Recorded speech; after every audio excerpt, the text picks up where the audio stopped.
What's up, sluts? It's coffee, Kabbalah coffee. It's Summit of the Year 5786, Friday, April 24th. We've been doing this bitch 119 days, so tomorrow we gotta do the fucking thing. And let's get this shit together.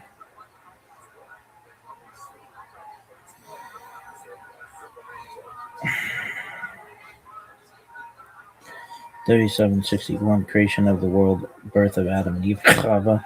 36:31, 130, Seth, son of Adam, was born. 35:26, 235, Enosh, son of Seth, was born. 34:36, 325, Kenan, son of Enosh, was born. No one really knows for sure Elu Elu Divrei Elokim Chaim, but this is the Mazor we live by.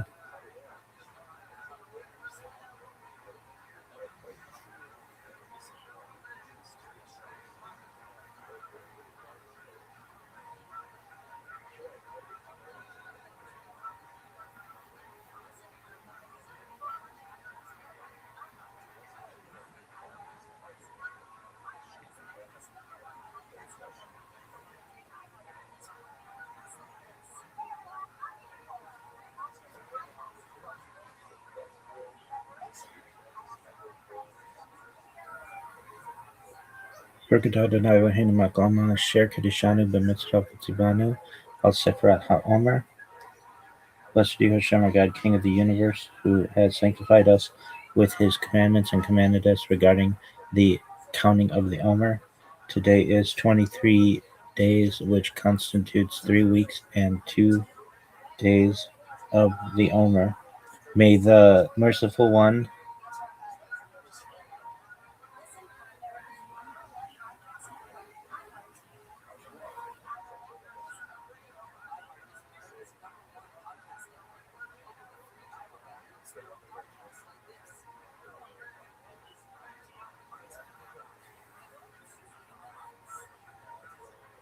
restore unto us the service of the Beit HaMikdash to its place speedily in our days.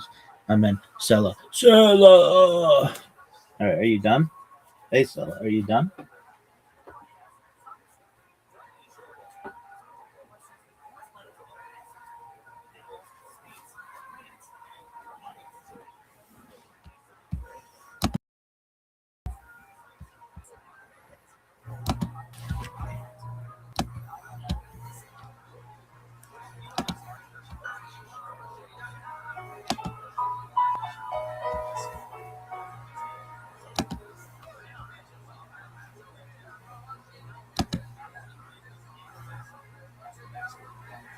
I'm Dr. Justin Sledge, and welcome to Esoterica, where we explore the arcane in history, philosophy, and religion.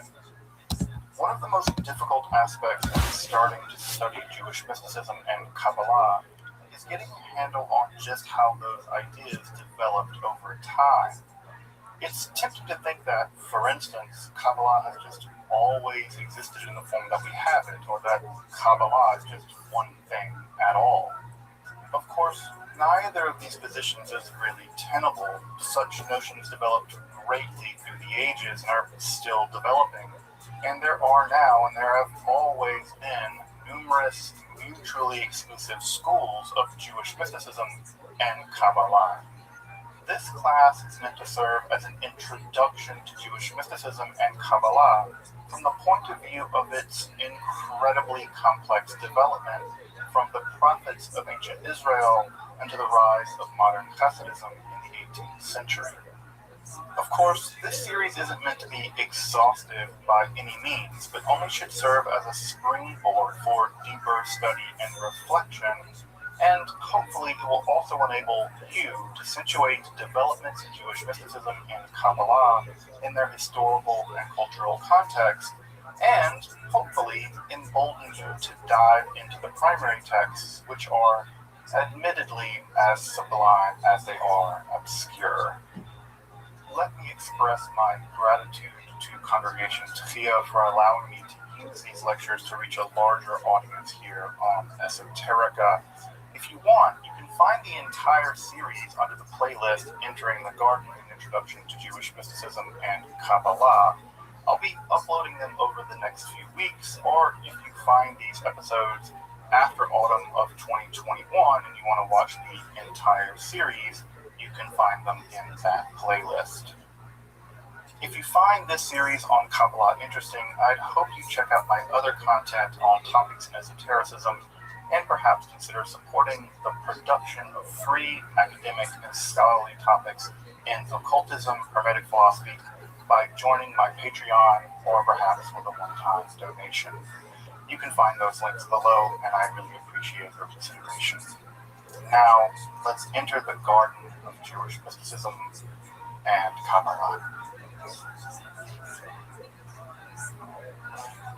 Folks, so let's just review a bit about Shabbatai Tzvi, and let's move past Shabbatai. We spent enough time on this guy. As you can see, he's there on the left, and I think as I mentioned a minute ago, this is a depiction from life. This is what he probably looked like. It's actually pretty difficult to underplay the disaster that was Shabbatianism. We're talking about a movement that basically began in 1666 and didn't end until 1880s, probably. We're talking about a movement, a sort of mobile disaster inside of Judaism that led people to believe that abandoning Judaism was part of their salvation. I can't really articulate how much of a disaster that is. When people believe that converting to a religion that hates them, that actively is actively seeking their conversion to destroy their identity, that's a disaster. It's really a disaster. Now, when an individual Jew decides to convert, when an individual Jew decides to leave Judaism for reasons of conscience, that's their business and that's their right. Every Jew should be allowed to convert to whatever religion that they find they see fit. But the truth of the matter is, these people weren't converting because of a choice they were making on their own. They were converted because they were being led by people who delusionally believed in their messianic prowess and their messianic message. So in that way, I do see this as a kind of moving disaster, a train wreck stretched over 2 centuries, basically. And Frankism was especially bad. We're talking about a situation where Jews have been systematically repressed for centuries in Poland, and then they were brought by thousands into Catholicism. And as you can imagine, the moment they converted into Catholicism, and ditto when they converted into Islam, converting back was not an easy thing. We should not forget that converting back out of Islam you can get the death penalty. That's a death penalty case. And of course, no one has to remind anyone about the horrors of the Spanish Inquisition. Converting to Catholicism and then trying to convert back, it's not going to happen. This is a one-way street, and Frankism and Shabbatianism were a disaster in many ways for thousands of Jews over the course of a couple of centuries. And I think these should be considered forced conversions of a certain kind because they were predicated on the idea of some apocalyptic pretension. Things are ultimately going to come to an end really fast. And that never materialized. The end just got delayed and delayed and delayed. And secondly, the reasons why these conversions from Judaism to Catholicism or Islam, the mystical jibber-jabber that underwrote them constantly changed. It was never systematic. There was never any spelled-out theory about why this is supposed to happen and how it's supposed to work. You have a bunch of charismatic men at the center of this movement who benefit greatly from these conversions. Frank benefited greatly. Shabbatai, in his own way, also benefited. And this is a situation where I think these people were led into conversions that were I think forced by the charismatic leaders of that movement. In the same way that I don't think that they let Deactivated art. I think they were murdered by Jim Jones. Deactivated account. I refuse to characterize what happened at Jonestown as mass suicide. That was mass murder precipitated by Jim Jones. And so I think that in many ways these conversions were forced. They were forced by the charisma at some level of these leaders. And to be clear, an argument can be made, and I would make the argument, that this is what happens when mysticism goes off the rails. This is what happens when rationalism is abandoned. This is what happens when you allow emotion and you allow fervor and mystical beliefs that you don't really understand to basically run ramshot. And at the end of the day, I'm very sympathetic to mysticism. I'm very sympathetic in many ways to Kabbalah, but this is the gutter of Kabbalah. It is mass conversions, and it is the disaster of the Shabbatian movement. Now, what's interesting about that is that given this disaster, given the extraordinary disappointment of the Shabbatian movement, given the mass conversions followed in the wake of Shabbatai and Frankism, Kabbalah kind of got off with a light touch. Kabbalah survived. You would think that after all this, many people who had seen the dangers of what Kabbalah could do, what Kabbalah could do unchecked, would just abandon it. They said this whole Kabbalistic thing, this entire this into the gutter of that version. We need to abandon this idea. This idea is toxic and it's dangerous. Well, they did realize it was dangerous. That's to be sure. We'll talk about that more tonight. They did realize it was dangerous, and they made safeguards. They put rails on the system to ensure that it did not go off the rails like this again. And yet, Kabbalah survived. It really got off with a pretty light touch, actually. And I think that part of the reason why is because the Shabbatian movement, you can imagine, I always imagine the Shabbatian movement as coming in like a wave. There's this huge Shabbatian wave that comes in like the tide, and then when the tide comes out, all this beautiful soil is left behind, but the water's gone. Shabbatai is the water coming in, bringing in the beautiful silt that will help to grow the new things, and then Shabbatai leaves. And what's left behind is the black earth that will ultimately grow new things. So in many ways, scholarship of a previous generation argued that Kabbalah made Shabbatai possible. I don't think that's true. I think that actually Shabbatai made Kabbalah possible. And I think that relationship is why Kabbalah is going to survive. Because the Kabbalah is so much more sophisticated, it's so much more deep, it's so much more rich than Shabbatai Tzvi and the Frankists, who only ever really, aside from Nathan of Gaza, who only really ever developed the most thin, superficial, self-serving, apocalyptic version of Kabbalah that was engineered basically to deify them. And at the end of the day, the Kabbalah that they rode in on was a pretty crap Kabbalah. With the exception of Nathan of Gaza, who I think was a very profound deep Kabbalist. I will give that to Nathan of Gaza. But Shabbatai himself, Frank, they were never deep Kabbalists, and they were never really actually, I think, about the Kabbalistic life.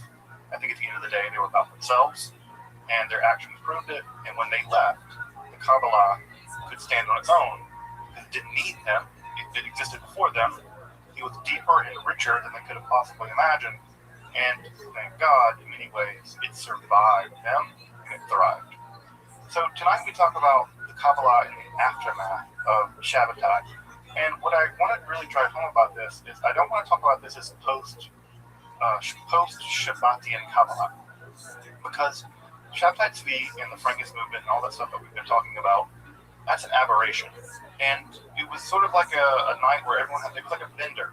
You know, everyone on a bender, they went to New Orleans, they got trashed, they did all the things, and they went back to their homes, and they shook off the bender. And so you can think about the Shabbatian movement as kind of a big bender. They went to New Orleans, they went down there, they got trashed, did coke, and they did all the things. And then when they came back home, they straightened up, and it's over. And so I think of the Shabbatian movement as a kind of bender in the history of Judaism.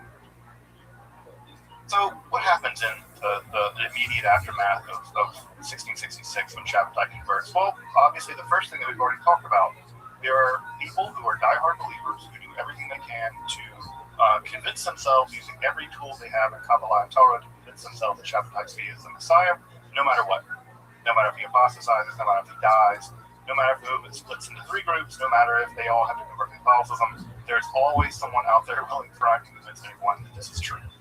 And there are diehards in every religion, there are diehards in almost every belief system, and no matter what happens, they will convince themselves of what they want to believe.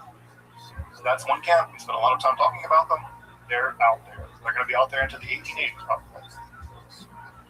Also in the immediate aftermath of 1666, there were a ton of people who realized that this was a catastrophe.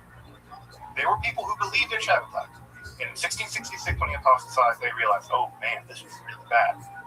And what's also critically important about this is that the people who, at the very beginning of this, who realized this was a disaster, people like Menachem in Israel, those people who knew from the very beginning this was going to be a crazy thing, never did the Tokusa moment, so far as I know. From what I know in the history of Judaism, there's never a major "I told you so" moment where people gloat and people say "I told you so," and you can go jump in a river.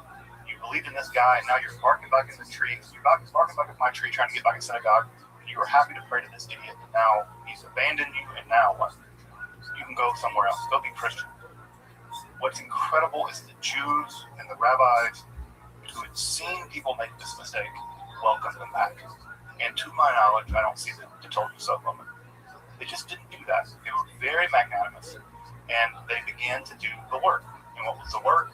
The work was, let's just pretend this never happened, right? Let's just pretend this never happened. So what did they do? The second camp, the people that realized it was a disaster, they went back to doing what they were doing before Shabbatai. They went back to the intellectual labor of trying to make Kabbalah work. That is to say, systematizing it.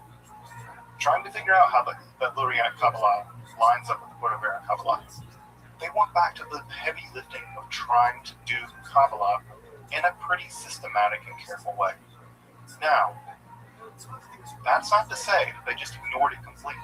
They realized that something inside of Lurianic Kabbalah, something inside of the Kabbalistic impulse was dangerous.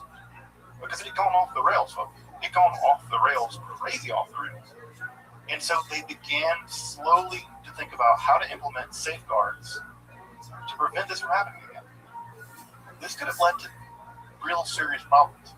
Can you imagine what would happen if all those Jews would have got on those boats and began to sail into the Mediterranean to reach Palestine? It could have been terrifying. Tens of thousands of Jews would have died. They could have been denied entry into the Ottoman Empire. And who knows what would happen? They could sail back to Spain. They're going to arrive as refugees in Christian Europe. This could have been much, much, much worse than it was. And in fact, it's actually very lucky that it's going as bad as it was. So the rabbis began very carefully beginning the problem of beginning the business of putting bumpers, basically, on the Kabbalah to prevent it from going off the rails again. And what do those bumpers look like? The main thing is, public Kabbalistic teachings, especially advanced Kabbalah, just stop. They just stop. You just cannot teach people quantum mechanics if they don't understand Newtonian physics. You just can't. You cannot teach people how to weld if they've never held a hammer before. You have to. You cannot deliver these incredibly complex Kabbalistic ideas, which are incredibly easy to misinterpret, to a population of people who basically just don't even have a Torah knowledge. Especially people who've been living in Christian lands who'd only recently converted back to Judaism. So they cease teaching Kabbalah publicly. They cease teaching it publicly. Now I know that makes many of us grin. That makes many of us think, oh, these elitists, how dare they hide this? Well, you got to put yourself in their shoes. These people were playing, it's like toddlers playing with fire. These people were not prepared to deal with this, and they were able to be convinced of something basically insane. Because they had hurled these crazy Kabbalistic ideas, they were able to basically convince themselves. So what ends up happening is that the first thing is that public Kabbalah teaching begins to withdraw, especially technical stuff. Then a creeping kind of legalism begins to creep in. And that legalism takes the form of safeguards. You need to vet who can learn this stuff. And how do you vet? You vet them based on all kinds of other factors of stability. What do those things look like? That they're old enough. You don't teach a 13-year-old Kabbalah. You shouldn't, according to this idea. You have to wait. How old? Maybe 40. And that was the number they settled on. And I bet folks have heard that number. Well, do you want to teach Kabbalah to a bachelor? No, because a bachelor might get so crazily Kabbalistic that they're just married to God, and they don't want to actually get married to a woman or whatever, right? From a traditional perspective. So they need to be married. They need to have a job. They need to have kids. They need something anchoring them to this world. I've actually heard somewhere that Air Force pilots have to be married with kids or something like that because they don't want them getting in like $50 million, $30 million planes flying around. The idea is they need to be anchored in this world. You can go to the other world. You can go to the Kabbalistic Game Self. You can go to the Sephira, fine. But you need something anchoring you to this world. You need a job. You need kids and a wife. You need a family. You cannot just be Kabbalah. That's unhealthy. So they begin to try to implement things at the community level that that ensure that people who are mentally ill, people who aren't drunks, people who are they have other kinds of things, are anchored in the world. Now, again, does that sound elitist to you? Maybe it does sound elitist to you. But is it reasonable? I think it's reasonable. Is it reasonable in just what happened with Shabbat Speed? It's very reasonable. I think it's very eminently reasonable. So again, I think it's not a bizarre idea. Third, there is a shift away in Kabbalah, away from cosmological speculation. That cosmological stuff has led to bizarre ideas about how the world got created, how Messiah became implanted in the world, like we talked about last time with the Jewish Tanaim, the dragons, and Messianic speculation just ground to a halt. That's over. We're just not going to do Messianic speculation. By the way, that's a return to Talmud. Talmud is very clear. The Talmud says, do not speculate about the beginning, do not speculate about the end. Speculate about now. Right? Speculate about now. Don't deal with Masa Bereshit, and do not deal with the end of the world. Deal with now. That's a return to very Orthodox Judaism. And then we're going to see that when we get to Hasidism in a minute, Hasidism is the epitome of mystification, the mysticism of the now. Hasidism says the now. What is happening right in front of your face, the literal thing, the world you're living in right now, is more mystically important than what happened back then and what's going to happen later. And so Hasidism is going to pioneer the mysticism of the now. So they really take this into great heights, and it represents part of an enormous genius of Hasidism. So there's a shift. And what does the shift look like? There's a shift away from what's going on out here. Right? Because trying to figure out what's going on out here, that was dangerous. So what's the shift? The shift is into here. The shift is into here. Right? The shift is into the mind and into the heart. It's about personal piety. And so it's all about fixing you. We are not focusing our attention on trying to become Messiah anymore. That was a disaster. We're done with that. What do we do now? We now focus our attention on our inner piety. And so the shift in the Kabbalistic language is now toward inner tikkun. Not messianic saving the world stuff. It's about saving you, community. And that's when intense piety comes in the form of these things that we'll talk about in a minute, because this idea of kavanot, intense spiritual concentration, and following Jewish law very scrupulously. Remember, part of what people were very upset about with Shabbat Tzvi and the Shabbat happening is that Jewish law becomes front and center, just like it was early on. Remember, the Zohar is highly legal. The Zohar never said you needed to abandon the law. In fact, the Zohar is very clear that the law, that Kabbalah without the Jewish law, Kabbalah without Halakha, is incoherent. And so, in many ways, the post-Shabbatian movement is a return to Kabbalah at its roots. It's exactly divorcing Kabbalah from Halakha. That was a disaster in the mind of these Kabbalists. I tend to agree. And so, this movement is a return back to the old school days of Kabbalah. So, at the end of the day, Kabbalah will endure. Thank God. It deserves to endure.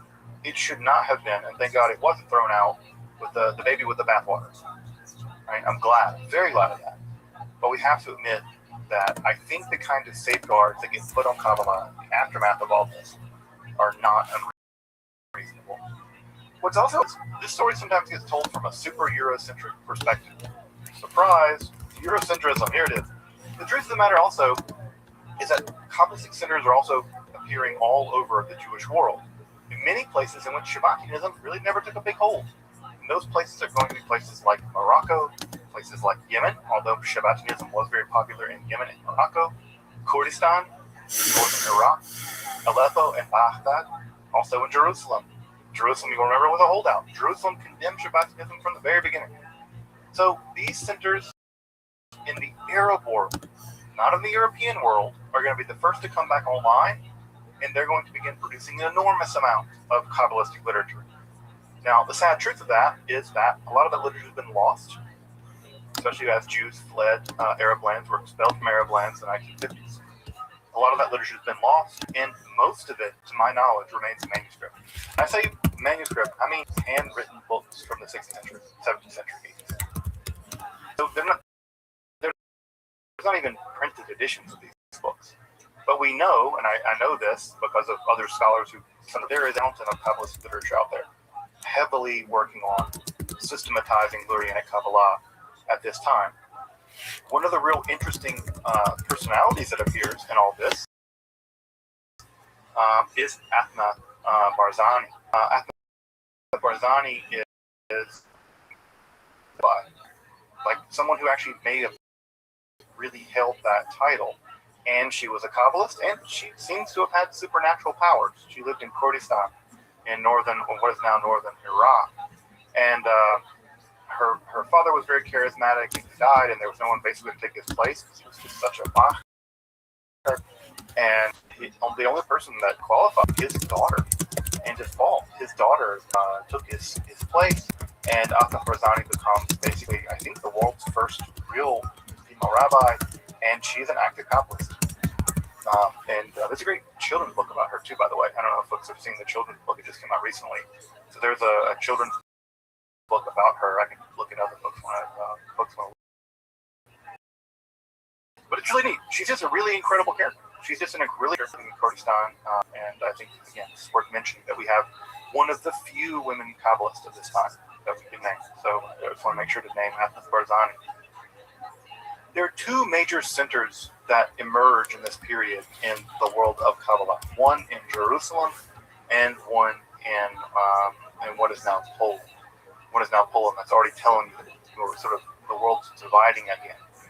Poland's going to be a center of Jewish life, of course, and Jerusalem will be as well. The first one is Beit El, the House of God. It was founded by Yemenite Kabbalists. Right? We haven't talked much about Yemenite Kabbalists. There were tons of Yemenite Kabbalists. And Beit El was founded by probably one of the most erudite Kabbalists of his day. I would say he's probably the most erudite Kabbalist of his day, Shalom Mizrahi Sharabi. And Sharabi's physical school, the actual school that he taught in, survived all the way to the 1920s. It was only destroyed in an earthquake in Jerusalem. You could have gone there in the 1920s. The physical school was still there. And Kabbalists in his school were still alive as late as 1969. He had one of the longest Kabbalistic universities, basically, in the world. And so, again, so much of the way we're taught Kabbalah is so Eurocentric. But the truth of the matter is, this is a Mizrahi Jew, Yemenite Jew, running one of the longest functioning Kabbalistic schools in Jerusalem. So he died in 1777, and his Kabbalah becomes very important. Now, the main thing that they do in the school of Beit El is that it's social and it's theoretical. The first thing they do is they turn their attention exclusively to Lurianic Kabbalah. They are probably the principal system of Kabbalah in this period, the main systematizers of these ideas. And what they systematize it around is the use of kavanot. And these kavanot, I know we use the word kavanot now as kind of things to meditate upon, but another way of thinking of kavanot, at least in this Kabbalistic sense, is to think of them as foci of spiritual concentration. Imagine one's soul as a kind of light, and that in order to gain the infinite access to the infinite light of the Godhead, you have to focus it, just like a radio wave, or any other kind of thing. If you have unfocused energy, it doesn't do anything. It's only by focusing that energy, that focusing that spiritual energy, that you kind of get on the wavelength of God. It's not super New Agey, but there's a reason why they use New Agey people use the metaphors they do. They're not bad metaphors. And the idea is that you have this wild energy, this wild spiritual energy, and you have to focus it, and you focus it in prayer. Prayer is the lens that focuses this energy, and that the prayer is focused using these kavanot. And Sharabi's Siddur, which has been published, you can get his Siddur. It's obviously only in Hebrew, and his Siddur includes hundreds of these kavanot. Kavanot are sort of like micro adjustments of your soul to focus your soul during prayer on various aspects of correcting and repairing and shaping your inner life, how exactly you want to connect to God or connect to the various aspects of the Sphirot, how you want to comport your soul as it reaches up into the spiritual and carnal world. And so it's through these kavanot, these very complicated kavanot, which were actually written down. You had to memorize them. They were exams. You know, they're kavanot exams. You had to know how to match the exams up, apparently. This was a very rigorous school of Kabbalah. But notice here again, it's about the interior life of the Kabbalist. It's not about some other stuff. It's about learning to focus your spiritual being upon God in a radically sharp, defined, and focused way. What's interesting about the school is that two things are interesting about it. One is that it was incredibly student teacher oriented, which is to say they did not teach this stuff publicly. You could not go listen to a lecture at Beit-El publicly. You had to be vetted in. You had to be tested. You had to be clear. You had to have incredible levels of education to even knock on the door. So this was a school that heavily prioritized a high level of rigorous Jewish life. So this is not just sort of fly-by-night people singing songs in Ladino and being hippies. You had to rigorously apply yourself to Judaism. You had to take exams. This is Kabbalah at its most spiritually athletic. Further, you had to sign basically an NDA. You could never teach this stuff publicly. And secondly, you had to sign a sort of a letter of agreement that you pledged yourself to the school of Beit-El and that you would pledge yourself for your entire life, and you had to pledge yourself in the world to come. So you had to pledge yourself, even in the world to come, that you would only study with other members of Beit-El in the world to come too. In the Beis Midrash, in Olam Haba, in the house of study in the world to come, Beit-El would be there, and you had to go study there. And so even the idea here is that you had to dedicate yourself to eternity to the school. And so again, a high level of rigor. And there were people still matriculating through Beit-El all the way through the early 20th century. And like I said, the last inheritor of the school of the Kavanot of Shalom Mizrahi Sharabi of blessed memory, he died in 1969. So this school lasted for centuries.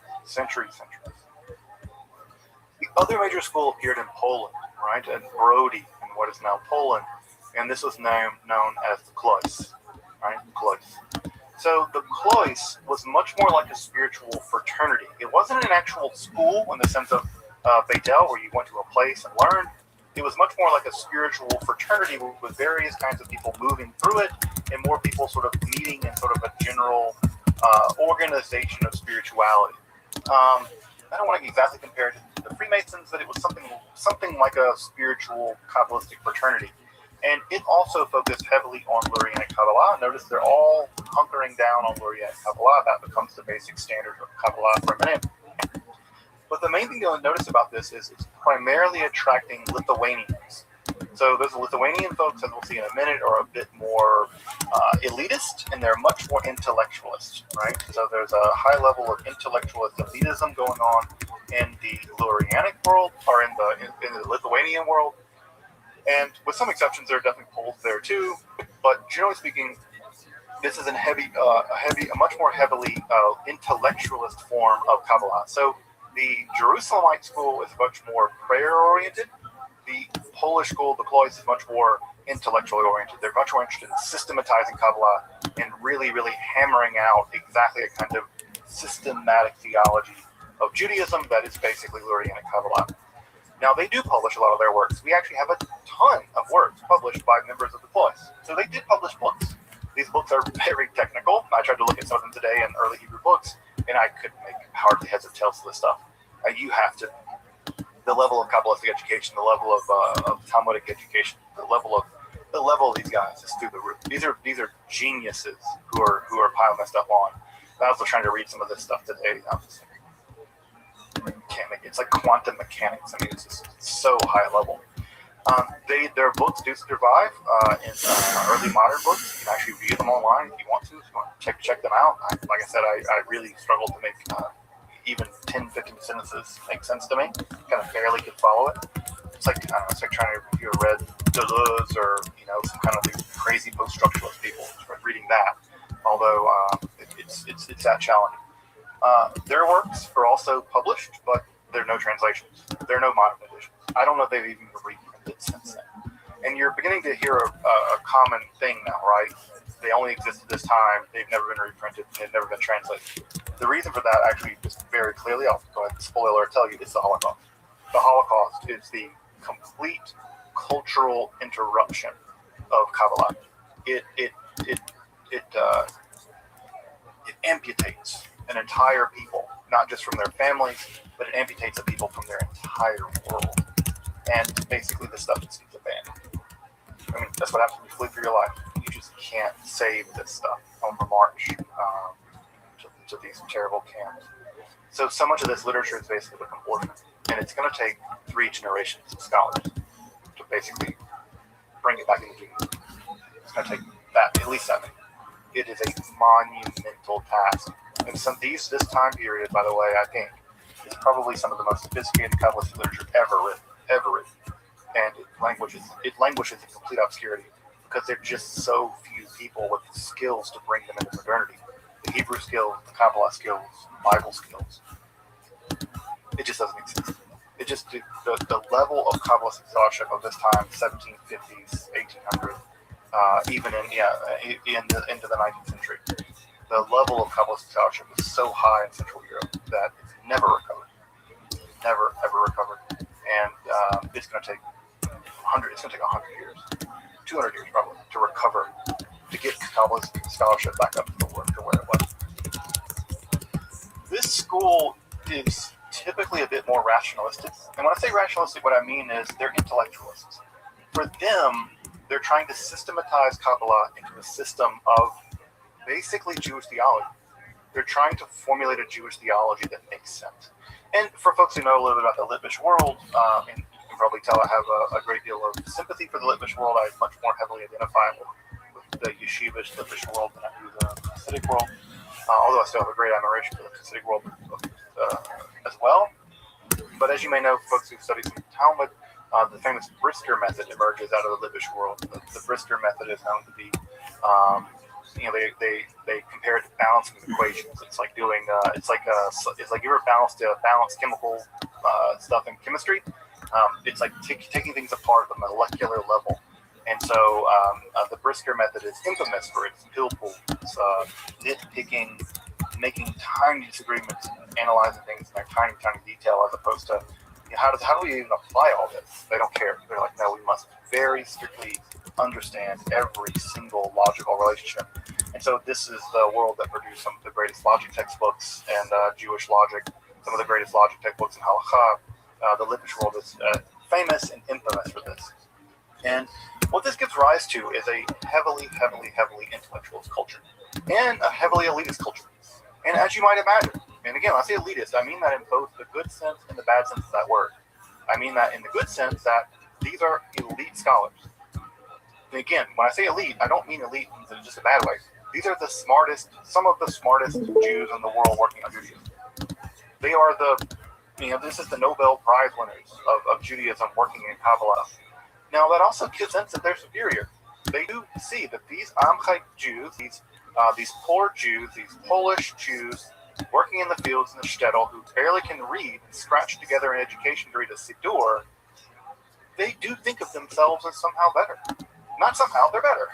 I mean, in the same way that I think a Nobel Prize winner is going to think a high school C student in physics, they're just not going to compare. They're just not going to compare. And there is an intellectualist, and I mean this now in the negative sense, an intellectualist milieu that develops in this Litvish world, where they really do believe that, poor, illiterate, bumpkin Jews, they can do their very best, and maybe they won't offend God. But can they really serve God? Can they understand God? Can they really do the heavy lifting of being a rigorous Jew? No, not really. They're never going to be really pious. They're going to have a middling piety at best, sort of a bumpkin piety. And so this intellectualist elitist trend is going to take hold in Central Europe, especially among the Litvak schools.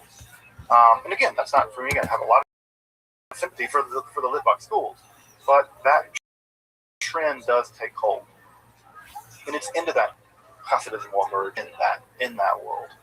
So Hasidism is an interesting kind of movement in lots of ways, obviously. Although it bears a lot, so it seems to have preserved many of the attractive things that made Shabbatianism popular. So it seems to have kind of produced a Shabbatianism without Shabbatai. It has so many of the elements of Shabbatianism, but it doesn't have the kind of interior heresy of believing this guy's a Messiah. So it has all the effusion, all of the emotion, all of the passion, all of the messianic expectation, but it does not center Shabbatai speak. It's not Shabbati. Problem. The other thing is that it doesn't go this intellectualist thing either. It doesn't go in the direction of the Klois, and it doesn't go in the direction of the Litvish world. It's a unique way of sailing in between a real difference in the Jewish world. Whereas the Litvish world was very intellectual, it's very elitist, it doesn't go that direction. And it doesn't go in the absolute antinomian direction of effusion and joy and do whatever you want for the Shabbatian world. It sails in between them. And unsurprisingly, it's going to be world-changing in the Jewish world. In many ways, Hasidism is, for most people at this point, just Orthodox Judaism. It will be that successful. Hasidism will be that successful. So it's begun, of course, by the mystic and practical Kabbalist. When I say practical Kabbalist, you should read something like Magician. He was basically a Jewish magician. This was a thing that was practiced back at this time. Was a kind of practical Kabbalah where you would make amulets and you would do mystical herbal treatments and you would do all kinds of what we would now recognize as basically Jewish magic. There were a bunch of these guys. They referred to themselves as Baal Shems, good names. And Israel ben Eliezer became known, of course, as the Baal Shem Tov. And he, and that should not say 1860s, century, or 1660s. He was a mystical healer. He did a lot of relatively parochial jobs. He's sort of a beadle in synagogue, he taught kids. He was never much of a person outside of the movement until he really came into his own as a kind of extraordinarily innovative and charismatic preacher of a new kind of Judaism. And this new kind of Judaism was heavily mystically involved. It involved teaching mysticism to the public, although in a very modified way. We'll talk about that more in a minute. And it was a very effusive form of Judaism. And it was a Judaism that was accessible to anyone. It was not a Judaism that was a Judaism of elite scholars. It was a Judaism that could be accessible to anyone walking along the road on a day's journey to the mud. So the ideas of the Baal Shem Tov bring to bear all of the enthusiasm of the Shabbatian movement, but it's incredibly important, but a halachic rigor that anchors it into the traditional world of Jewish life. So it does the work. Right? The Baal Shem Tov he squared the circle, folks. He squared the circle. He could bring the energy of the Shabbatian movement, but he could also anchor it and locate it in the world of rigorous halachic Judaism. And there's a slogan, I think, for the Hasidic movement. It's actually to be found in Tikkunei Zohar 124 or 122 base. And this is probably the most famous, I think, the basic slogan of Hasidism, right? Leis asar panui minei. That's my Yiddish accent. Late atar panui minei. So this literally means in Aramaic, there is no place devoid of God. Literally, there's no place devoid of Him, but whatever. There's no place devoid of God. Everywhere is God. Everywhere is God. They say if you take the gematria of Elohim, right, and the gematria of Teva, nature, they add up to the same thing. Elohim and Teva are the same thing. God is nature. Sounds like Spinoza, a little bit like Spinoza, right? They say, look, there is no place. God cannot be anywhere other than where God is, and there can be no place devoid of God. Therefore, everywhere is where God is. Now, not everything is God. They're panentheists, not pantheists. And they say that, yes, there are things that are not God. There are all kinds of things. Everything around you is not God, but hiding underneath them all is God. There is no place where God is not. And so the thing that one must do is one must learn to focus on the immanence of God, one must uncover the reality of God all around yourself and in you. And this task is to show that God is in all being, God is in all things, and God is in all acts. That even the task of changing the tire, the wheel on a cart in the mud, is an act of piety if you see God in it, if you find God in it. And so the idea here is that God is everywhere. And piety, the task of piety, is to uncover the divinity all around you. But God hides God's self. You never see God's face, you see God's back. And so God's back is what we see all around us. And to seek God's face in the most tiny things that you do, that is, of course, I think at the core of the Hasidic impulse. And it's a profoundly beautiful and poetic impulse. So the task is not just to follow Jewish law, but you must, because Jewish law is the primary gateway to God. But it's to realize that everything allows you to approach God. Everything that you do, everything that you are, allows you to cling to God. The Vekus, core idea in Hasidism, that by clinging to God, by uncovering God in everything you do, the moment you take a sip of wine, the sweetness of the wine is a taste of God. That the light of the Shabbat candles, the light in the Shabbat candles is an entrance into seeing the light of God. And so that you cover your eyes before you see them for the first time in Shabbat, so that when you uncover your eyes, see them, you may see them without the cover, the back of God. You will peer directly into the light, and there is Hashem. Right? That is Hasidism. It's just the light of the candles can reveal to you God. Everywhere is God hiding, and the process is there to find God. And ditto, of course, where can you find God the most profound?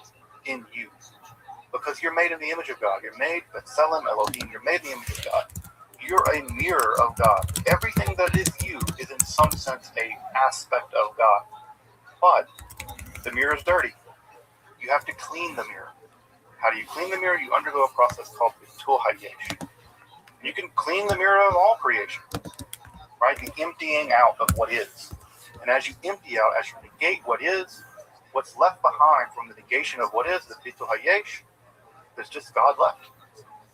And so you purify your mind. You don't think bad thoughts. And if you do think bad thoughts, you convert the bad thoughts into good thoughts.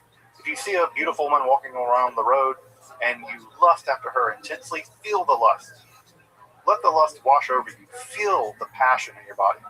And know that the beauty and the lust that you feel for the woman walking down the road is just a pale glimpse of how much you crave to love God. Convert the feeling of the lust, of the sin, of the Aveira, convert it into the passion that you would have for God.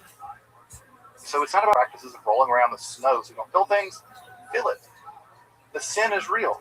And convert the sin, redeem the sin, give to the Aveira a tikkun, give to the sin a reparation, and you'll elevate yourself. You'll cleanse your ego, and you'll elevate yourself through Bitul Hayesh. So all of these things allow you to approach God in your everyday life. Everyday life. Everything around you hides God and is God. And you can approach those things in their physicality. So much of Kabbalah became so intellectual in the Litvish world. It became so about figuring out how the Sphirot do this, and where is Ein Sof, and how does Ein Sof empty itself out with Shimu, and what are the shards left behind, and how the shards fall to this part. It's just very complicated. Hasidism said what really matters for most people is that they must encounter the physical world, the world around them, the muck around them, the food they eat, the bed they sleep in, the clothes they wear. They must encounter all those things, the movement of their very body. That's where they need to find God. Not as some intellectualist trying to figure out Sphirot stuff. Now, they don't abandon that. But for them, what matters is worship through embodiment. Avoda Gavagashmi, right? Worship, Avodah Bagashmi. Worshiping in one's physicality. That physicality is a gateway to divinity. But the body and sex, the body and eating, the body and feeling your body, even injury, can be Avodah Bagashmi. be a way to approach Hashem and access God. So this is a radical democratization of mysticism, where everything becomes an avenue to mysticism. Everything becomes a gateway to divinity. Now, this all gets focused in on the leaders of the movement. The leaders of the movement become these incredibly charismatic, and they were just fabulously charismatic people with supernatural powers. You often hear stories of people who can look and they can see things happening for hundreds of miles away and all kinds of stuff. There's all kinds of things in the Hasidic world. You got these stories about these leaders. These leaders establish courts, dynasties. And when I say courts and dynasties, these rebbes, these tzaddikim, right, these tzaddukim, these rebbes, they live like kings. And they have the ability to intercede on behalf of God. They're so righteous that their soul brushes up against God. And if they pray for you, then God hears. Even if they're dead, even if the Rebbe is dead, and you leave letters in his grave, on his grave, his spirit, his soul can still reach up to Hashem and communicate your desire, your prayers, even beyond death. Web3 isn't a buzz. And that it's the future of how still practiced today in the Hasidic world. These tzaddukim, these rebbes, are almost divine. They're saints, basically. And you imitate everything the Rebbe does. If the Rebbe drinks a little bit of schnapps before this, you should drink a little bit of schnapps before this. Because he's discovered some secret way of accessing mysticism. If he dances like this, you should dance like this. Everything the Rebbe does has some inner deep meaning, and the Rebbe is in many ways the gateway to God. So the Rebbes, the leaders of these Hasidic dynasties, become quasi-divine figures in many, many ways. And these courts get established all through Eastern Europe, and they are fabulous. You're talking about dudes wearing hats that cost thousands of gold coins. You're talking about guys wearing silver garments that are like knit through with gold and silver thread. Because again, your very clothing is a gateway to God, and the more beautiful you are, the more you glorify yourself. Of course, at some level, it helps you to be more connected to God, because God's a king. Then maybe you should be a bit like a king too. And so the outfits they wear, and to this day, the outfits they wear can cost tens of thousands of dollars for a coat. Tens of thousands, $40,000, $50,000 for a hat. Because it's all about the glory, the kavod of the Rebbe. So they establish these courts, and these courts go on to become the central pillars of the Hasidic movement, even to this day. So you probably know some of these courts. The Satmar court, which is now split between two brothers who've had a massive dispute since the former Rebbe of Satmar died. The Satmar movement is the biggest. If you saw Unorthodox, folks saw Unorthodox, the television show, that depicts the Satmar dynasty. Probably folks know the Chabad-Lubavitch movement. Chabad is a philosophy of Hasidism. Lubavitch is the actual dynasty. The Lubavitch movement is primarily known for its kiruv, which is outreach. They are a very outward-looking Hasidic movement that wants to bring people into Judaism, and they want to bring people into Judaism because that's part of how they view that's how they're going to redeem the world. Of course, they're also known for their, at least some section of them in their belief that their late Rebbe of Menachem Mendel Schneerson of blessed memory is the Messiah, which I've been to his grave. He's buried out in Queens a couple times, and it's a very powerful spiritual experience to pray there at the grave of the Rebbe. There's also a Rebbe's grave here in Detroit. If you ever get the chance to visit one, there's a Rebbe's grave here. He was Bells, maybe?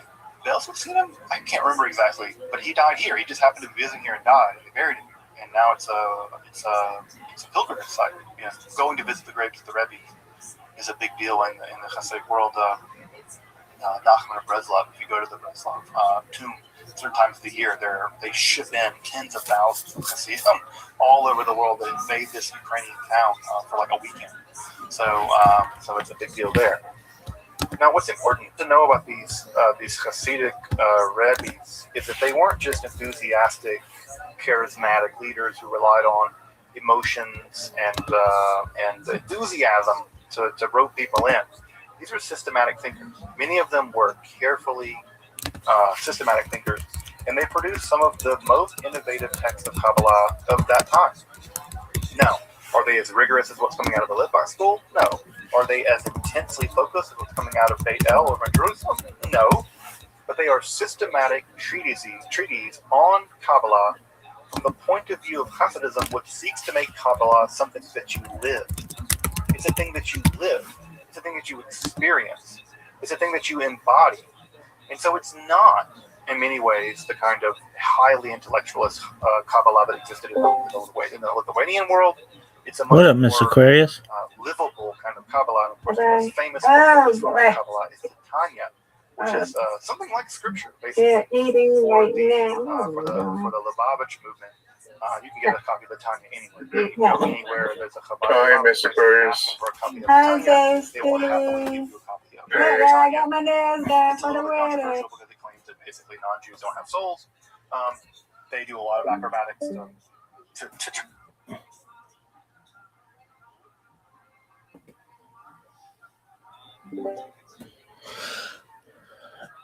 Apologies, Mr. Aquarius. I heard you got your nails done?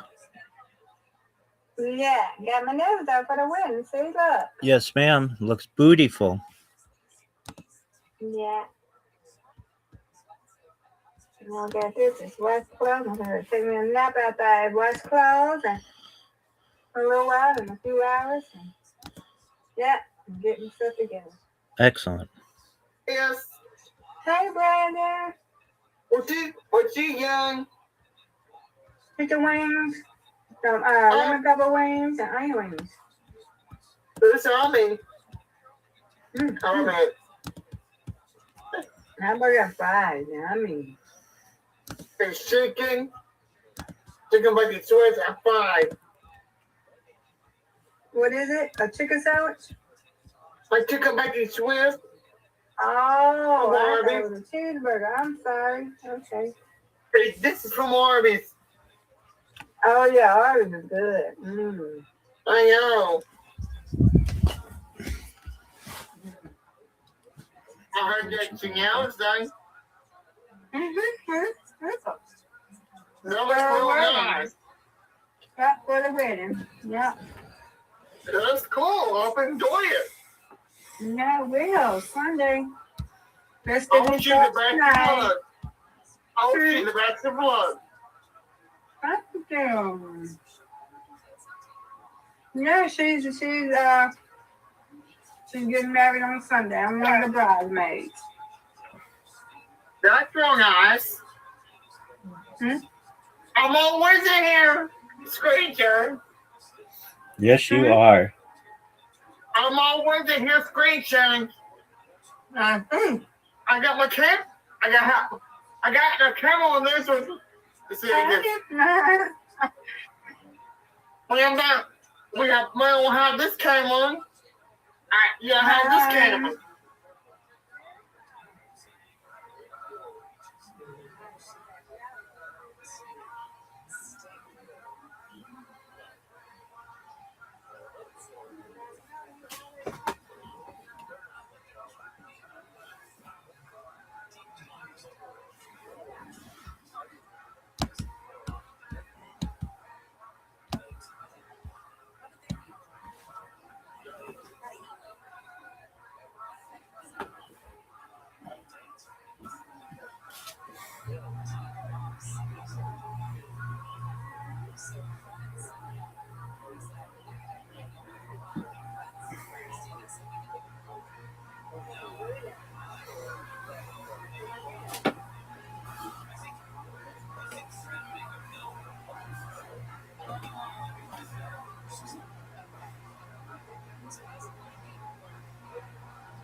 Oh, the hair got more.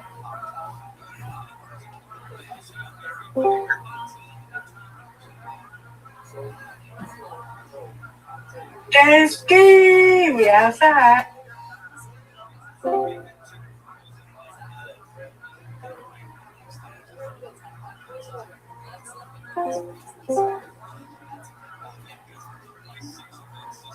I'm gonna get like this candy for my foot.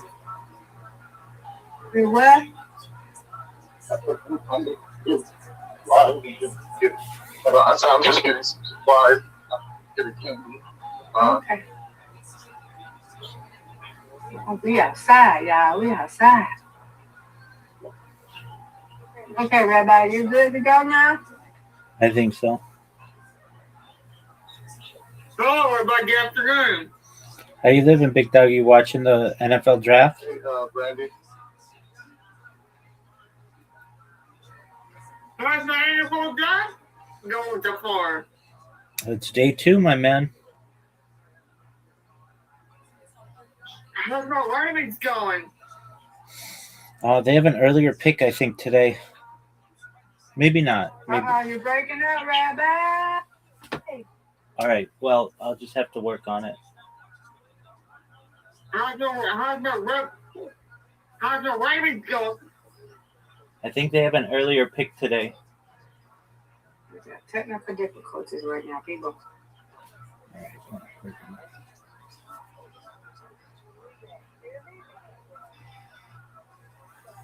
Try to explain that away, but it has some pretty famous infamous parts. But the Tanya is probably the most famous. There are tons of Kabbalistic texts written in the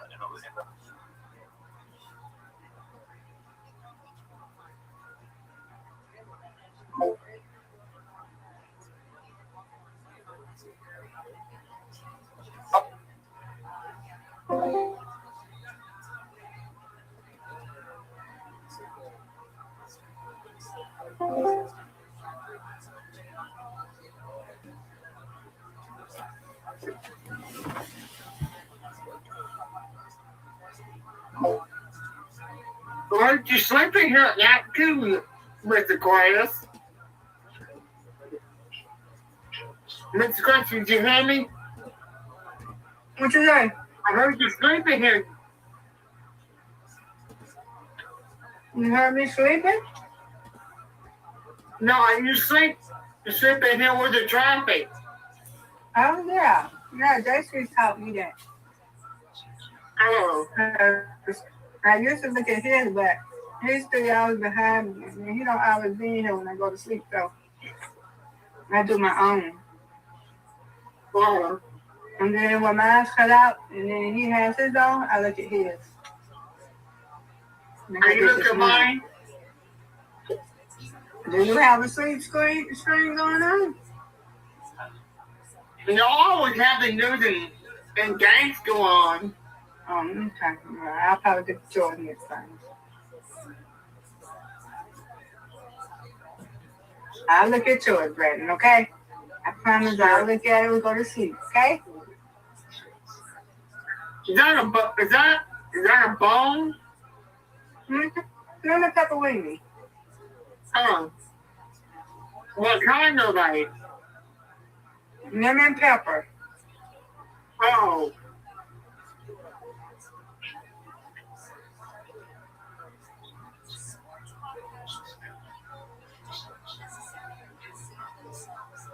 Lemon pepper?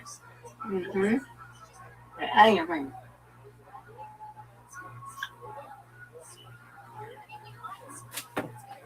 Lemon pepper, onion ring.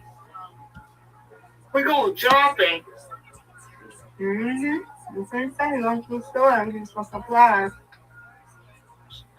What you getting? Supplies and probably some candy, I think you said. Candy and what?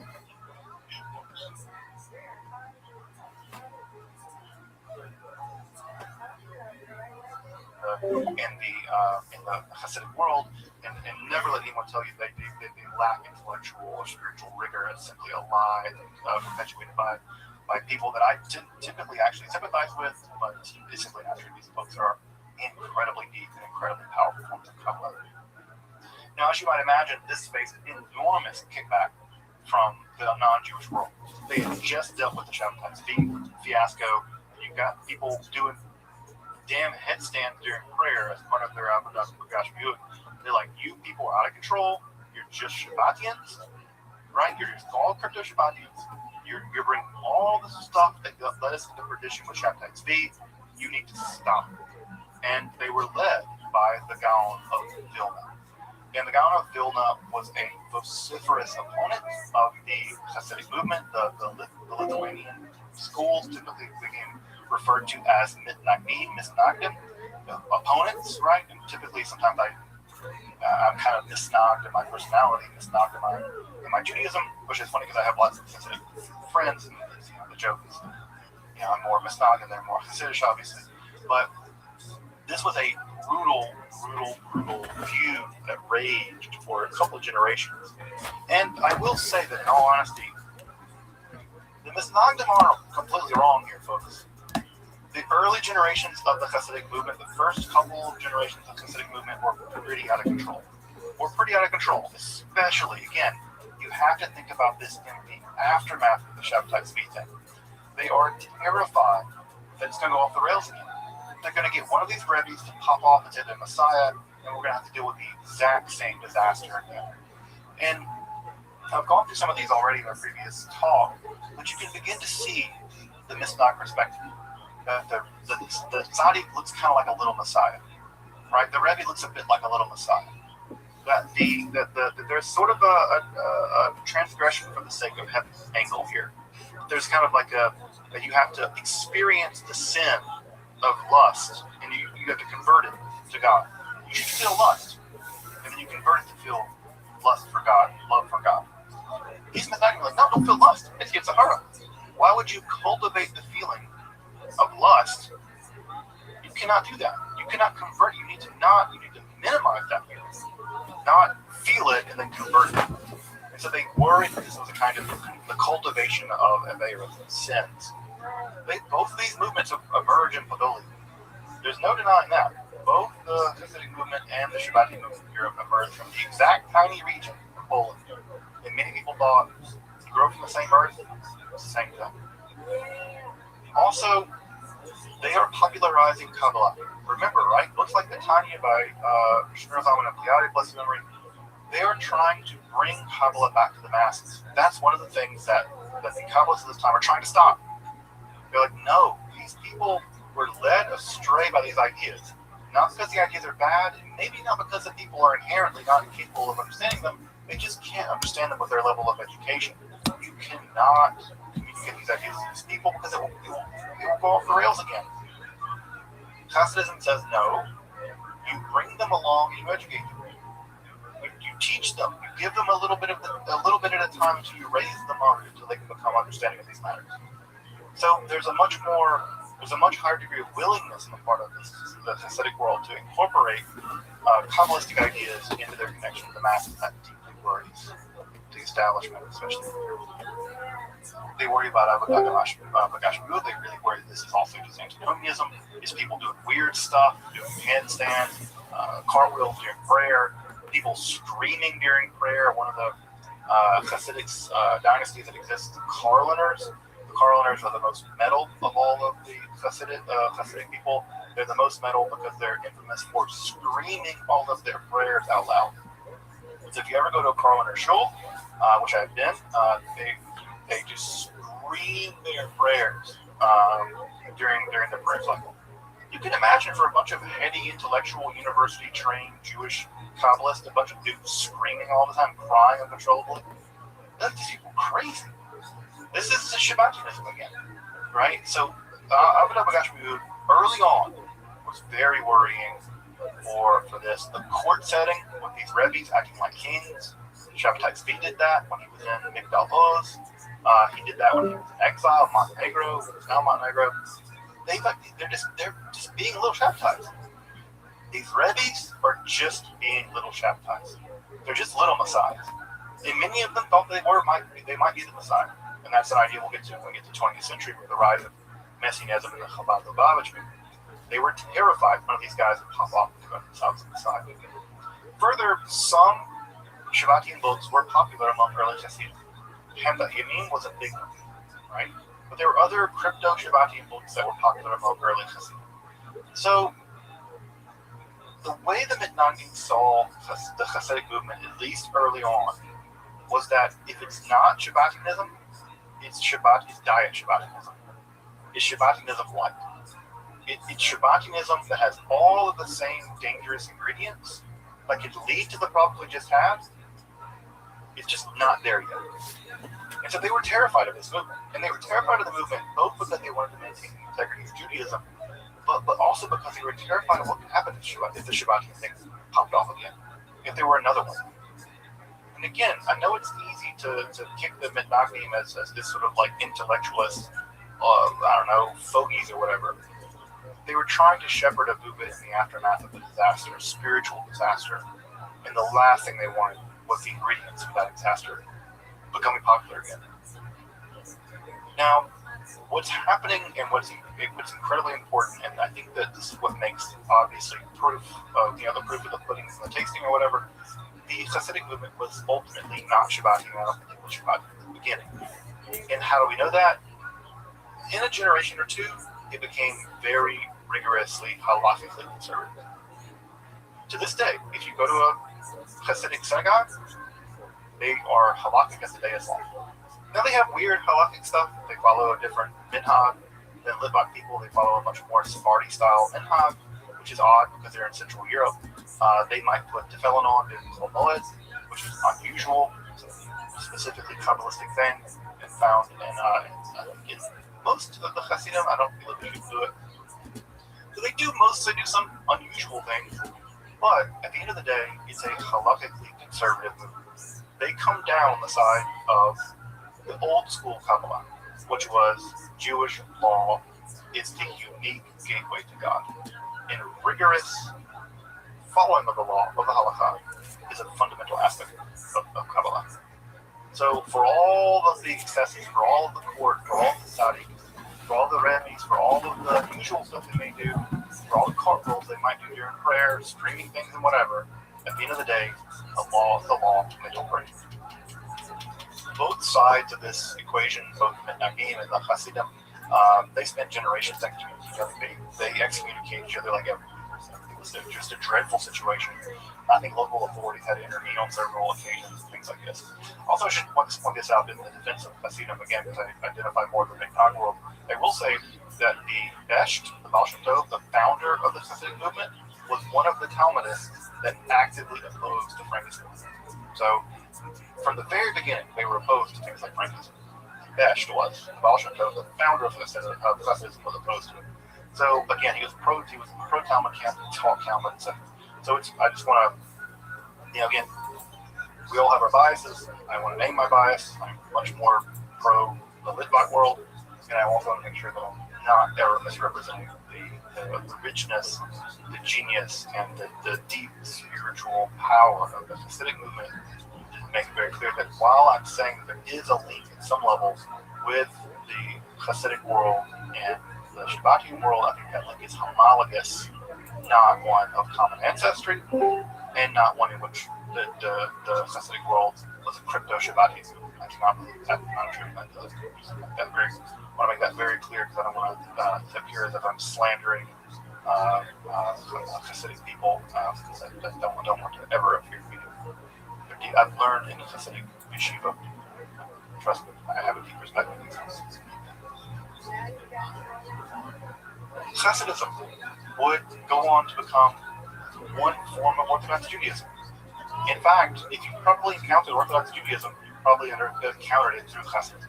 I bet everyone here who's Jewish has encountered Chabad at some level. And if you haven't, you've encountered Hasidism. Now, they're the most outwardly looking of the Hasidic world, and if you've ever learned Kabbalah, it's very likely you've learned it in a Hasidic environment. You've probably learned Hasidic interpretations of Kabbalah. That form of Kabbalah proved very popular, filtered down all the way to Jewish practice and belief. So Hasidism has proved decisive in Jewish history. Now, other high-level Kabbalah, more academic, more intellectualist Kabbalah would continue to go on in the Litvak world all the way till now. My understanding is it's still going on. I don't know much about it, but it's still going on.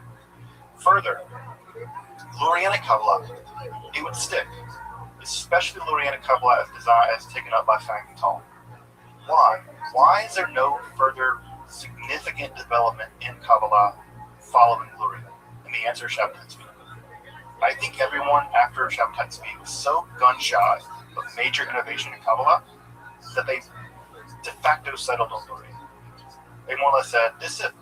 We're not going to change this. We're not going to muck around with it.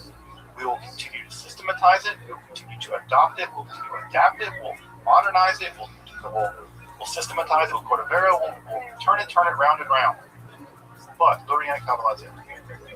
I think that there was no major Kabbalistic innovation, systematic innovation after Luria, because I think that there was such a shell shock after the Shabbatai Tzvi.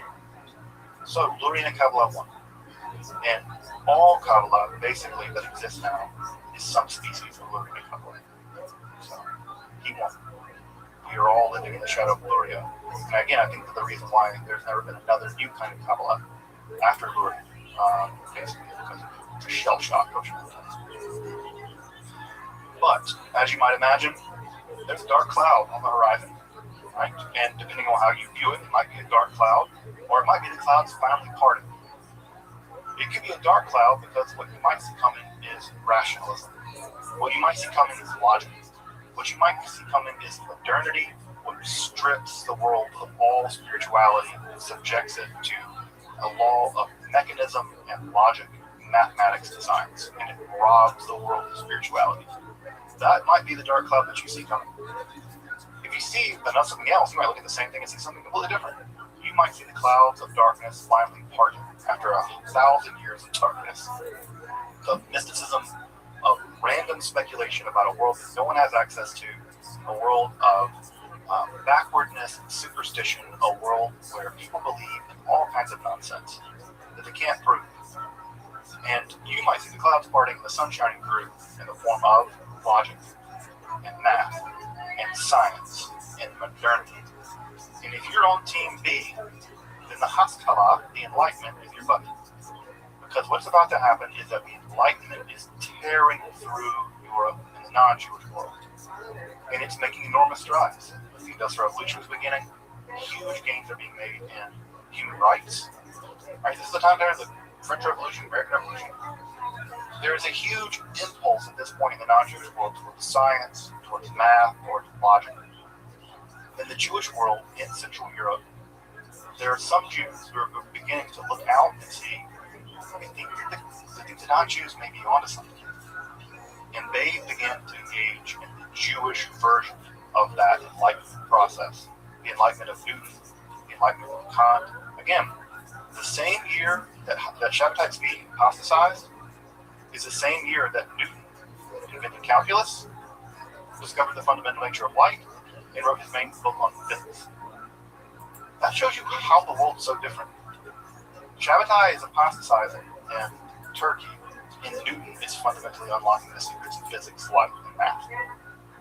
And by the time we get to the 1700s, the Jewish Enlightenment is beginning to take effect. The Haskalah will begin to take effect. And what we're going to see is that in the aftermath of the Haskalah, which we'll talk about next time, the arrival of Enlightenment values in Judaism, that we're going to see a huge shift in Kabbalah. The 19th and 20th centuries will represent both an incredible loss in the Kabbalistic world. I mean the loss of life, the Holocaust, of course, but also the rebirth of Kabbalah. The fact that we're having this conversation right now means something's changed. We are modern Jews for whom most of us would be declared heretics by the very people who've been studying for the past 15 weeks. All of us would have been condemned, probably. Many of us would have never been allowed to study Kabbalah if you're not Jewish according to their rules, or if you're not Jewish at all. We are, at some level, the inheritors of what's about to change. And what we're going to see is the interesting travails of Kabbalah into the 19th, 20th, and 21st centuries, where it will undergo some of the most horrifying feats, and it will rise from those ashes. And some of the most important Kabbalistic texts are now available within the last 5 years, something like the Zohar Christopher edition. are now available to us. So next time, folks, we're going to turn our attention to the 19th, 20th, and 21st century to talk about the sort of vicissitudes of Kabbalah in the aftermath of the last major Kabbalistic innovation, which is Hasidism. We'll talk about sort of the post-Hasidic world. What does the world in the aftermath of the Hasidic world, in the aftermath of the Holocaust, with the rise of the internet, with the rise of liberal Judaism, what does Kabbalah, how does Kabbalah adapt, reconfigure itself, and survive in all of those environments? And as you know, because you're listening to the sound of my voice, talking about Kabbalah, you know that the story is a happy one. Kabbalah survives and thrives. We'll talk about that process, vicissitudes, this class. Welcome back.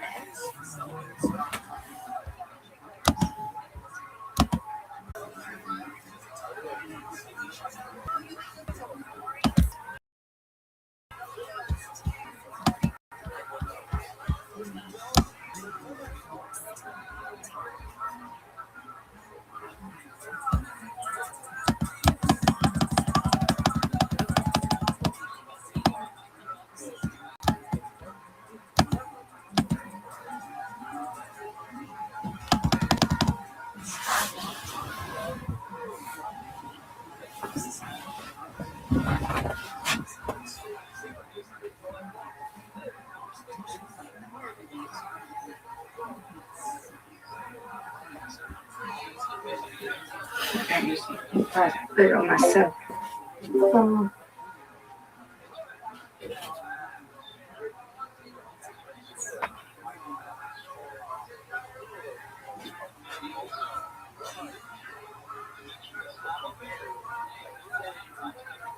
Miss Aquarius, are you excited for the wedding? Yes, I am excited. Absolutely. I'm excited for you. Yeah. I know.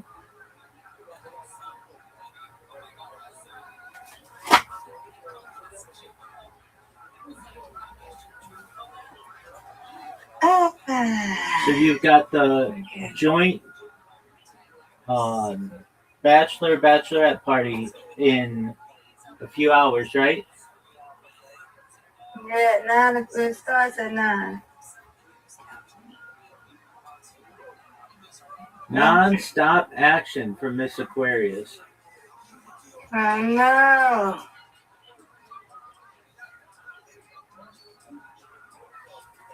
You know, it's waiting for me too, where am I? What'd you say, big man? No, it's still waiting for me here at my hometown too. Over here where I live. I need you to repeat. What did you say?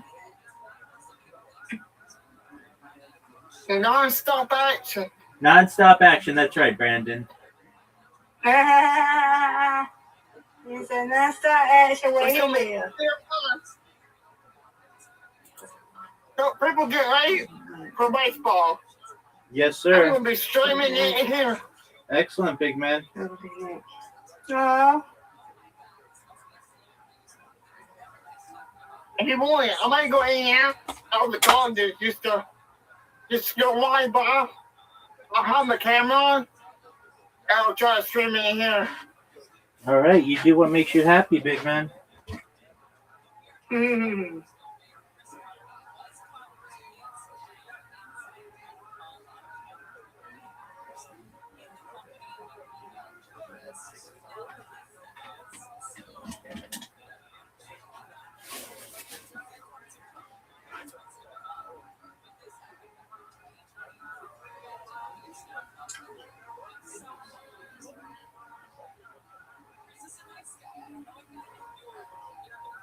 What you say you doing?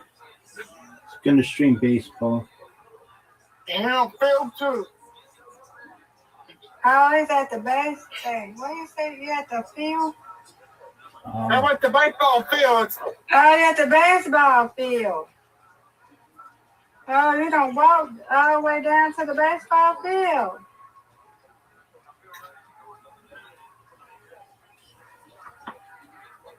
Yeah, we see it. Yeah. Rabbi, you see it? You look at it? I saw it You seen earlier. it before? Yes, Oh, yeah, we ma'am. saw it. Look, it's so cool. All Rabbi, you seen it already. right. Yeah, but I'll take a look again. I'm doing something, but okay, Look, what am I supposed to? baseball field. I see it. Baseball field. Look at the baseball field. I see it. Very cool. It's gonna be a happy day for me. There you go. I'm happy. Good for you, big man. Yay.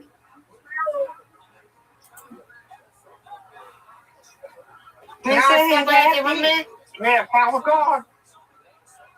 Yeah, now start asking for me too. Yay!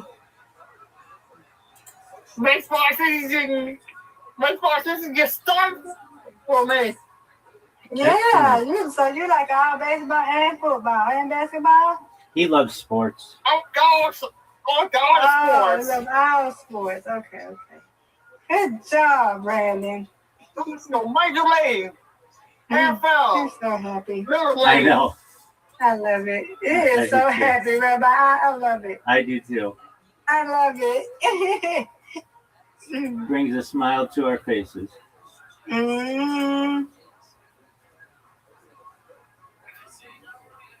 But now you can't handle because that's why I'm skipping my words. I got the hiccups. You got the hiccups. Yeah. Mas now somebody for me. I can't wait.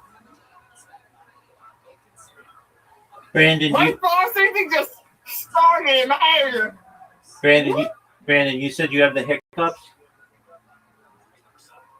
Yeah. All right, here's what I want you to do. It's 3 steps. I want you to breathe in through your nose. I want you to swallow twice and then slowly breathe out through your mouth. So breathe in through your nose and then swallow twice and then breathe out through your mouth. And the reason why I have it, I don't know if you know it, but they're retractable. All right. They're retractable. Okay, let's try it again. Brandon, breathe in through your nose, swallow twice, and then slowly breathe out through your mouth. Breathe in through your nose, swallow twice, and then breathe out through your mouth. Breathe in through your nose, swallow twice, breathe out through your mouth.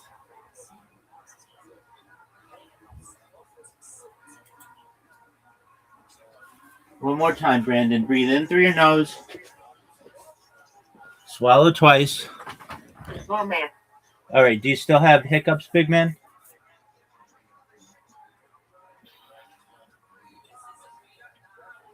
Brandon, do you... No, they're gone. There you go. Yay! There you go, big man. All right. Yay, Rabbi. Yay, Brandon. That's right. Where's my teeth? They gotta Yay!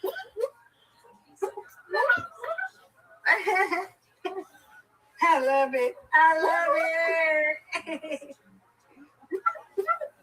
I love it. Yes! Thank you.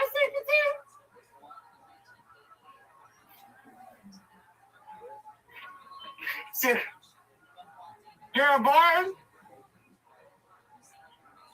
You're a barn? Giving a grace.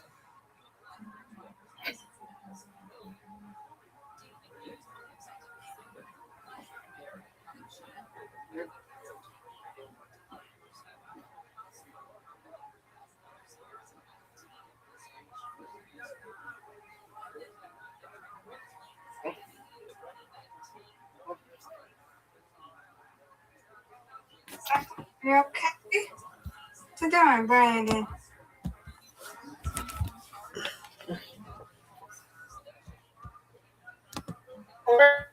He breathing.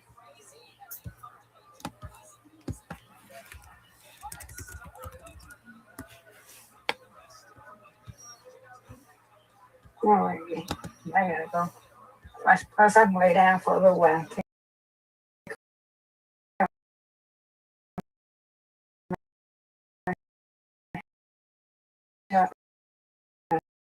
Lay down for a little while. Then I'm gonna shave.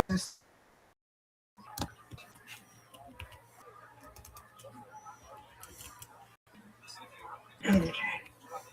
Now what? We're gonna put you down up here. I'm not gonna keep that dog down here. There you go. Put you right there. Okay. I'm gonna go down. I'll get you down. And you come down. Okay. Oh, Lord.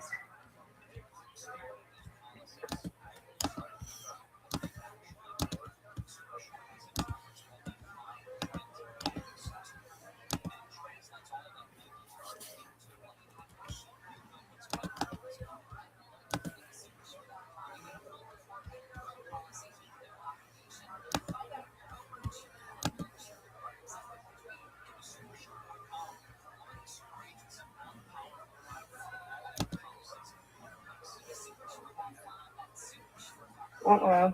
My bad. I'm with the whole thing right there.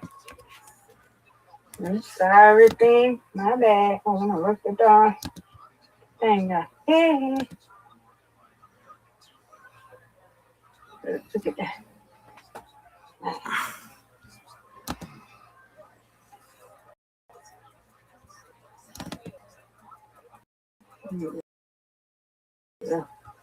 Look at my other one.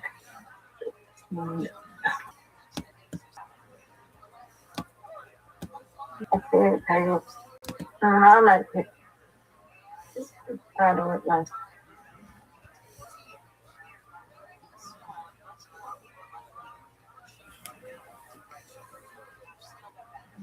Ma, can I wash my blues and jacket?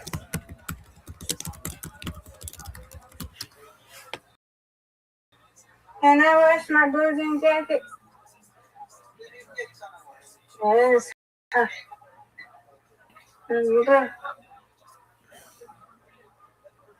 Okay. Well, my dog clothes, they'll be all right with the dog clothes? Okay.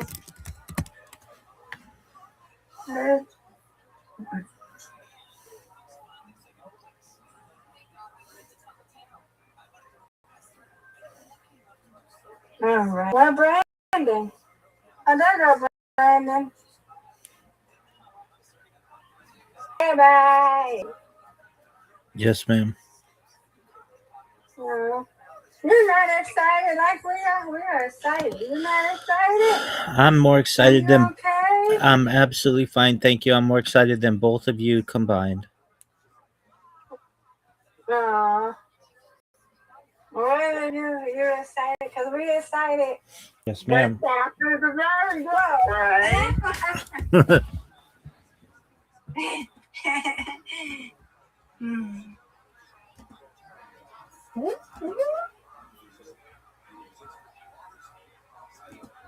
Well, it's time for baseball. It's softball. Baseball. I see. You like the baseball. Oh.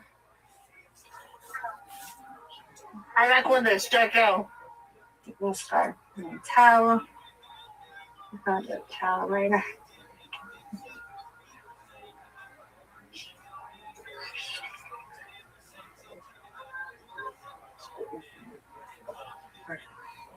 Sunset, sunset. Okay.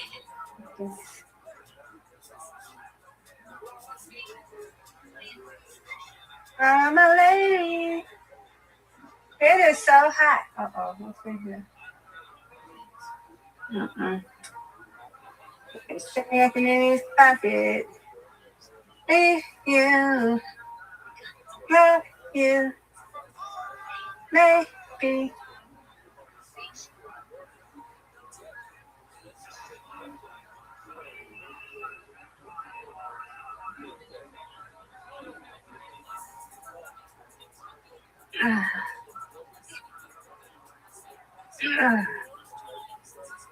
That can go with my gray. This can go with the white.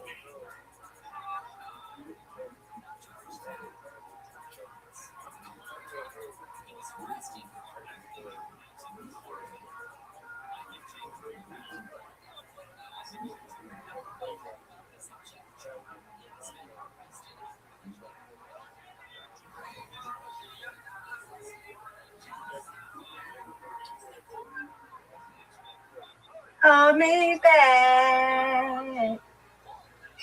Oh, it's nice out here and it's warm. Supposed to rain tomorrow. There you go. Yeah, it's okay. It's gonna be fine.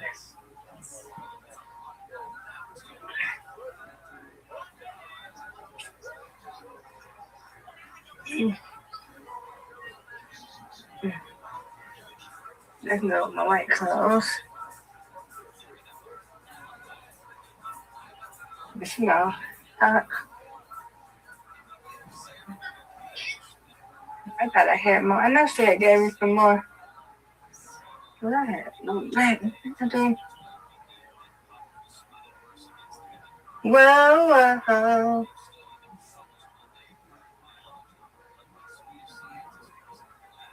Oh,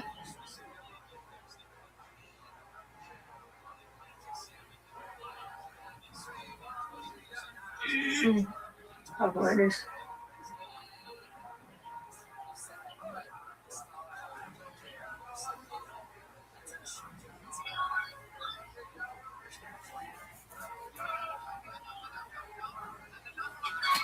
I had some black wine. I had some black wine. How many is that? Here's this stuff, honey. That's some black. Whoa, whoa. Fuck yeah, after many technical difficulties, we've figured out some things here. Thank you so much for waiting, everybody. Happy Tuesday night! What? It's Tuesday night! Our first ever Tuesday Kill Tony. We are very excited because one of our other favorite shows here at the Comedy Store, if not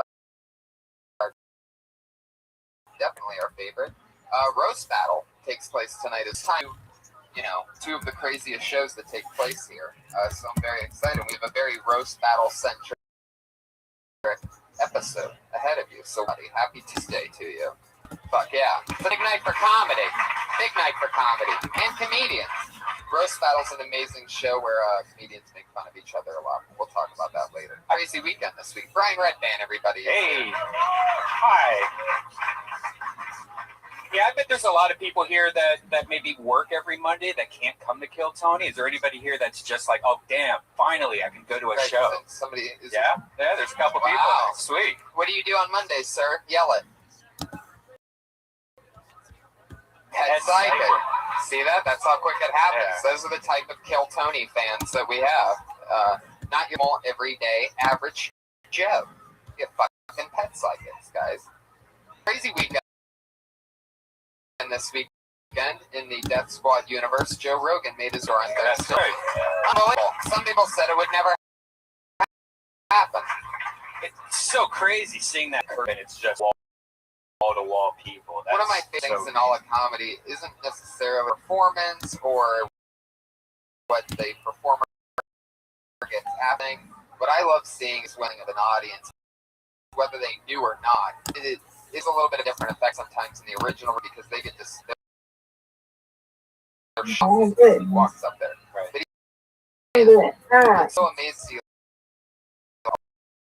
a long, extended ovation. How down there is so amazing and powerful. I saw Cheap one time at the La Jolla Comedy Store 4 or 5 years ago, and they were separated. They hadn't 25 years or something crazy that they got together, one to test their show at the La Jolla Comedy Store, and plus the media. So we're working here. Yeah, it's like 5 or 6 years ago. And then we snuck in the back, you know what I mean? Range there. And Cheech and Chong's reception, it came out for the first time in 25 years, was so crazy. What happened was, check the double standing ovation. We got a standing ovation when they came out, and then everybody sobbed together. Crazy. People started standing on chairs. It's like a 400-person showroom, the La Jolla Comedy Store. And then once people started standing on their chairs, everybody else could leave. So they started standing on their chairs, and everybody was up a fucking level. Imagine that. That's the craziest entrance I've ever seen. I can't be knowing. I couldn't be knowing now. Tony Hinchcliffe, they were all doing it again this week for the secret show Thursday at 9 o'clock. The Secret's out Thursday, Maynard, 9 o'clock. Rogan, Hinchcliffe, Red Band, Trussell. Some of my favorite people. Boom. Boom. This one from my right. Guys, we had a delicious meal tonight. That's because our show's only sponsor is the gourmet chef, the lovely Elise Lane, sitting right over there. Look at her. Beautiful, smart. Hello, cook. Don't swing it too hard, because there's butter on that crawfish. But we don't want to give any, alright, stop now. You have to do things, Brian. You even have a fucking napkin as you play with crawfish right now? Oh, Let's just suck the brain out, right? You are disgusting. Yeah, Joe Rogan, we were at this restaurant and they had a crawfish on the side of the plate, but I think it was just for decoration. Like it wasn't cooked the way you're supposed to eat it. He took off the thing, sucked it, and it was like still brain.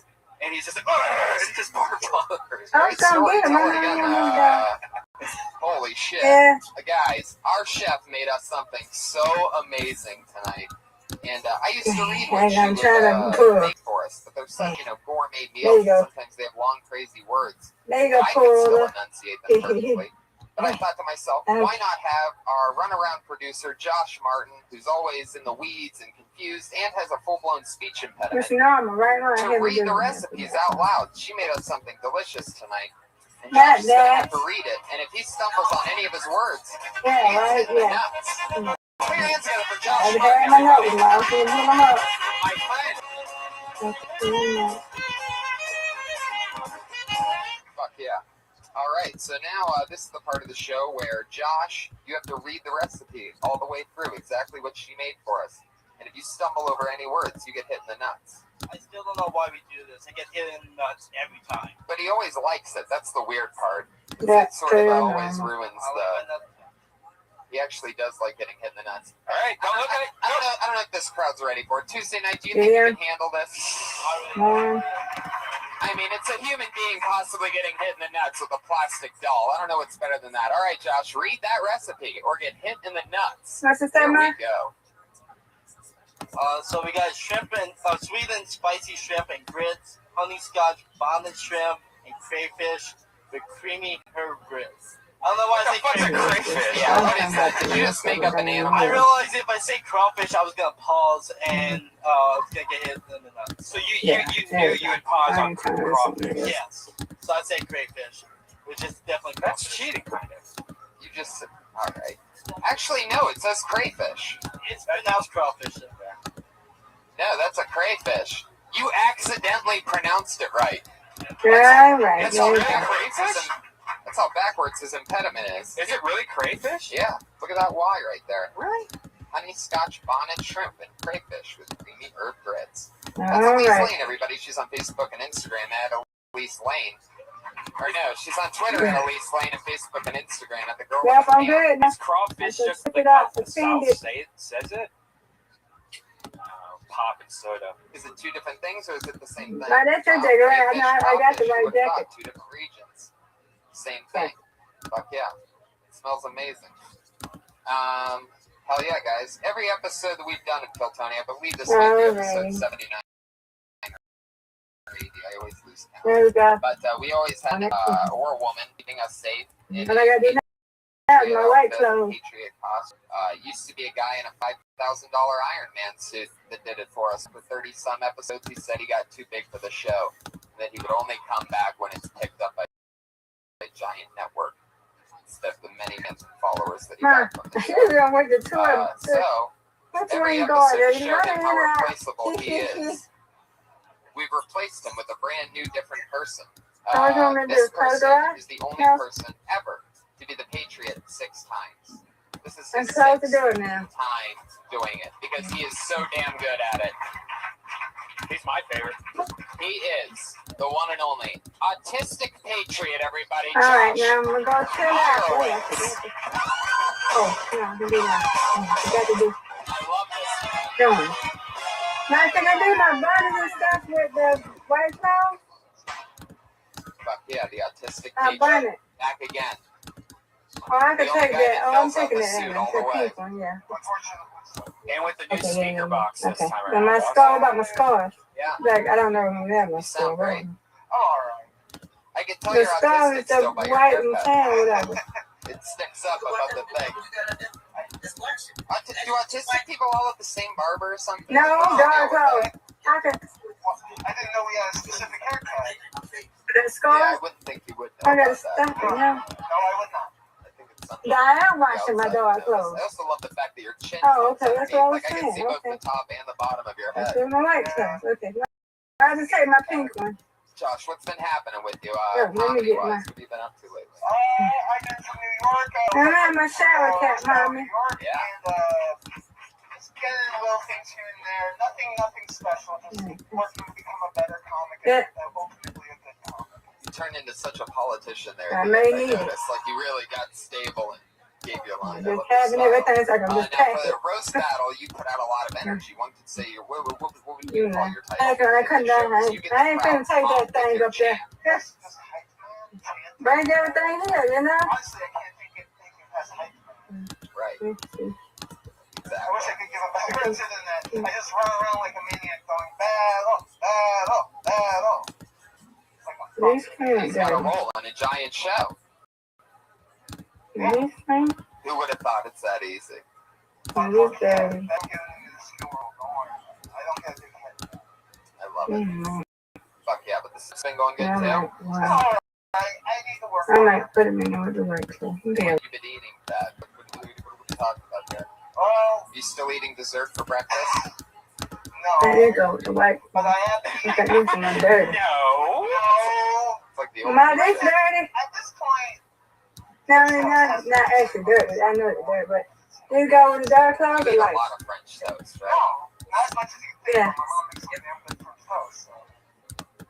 Gotcha. Got him there. Wait almost every morning. All right, I'm Do you done. want French toast? And what do you say? I say, give me the most We bread. finna go. We finna ride up. The boy. That's to say I eat a lot of French toast. That's to say. We'll come have with you. Stuff. Yeah, man. This guy loves French toast. My scars. French toast is just bread and syrup mixed with eggs, right? Is that not the worst idea for a fucking day? No, then you add Very powdered much sugar so. to it. Ugh. My mom doesn't do that, and that's See? why it's unhealthy and not, especially with the carbs of the bread. So when your mom doesn't make French toast, what does she make for you? By the way, just to clarify, she doesn't make it that much. When she does make it, I'm on tiptoes, you know. I'm just like, oh, Tip toast. tip from my toes. Wow. I'm just like, oh shit, French toast. What else gets you on your tiptoes? Basically anything delicious. So what else? I'm pretty easy. What's another breakfast that she makes?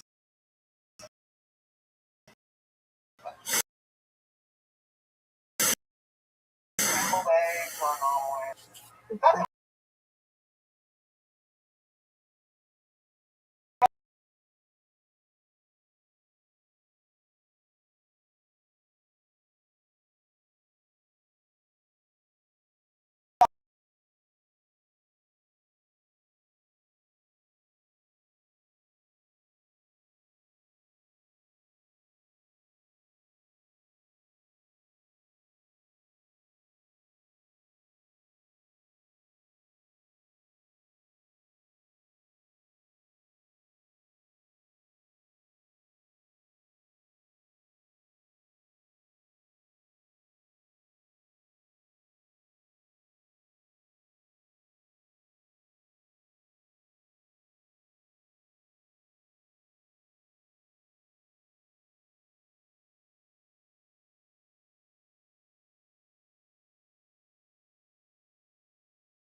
But I'm glad that you guys are here. Every week our Patriot asks, so 2 guests each a question. Go right ahead, Patriot. You have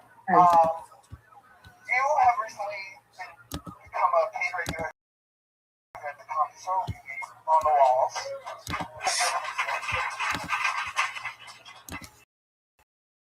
What do you think is next on your comedy agenda? What do you think you hope for next?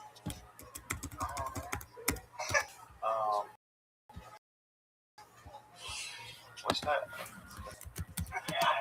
That's a solid goal, man. That's what everybody wants. Once you get that name on that wall, everybody knows that's the next level in the video game. Fuck Sarah Tiana. Yeah, Brown meters. Shit. I'm on the pilot, so somebody TV. There you go. Great question, Josh. Who did the black? I did black. Yes. At what point did you know this was going to be a big successful Was it after Kenny Lyon, Josh Martin, the first roast battle? The accident that made it all fucking start? When Jeff Ross started coming every week, when the general, his mentor, Tony, when he started coming every week, I was like, this thing's going to be fucking pretty well, so I'll say that. There you go. Bad question. I thought me being there every week would make you think that it was going to be a hit, but I guess it took Jeff from. There you go. That's right. Sound effects. That's right. Who gave you that name? The Golden Pokemon made Benji. I do pink.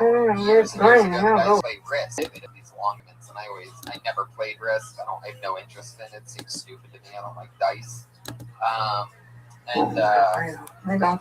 I'd always go in there though and bust their balls or whatever. That's back when I was hanging out during the day a lot. Just like writing, riff, blah blah blah. And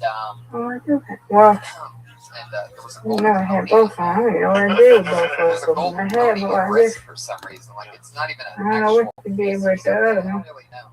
But I said I one day, had two. I don't know what you did with the other one. and it's not a piece of a player. So Benji goes, "You're the golden pony," and I didn't like it because he kept calling me that after that, and I kept going, "Stop it." But then I sort of like. Which reminds me, buy the Golden Pony t-shirt, TonyHitchClub.com. Thank you. It's another $20. 7 of it goes to the guy who made it. Anyway, let's get this thing started, everybody. This is Kill Tony, where comedians sign up for the opportunity to do 1 minute on this stage. They can kill.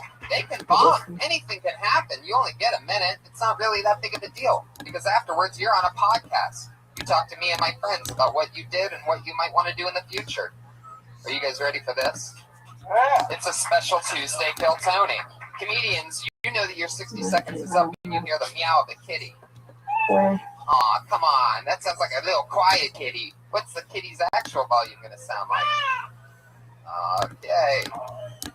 Alright, so I guess I'll move on to the next part. Wrap it up after that, or else you're going to bring out the angry West Hollywood bear.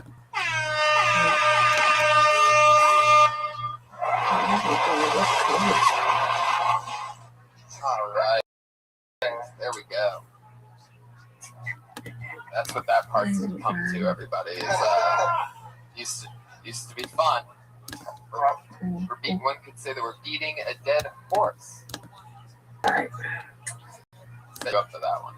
Hey, I know this guy. He works here. Interesting character. Put your hands together for Jared Levin, everybody.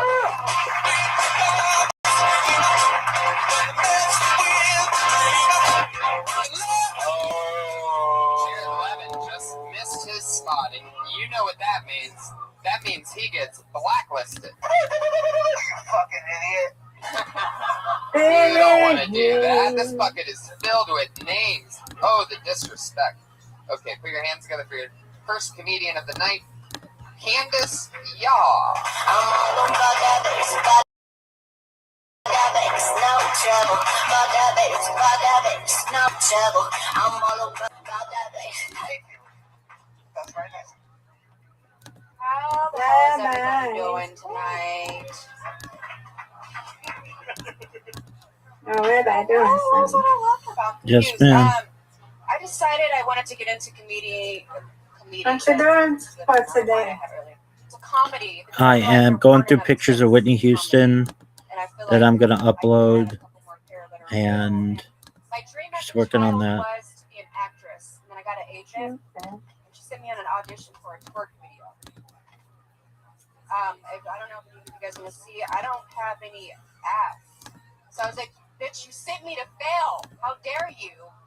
And then she sent me on another audition to do reality TV for Flavor of fucking Love.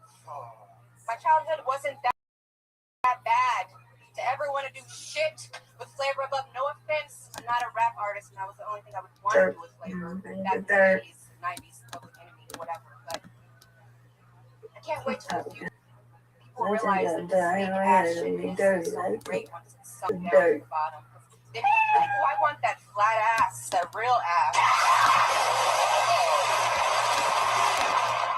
Wow. The Angry West Hollywood Leopard came out on that one. That's Candace, stay up here. No, you hang out with us. You got to talk into the microphone. It's a live podcast. Welcome to show business. Candace. Yes. All right. How's it going? How long have you been doing stand-up? Welcome to hell. I've been to hell already, I'm not scared. So. Whoa. It was a loving hell, a loving hell. Josh, settle down over there. Settle down, autistic patriot. You're an animal. Sorry. What was that popping noise during the show? What It was my microphone reacted to my hardness. Whoa. You're fine, Shit. lady. Oh my God. I'm actually classy, don't worry about it. I didn't say all against you, I'm just trying to be professional. I can change any placidity, trust me. Whoa. Battle. Intense battle. Okay. What that word mean? Okay. So let's get into it, Candace. You've been doing 3:23 now. How many Give me times a little have you hour been on now. stage? Okie doke. I got my stuff in the dryer. Okay. So let's knock In out the dryer. some fun I'm stuff. wash it. First, you always got to move the mic stand. That one's easy, but you should already know that. That's like a. Anyway.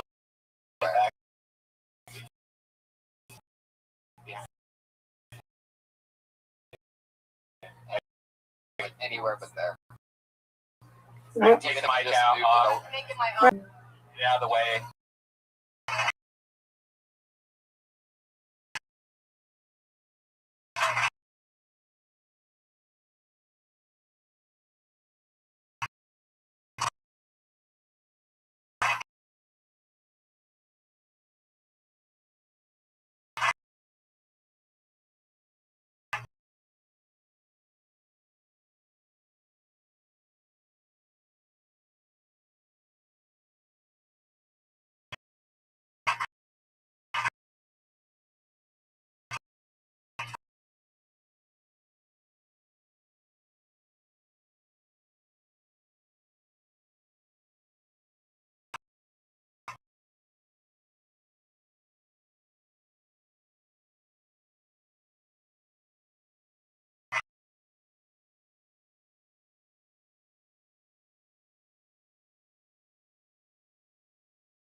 What? One of 20. You won't tell me any other black mother, Asian father you know. Black mother, Asian father. Yeah, really? Tiger Woods. Okay. Black mom, Asian dad? Okay, so that's 2 and 20, so I feel better now. What do you mean there's 20? There's not 20. It's like 20 made every minute down at Koreatown. Yeah, downtown. Black moms, really? With Asian... Who wouldn't have you seen a Serena Williams with like a Jet Li when you see that walking down the street? Hey, I saw Romeo on my side. Aaliyah, that's the last time you saw it. Aaliyah and Jet Li, literally. A black woman and an Asian guy. Yeah. That's true. I'll say it makes sense for this hacky joke because she wants her credit fixed. Oh. That's what it is. No. Where's the West Hollywood band right now? Bring them out. On Tuesday, like half an hour. Don't worry about that. Two girls downstairs. That's so funny that you think there's only 20 of you. Like you say an actual number like that. I feel like it. And the truth of the matter is my mom actually had a fantasy about Bruce Lee. Kiss of the Dragon was on repeat on UPN, and she was like, oh my god, I got to check it out. Actually, Kiss of the Dragon? yeah, Kiss of the Dragon's Jet Li, actually. Well, That's just his... I call it that because they're all the same. Jet Li, Bruce Lee, Jackie All right, Chan, and all the same. Candace, thank you so much. Candace, yeah. You want so much?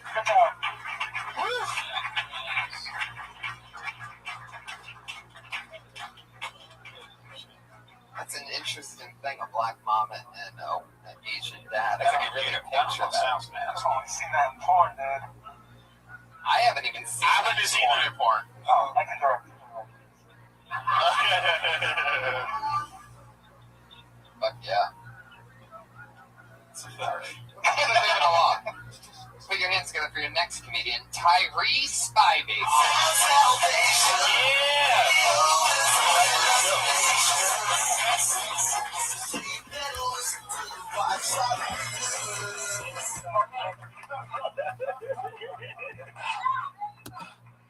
I start. What's up?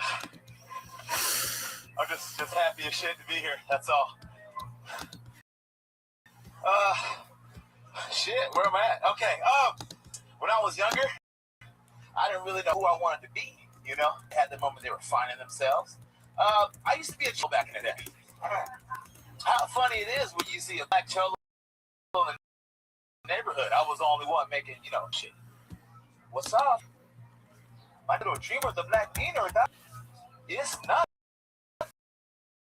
fool. Like, if you want to fight, it's nothing, nah. But that little chola, but she was like smart though. She used to use big words on me and shit. Like, why are you being so like analytical and shit? That's all I had. Family is important. We can move on from this. We could. Hello. Where's the cat? There we go. There we go. The fuck I was looking for. Two. Get him, Jamal.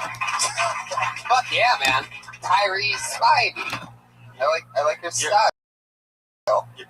Your family's an audience? You know what? I'm head toe.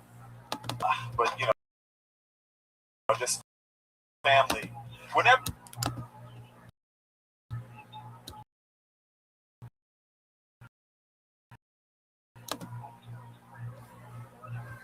Whenever you start, like, when you want to,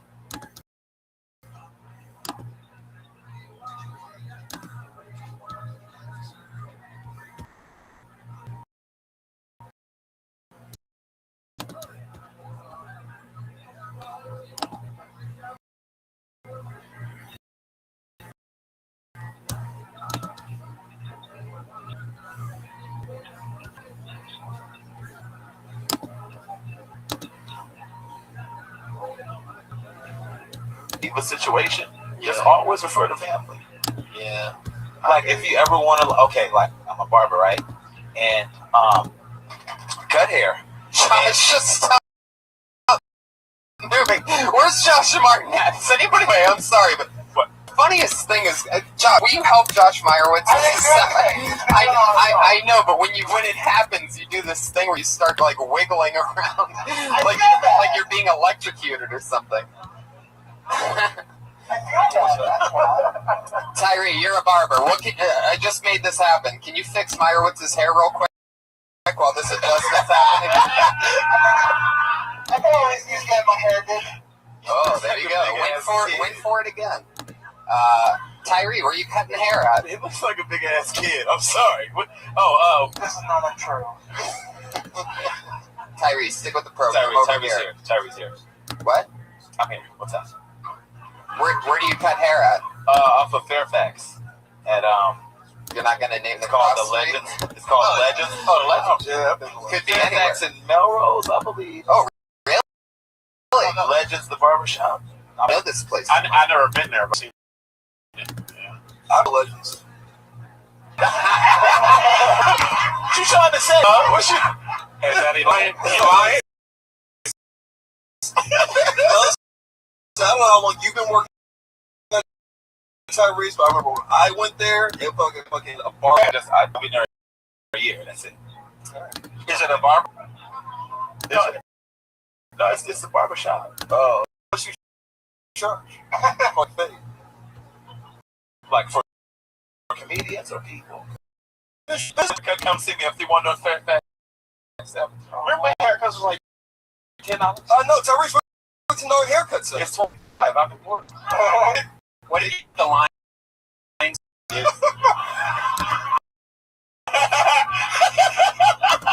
It's actually charge a lot fucking more, but it's Hollywood, so it kind of like balances out. You ever do any weaves or anything? Any what Weaves? like girl weaves? I actually cut toupees, like the whole Steve. Like, do you braid hair? Can you braid hair? There's nothing wrong. If you ask for your sister, I can't braid worth shit. My uncle can braid hair.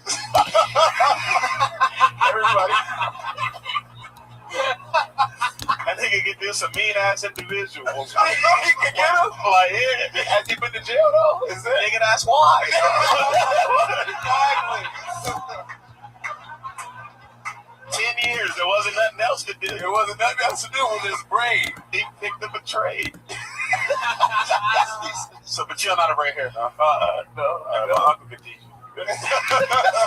Craziest thing you've ever that anybody's ever asked you for haircut?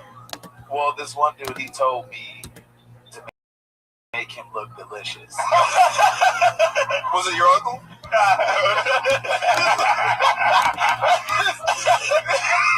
He gave that nigga a rap. So did you? What did you do? What do you respond to that? Make me look delicious. You're already delicious. It's like, no, dude, make me look like I taste good. Like, well, I don't see wrong. I was going to say. Josh, you need to mute yourself until I check in with you from now on. You're getting a little, maybe the whole 6 times Patriot thing got to your head. It did. I was just going with the flow. You raise your hand from now on. I'm sorry. Sorry. Wow. By the way, and the reason why I'm asking you all this barber stuff is because, I don't know if you already do or how long have you been on stand-up? 3 years. Oh, really? You do it a lot? I haven't seen you before. No, I don't. Just started coming around here? Where are you from? San Diego? You remember? It's like Brian Moses here. No, I've never. I've never seen another. He ain't never seen me 4 years ago. Harry started 3 years ago. Oh, wow. Yeah.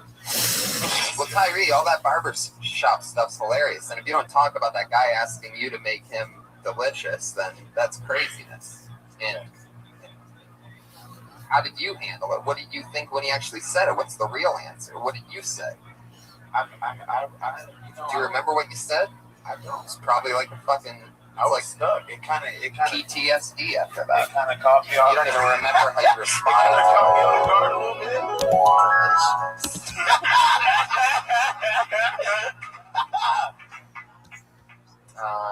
But yeah, man. Well, he's like funny, like off the cuff. Yeah, totally. You rock the show to Josh. Yeah, you killed that.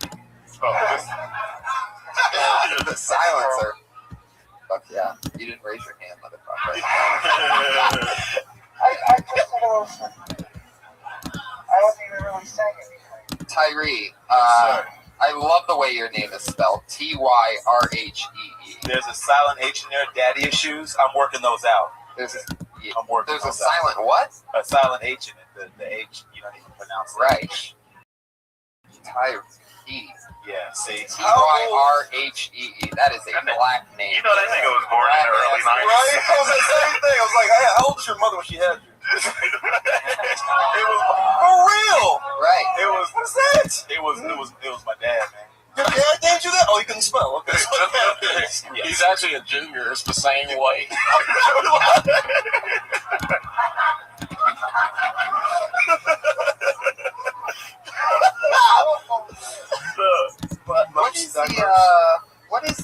What is the thing with black names? Anybody ever figure that out? Why? Jamar, tell us. What my name? I don't get it. I don't know where they picked it up. Like when it was like just you know what it was? Niggas was different, right? So you got this thing about being different, which is good, right? I guess so.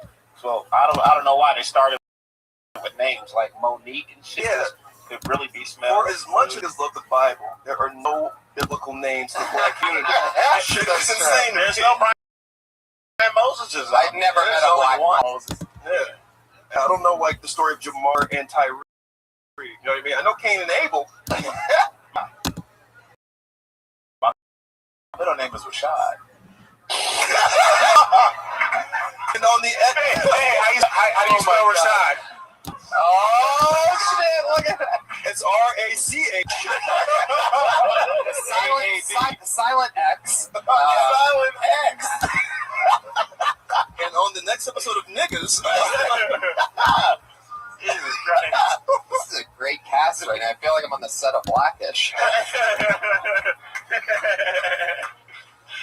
Tyree, what? All right. I love your style, man. Please come back. You're. Thank you, bro. Tyree Spidey, everybody. There he goes. He's on Twitter at the fake Tyree. It's all one word. The fake Tyrhee. Oh man, I love your stand-up for diversity showcase, Tony. This is a lot of fun. Funny thing is, Jared Levin looks diverse too, but he didn't even show up for it. A question I always ask my guests is: was there anything you did stand up that you can't believe you ever talked about, or something crazy, but like you're embarrassed that you ever did? Yes, I used to sit with Mike stand with my twin brother. That was one. Yeah. Your brother's always behind you. I mean, I used to do it. She did. Like I used to leave it in front of me. But I think I used to do a bit about fucking my grandma. And then I did it. Nigga, you was waiting. Were you there when I did it on like a showcase too? and it failed so miserably, and I got banned from the improv for like 4 months. I did it, and then after I did that bit, I dropped the mic and said, "Suck my dick and good night." Yeah. I had a showcase like that once. Yeah. What'd you do? What happened? Same type of thing. Same type of thing. Where, those showcases are weird because you have you completely miss, and you know that you missed, and you know that the people that did good, like, never do good. Yeah, that's like their breakthrough night. You're like, them. Well, they suck. Well, until they got major. Right, exactly. But what's crazy is I didn't have a joke about fucking my grandma, but you reminded me of it's perfect for me, a very, very, very, very stupid thing that I used to say was I'm a premature ejaculator and I have trouble, but my friends tell me that to picture my grandma, but my grandma's hot. Dumbest thing. I go, and she's a hell of a cook. Oh, that's kind of fun. Yeah, maybe I should bring. I'm just fucking with it now. Back when I used to say it, I wouldn't get a laugh. Anyway, Josh, anything stupid? That's what I was thinking of. I used to say this. I used to say, I had a dream last night. I was jerking off a dragon and it jizzed fire. I want to emulate that in real life by blowing a flamethrower on the girl and she's giving me a handy. Okie dokie. See? Holy shit. Yeah? You are swinging for the fences tonight. But you asked me what bad joke Hey, no, I know I asked you. There's no doubt. I love it. Oh, You did a great job. It's all good. No autism win, you son of a bitch. I try. Put your hands together for Mug. Don't get that. I believe this is a legend of the open mic Mugzilla, perhaps reinventing himself, shortening the name Mugzilla to just Mug. He's obviously trying to create a second wave of here he is. Mug, everybody. Put your hands together for him. Oh, Jesus fucking Christ. Them retards on the comedy scene and woman hater, fucking retards, fucking Jamar, she could shit on your face. How in the fuck did you get past when your shit is strictly fucking third grade? Whoa. Whoa! Oh, he just hit somebody with the door. That was awesome.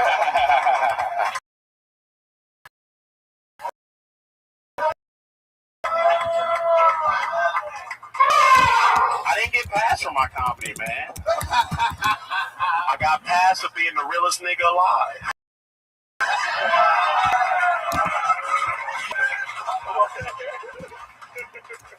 Fucking awesomeness. Holy shit. Hey, he didn't even have a Twitter handle. He gave you his email address. That is true. Wow. Yeah. Candace, is Candace still in the room? Obviously, Mugzilla ran out of pot for the first time ever today. He is grumpy. Yeah. If you know anything about Mugzilla, he's been doing the open mic like since I started. I mean, he's doing it before he even started, and you know, that's an interesting one. I've never seen him turn into a big baby. He lives in a van, so. Well, I know I have problems with Jesus Christ. It's a great set, though, I'll be honest. Yeah, Is it emphatic? he almost killed that shit. Yeah, dropped the mic and everything. I was like, damn, that's good. Best thing he could do was put that mic down. I mean, what is he? He's trying to do like that white knight stuff, right? Isn't that what they call that? Social justice warrior. What if it didn't get a reaction and he walked out? Fuck Jamar. It didn't. What are you talking about? It didn't, right? There was like some type of reaction, but what if he got nothing and he was like, and he just heard a door slam. Like, see, what would have been great, by the way, is if like he did that and then ran around and came up that way and did some like amazing piece where he's like, just kidding, and then everybody's like, boom, but he didn't do it. The minute's up. He doesn't. I don't even think he knows. He had 40 seconds to save his ass after that. Would have been epic, by the way. Would have been epic. That was a hot 20 seconds, though, man. Oh my God. And I don't think actually seeing the way his body looked, I don't think he would have been able to make it around in 40 seconds. Yeah, there seems like there was some sexual tension or something between you two. Do you know where that's coming from? Are you guys like just mortal enemies? every nigga out here trying to fuck me. I don't get it, man. It's trying to get you in the on his face, Jamar. Are you serious, third grader? Yeah, exactly. That's third grade stuff. How would you know that? You went to school in the 60s. You You're making cheap jokes, you third grader. With that, let me ask you. That's been an insult since we've all been in fourth grade. Fourth grade. That's like, oh, you call me a fucking third grader? Yeah. Would that shit on my face comment have killed in the third grade? Oh, what? Destroyed. Yeah. Same exact thing. We'll never way to find out. I've been saying that shit since the third grade. Okay. Let's keep it moving along. I fucking love it. Holy shit. Here's another guy that's been doing stand-up since before I started. First guy I ever met. Oh my God, for real? First guy I ever met here at the Comedy Store. He made a documentary about me. He was on the patio when I first arrived here. We share the same birthday. A hell of a gentleman and always a nice guy to me. And a funny comedian. Eddie Jr.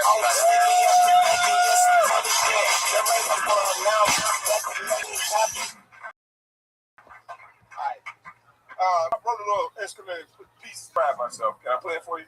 Yeah.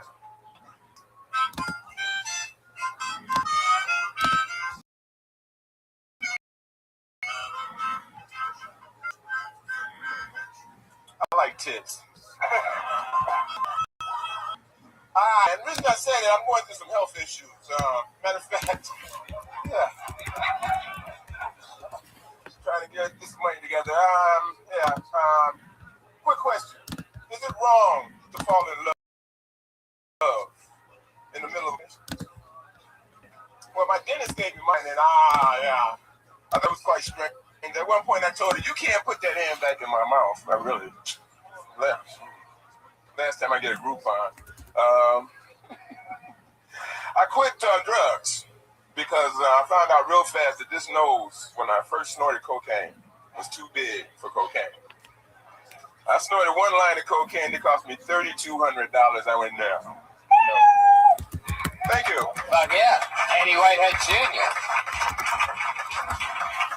You shit on her face?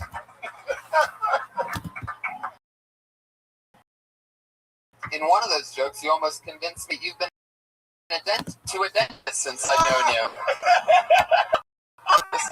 I still got a real tooth right here. Really? One real, one left, huh? Okay, that's enough of that. Eddie, how's it going? I'm feeling pretty good. I'm wearing panties. All right, Eddie, you can make callbacks to what happened earlier. You're 0 for 2 on it. I've been working hard on this documentary. Right. It's coming along. If you want to see it, it's YouTube. It's called The Nature of Stand Up. Tony. I didn't want my people to know about it, but what it is, it's pretty crazy because you got footage of me and a bunch of the boys when we were all just starting. Yeah, it was over 7 years ago, but you know, it does seem like you were kids back then in a weird way. And did you have the curly like Richard Simmons hair? At one point I did, but what's crazy about that is that was even after you have a video footage of interviewing me and me updating you on what's on. Yeah, I used to call him the human headshot because he showed up in bruises. It was just a big head, one talking. That's right. You son of a bitch. You know something? Yeah. That's about your journey and shit.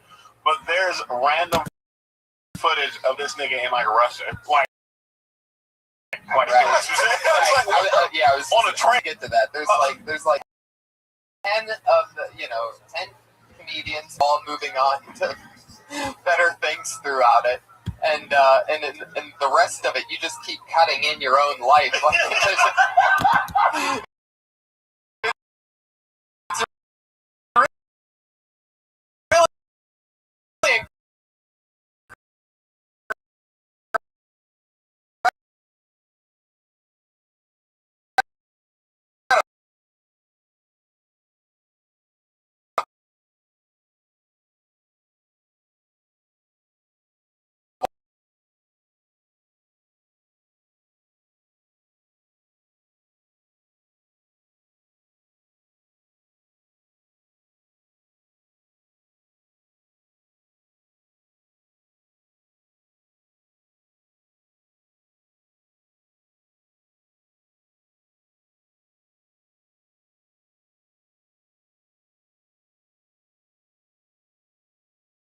Already.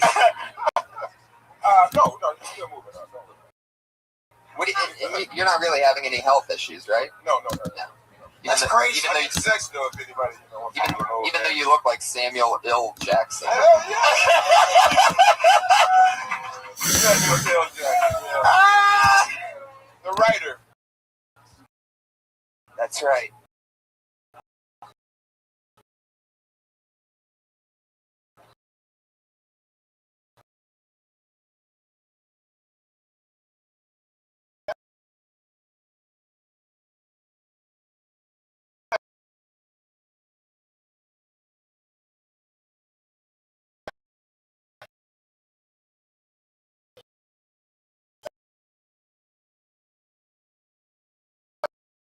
Son of a bitch. Anything else for Eddie, guys? Are you gonna ask him why he's back. We was like, Eddie, where you at? He was like, man, I was in Russia. And then he got on stage. He was like, so I just got out of jail.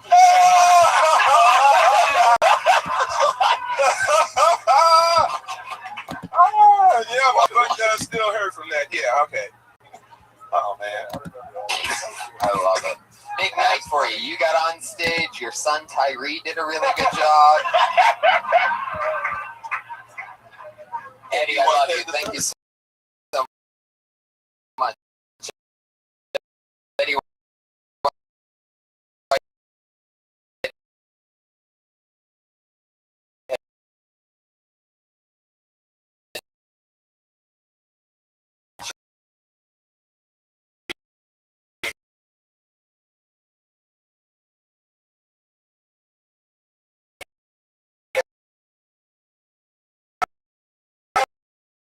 are you really on Twitter? Why?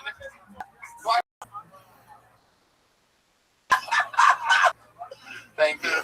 Thank you, Eddie. One more time for Eddie Whitehead Jr. It's so fucking funny.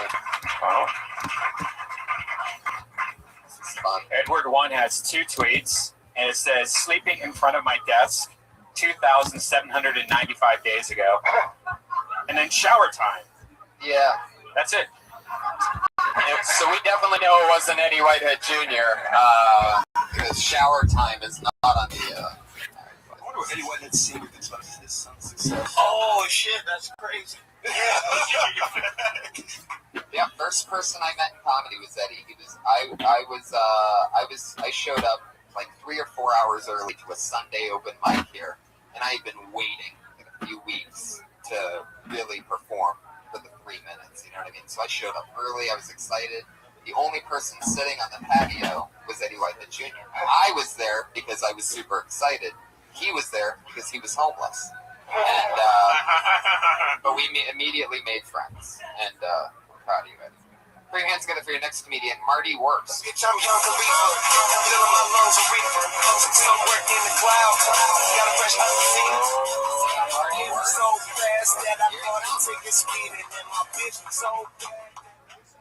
Hey, guys. Lost my virginity at a canned foods drive. My friend put me up to it. He's like, Marty, if you want to get some pussy, gotta go to a canned foods drive. I said, that's crazy. I don't know what you're talking about, but I'm in. What do I have to do? He says, take this can of peas and you're in like gold, baby. So I went down there. There was a woman outside. She was stacking cans of cream corn in the back of a wagon. And I said, excuse me, miss. That's a lot of cream corn you got there. So I was trying to be smooth. She said, get your own cream corn, motherfucker. These are mine. I was really startled, so I gave her my can of peas. Her tone suddenly changed. She said, you want to get out of here? I said, I'll pull the wagon. All right, I'm already where I sent you. What? I see why your last name's Works. Really? Wait, who says you're going to get laid at a canned food? Like, no one says that. This is a crazy story. You're a bagger? Might be funny, though. Might be funny. Marty, yeah, I like your style. How long have you been doing stand-up? That's like a little over a year. Okay. Where are you performing at?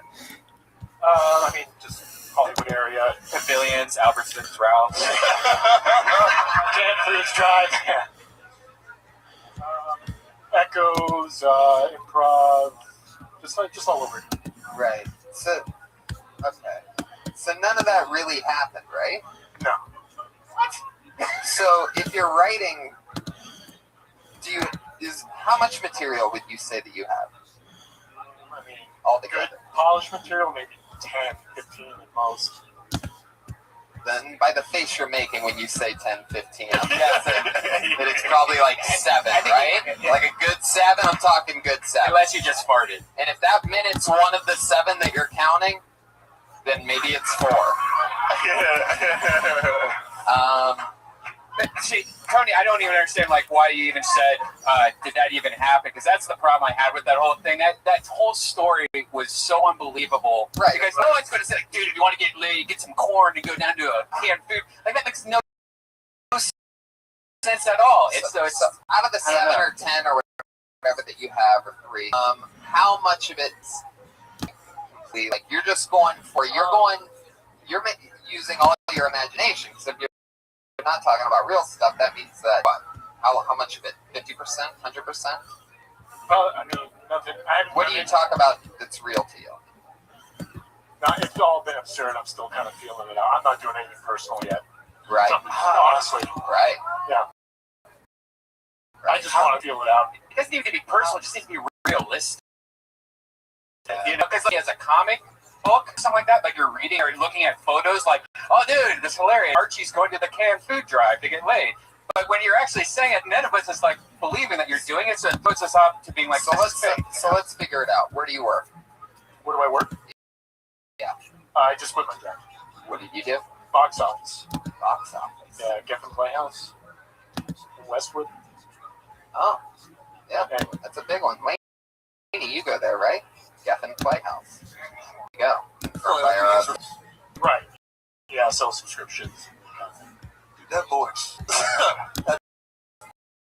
You sound like a pedophile. Like I feel in my head, that's what it sounds. Really, this deep creep. You know what I mean? I'm just like, this guy's like, he's got a couple, he's registered or something. Tell you a subscription. Can you say, need another blanket, little boy? See what I mean? Wow. He even tried. He showed us his pedophile one. I feel bad for the people not.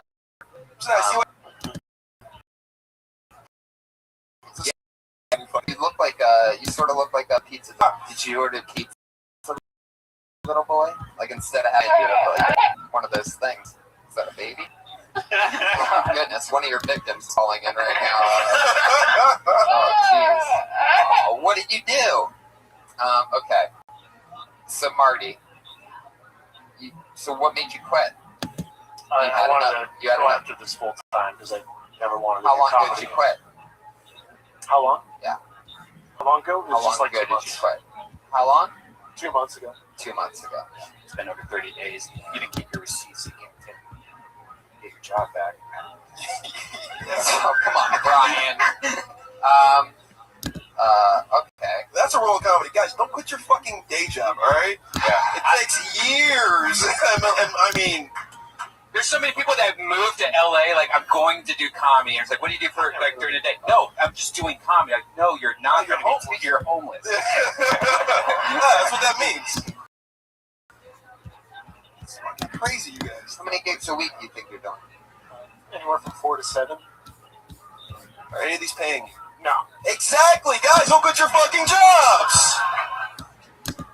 No. Yeah, most of the times comedy actually takes money. Like, you're actually paying to do spots. There's a lot of times where me and Tony, back in the day and stuff like that, would like drive, pay for gas to go out there, pay for a hotel to stay somewhere, and then make like $150, which is less than what we made to go out there. And that's still, that's what the reality of being a stand-up comedy is for like 95% of stand-up comics.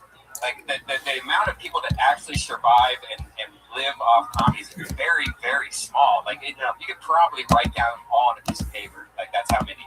It's very small.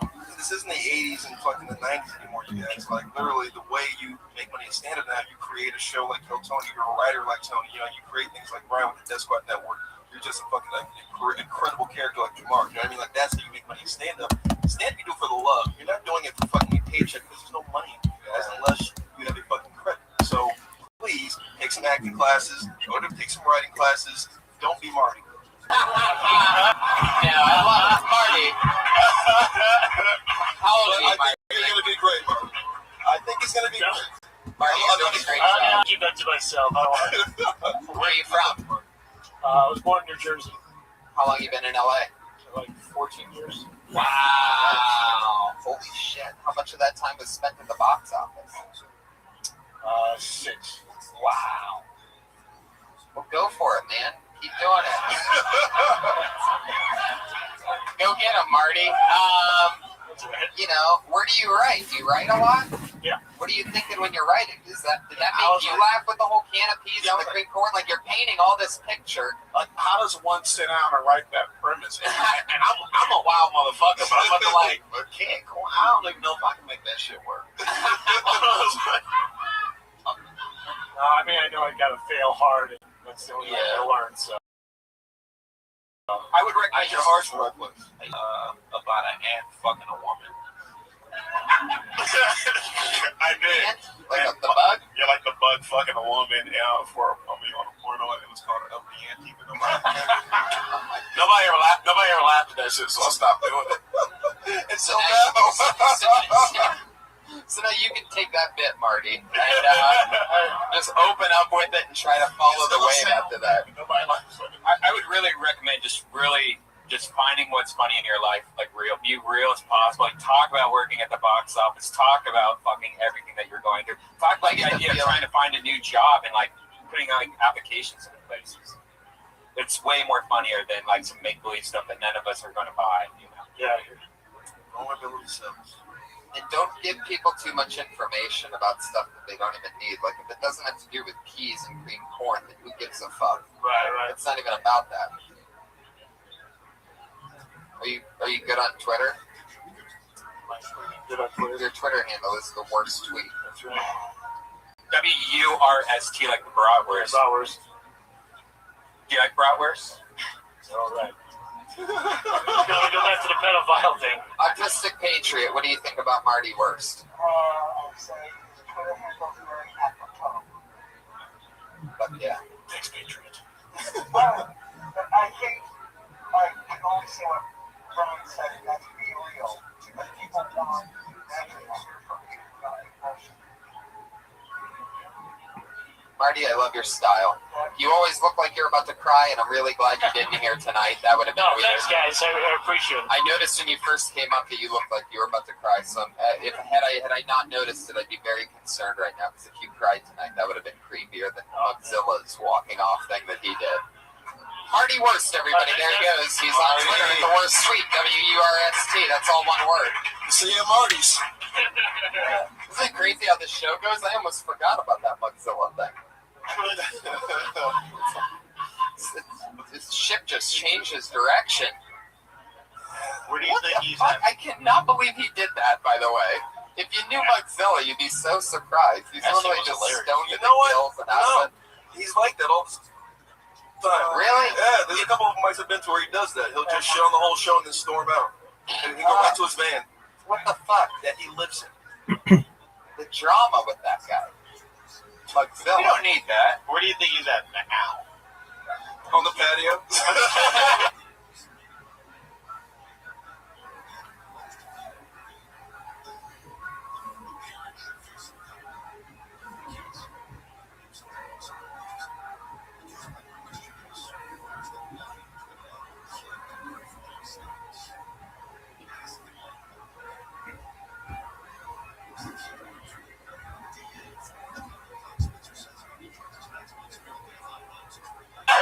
Just outside that door with a cup to it, like, am I banned?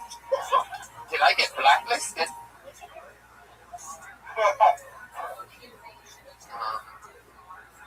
Yeah, let's do that. Anyway, put your hands together for your next comedian. Peter Prince.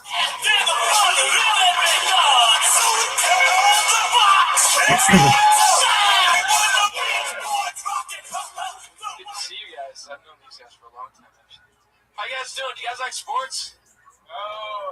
Well, I like sports, but only the sports where you put the ball in the hole, guys. You know, like basketball, you put the ball in the hole.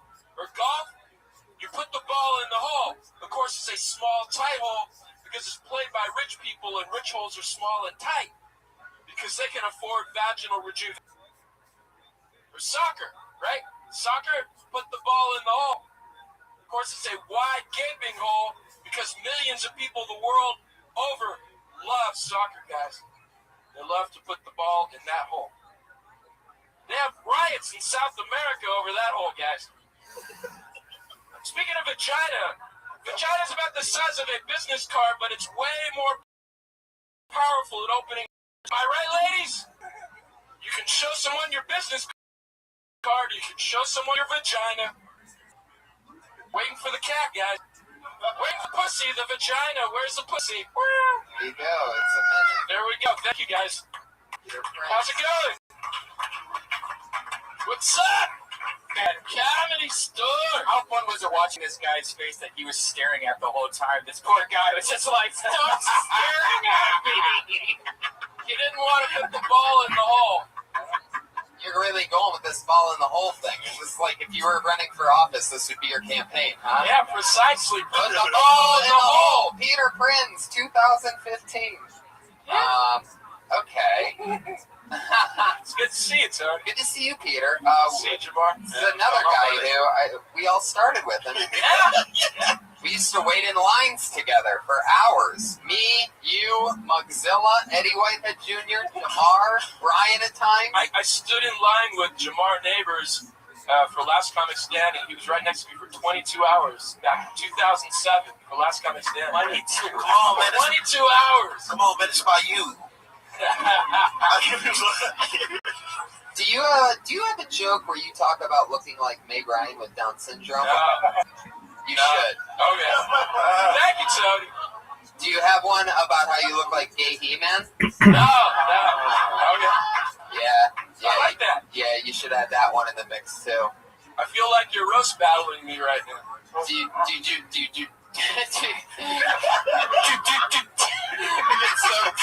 one favorite thing where you have a joke about you being a stutter? Whoa! All right, let's see how this goes. What's that bracelet you got there? Are you waiting for a gay falcon to land on it? Precisely. I'm waiting for a gay falcon. Are you a gay falcon? Are you a gay falcon? Peter, take it easy. Just come on to my arm, Tony. Come on. Just sitting around. How's things been going? So you're doing stand-up, having fun. You got a scarf. You still got that black man. No, I got a nice little sport coupe now. Oh, okay. Peter used to drive this black Astro van with blacked out, like with like 10 windows. Yeah. It was like, it was matte black. It was like, yeah, it was weird. It was weird. Did you used to live in that thing? I slept in it when I was first doing stand-up because sometimes people first do stand-up, they don't want to have jobs. It sucks, it's true. There's probably half of the people right now in this room are sleeping on couches or in their car. I can almost guarantee you that. It's true. Yeah. Because when you first start to do stand-up, you only want to do it. Tony was pretty broke. He used to ride his bike from Burbank to the Improv. And he rode a mountain bike everywhere. That was a long fucking drive. I remember that. Speaking of sleeping on couches, I'd like to give a special shout out tonight to the brother whose couch I slept on, Donnie Hinchcliffe, right in the middle. There you go. And my oldest sister, Wendy. Wendy Hinchcliffe is here. Triple Hinchcliffe room tonight, everybody. That never happens. That's like a solar eclipse at 3 Hinchcliffe. Oh, yeah, Moses is totally right. You need balance. You need to find a way to balance. If you're going to stay in comedy, you need to make a living doing something else until it works for you. Hey, do you do motivational speaking? Totally, yeah. You shouldn't. No. See what I did there? I built a rhythm of the thing. I found my way working for post-production houses and TV production companies. That's great. Yeah. So you're making money now, and you're doing stand-up. Yeah. That's great, Peter. It's fucking good news. Remember when Peter was on Last Comic Standing? No. You don't You remember that? I was on it a I've couple never times. watched an I was on episode it a of couple that show. times. Never? What would I have remembered had I seen him on? Peter was on Last Comic Standing, and he had alien antenna. Alien antennas, and it was green, and he actually got through. Yeah, they had a couple episodes, right? Yeah, I was in a couple things. Yeah. I used to play with voice boxes like this guy's doing. Bam! There you go. Fuck yeah. Do you ever talk about looking like an alcoholic Hulk Hogan? No, that's a good one too. Yeah. You got 3 good ones. Yeah, I like 3 good ones. Yeah, it's pretty good. Peter, I love your style, man. Thank you, Tony. Thank you very much. Tonight. Thank you, guys. Peter Have a good Prinz. night. He's on Twitter at Peter Prinz. That's all one word. Peter, P-R-I-N-S. Yeah. Check me out, guys. Have a good night. There you go. Fuck yeah, I just said that, Peter. Get off the stage. Check him out. Hey, check me out. Come on, Peter. Goofball. Where are you going? He's got all his stuff with him. Patent leather backpack. This guy. What are you, fucking Catwoman? All right, everybody. This is like Kill Tony. Where are they now edition? It really fucking is. It's never happened like this where I've seen so many people that I actually started out with. Yeah, man, it's insane. Okay, this is the part of the show where we have our two lovely regulars. We have two comedians that do a new 60 seconds every single week on this show. This week will be no different. Put your hands together for your first regular. She has a fun, you love her. You know her from this podcast and dysentery. It's Sarah Winchester.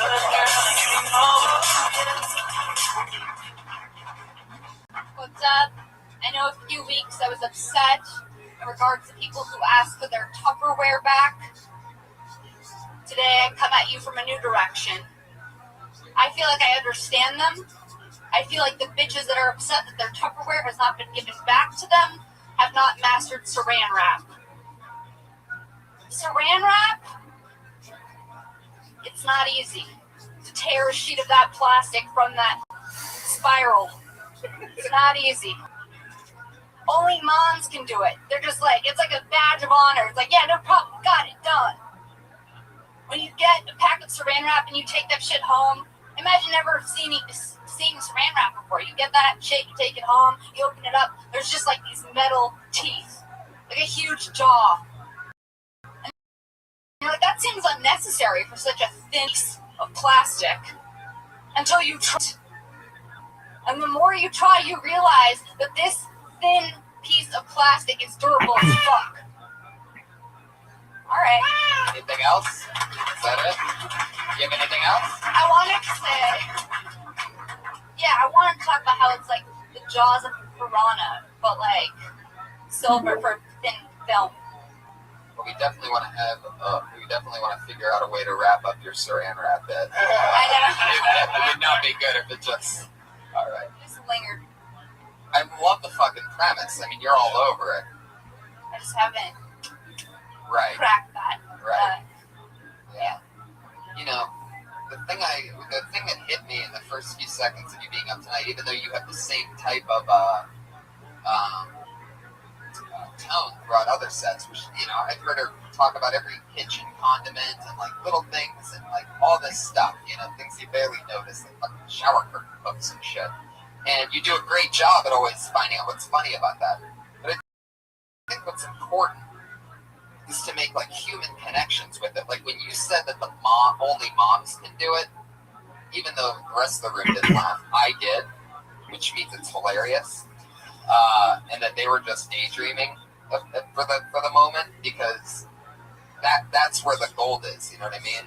Is instead of just talking about having people picture exact objects and things, you know, picturing people, and also what is saran wrap? Like, what you didn't say anything when you were talking about how at the very beginning about how it doesn't ever come off clear, that you do find out why. You don't make any comparisons to what the saran wrap's like. I don't really know because I haven't had much time to think about it, even though I'm very quick. I don't know.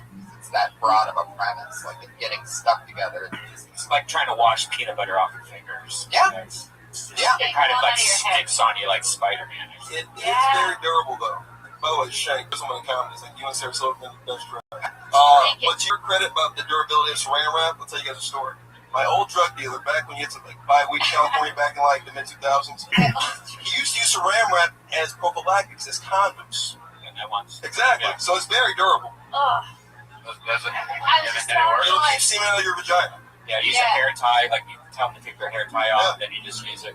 That's like, emergency condom. Yeah.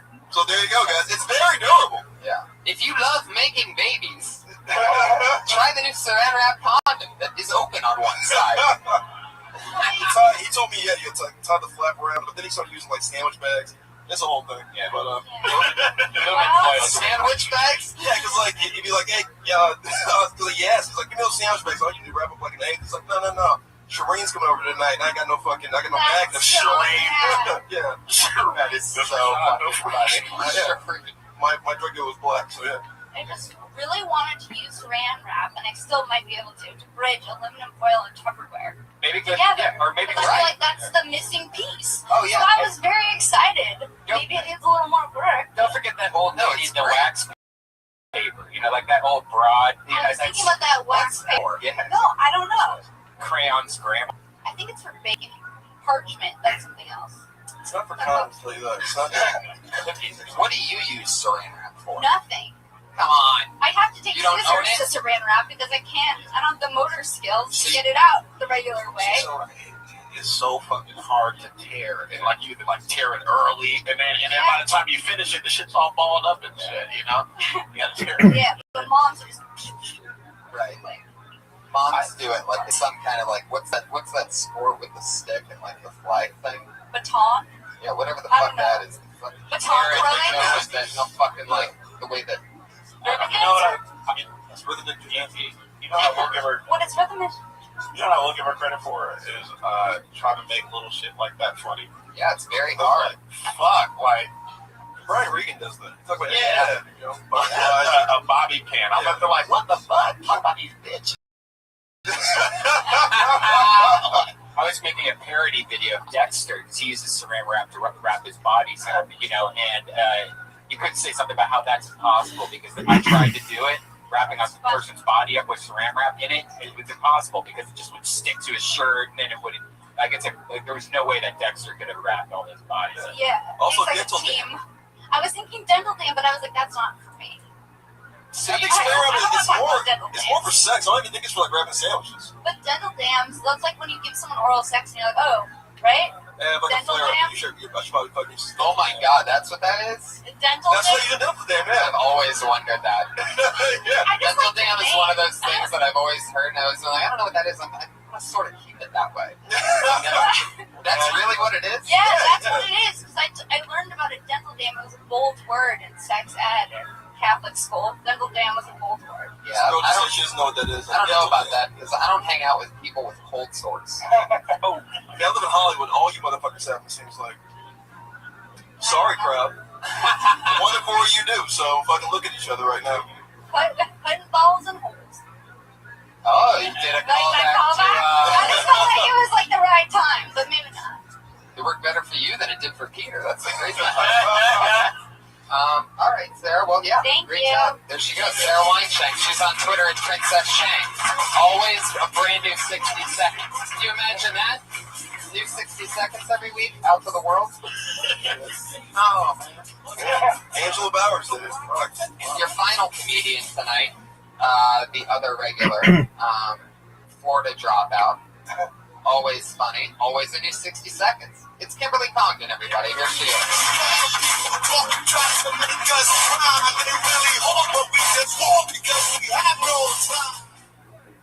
Charles Manson got married today, which means he finally got the punishment he deserved.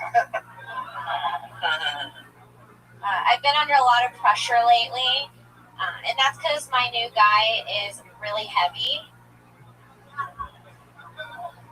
We've been having a lot of sex, so I guess you could say times are hard. I started this new birth control. It's called Having Friends with Kids. It's super effective. I think having kids is terrible. It's like the scariest thing in the world to me. Like if I wanted something that just like threw up and cried and ate all day, I would have just taken care of myself in college. Like I would have done that. LA is super crowded. I feel like we're gonna run out of room soon. I feel like if we ever run out of property in LA, we could just use some of the space in between all the fake titties. There you go. Fuck yeah. Doing it. Did it again. Another 60 seconds. Space in between the fake titties. That's an interesting one.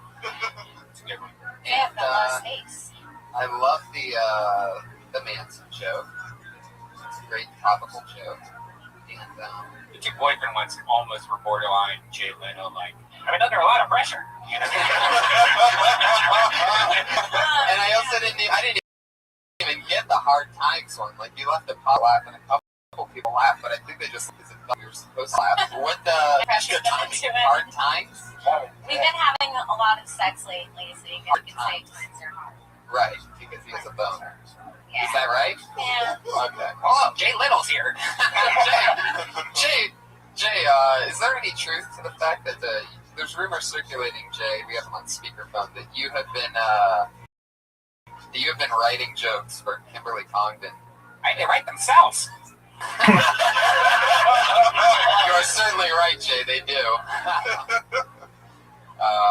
Well, that's fun.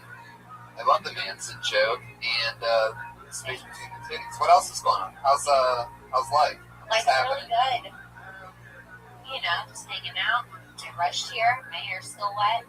It's cold. I feel like I'm gonna get sick. Damn. I'm still working at the production company. Now, Kimberly Congdon, by the way, right? Roast battle champ. Roast battle. They call her the Ronda Rousey of the roast battle. Yeah, undefeated lady killer. Yeah. Takes people down. Her boyfriend combed in her hair tonight. Shut up.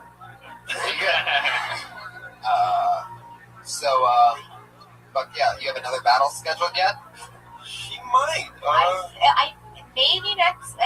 We're talking about next week. We're waiting on. Whoa. 1 week away? We'll break it out tonight. There might be our first tag team match next week.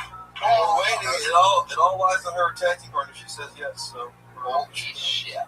let's get ready to rumble!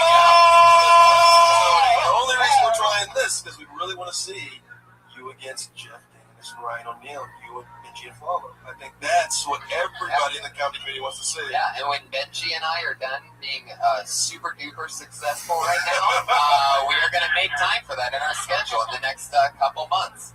When Benji and I aren't, writing Comedy Central shows, we're going to do the fucking battle again. Benji and I have both done it. Oh yeah, you guys are awesome. Jesus Christ. Jamar Neighbors tonight. Kimberly Congdon, thank you so much. She's on Twitter at Kimberly Congdon. Follow Kimberly Congdon, Sarah Weinshank, and the lovely Elise Lane. The Autistic Patriot on Twitter is the great Josh Meyerowitz, who held strong the entire night. I thought it was on my work. Well, you better suck it up and get a second. You're the hype man for Roast Battle in an hour. There you go. The host of Roast Battle. One of my favorite young talents in the world, Brian Moses. I'm so glad you made it on the first time. So much fun. Slaughterfest. The best podcast in all of the world. Where can people find you? Find me at Roast Battle. You see the next battle is. I'm here every Tuesday at midnight right here in the belly room of the world famous comedy. If there's anybody here who hasn't seen the show, you're fucking crazy. You're gonna fall in love with it. Keep your seats now and don't lose them because there's usually never seats. Exactly. It's gonna be really, really tough to get seats as always. We will just call it the fire capacity show. That's really what it is. One of the funniest parts of the show, many comedians' favorite parts of the show, the Black Wave leader, Jamar Neighbors, right here. Hey. Jamar, you're on Twitter or what? Jamar Neighbors. Wait, you know it's different. It's at A-My-Mig. How do you spell that? AYEMANIG. A fun fact: if you want to go on Twitter and figure out how to spell it exactly, just go to all the tweets that I've favorited over the past 7 months. Funniest guy on Twitter, absolutely hilarious. Thank you so much as always, Jamar Neighbors. Brian Redband, Secret Show Thursday, Rogan, Duncan Trussell, Tony. Denver, Colorado, Denver, January 2nd and 3rd. I'm headlining Comedy Works, one of the top comedy clubs. And that's it. Phoenix, I'm with you in December with Joe Rogan. Come Thursday, everybody. Rogan, Trussell, Hinchcliffe, Redband. Live audience, thank you. I love you.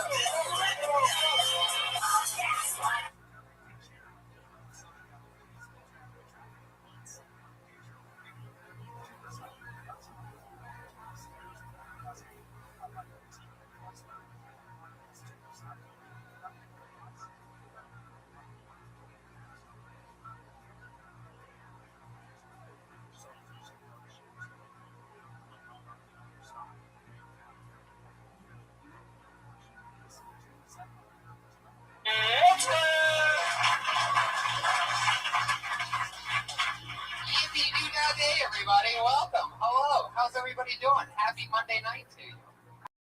Hi, everyone. Fuck yeah. I always have that one burst of energy right in the beginning, that one good one. You're like, oh yeah, we're at a show. That type of thing. And then it's weird immediately. It's Monday night. It's a weird night to do a show. Monday night today. But we're happy to have you guys. There you go. That's right. There you go. We're teaching you. This is how we break you in. It all happens quick. Fucking lovely day today. Beautiful, 75 and sunny. The Monday before Thanksgiving here in Los Angeles. I don't even know. I was just watching TV all day. Grand Theft Auto live throughout Los Angeles. Did you see it? No, I was working on things. Oh. Did anyone else watch that amazing 5 hours of footage? One person. It was crazy. It was crazy. What happened? Somebody in a car chase? The car chase throughout Hollywood doing like 100 miles per hour. That's not really like GTA. That's just a fucking car chase. Then he got out. He wrecked his car. Then he got out and climbed on top of a roof of this huge apartment complex.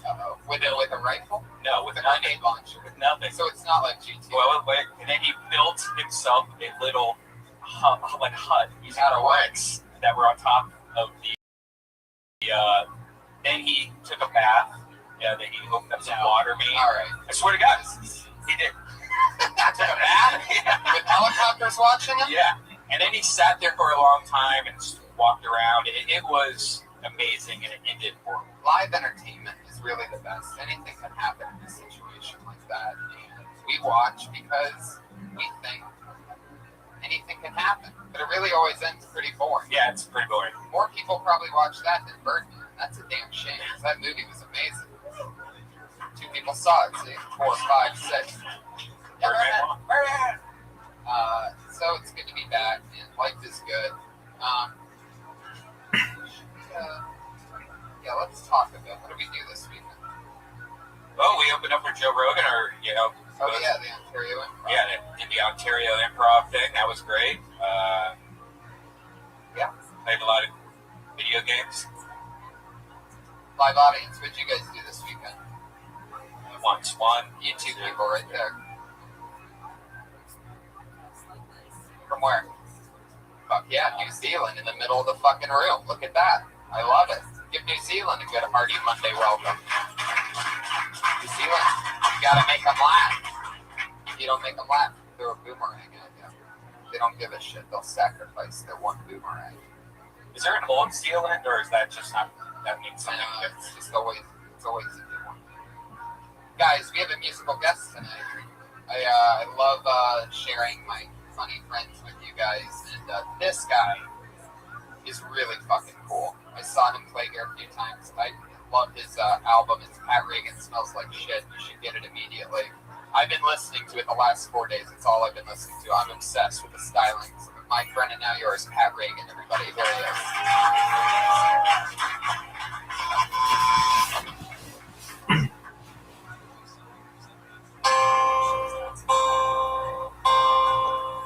It goes 1, 2, 3.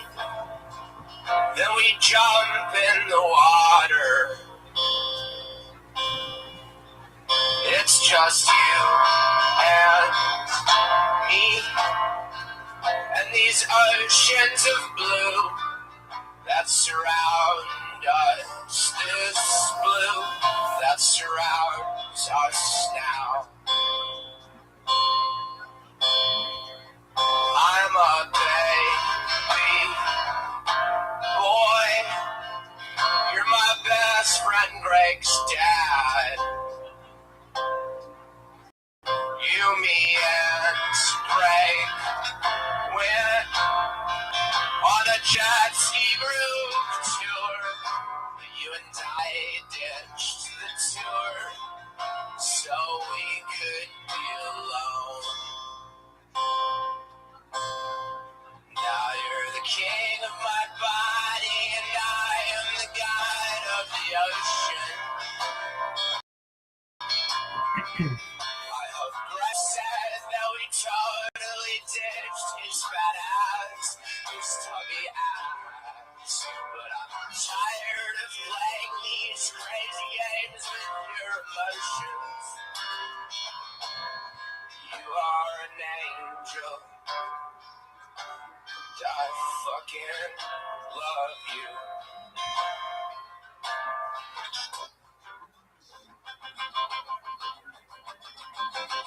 Greg's dad, cool guy, sweet man, gentleman, yum.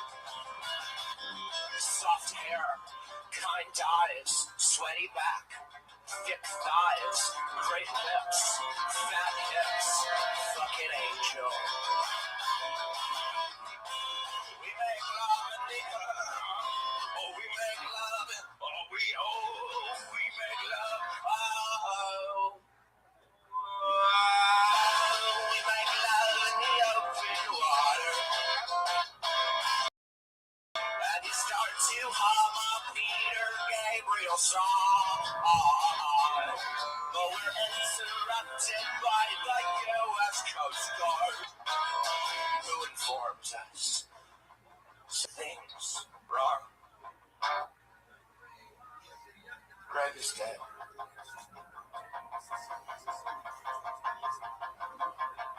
There was an accident.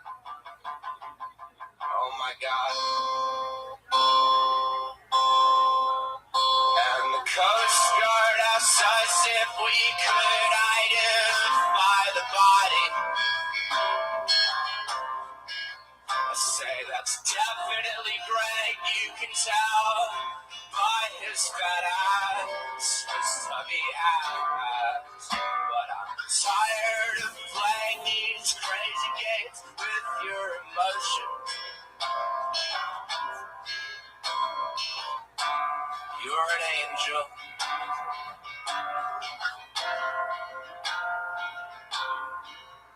Te amo. Oh, te amo. Te amo, Greg's dad. Te amo, Greg's dad. Te amo, Greg's dad. Te amo, Greg's dad.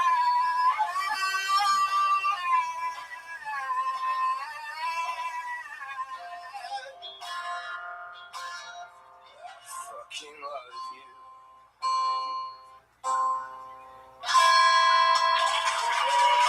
Next guy. Yes, Pat Reagan. Amazing. I almost want to cry. It's unbelievable. Pat Reagan. Check out Pat Reagan. Follow him on Twitter. He's at Patty Reagan. PattyReagan. So don't spell it like Ronald Reagan. There's no A in that last name. That was awesome. Yeah, and check out his band, Pat Reagan and the Baby Boys. They perform live. Would you like to have seen a video to that? I've been listening to this album for the last week, obsessive, and I picture an album. It's fun. I mean, I picture the video. It's hilarious. The whole thing. I'm obsessed with that song. You should hear it on the album version. I mean, the live's fun, but this whole album, I'm telling you, listen to the whole fucking album. The whole thing's got a storyline. It is insane. If I've been listening to it and it's musical, I'm not a big musical comedy guy. I love music. I love comedy. I think they're always good separate. Pat Reagan has changed my mind with that. I disagree because Ween and Bloodhound Gang and all that shit's once some of my favorite music. Yeah. MC Chris. All the silly shit. I can't get into that as much. The thing with Pat is it sounds like it's a real song. And then he just drops the bottom out of it. Starts fucking Greg's dad out of nowhere. It's so dark. 1 second he's at an ocean. You think that maybe a girl that he's in love with. No, it's his best friend Greg's dad. He's fucking all of a sudden in the middle of it. Talk about a left turn, huh? This little Oshkosh, halfway down his knees. It's adorable. So follow Pat Reagan. Guys, this is Kill Tony, and every week on Kill Tony, we have a brand new Patriot keeping us safe, a brand new head of security. This was actually the very first replacement Patriot that we used. He was just on for a couple minutes, and but now he's back to be able to do a full thing because normally he works the front bar at this time and gets us completely liquored up. But he's got the night off, so put your hands together for him. It's Ryan Mervis. But tonight, he is the big gay biker Patriot. Holy shit. Wow. You podcast listeners that don't watch the show are really missing out on this one. Yeah. Holy shit. Put your hands together for him, everybody. He really looks like that. You might be wondering how many tens of thousands of dollars we spent on prosthetics to make him look like Will Ferrell on steroids. But no, that's just natural. It's like erection roadie. One Direction's a beautiful band. The Patriot mask is almost even overkill at this point. I feel like it's taking away from even more. No, this is great. It's like an anime. It's an anime? Yeah. Everything about this is real. What'd you eat for dinner last night? Ribs. How many? Full slab. Wow. Fuck yeah. When's the last time you saw your ribs? 1987. Wow. How old are you? In Patriot years or in what years? I like what you did there. Welcome. Ryan Mervis is one of my funniest friends. Tonight he's wearing the mask. We did mushrooms together. He's a great guy. Mervis is a positive guy. I once saw him when we were on mushrooms in Joshua Tree one time. He jumped like a 15-foot cliff. And only I saw it. And he didn't think anybody was watching. And I thought he was going to die, but he floated in the air. He did it, and I saw it. Like one of those crazy things where I'm like, that's impossible. But even you're like, you saw that? I know. What the fuck was that? I just thought I could do it, and I did it. I'm extremely nimble. No. It is pretty strange. But I'm glad that you made it. Did you get any food tonight? Ribs. Oh, you ate ribs again tonight. Oh, okay. Love ribs. Wow, 2 days of ribs. So that's what it takes to get that kind of physique, huh?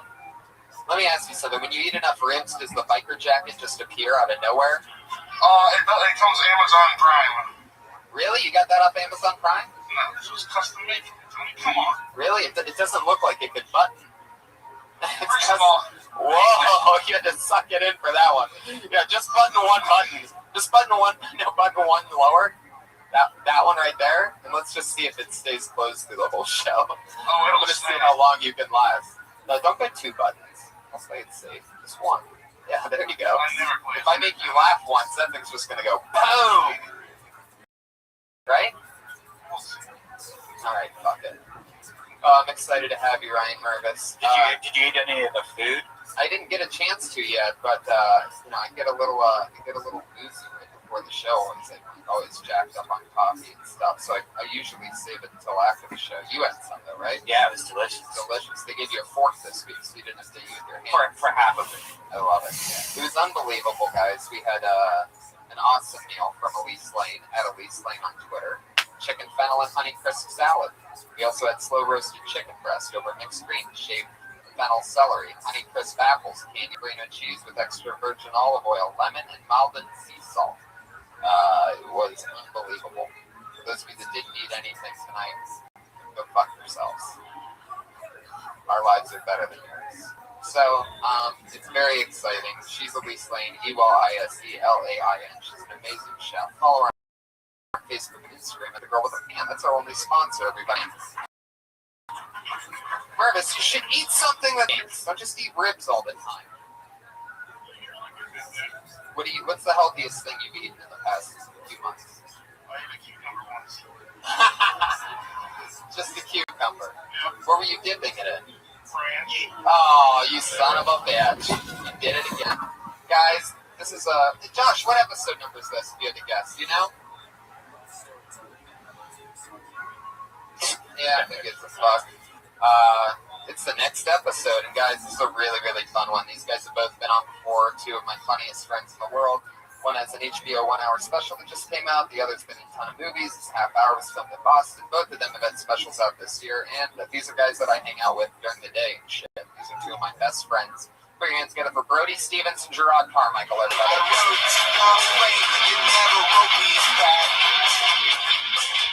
How could I ever leave your past when you die? Get it. They work in show business. Professionals. You had a heart attack. Oh, how lovely. Brody making a hell of an entrance on a podcast. Very physical. Get in here. Get all cozy. Gerard and I get lunch once a week. In fact, we went to a barbecue place. Yeah, JR's barbecue on Los Angeles. Well, we don't want people knowing what we have. Shady. It's like Freddy's House of Cards. Yeah, Very much so that, yeah, including the old black guy. Yeah, I love that. Yeah, it was really nice. Brody Stevens. You got it. Push, believe, never forget. Let me just adjust my phone. I'm excited to be here. It was a nice moment that Gerard and I had in front of the crowd we embraced on a turbulent night in American history. So we're going to do a great show, and we're excited to be here. And it's always an honor to get invited back on Kill Tony. Yes. Thank you. Thank you for the awkward moment. Thank you for letting a man who took a stand. I took a stand, and I was met with deafening silence. I'm excited. I feel really good about myself. You guys ever worked on a stage or anything like next to you? The biker patriot, Brian Mervis? No, man. It's pretty intimidating. It's weird because it's like it's a new patriot. Yeah, that's great. What are you? Sons of Iron Man? What's the, you got it, look it up. Add a JPEG to that statement. Yeah. You'll be satisfied. I'm old for tons of Iron Man. Tons of iron, I get it. It's a supplement joke. Just gone with it. Anarchy. Supplement joke. Then you gotta nail it. I'll just talk about vegetarians. They take iron supplements. What do you call them? Vegetarian? Vegetarians. Oh, I like that. Supplements, that's right. I do it. Iron, you got it. Don't be deficient in it. Yes. Don't want to be. What a great night. Beautiful weather tonight. Let's be thankful for what we do have here in Los Angeles. But I do like that Iron Brace meant something more than just, oh, hey, it's Brody. I forgot tonight. It's like, really well, yeah, happy. People are a little on edge. Who knows what's going on? But look, everyone's got their opinion. I want to keep it positive. I like people. Who knows what's going to happen? Who knows? Awkward moment number 2. Yeah. Wow. I thought it was kind of fun. People are like... You're talking about Ferguson. Yeah. The freeway's shut down. They're down on La Brea. I don't know what's going to happen, but Really? Yeah, that's what I read on Twitter. But I'm out doing the show. I'm not going to stay home. I'm going to get it done. What do you think about that? That's right. There it is. It's a special Ferguson episode. It's almost like we're bringing everybody together in this. That's why we have the... But here's the deal. One thing. Twitter, we can't really be funny tonight. It's like pretty... Got to be careful. Here, we can have some fun, so we'll blow off some steam, hopefully. But, yeah, Gerard, it's your call. It's your show tonight.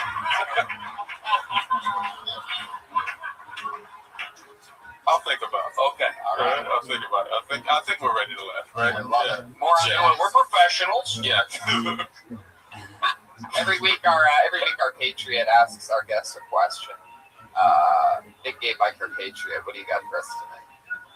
Now, Stephen Brody Stevens. Yes. Got a question for you. Okay. You were in the Hangover, dude. You were on the most recent Fire Die Oddball Festival tour. Who had the best food? The best food? That's talking craft services here. What? That's a great question. That's a fantastic question. Actually, it's pretty cool backstage at these amphitheaters. The food is very good. It's nice. They take a lot of preparation. It's a full-time gig feeding Blink 182, Jimmy Buffett, and then Louis C.K. and myself. And I would say the food was pretty consistent. Everyone was right on par, but it was all solid. Gerard was on a bunch of the shows. What do you think about the food? It was cool. It wasn't amazing. It was fine. But it was good. I think it was good enough. Yeah. It's fine because all the amphitheaters, this is with all due respect to the chefs, were like kind of in the middle of nowhere. So for an only option, right type of thing, yeah, it's great. But they would have. Why do you got to bring up chicken first? Why? Chicken's healthy. There's good. I enjoyed the food, but it really it's kind of cool. All the amphitheaters, they are pretty much, they do blend in together, to be honest. But you make it what it is, and you're good people. And comedy's fun. It's fun out there, so we appreciate it. Thank you. Well, great question, Patriot. That was for Brody. Good question. Was it good? I think I answered it okay. Yeah, it was very good. That was a great answer. Really? Yeah. I mean, it's really first world problems saying that all the amphitheaters really blend in the end, but... well, they do. I get it. I understand. They really do. It's kind of fun going to those things. I'm glad I did it. Kind of fun? Yeah. 20,000 people or whatever? It's cool. You loved it. You've done it 2 years in a row. You're like the only guy that did it. I appreciate it, but I'll tell you what. I wanted to make that thing a little more special, and I felt like, last year when he had Dave Chappelle on all the shows, it was really magical. There was that moment. Is he going to show up? Is he going to be here? Who knows what's happening? This year was more just kind of solid stand-up, joke. Right. I wanted to I tried to push some moments, but it's kind of hard to, but I had a great time, and it was a wonderful. Nervous. Jesus, Tony. Nervous. What's your question for Gerard? Okay. Gerard, when you were filming your 1 hour special for HBO, you had a special director, Mr. Spike Lee. When you first met Spike Lee, what was the reaction? Did you guys hit it off immediately? Were you best friends, like you've known each other forever? No. He's really cool. I really enjoyed him. He was great and brought a lot. Yeah, I mean, the first reaction was it was like, cool. He called me, and then I made a joke about gentrification that didn't work. And then it was just kind of cool from there. It's just like, he was really a serious guy. And it was cool. He's super serious, so he directs comedy specials. So he directs comedy specials, yeah, exactly, yeah. Michelle Gondry's doing the next one. Drop Michelle Gondry reference. I like that. You guys looked all the videos. Good videos. Thank you, Patriot. Great question. That was a great question. Am I going to stay low? What's the deal with it? It's just you want more? I'd like to get a little more. Yeah, I'm gonna be honest with you. It's just weird because you like to talk about Spike Lee on like a Ferguson. Like, I don't know why. Yeah, it just feels like weird. It's just like, oh man, bring up Spike Lee and I gotta go on the radio. Right. That was a sensitive question. I wouldn't have brought it up. But Spike Lee is a big sports fan. Let's focus on it. I love it. Got it. Ferguson.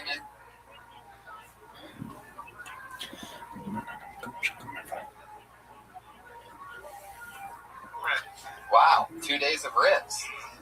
So that's what it takes to get that kind of physique, huh?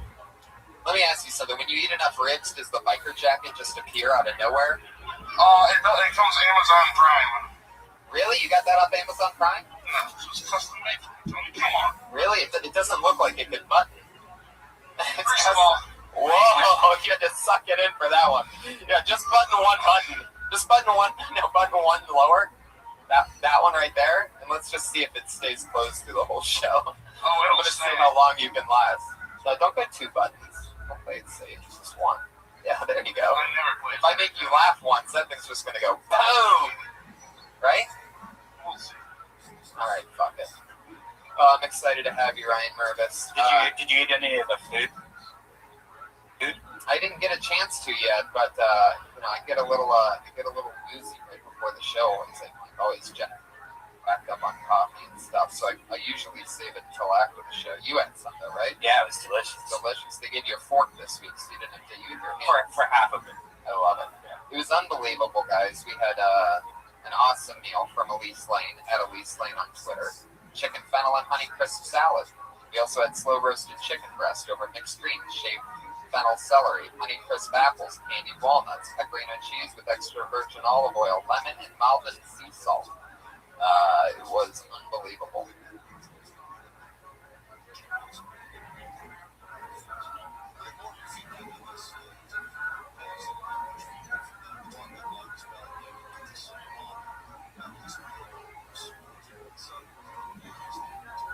For those of you that didn't eat anything tonight, go fuck yourselves.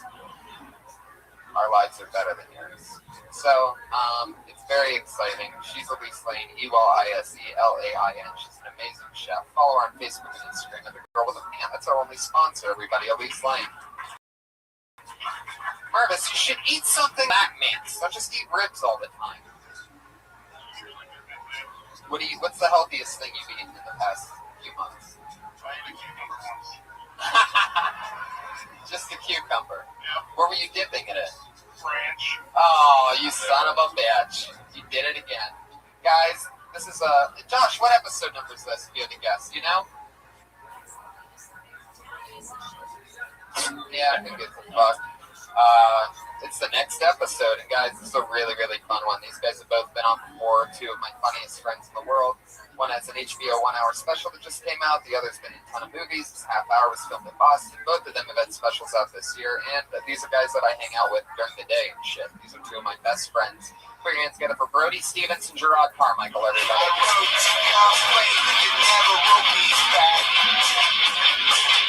How could I ever be your best friend? These guys get it. They work in show business. Professionals.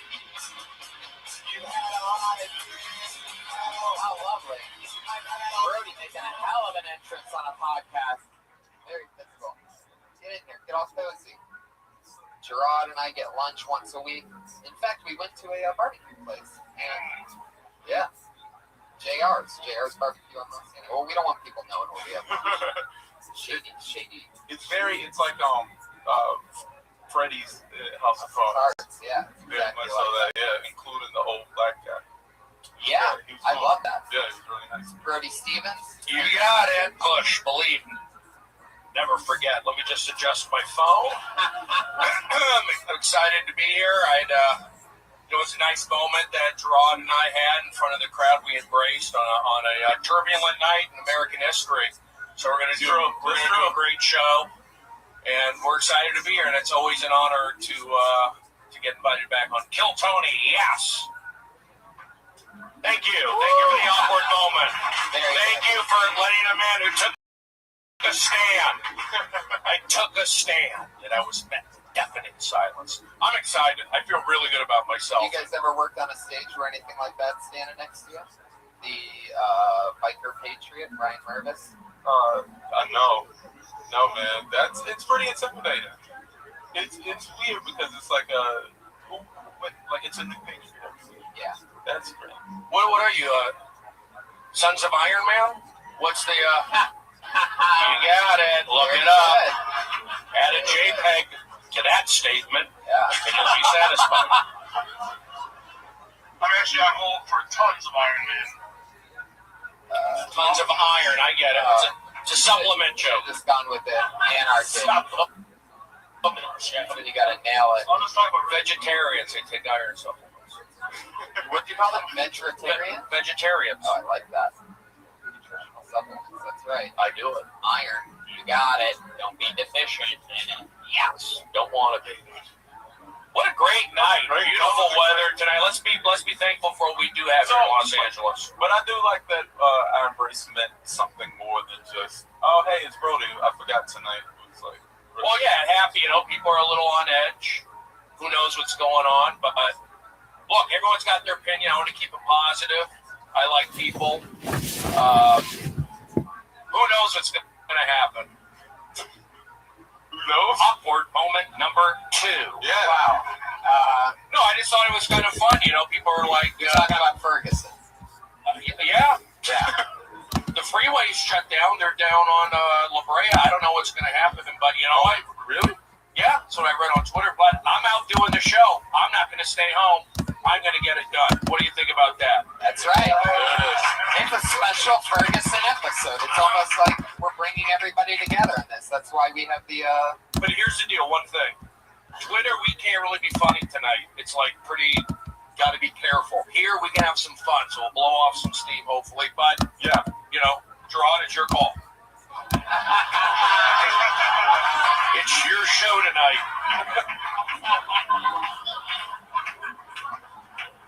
I'll think about it. Okay, all right. I'll think about it. I think we're ready to laugh, right? We love it. More on it. We're professionals. Yeah. Every week our Patriot asks.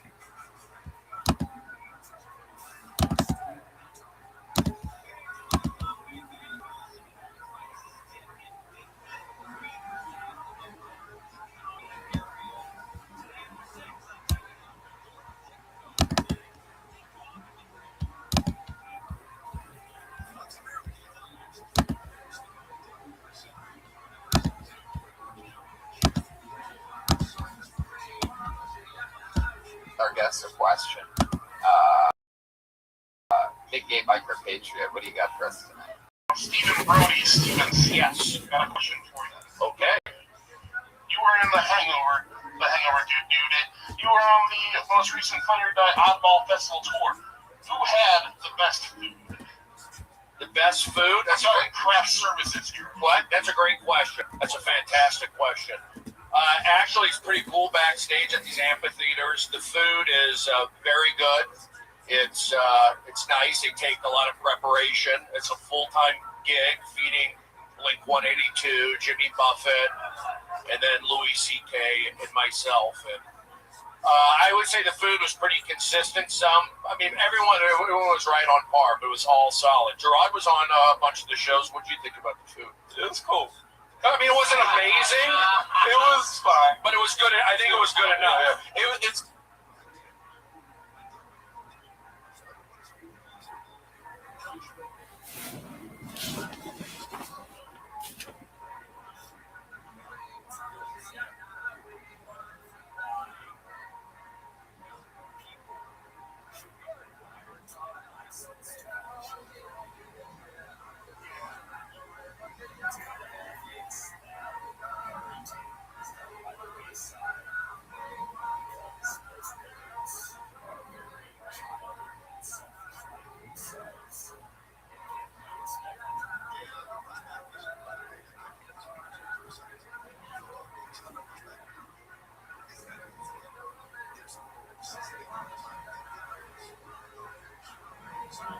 Probably because all the amphitheaters, this is what all Houston, but to the chefs, but like all the amphitheaters are kind of in the middle of nowhere, so for an only option, right type of thing, yeah, it's great. But they would have chicken dishes. There'd always be fish. Why do you got to bring up chicken first?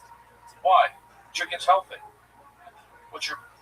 There's good. I enjoyed the food, but it really it's kind of cool. All the amphitheaters, they are pretty much, they did blend in together, to be honest. But you make it what it is, and if you're good for comedy's fun. It's fun out there. So. Well, great question, Patriot. That was for Brody. Good question. Was it good? I think I answered it okay. Yeah, it was very good. That was a great answer. Really? Yeah. It's really first world problems saying that all the amphitheaters really blend in the end, but well, they do. I get it. I understand. They really do. It's kind of fun going to those things. I'm glad I did it. Kind of fun?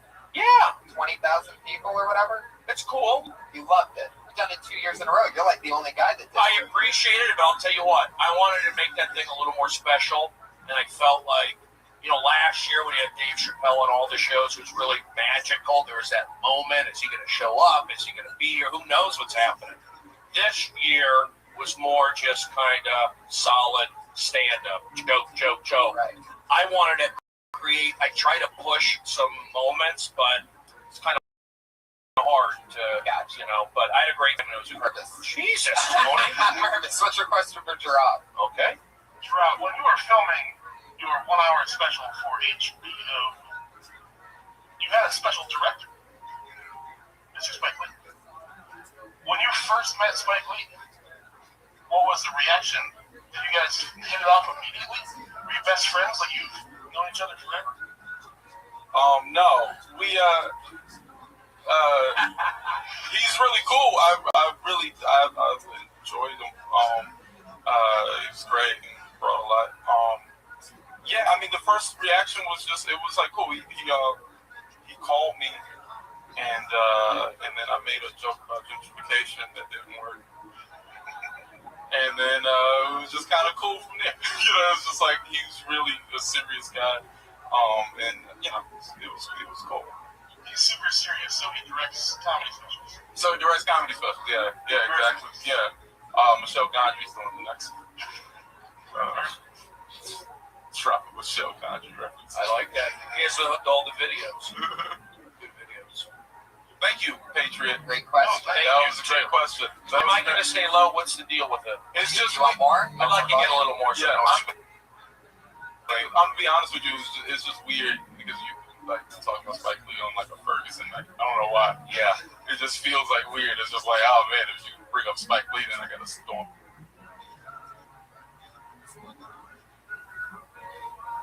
Right. That was a sensitive question. I wouldn't have brought it up. But Spike Lee is a big sports fan. Let's focus on it. It's a big fan.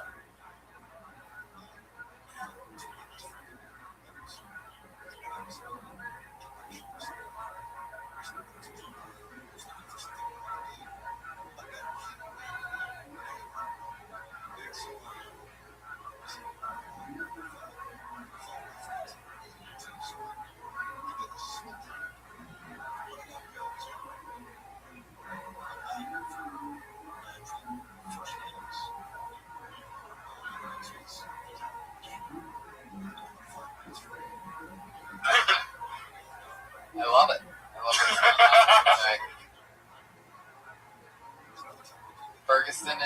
Ferguson's a thing. Well, yeah. But we're here to do our thing. Good questions, good stuff, Tony. I'm excited. Welcome to Kill Tony, episode 64. What number is it? Took the words right out of my mouth. What number is it? It's like I'm pretty sure it's 80, but Josh stopped counting at some point. So fuck it. Who gives a shit? They'll figure it out when it comes out. So let's do it. Over 30 comedians signed up for the chance to do 1 minute on stage. After they do a minute on stage, we talk to them about anything. We don't necessarily have to even talk about what they talk about. We just talk about anything. They go from being a comedian for 60 seconds to a podcast guest for however long they decide. They know their 60 seconds is up when you hear that sound of a kitty. Oh, cute. Adorable, right? That means wrap it up. Or else you're going to bring out the angry West Hollywood bear.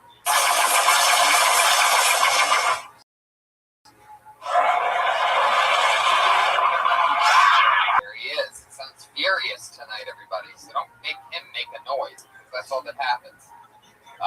Wow. You could probably do a better West Hollywood bear, Mervis. What would that sound go like? Oh, yeah, that's it. All right. Nailed it. That's a true West Hollywood bear right there. All right, let's get it started. Here we go. Let's do it. You guys Tony ready or what? Into the bucket. This is where the magic happens. He's wearing a sweater. A lot of stuff happens before the main frame of the show. Tony's looking good. Here we go. He's got the date. Put your hands together. I know this young man. Funny guy. Stretch, SHP. Stretch, SHP.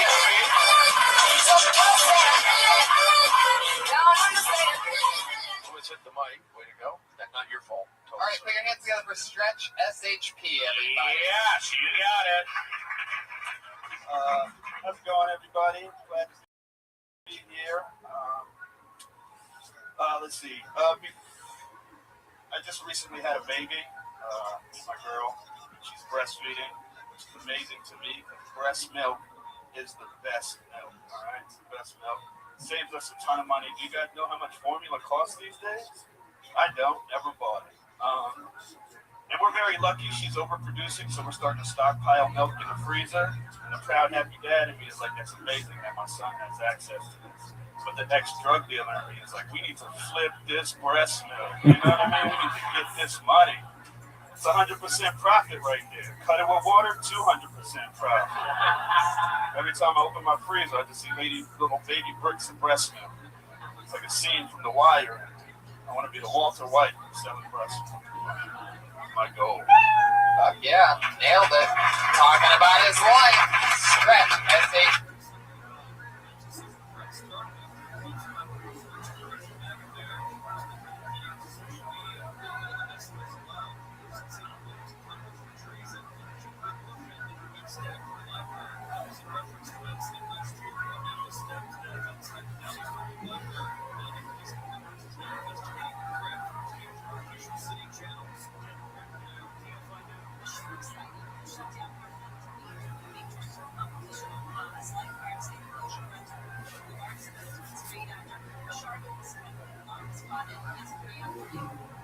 So you had a kid, huh? Yeah. Holy shit. How old's the baby? 10.5 months. Wow. I didn't know that. I just do comedy with people all the time. You don't even realize they have lives outside. Yeah. Congratulations. That was the big thing for me. I was like, oh, man, Stretch had a kid. Great. Little boy. Baby boy Royal. Royal? Yeah. I like that. That's some powerful shit. Yeah. Named after Kansas City Royals? Is that? Okay. Named after Lord's hit single of 2011. That was good. What's the middle name? Sinclair. Royal Sinclair. Damn. What's the last name? Smith Connell. God damn, that's a name, man. Yeah. Say it all together. Yeah. Royal Sinclair Smith Connell. No, 5 times real fast. Holy shit. That's a big name. Yeah, it's a big name. He's got big shoes to fill. Like, I mean, you better hope he's something good or else. Yeah. That'll be weird. Yeah. He'll get butt fucked in prison. Tony, gotta keep it clean. I'm just saying. But he does have the name of like a rec center. Right. That's going into that. The Royal Rec Center. The Royal, like the rec center. So he's gonna donate a rec center. I love that. Hopefully my parents can still allow him not to be. No, of course, yeah. So Can I tell you, everything is just weird today.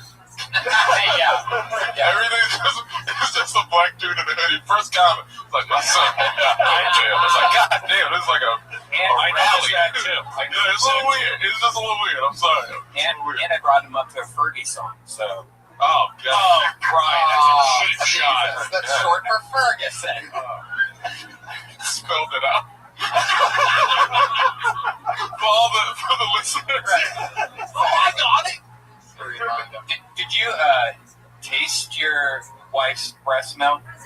She said it's the best milk, and I kind of thought you were going to go there for a second.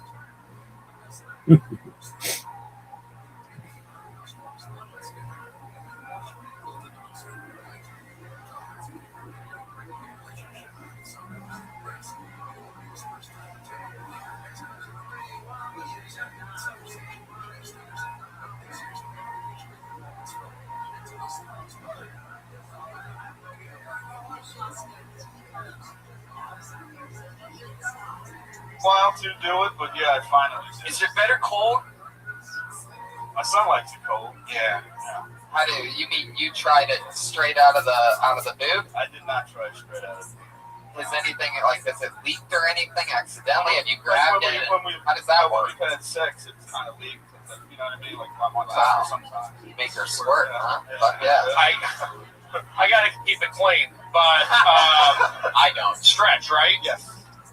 I like your style. I like your shoes. I like the hoodie. I like the whole thing. The beard.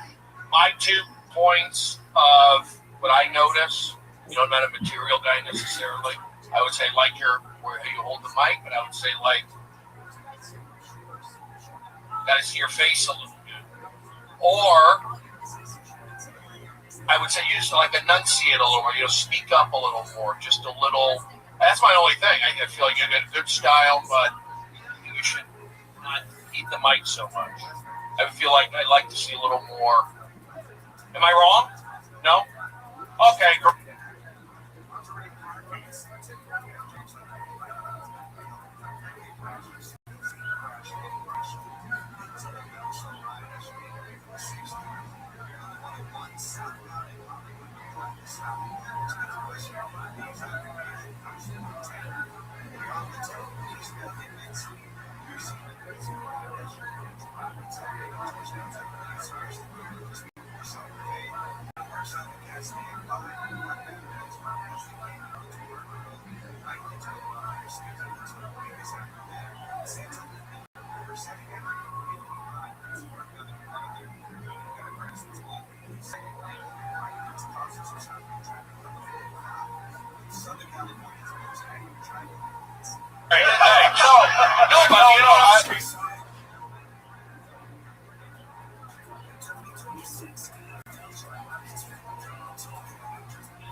You're a comedian. I feel like if you're, you got to, unless, when I say the jokes are bad, but I'm saying I got to see a little more command. Yeah. But you did watch him from behind, so that's why you didn't see his face. I'm looking at the mic technique. Okay, I'm the bad guy.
Yippee-doo-dah-day, everybody. Welcome. Hello. How's everybody doing? Happy Monday night to you.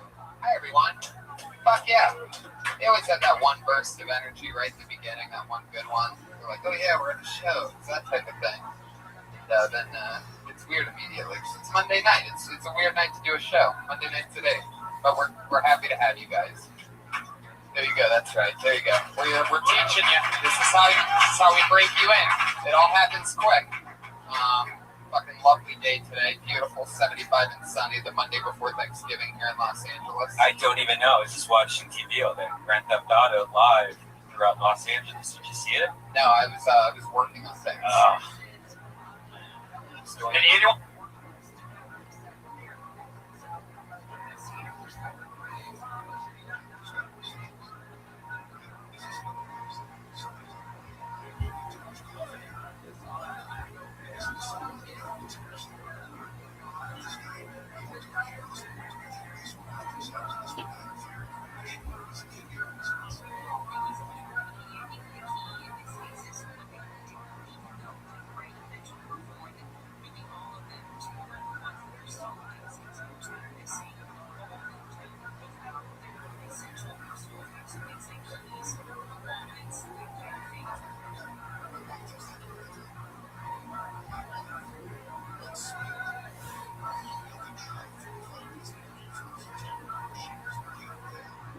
Someone else watched that amazing 5 hours of footage.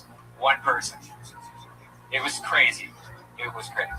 What happened? Somebody in a car chase? The car chase throughout Hollywood going like 100 miles per hour. That's not real like GTA. That's just a fucking car chase. Then he got out. He wrecked his car. Then he got out and climbed on top of a roof of this huge apartment complex.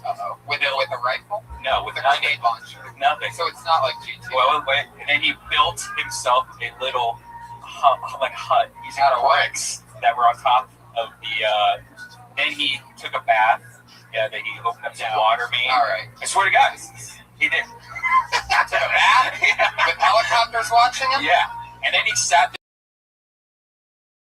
It was amazing, and it ended poorly. Live entertainment is really the best. Anything can happen like that, and we watch because we think anything can happen, but it really always ends pretty boring. Yeah, it's pretty boring. More people probably watch that than Birdman, and that's a damn shame, because that movie was amazing. 2 people saw it, see? 4, 5, 6. So it's good to be back, and life is good. Yeah, let's talk with them. What did we do this week? Oh, we opened up for Joe Rogan, or, you know. Oh, yeah. Yeah, did the Ontario improv thing. That was great.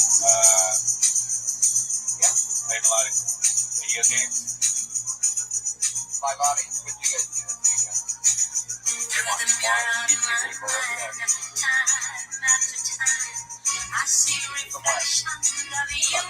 Feeling in the middle of the fucking room. Look at that. I love it. You give me a feeling to get a Party Monday welcome. You gotta make them laugh. The laugh is still a boomerang. They don't give a shit upset because they want boomerang. Is there an old feeling or is that guys, you have a new guest. I love sharing my funny friends. This guy is really fucking cool. I saw him playing with me. I love his album, Having and Something.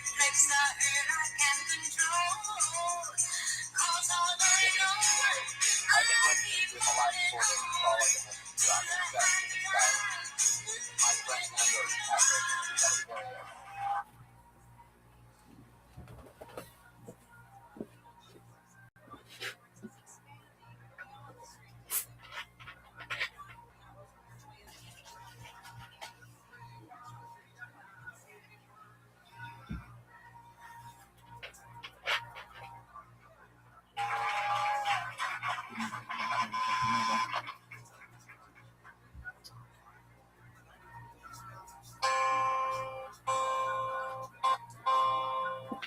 It goes 1, 2, 3.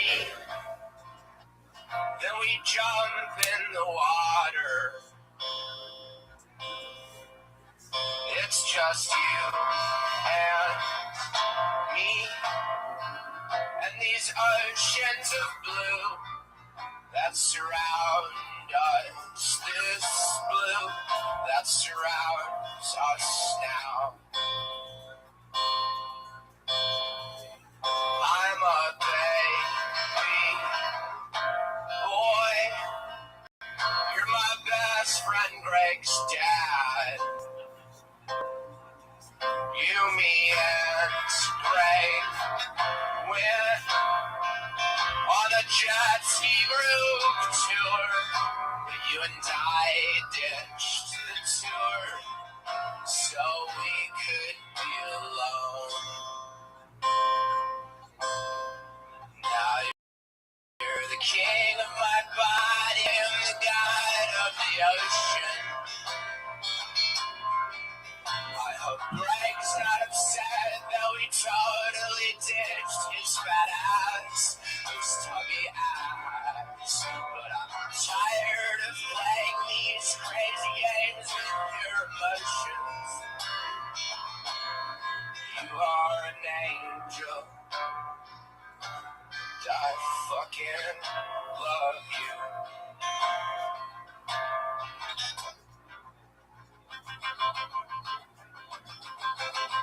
Greg's dad.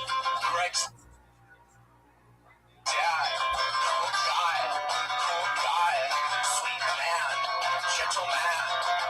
Yum. Soft hair, kind eyes, sweaty back, thick thighs, great lips, fat hips, fucking angel. We make love in the air. Oh, we make love and we make love. Oh. We make love in the open water, and you start to hum a beer.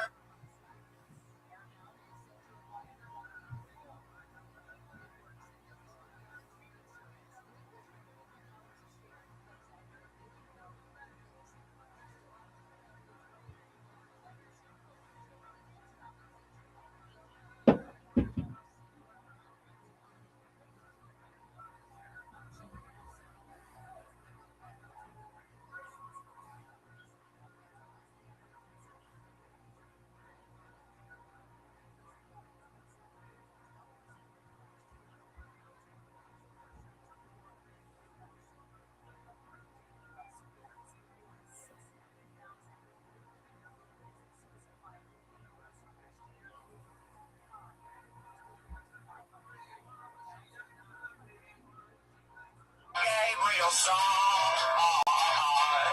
but we're interrupted by the U.S. Coast Guard,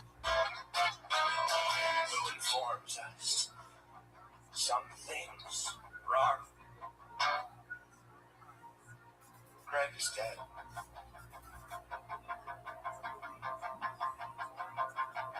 There was an accident. Oh my God.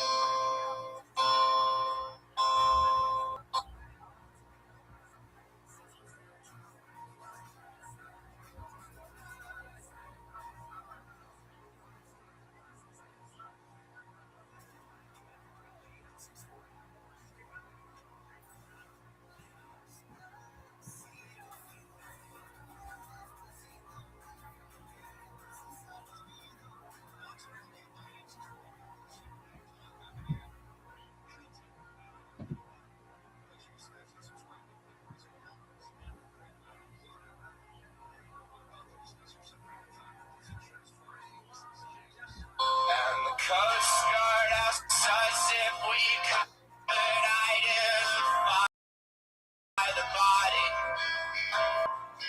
I say that's definitely Greg, you can tell by his fat ass, his stubby ass. But I'm tired of playing these crazy games with your emotion.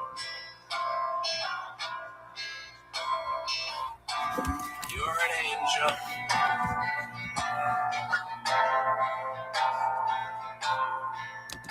Te amo. Oh, te amo.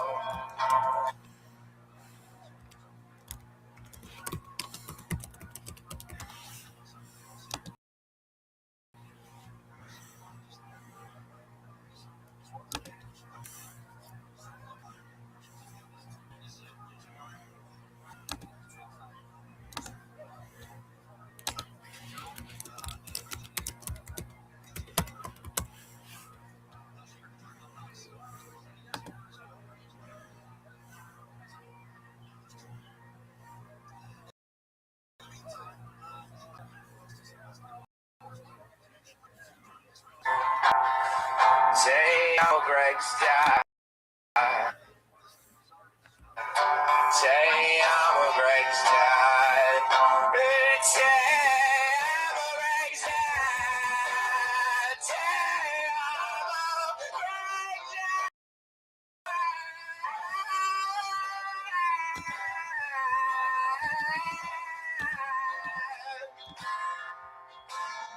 Fucking love you.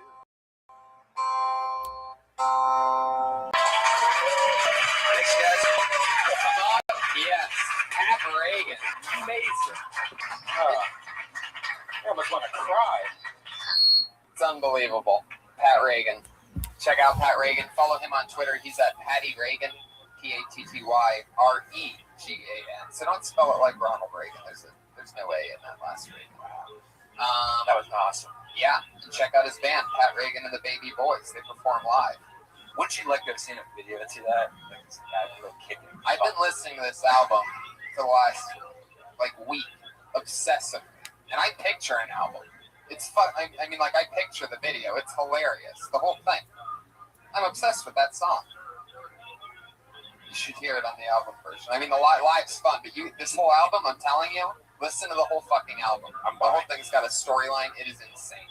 If I've been listening to it and it's musical, I'm not a big musical comedy guy. I love music. I love comedy. I think they're always good separate. Pat Reagan has changed my mind with that. I disagree because Lean and Bloodhound Gang and all that shit's some of my favorite music. Yeah. MC Chris. All this silly shit. Yeah, I can't get into that as much. The thing with Pat is it sounds like it's a real song.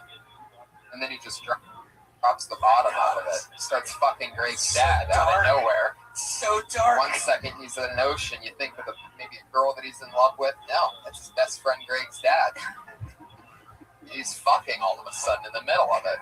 Talk about a left turn, huh? This little Oshkosh, halfway down his knees, it's adorable. So follow Pat Reagan. Guys, this is Kill Tony, and every week on Kill Tony, we have a brand new patriot keeping us safe, a brand new head of security. This was actually the very first replacement Patriot that we used. So he was just on for a couple minutes, and but now he's back to be able to do a full thing because normally he works the front bar at this time and gets us completely liquored up. But he's got the night off, so put your hands together for him. It's Ryan Mervis. But tonight, he is the big gay biker Patriot. Holy shit. Wow. You podcast listeners that don't watch the show are really missing out on this one. Yeah. Holy shit. Put your hands together for him, everybody. He really looks like that. You might be wondering how many tens of thousands of dollars we spent on prosthetics to make him look like Will Ferrell on steroids. But no, that's just natural. It's like a One Direction roadie. One Direction's a beautiful band. The Patriot mask is almost even overkill at this point. I feel like it's taking away from even more. No, this is great. It's like an anime. It's like an anime? Yeah. Rabbi, what up, Pimp? How are you? For dinner last night. Ribs. How many? Going through it a little bit. Just a Full slab. Okay, what's going on? Fuck yeah. When's the last time you saw your ribs? Man, I thought I loved 1987. Wow. How old are you? What happened? Patriot years or The girl that I thought, was my love, my true love. Welcome, Ryan Mervis is one of my funniest friends. Tonight he's wearing the Wait, mask. again? We've done mushrooms together. Well, this Great time guy. it's a different Mervis is relationship. a positive guy. I once saw him when we were on Last time mushrooms in Joshua Tree one it happened time. He again. jumped like They went 15 behind foot, my but, back, and this time we're going behind welcome, my Ryan back Mervis again. is one of I my don't know what to do. Oh, dog, you break up with this girl and you never talk to her again. You're too good for her. Tonight he's wearing That's the what you mask. do. I don't want to hear I love her. What if like that's the We old got girl. mushrooms together. This new girl is Great going guy. behind my back again. Should I break up with her again? Of course, dog. Come on, man. Once a cheater, Listen to you, Rabbi. once a cheater, always a cheater. So this girl sucks. You're obviously not doing something right with these girls. So let's talk about it. Do you treat them well? Yes, sir. Okay. Have you ever cheated on them? On my first girl, I mean, it's not that I cheated. We were on a break, We were on a break. Okay, And I that's found different. someone new. That's different. And as soon as we got off the break, she went and did this, that, and then she started calling me this and that and that. So just because of that little break we had in between us, she thinks I'm a cheater because I went out and did this and that. No, I understand. Both these girls suck. And I didn't even do none of that. I'm still a virgin, sir. Okay. So that's a big reason.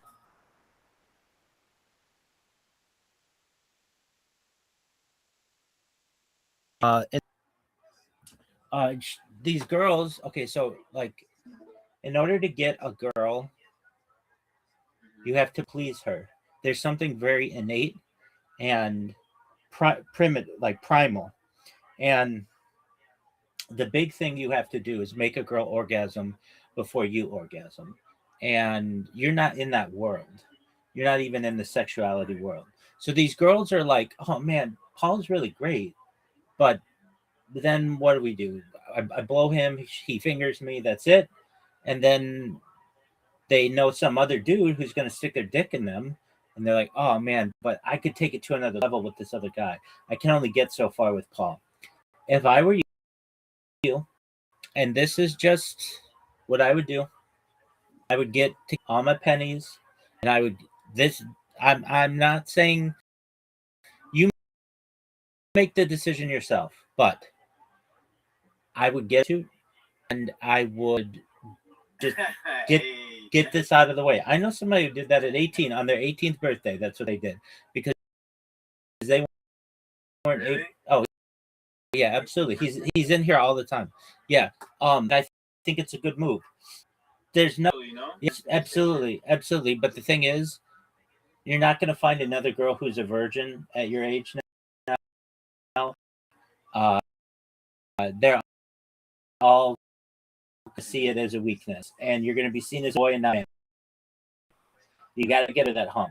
Look, if it's different 26, and these girls aren't playing, they want to get dick, and but the second that you tell them that you're a virgin, you jump into friends. Really? 100%, man. I hate to say, it's happened to people I know very near and dear. They want a man with more experience. Absolutely, because then you got to get good at it. Yeah, and they just know that like you're not going to be able to please them the way that they need to be pleased, so they have to go somewhere. And you've been taught your whole life, keep your virginity. You're going to find that girl for you. You guys will lose your virginity on the first night of your wedding or whatever. And that's cool. But you recognize that you don't find many virgins your age anymore, do you? I don't, sir. Exactly. And I hate to say it. You're gonna. The only way I can find one is if I would go to like back where I was from. No, quit that. And even then, they're still in today's age, so you never know. They aren't exactly. So what you do, you can either do that, or I think this is another good idea. And I've known people near and dear to my heart who have done this. They've gotten frustrated with the situation, and they put out. They just went on like Tinder or something, and went to older women who they knew would be attracted to them, and then they just asked the older woman, "Hey, I'm a virgin. I don't want to be." I should lose my virginity to an older woman. Yeah, absolutely. And you say to her, "Teach me everything that you know," and they will take that seriously. Number one, every woman out there who's older will find that attractive. Like, oh, sweet, it's like a nurturing thing, and they'll be able to teach you that which you don't know. And if you don't think this is the truth, I wouldn't. Is that why I love older women so much? Like, I mean, look, that's your own philosophical or psychological issue. I'm not saying that. It's just you aren't gonna find some chick like girls want to get dick down nowadays. It's in the culture, it's in the media, and unless you're in a community where virginity is valued, it's seen as a liability now. You're not in a religious community, and you're not, you're how old are you, may I ask? 24. You're 24 years old. Okay. Well, just you should know I've known people near and dear to my heart who have been 24 years old, and you're getting to the point where now you're moving towards like 40-year-old virgin. You're not that, but you're basically like that guy who can just never commit, and that's going to be seen as a liability. So what you got to do is you first break up with this girl. You tell her I never want to talk to you again. You block her in your phone. You put her out of your mind. You get $200 or $250 or $300 together, or whatever it takes, and you either have some hooker, prostitute, escort, whatever, take your virginity. But you don't. It doesn't have to be dirty. You could be like, "Hey, I'm a virgin, but I'm nervous, and I want you to teach me what there is, and I don't want it to just be like another guy. So why don't we? I'll bring you a meal or whatever, and then it's a date, and then she'll take a little bit extra time with you. She'll understand, and then she'll just teach you what to do and the safe ways to do it and what women like. And then once you do that, then the whole world is your oyster, because it's like, okay, now I don't have this fucking liability on my head anymore. Otherwise, the second that a girl starts to like you and like, oh, you're a cool guy and everything, and you say, yeah, but I'm a virgin, they're gonna put you in the friend zone. It's natural for them, especially if particularly if they're not virgins and they're just not going to be at 24. So what do? There are two routes. There's the escort route, which works. I know somebody on their 18th birthday, and they're in here all the time, And I'm telling you, if they wouldn't have done that, they'd still be a virgin to this day. But on their 18th birthday, they were just like, I don't want to be a virgin anymore. Boom, they got an escort, and it was game over. And now they're able to have intimate relationships regularly. And the second way is What's the second option? Sorry. you you can put out a personal or go on Tinder or something. But a personal works. You just put out a personal. There are some websites in your area. You used to be able to do this on Craigslist. They can't do it anymore, but you can do it on they're just like, you could just look up personals in my area, and then you say, my name is whatever, or you don't have to say your name, but I'm 24 years old and I'm frustrated with being a virgin. I would like an older woman, or just any woman really, to walk me through the process. You can send a body pic if you need, or just blur your face or whatever, and then you'll get some girl who wants that, and then you make arrangements with her, and she comes to your house, or you go to her house, or whatever. You get a hotel room, and she'll take time, and she'll teach you all the ways, and it's mutually beneficial. She'll get to get laid, and she'll understand that you're not a professional. This is your first time or whatever, and then you'll not have that monkey on your back anymore. And the reason why I say an older woman is she's going to have experience, and she's going to have it's going to be easier for you than like having like some gorgeous girl your age. She's not going to want you because you're not going to be able to please her. So then the key is, once you've had sex, then there's a power differential that occurs between a man and a woman. And the key is, you have to ensure that she comes first. Basically, she orgasms first. If she doesn't, then she's going to see you as being a bad lover, essentially. But if she orgasms first, like you just got your nut and you left. exactly. But if she orgasms first, then she'll come back. It's like very primitive. It's very primal. Like, that's just how it works. But forget about these girls all the other girls, just don't worry about them. If they cheated on you, they're done. They're worthless to you, and you just gotta move on. Thank you, Rabbi. You're welcome, big man. Keep me posted. I hope everything goes well. Yep.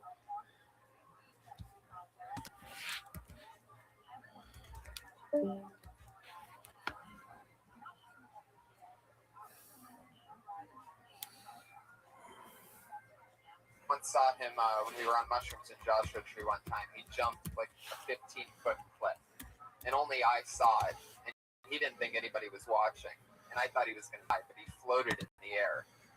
He did it, and I saw it. Like one of those crazy things where I'm like, that's impossible.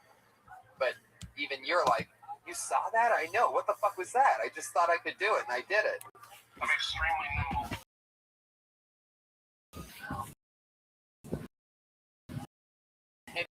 It's pretty strange, but I'm glad that you made it. Oh, you ate ribs again tonight. Oh, wow, 2 days of ribs. So that's what it takes to get that kind of physique, huh? Let me ask you something. When you eat enough ribs, does the biker jacket just appear out of nowhere? It comes on Amazon Prime. Really? You got that off Amazon Prime? Yeah, it's just custom made for me, Tony. Come on. Really? It doesn't look like it can button. It's First of all, whoa, you had to suck it in for that one. Yeah, just button one button. Just button one lower. That one right there. And let's just see if it stays closed through the whole show. I'm going to see how long you can last. Now, don't get two buttons. Don't play it safe. Just one. Yeah, there you go. If I make you laugh once, that thing's just going to go boom. Right? All right, fuck it. I'm excited to have you, Ryan Mervis. Did you eat any of the food?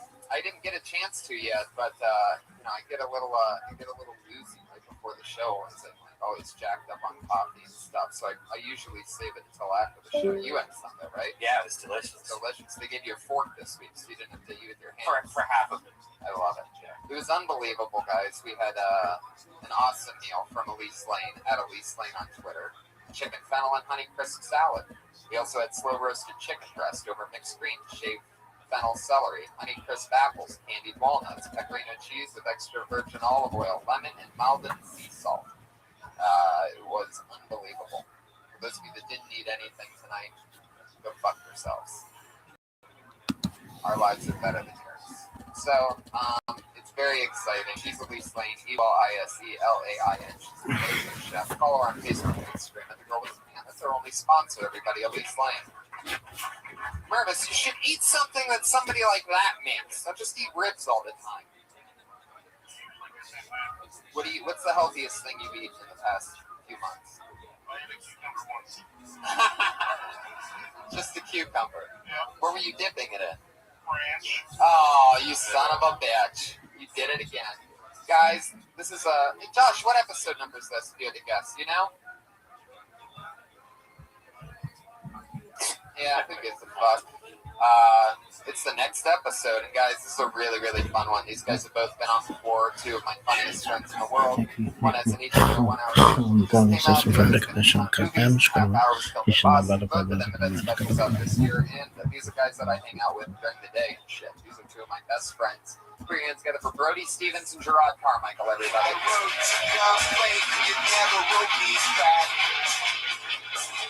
How could I ever aid your ass when you guys get it? They work in show business. Professionals. You had a lot of good. How lovely. Brody making a hell of an entrance on a podcast.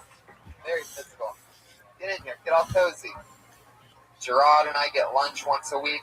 In fact, we went to a barbecue place. And yeah, JR's barbecue on Los Angeles. Well, we don't want people knowing what we have. Shady. It's like Freddy's House of Cards. Yeah, Very exactly much like so that. Yeah, including the old black guy. Yeah, I love that. Yeah, it was really nice. Brody Stevens. You got it. Push, believe, never forget my phone. I'm excited to be here. It was a nice moment that Gerard and I had in front of the crowd. We embraced on a turbulent night in American history. So we're going to have a great show, and we're excited to be here. And it's always an honor to on Kill Tony. Yes. Thank you for the awkward moment. Thank you for letting a man who took a stand. I took a stand, and I was met with deafening silence. I'm excited. I feel really good about myself. Have you guys ever worked on a stage or anything like that standing next to you? The biker patriot, Ryan Mervis? No, man. It's pretty intimidating. It's weird because it's like it's a new patriot every week. Yeah. That's great. What are you, Sons of Iron Man? What's the, you got it. Look it up. Add a JPEG to that statement, and you'll be satisfied. I'm actually on hold for Tons of Iron Man. Tons of iron, I get it. It's a supplement joke. Just gone with it. Anarchy. Supplement joke. When you gotta nail it. Vegetarians, they take iron supplements. What do you call them? Vegetarian? Vegetarians. Oh, I like that. Nutritional supplements. That's right. I do it. Iron. You got it. Don't be deficient in it. Yes. Don't want to be. What a great night. Beautiful weather tonight. Let's be thankful for what we do have here in Los Angeles. But I do like that our embrace meant something more than just, oh, hey, it's Brody. I forgot tonight. It was like really well, yeah, happy. People are a little on edge. Who knows what's going on? But look, everyone's got their opinion. I want to keep it positive. I like people. Who knows what's going to happen? Who knows? Awkward moment number 2. Yeah. Wow. No, I just thought it was kind of fun. People are like... You're talking about Ferguson. Yeah. The freeway's shut down. They're down on La Brea. I don't know what's going to happen, but really? Yeah, that's what I read on Twitter. But I'm out doing the show. I'm not going to stay home. I'm going to get it done. What do you think about that? That's right. There it is. It's a special Ferguson episode. It's almost like we're bringing everybody together on this. That's why we have the... But here's the deal. One thing. Twitter, we can't really be funny tonight. It's like pretty... Got to be careful. Here, we can have some fun. So we'll blow off some steam, hopefully. But, yeah, Gerard, it's your call. It's your show tonight.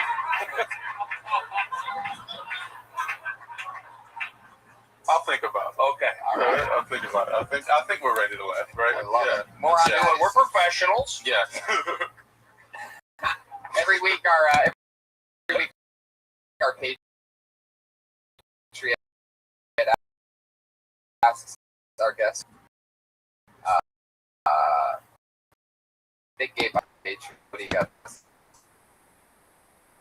Stevens. Yes. Got a question. Oddball Festival Tour. Who had the best food? The best food? That's a great question. That's a fantastic question. Actually, it's pretty cool backstage at these amphitheaters. The food is very good. It's nice. They take a lot of preparation. It's a full-time gig feeding Blink 182, Jimmy Buffett, and then Louis C.K. and myself. And it was pretty consistent. Everyone on par, but it was all solid. Gerard was on Joe's. What did you think about food? It was cool. I mean, it wasn't amazing. It was fine, but it was good. I think it was good enough. Yeah. It's fine because all the amphitheaters. I mean, this is with all due respect to the chefs, but like all the amphitheaters are kind of in the middle of nowhere. So for an only option, right type of thing, yeah, it's great. But they would have chicken dishes. There'd always be fish. Why do you got to bring up chicken first? Why? Chicken's healthy. There's good. I enjoyed the food, but but it really it's kind of cool. All the amphitheaters, they do blend in together, to be honest. But you make it what it is, and if you're good people, comedy's fun. It's fun out there, so we appreciate it. Thank you. Well, great question, Patriot. That was for Brody. Good question. Was it good? I think I answered it okay. Yeah, it was very good. That was a great answer. Really? Yeah. I mean, it's really first world problems saying that all the amphitheaters really blend in the end, but well, they do. I get it. I understand. They really do. It's kind of fun going to those things. I'm glad I did it. Kind of fun? Yeah. 20,000 people or whatever? It's cool. You loved it. You've done it 2 years in a row. You're like the only guy that did it. I appreciated it, but I'll tell you what. I wanted to make that thing a little more special, and I felt like, last year when you had Dave Chappelle on all the shows, it was really magical. There was that moment. Is he going to be here? Who knows what's happening? This year was more just kind of solid stand-up. Joke. Right. I wanted to I try to push moments, but it's kind of hard to catch, But I had a great time, and it was wonderful. Why are you nervous? Jesus, Tony. I'm nervous. What's your question for Brian? When you were filming 1 hour in special for Mr. Spike Lee, when you first met Spike Lee, what was the reaction? Did you guys hit it off immediately? Were you best friends? Like you've known each other forever? No. He's really cool. I enjoyed him. He was great and brought a lot. Yeah, I mean, the first reaction was just, it was like, cool. He called me, and then I made a joke about gentrification that didn't work. And then it was just kind of cool from there. It was just like, he's really a serious guy. And it was cool. He's super serious, so he directs comedy specials. So, directs comedy specials, yeah. Michelle. I like the videos.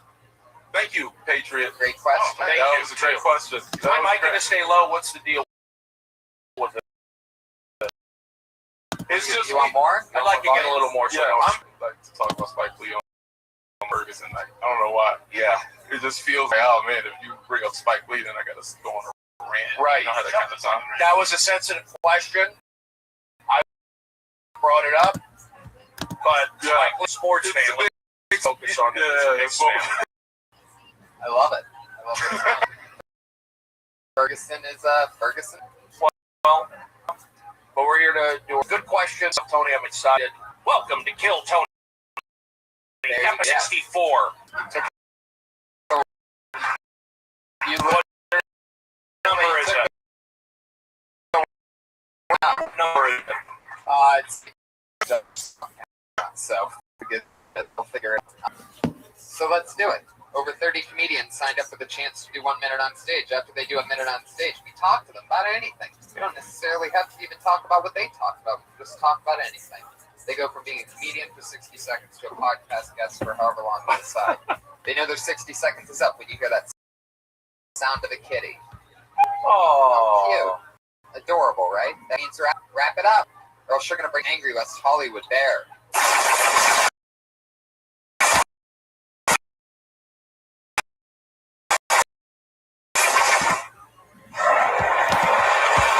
Sounds make him make a noise.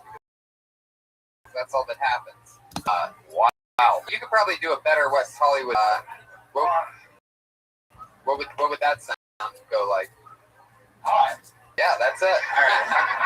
Nailed it. That's a true West Hollywood bear right there.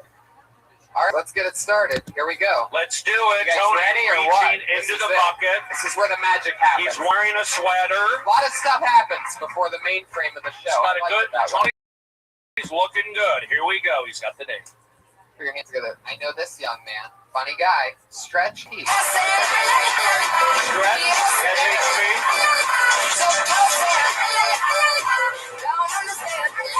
Almost hit the mic. Way to go. That's not your fault. All right, put your hands together for Stretch SHP, everybody. Yes, you got it. How's it going, everybody? Glad to be here. Let's see. I just recently had a big milk. All right, it's the best milk. Saves us. Do you guys know how much formula costs these days? I don't. Never bought it. And we're very lucky. She's overproducing, so we're starting to stockpile milk in the freezer. And the proud, happy dad in me is like, that's amazing that my son has access to this. But the ex-drug dealer in me is like, we need to flip this breast milk. You know what I mean? We need to get this money.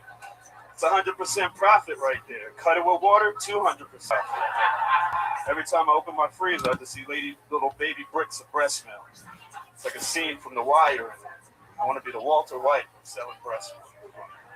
My goal. Fuck yeah, nailed it. Talking about his life. Stretch, SHP. So you had a kid, huh? Yeah. Holy shit. How old's the baby? Wow. I didn't even know that. All the time. You don't even realize they have live sides. Yeah, that's what that was the big thing for me. I was like, oh man, Stretch had a kid. Yeah. Royal? I like that. That's some pop shit. Yeah. Named after Kansas City Royals? Is that? No. Okay. Named after Lord's hit single of 2013. That was it. That's Thank what we you. were going for. What's the middle name? Sinclair. Royal Sinclair. Damn. What's the last name? Smith Connell. God damn, that's a name, man. Yeah. Say it all together. Royal Sinclair Smith Connell. Now 5 times real fast. Holy shit. That's a big name. Yeah, it's a big name. He's got big shoes to fill. Yeah. Like, I mean, you better hope he's something good or else. Yeah. That'll just be weird. Yeah. He'll get butt fucked in prison. Oh, Tony, gotta keep it clean. I'm just saying. But he does have the name of like a rec center. Going into that. The Royal Rec Center. The Royal, like the rec center. So he's gonna donate a rec center. Yeah, I love that. Hopefully my parenting skills will allow him not to be. No, of course, yes. Just a black dude. Damn, this is like a rally. That too. A little weird. It's just a little weird. And I brought him up to a Fergie song. So, Oh, that's a cheap shot. Jesus, that's short for Ferguson.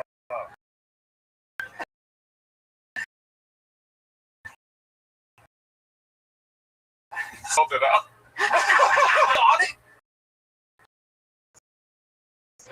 Taste or smell? It's the best milk, and I kind of thought you were going to go there. It took me a while to do it, but yeah, I finally did. Is it? You mean try to straight out of the boob? I did not try it straight out of it. Anything like, is it leaked or anything? I definitely have you did. How does that work? We've had sex, it's kind of leaked. But, you know what I mean? Like if I'm on wow. sometimes. Work, huh?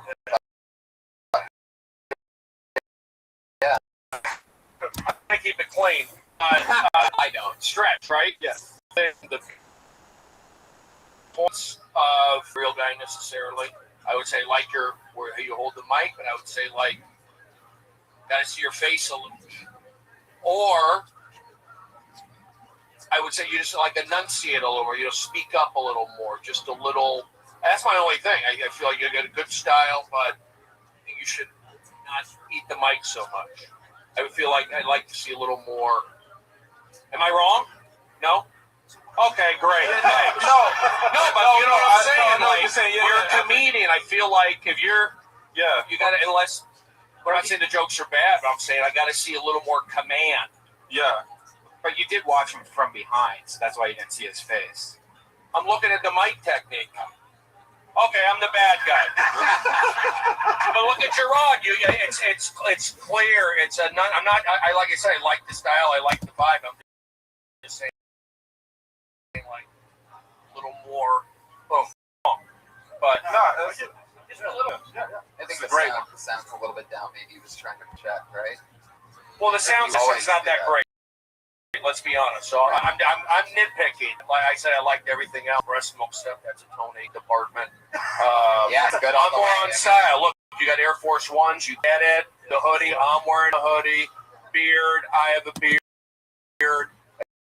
That's positive energy. Yeah. I look like Brody Steve. Stretch. I love your style, man. Anything else, Gerard? That was really good, man. Personal, it's always great. Congratulations. Thank you. Congratulations. Keep writing about that baby shit. That's funny. People can relate to that. I mean, this is probably like the most least baby having room in all of comedy. So, I mean, other places that shit's really going to destroy. Fuck yeah. That's great. Thank you very Good much, job. guys. Appreciate Great it. take Thank on you. breast milk. You got it. One of the breast sets so far tonight. It's good stuff.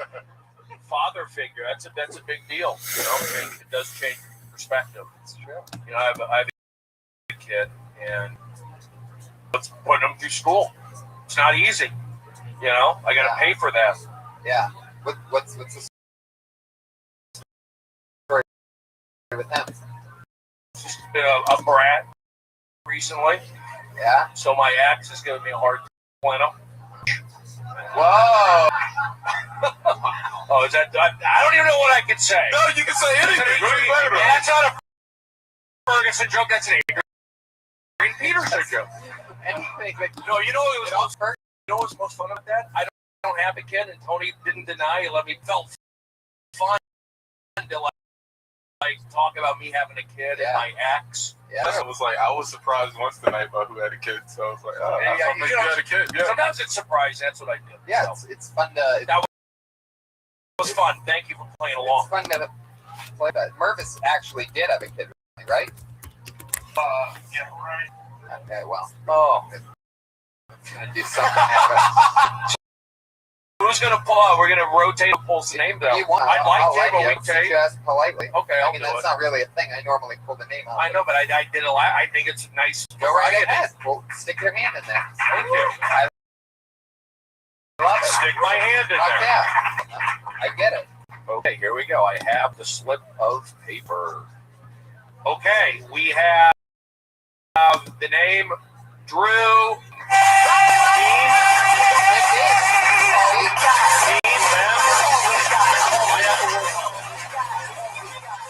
Good energy already. Thank you for having me, guys. I found this other day. Did you guys know that there is no tickling allowed in the UFC? That's the rule. You know what that means is that there used to be tickling in the UFC, and they had to get rid of it forever. I would have loved to have been a fly on the wall on the day that tickling has to be banned, right? Like some dude's just in some serious neck hold, and he's just like, I just got a freaking... come on, Steve, what are you doing? That's the third time this week. No, put in the rule book. I don't care. Make it number one. I don't give a shit. Which, when you think about it, is a missed opportunity on behalf of the UFC, right? Like, I would like to see tickling not only allowed, but encouraged. I'd watch that, right? Coming to the ring, this man has a third-degree black belt in Brazilian Coochie Coo.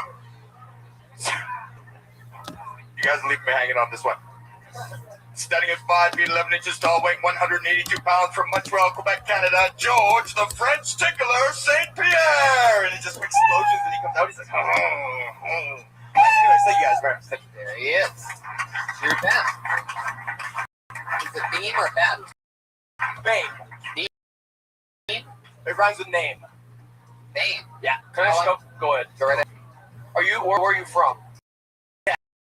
Canada. That's okay. You're from Canada. That's what I thought. How long you been doing stand up? 7 years. You smoke pot today? Yes. Okay. I think you're a good performer. You're good. That's the tickler bit. Yes. You wrote that. Yes. You've got okay, because it's good. Not accusing. I like what you're bringing to the stage. I'm gonna get back. Tony, go and take it from here. Well, what were you saying then? I know. I feel I'm under the heat here. I don't. The bit. I was like, it was good. It's very fleshed out. Maybe but I guess that's anybody could show up here, right? It's not. That's not like an open mic. That's like a good bit. Is what I'm saying. Oh, you're saying okay. We're just trying to make clear. It sounded like you were like accusing him of something. Oh, not accusing. It was so good because it's like an open mic kind. I'm thinking like that bit's so good. That's not new shit. No, he's been doing it for 7 years. We're at all right. That's what I'm getting at. Yeah. All right. You can definitely tell it was like something that you worked on. Getting at. You still live in Edmonton or you live here? Yeah, I live in Edmonton. Yeah, I was just visiting for the past couple weeks. Nice. Rick Bronson. Yeah, I saw you there with a bunch of times. Oh, cool, man. Yeah, it's a fun spot. Yeah, man. Yeah, it's a good spot. You know, it's funny what you said. Go for it, Brody. My shoes, I know. I was DC like, shoes. That's good. Rob, your shoes are from a ridiculousness. I support DC shoes. Okay. Nice. Great. I'm sorry. What were you saying, Joe? No, it was funny.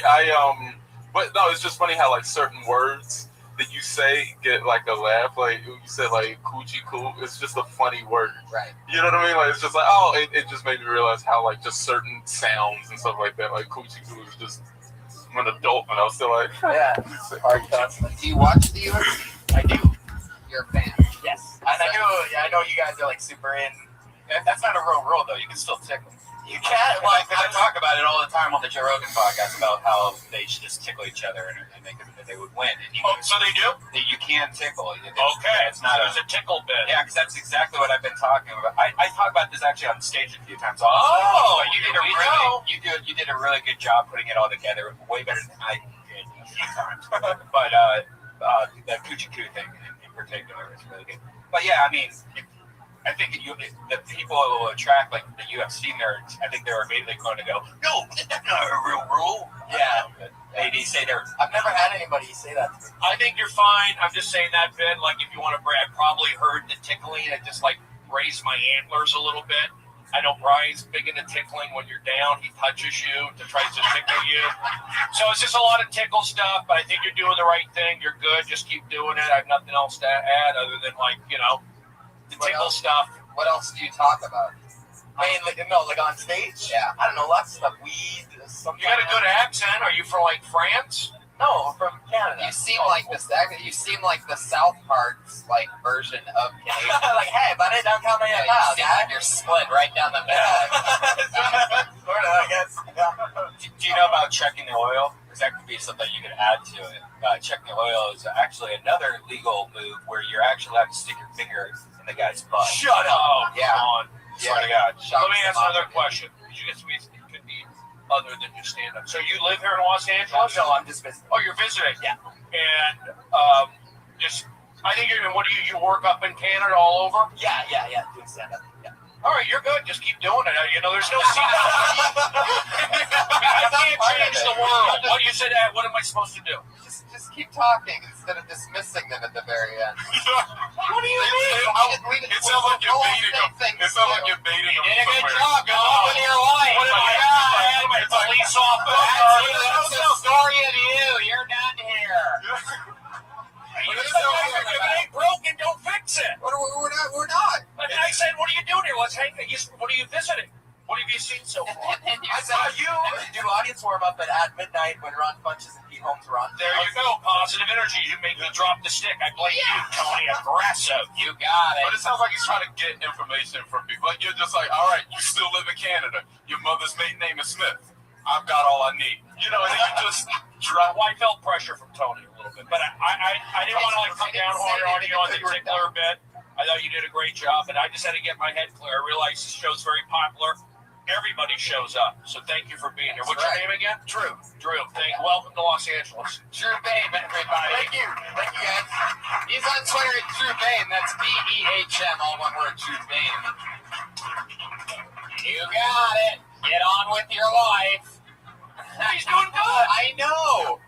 So we're talking to him. This is Dr. Drew. Everyone's got an issue. You got it. All right. That just washes it clean, I guess. What's up? You want to pull the name? Oh, yeah. Brody. We have a whole thing that goes on here that then we'll flip every week when you're not here. Yeah, and I don't change. Why? So you're telling me I should change the way I am? Tony doesn't like sharing, all right? Who likes when I call the name? We switch it up. But they're always going to clap. They're a positive audience. They didn't all clap. About half of them. Enough to get me back in to pull a name. You want to pull another name? Yes! I did it last time. What do I know? I only do warm-up at the #1 rated show on Comedy Central every day. You do warm-up for Tosh.0? No. Well, I've been on that. You don't do that. Yeah. This is how we do it. Real. I work for Comedy Central, too. I'm all over the place. I travel everywhere. I know to behave. Talking about theater. Ladies and gentlemen, who's my friend from the Dodgers? You got it. Catcher A.J. Ellis. And what name did I just pull out of the bucket? Here he is. Ian Ellis. Yes.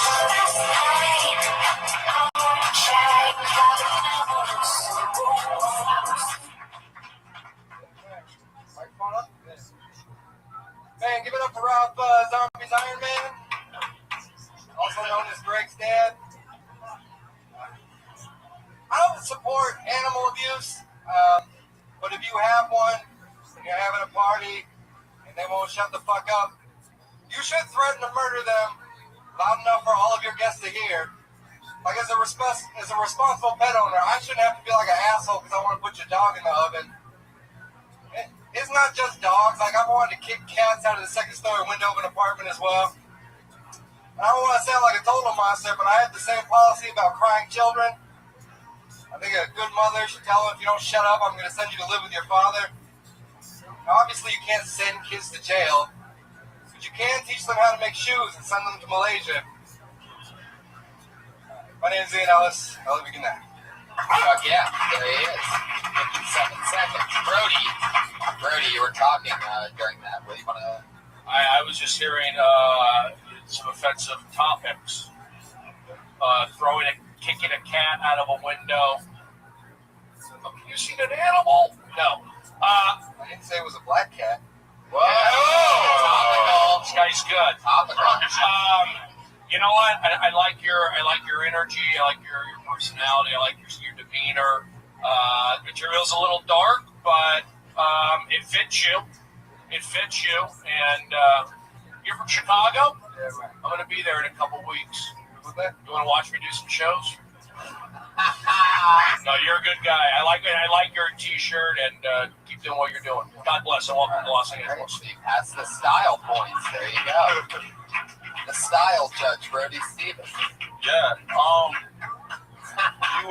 You got like a weird like inflection on your voice. Yeah. It's really weird. It's like it never lands. It's always kind of sounds like a question.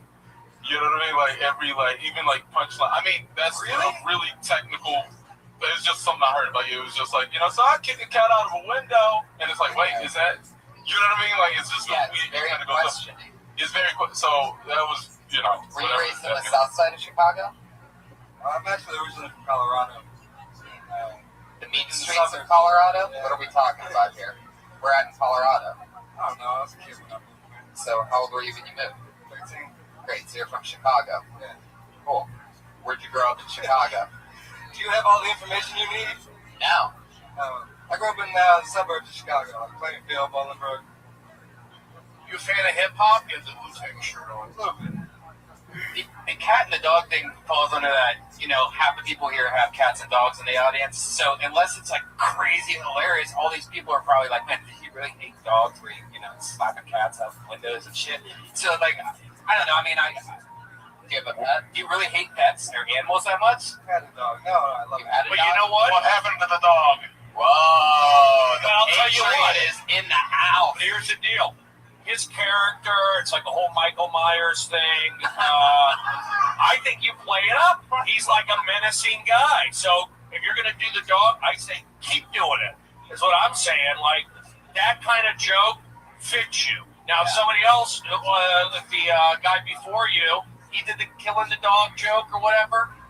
No. You, it fits you. It could be a character thing. Yeah, you're taking a chance, but I think it could fit your demeanor. That's what I think. If you're gonna, you have the right look to pull that off. Saying I look like a serial killer. Whatever, but you're kind of like menacing, but not in a bad way. It's kind of like I said, like a Jason, like a Michael Myers, like one of those deals. But in a good way, because you're doing comedy. So I say keep doing those dark jokes. It's just funny because like he wants you to say like you're like a Carlin or like a Pryor, but you're like a Jason or Michael Myers or a Hannibal. You know, Hannibal Lecter. You know, a real you murder, but not in the way you want to. You got it.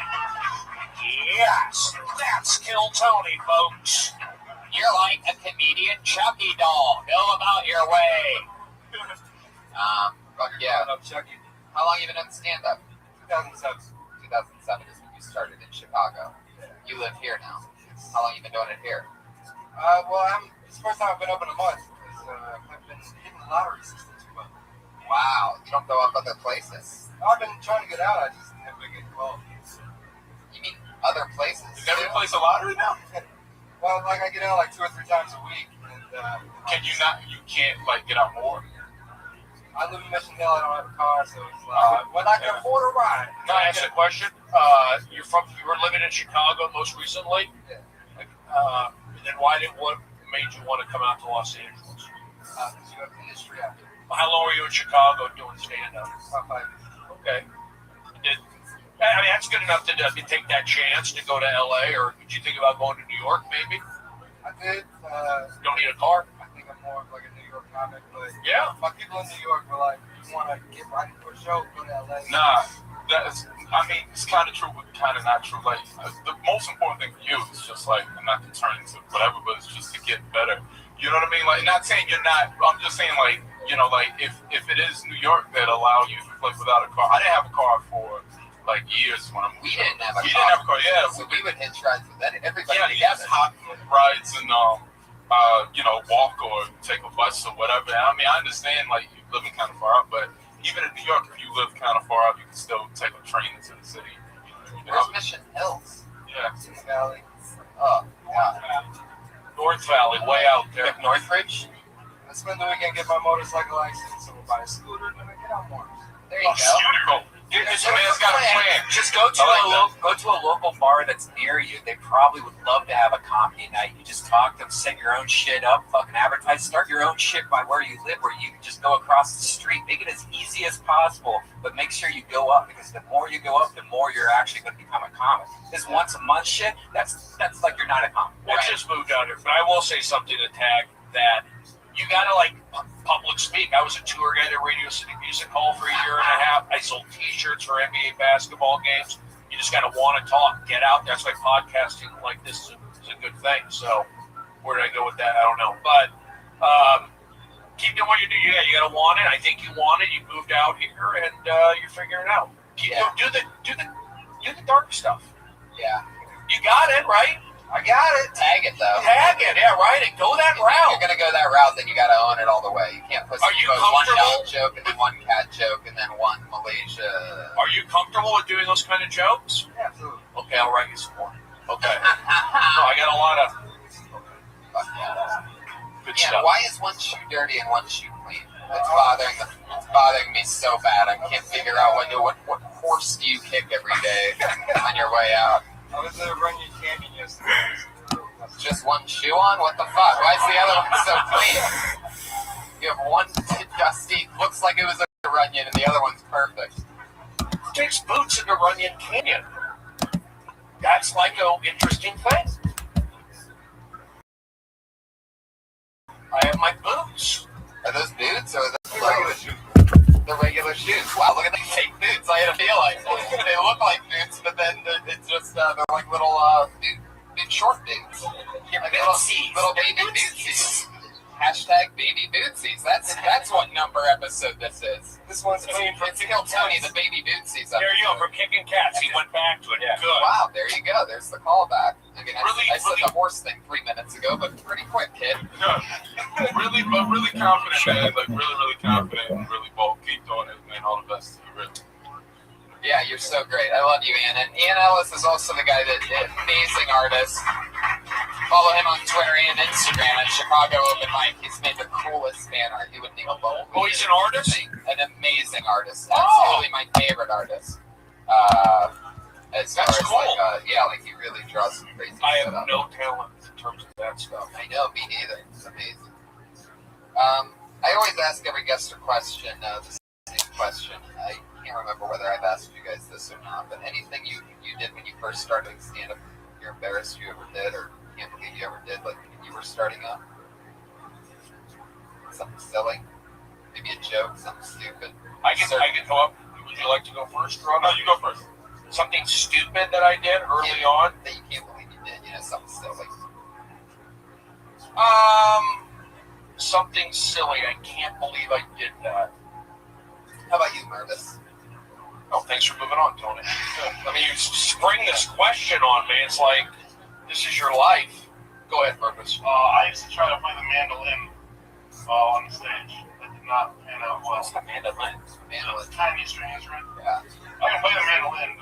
It's like a ukulele. It's like a ukulele, but a little bit harder to play. You're a real hippie, huh? You know how to play. It's like the Jedi level hippie. Most hippies, they take it easy. They just get some silly drum and all stand in a circle. The mandolin's got fucking rhythm. Yeah. When's the last time you had cracks? No, I've all shaved down there. All shaved. Have you ever had cracks? Not this month. I see that. Tony, what's the question again? I'm gonna think about it. Have you ever had cracks? It's anything silly you did when you first started out. I'm trying to think of silly. Like, I can think of mistakes, but not like... I can think of mistakes. I'll give you one example. First time, and it's kind of weird. The first time I ever did a real comedy show, it's like a bringer show. I took a workshop at UCLA, this was after college, 1993, so summer of 93. We took a workshop, Mr. taught the class. Sandy C. Shore. And so I would go to UCLA from the Valley, from Tarzana, to see if I liked comedy, and to do my 2 minutes at UCLA. And I got excited, and I would do the class, and then after I would drive down Sunset, I'd look at the Comedy Store and I'd go see. It was just intimidating to come by here. But about 6 weeks later, anyway, we did our graduation class, and I was up on stage here. And I just remember I had a hat on, you couldn't see my face. I was saying the F word, and it was like, it's like your first comedy tape. I think anybody's first comedy tape is embarrassing and is cringeworthy. But it's funny that you brought that up because it happened right here in 1993, and I'm still going at it right now. Wow. I didn't quit. I kept going from an open mic in Chatsworth, not far away from Mission Hills, right there, my open mic. And I knew, you know what? LA's not a good place to start. There was desperation in the air. I went back to UCLA and took a business and comedy class. And then I wanted to get on stage, but the guy says, if you want to do comedy, get out of LA. And that's why I went to Seattle after the North Country. Yeah, there you got it. That Working story. today, 50 years straight. Oh, I know what it is. We'll edit that one out. No, that was great. That was a great. It was nice. It was like, triumphant story, man. Thank you, John. Keep at it. Push hard. Do those, do it. Yeah. I did it after. Yeah, what was it like when you graduated from comedy class? Oh, how dare you, Tony? I took a path.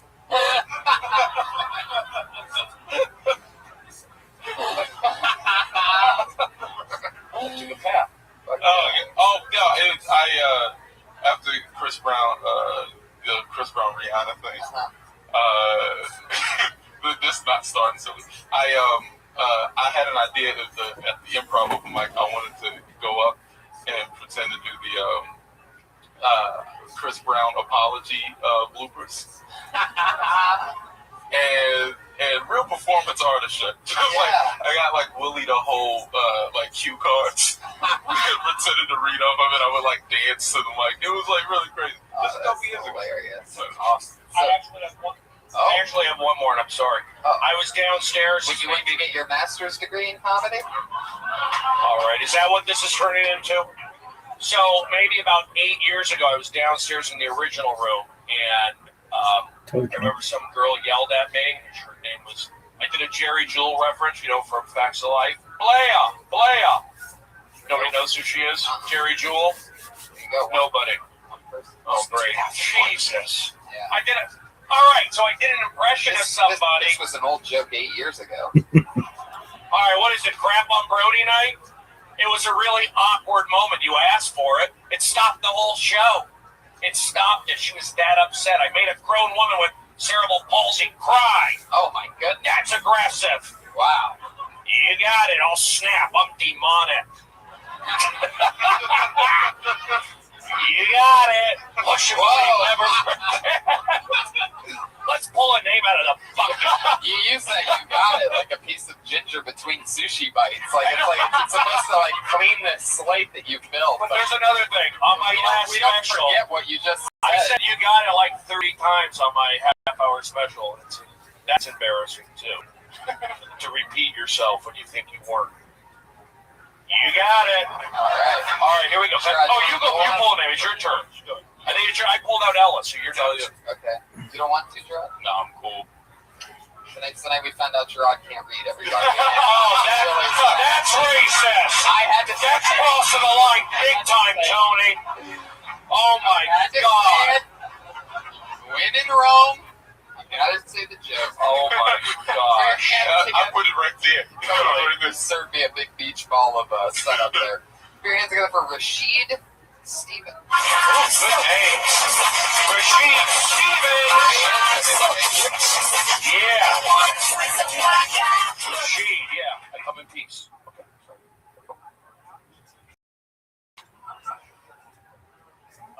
Growing up, I had some really big fears.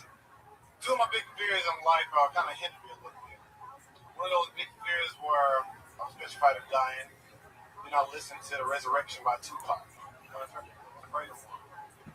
One of the other fears was of his bullying my neighborhood. Really bullying person, man. Her name was Patience. She was 6 foot tall and she wore a mustache. Patience is not 10. Petrified of the thing. My fears are more specific now. I have more specific fears. I'm petrified of dying of a stereotypical death. I remember I was out with this girl. We having a good time, making her laugh on my best jokes. She's like, on the best stuff out of her. And I remember I get overly excited, so I choke. And I'm thinking it's gonna be my last moment. So I think God, please don't let me die with this chicken bone in my mouth. All these white people, man, I didn't want to perpetuate stereotypes. Yeah. Steven. Gerard, you want to go first? You win. You won the night. I don't know. That was funny, man. That was really funny. The dying stereotype. I like the perspective of that. It was really strong and great. And yeah, man, go Ferguson, man. Yeah, redemption. I think you got more confident as the set went on. I felt like we got more confident into it. I feel like you got a good flow, you got an interesting a flow. I don't know about point of view yet. I mean, maybe, but you got something that's a little different. You got your voice is interesting, and I think it's something that you just keep doing it. You just got to keep. You have something there. So that's nothing. A year's nothing. 1 year. I started 3 years ago in Atlanta, but I only did it for 3 months. Atlanta's scary, right? Yeah, they say that's a scary place to start. Oh, really? Why is it scary? Well, I'll tell you, because, and especially for a black comedian in Atlanta, because the clubs there, they have these theme nights where the crowd purposefully fucks with you. And who's got jokes? I'm gonna tell you, you're gonna love this, Gerard. I'm about to blow your fucking mind. You're gonna dig this the most. Ready? One night there. It's gonna make me mad.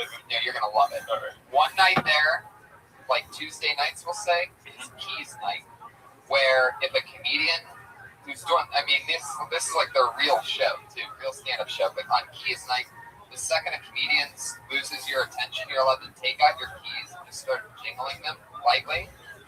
And so, like, it'll start with some people, and then it'll take over, and some comedians, like, are just dying on stage, and everybody in the room is jingling their keys, and the noise that it makes you want to quit. Where the fuck is this at? Yeah. What's the main club in Atlanta? Yeah, Punchline Atlanta. Yeah. Well, you know what? Atlanta's where But that was the thing that kind of made stuff like that. What's with the shirt? It's up. Yeah. Whoa. Gotta tighten it up there. Tighten it up. A couple buttons undone. Oh, yours came out at some point, huh, Mervis? That button didn't last very long at all. No, it did not. Fuck yeah. The only button. Look at the size of your belly button. Jesus Christ. What lands in there? Like, what type of spaceship? That looks like that part of the Death Star that, like, the Emperor pulls into. Dun, dun, dun, dun, dun, dun. Mervis, you watch what you eat? Yeah, he watches it go down his throat. Oh, Tony, that's an aggressive statement. Watch what you eat. Look at him. Come on. Segway is a mess. I've been getting healthy. I have. I've lost some weight. Fuck yeah, cocaine, everybody. Dude, if it was just cocaine, I would be so skinny. It's true. Hey, everybody. Fuck yeah. What was up with the buttons? Is that a thing that you normally do? You just let the buttons go and like a... I always have one button. I had to split on the camera. I had to stitch on it. How old are you? 24. Yeah, you see beyond. What were you doing before stand-up? Playing college football. Holy shit. In Georgia? No, I went to Jacksonville State University. Where's that? Alabama. Is that Jacksonville? Yeah, Jacksonville, Alabama. Yeah. Jacksonville, Alabama, not Jacksonville, Florida? They have two Jacksonvilles. One in Alabama. There's one in North Carolina also. Camp Lejeune military base. Yeah, they know about that. It's all over. There's a lot of Jacks. And it's really cool because you have like that look like if I were casting a movie for like a football team in Jacksonville. Yeah, absolutely. You'd be like the triumphant quarterback who like, you know, like mom was on drugs and then still played despite. I was like, Coach, I want to be somebody. You would have fucking destroyed that shit. You were a wide receiver. I played free safety. You got it. Or free safety. So you get the hit guy. You stay in the back and help out. Despite what his foster mom said about him playing free safety, when she said, I'm sorry, just making up your life story. I'm sorry. So I'm right. That's what I'm working on. That's what I got for I that. played 2 years. Just finished my injured my knee. You played for 2 years? Yeah, I played 2 years and then I had to quit because I kept injuring myself. Just finished college. Did you ever get a concussion? Several. I got 14. You got 14 concussions? Concussions. I got a CAT scan.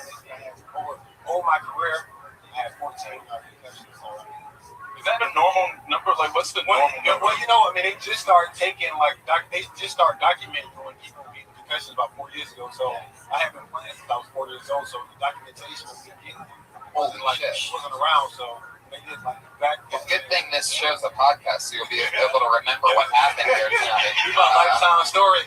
14 concussions. That's got to mess you up sometimes. How do you ever notice it fucking with you? No, that's why I quit. I felt it was taking a toll on me. At 14. Get out after 14. Concussions, you quit. No, but you never notice like you never notice it messing with you or catching up to you. Like you never pour your cereal and you think it was like cornflakes and you grab the milk and you come back and it's Fruity Pebbles and you're like, what the fuck? Let's keep it positive. It's in the news. He's dealing with it. You can probably talk about it. I've been through a lot for you. Don't make it a part of your act, but it's all about positivity. Yeah, that's exactly what I'm trying to obviously and clearly get at here is that he should be talking about his experience as a football player. That it's topical and a good time to do it. He can get away with it because he looks like a football player. I think not because you're black. But. I think you did great on stage. You're very comfortable on stage. I think you keep on doing it. You'll be very successful at stand-up comedy. Is Steven your real last name? Yeah, Steve. Oh, it's I adopted him. You guys are related. Yeah. Why did that not get a laugh? I mean, are you that sensitive, audience? My stage name is Stevens. His last name's Stevens. I adopted him. But you're two looking to be offended on something very funny. And my feelings are hurt. That's true. Brody Stevens is just a stage name, right? Why are you Mr. Negative? It's not a stage name. It's real. You just said that. You said your stage name is Brody Stevens. I talk about positive stuff, Tony. I talk about concussions and mixing up cereals. Carl, will you tell the crowd what your real name is? Stephen Brody Stevens. Everyone calls me Brody. I keep it positive. Yeah, it's a good job, son. Keeping it positive, Brody. I'm proud of you. Let's do a DNA test. Welcome to Maury Povich. And why are we not laughing? Because he's African American? Stop it. Positive push. You got it. Big Patriot. What's your take on Rashid here? Is it a 15-minute segment? Brody. Very, very comfortable on stage. I'd say definitely talking about the football. So never lost football. Talking about concussions. There you go. Well, that's what I said. Actually, that's what I said. You said you were trying to keep it positive. Oh my, Tony, let me pull the name out. No, I'm pulling the name. Why are you pulling it? Give it to me. Stevens. Give Rashad a nice hit. Rashad. Stevens. Let's get this thing going and talk about positivity. You don't have positivity is boring, bro. It isn't. It helps me. You don't have Twitter, Rashid? I'm booking things on positive. I got a show tomorrow. You have Twitter? Positive does work. Why am I doing a show for the Boston Red Sox owner? I just spent $200 million on guys. All right, here we go. How much is he paying for you? You son of a bitch. Stop talking to me that way. It's a rib dinner in Brentwood. All right. Hold on. Purvis got excited. Okay, here we go. I think I got this name properly. Let's see. Ladies and gentlemen, the name I pulled out, his name is Jonathan, and his last name is Tumblin. Yeah, what's up? What's up? What's up, bro? What it do, Brody? What it do? What's up, guys? How y'all doing? This is a weird ass night. This is weird. I'm gonna keep it weird, yo. When I was in the military, I almost gave a white friend of mine the pass to say the N-word because he helped me out of a life or death situation. I felt I was in Biloxi, Mississippi, like in tech school, and this racist ass dude, kind of looked like Merv right now. I ain't gonna lie. He was like, "Hey, I didn't know they still let monkeys in the military." And then my homeboy, he was like, "Hey, man, sir, he's a goddamn soldier. Show some respect." And I was like, "You know what, Will, you mind, nigga." And I was like, he's like, "Wait, Jonathan, I don't want to offend you." I was like, "You can say it. You can say it." Until we had a house party at his house, and I was helping him clean up. And then he pulls out a broom, and he's like, "Hey, my nigga, you want to sweep that corner up for me?" Well, I'm going to beat your ass. And this motherfucker will tell me what to do. That's it, man. That's all I got. That's funny. Jonathan, you've been doing stand-up a while. I remember you from some of the original Tonys, right? I started from the bottom. That's right. Kill Tony 1, Jonathan Tumblin was there. And I can tell a blatant difference, like a blatant improvement. So you've been doing a lot of spots, right? You've been out here for like, what, a year and a half, 2 years? Well, I've been on the comedy scene for like 2 years. Right. I'm turning into a valley comic because I don't have a car. Oh, shit. You guys gotta, I'm telling you, this is not an option. Being a valley comedian is not an option, guys. This goes for everybody, not just you, Jonathan. You have to do whatever it takes to get your ass to this side of the hill. Brody will tell you differently, but you were born and raised here, and that makes you different. That's home to you. But if you come here and you're not at home, you got to be on this side of the hill to get shit. Yeah, it's like the valley of death. It's just like nice people don't get shit. Exactly. Brody, you were born and raised, primed and prim, 818 till you die, positive energy. I get it. So I feel like you have an advantage that other people don't have. As far as somebody coming here, yes. As far as somebody else coming here, hey, I lived it. I was in Burbank, and it was terrible. And I did whatever I had to do. I had to barely pay rent on a pal's couch, for a few months until getting my shit together, or a few years, whatever the fuck it was. But whatever it takes. If this is the fight that you're going for, then I still get up over here, don't you? Right. Let me just, like, when people are training for a boxing match, they don't live 30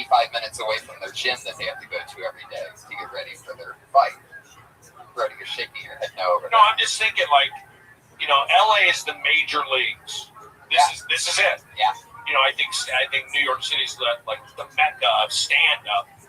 This is the major leagues. I just feel like if you're here, you might as well go for it. But I always tell people like go to a Chicago, spend as much time as visit here, but to like really grind it out here, it's hard in LA. Yeah. I think to grind it out in New York, you're gonna get more real stuff. To grind it out in Chicago, I think you can get on stage, but out here, it's the big leagues. It's you got to be all in or go play those smaller markets. Does that make You been getting any gigs or anything? It's working out for you? Well, yeah, I'm doing okay. I've been. What are we talking about? My turn.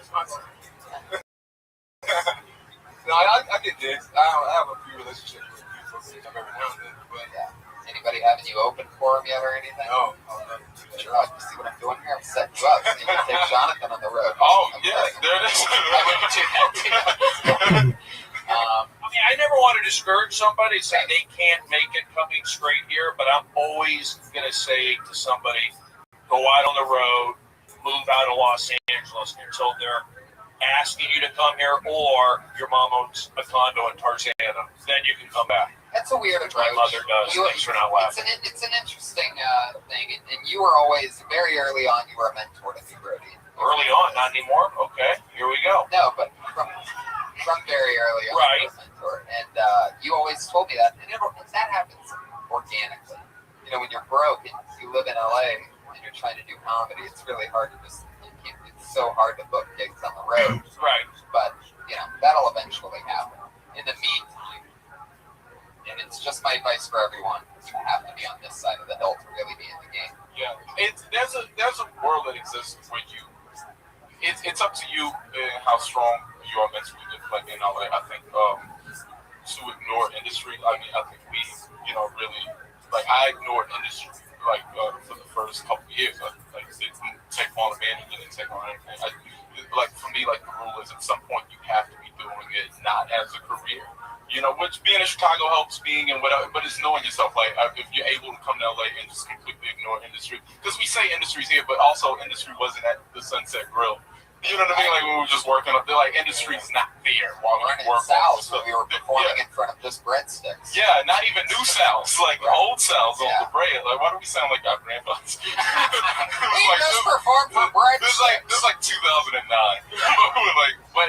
But yeah, if you can ignore the industry, I think LA is great. Because you can still get up, and it's there for you. But it depends on what your ambitions are and what. Yeah. But don't you think the crowds are better, for a beginning level in, say, like a Portland or a Seattle or Chicago or that's why knowing yourself, I think, is best, right?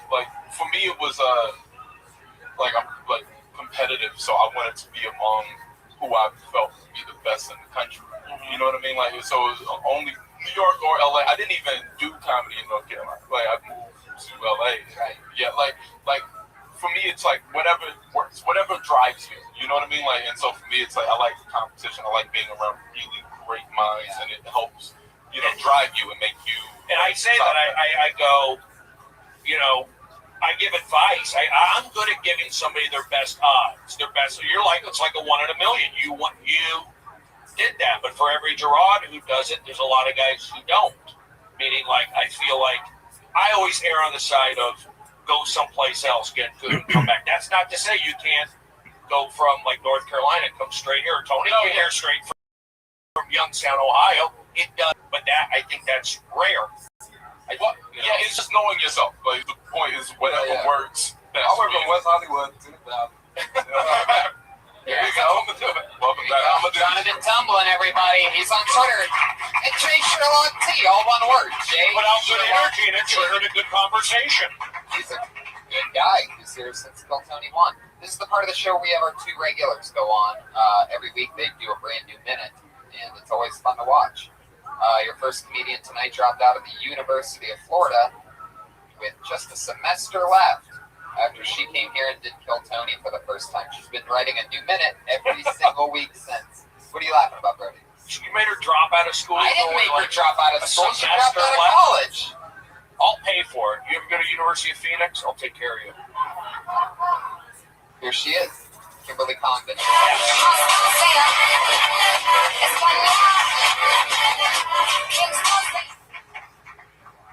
guys, I know I'm supposed to come up here and be funny and stuff, but today I want to switch it up and ask you guys to actually pray for me. Nothing's wrong, but men keep calling me cute instead of sexy. It's fucking devastating. They keep saying that like I look really innocent, and I'm not, you know? Like I do really bad things. Sometimes I'll take the last ice cube and not fill it up again. Sometimes I'll not retweet something that's really funny just because I'm jealous. It's true.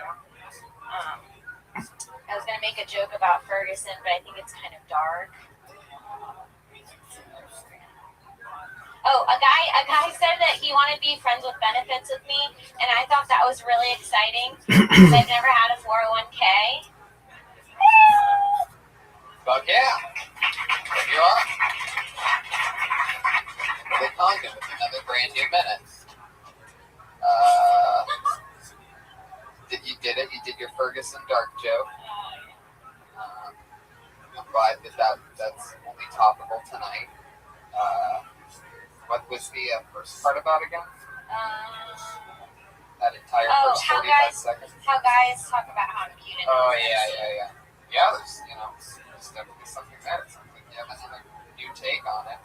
When do you find that the new minute comes to you? Is it like over the course of the week, like immediately, or is it just like right before the show? Yeah, probably in the last hour and a half. Yeah. That's actually when I work. It's day up, yeah. It's day, yeah. So always day up, and then sometimes I'll use like a tag that I use on another joke that I try to write or something. As a new joke. You've been doing a lot of spots, having a lot of fun. I have.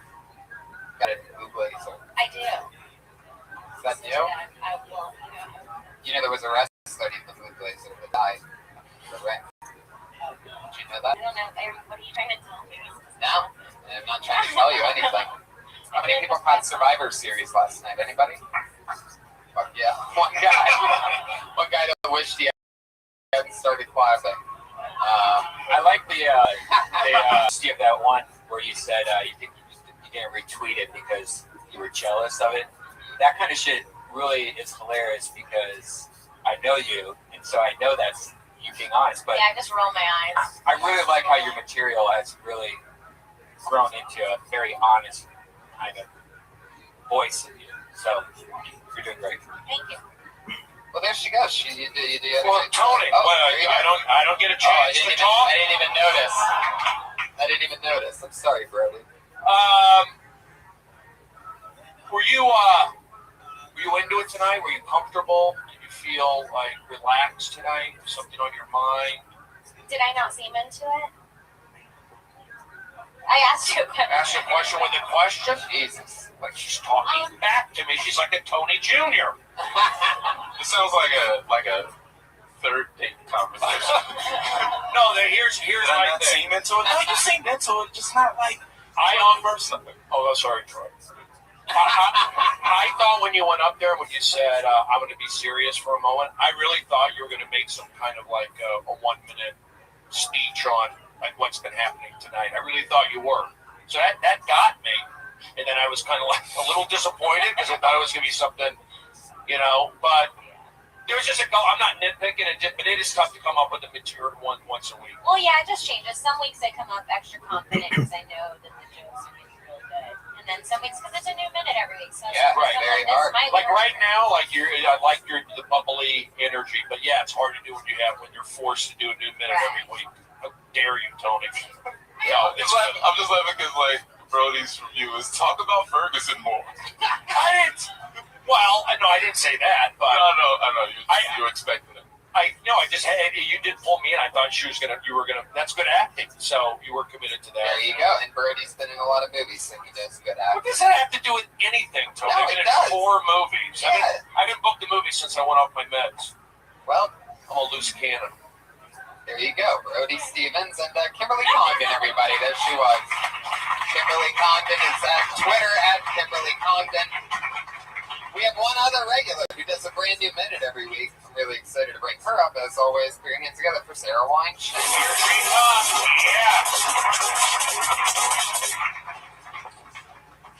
So I had a very lonely experience the other night. I went to a paper supply store, went to Office Depot at 9 p.m. in November for a 2014 planner. In November, that's not the loneliest part about it. When I walked into the depot, Office Depot, the first thought that hit my mind was, it smells like home. Love the smell of Office Depot. Then I started to look around and I saw some binders. I like a spiral, but I do love a binder. I started thinking about hole punchers. I thought, whoever invented the 3-hole punch really believed in the binder. I said, you know what? This binder is going to be a hit. I'm going to piggyback on that. Alright. Yeah. She's got the style of small things and making them big. Yeah, I like it. You're like weird as shit. That's really cool. Yeah, exactly. It's like in a great way. Like it's like if the Fonz did comedy. It's really cool. You know what I mean? Yeah, it's really like cool. Throw a joke out. Kind of it's cool. I like that. One thing as the technical, is more of on a technical note. I would say, I feel like in the beginning there was still a lot of stuff that could have been shortened down. You know what I mean? Instead of saying like that's not how things went or something like that, it's like how it really went was, it's just getting into it. You said something that it wasn't the first time that I what? There you go. That's the new minute these guys do every week. They just come up here and get really lucky for 60 seconds and then. I would say, Sarah, I think what Gerard was saying, like I like the jacket, I like the red, I like the boots, the voice. You had, I'm not saying Kim didn't have it, but I feel there's an edge here. There's a point of view. I'm hearing the words. There's energy. So keep doing that. And, that's my thing. I'm not a material guy necessarily, but only the material that they wear. I would say, a lot of people say, like, hold the mic different, enunciate. You're doing all that. So she's got a good style, which does matter. Dialed in. The binder thing's a funny bit. And that's as wine shank as it gets, for sure. Like, that's right up your alley. Did you say that the paper people were like, oh, this binder thing's going to take off? The 3-hole punch. Man. Yeah. He believed in the binder. Yeah, it's weird that you went that way instead of that they made binders because this paper shit's gonna take off. It's always the funniest thing. It's always when it works with you, when this stuff works, you bring a human into the picture. It's always inanimate objects that you're talking about, but when you bring a human in, like the guy that thought of the 3-hole punch, the guy that pushed it to the next thing, that's always when it works. So you did it again. Sarah Weinshank. That's what it looks like. 2 brand new minutes from our regulars. And that's what it feels like. Kill Tony, what could be episode 80, maybe 79, could even be 78, could even be 81. Yeah. But we're calling it #baby dudes or something like that. Mervis, you were unbelievable. I love you so much. You were great. You really pulled your own weight tonight, which is a really big deal, considering how humongous you are. You're on Twitter at Ryan Mervis, RyanMirbis. Josh Martin Comic hustled around for us. He's on Twitter at Josh Martin Comic, sitting next to Adam Lee Slane. Brody Stevens did an amazing job. Brody Stevens. Yes, you got it. Push and believe. Never forget. I don't know about you peasants, but I'm an Amazon Prime member, and you can watch episodes of Enjoy It It's still on up? Amazon. Will it be up there forever? How does that work? I hope so. I just watched it the other day. So yeah, it's my favorite thing to watch on Amazon. It's a show all about Brody Stevens. I went through a lot. He had his own Comedy Central show, Half Hour. It was also on HBO. Speaking of HBO, Gerard Carmichael, we had so much fun. Fantastic hour that you take right here in our home. Loving the store. What else is here on Twitter? Yeah, I'm around. people are gonna want to go. You're my favorite. You're one of the only people that I still lunch with all the time. I know, right? Most disappears, but we can still have. Yeah. We're crushing. Go to JR. That's right. You go to Tender Greens? Yeah. Yeah. Maybe Tender Greens. I was at Tender Greens. We went next door, barbecue chicken place, and brought it to Tender. I brought it to Tender. It was a rough day. That's how we do it. Elise Lane is Elise Lane. She's the girl with the pan on Facebook and Instagram. I'm Tony. Thank you. Thank you, live audience. So much fun. I love you guys. Yeah, he did it, folks. Kill Tony, Stephen Rudy, Stephen, Gerard Carmichael, Red Band. on a track, my girls all stacked. When I roll down the window, let me know where you.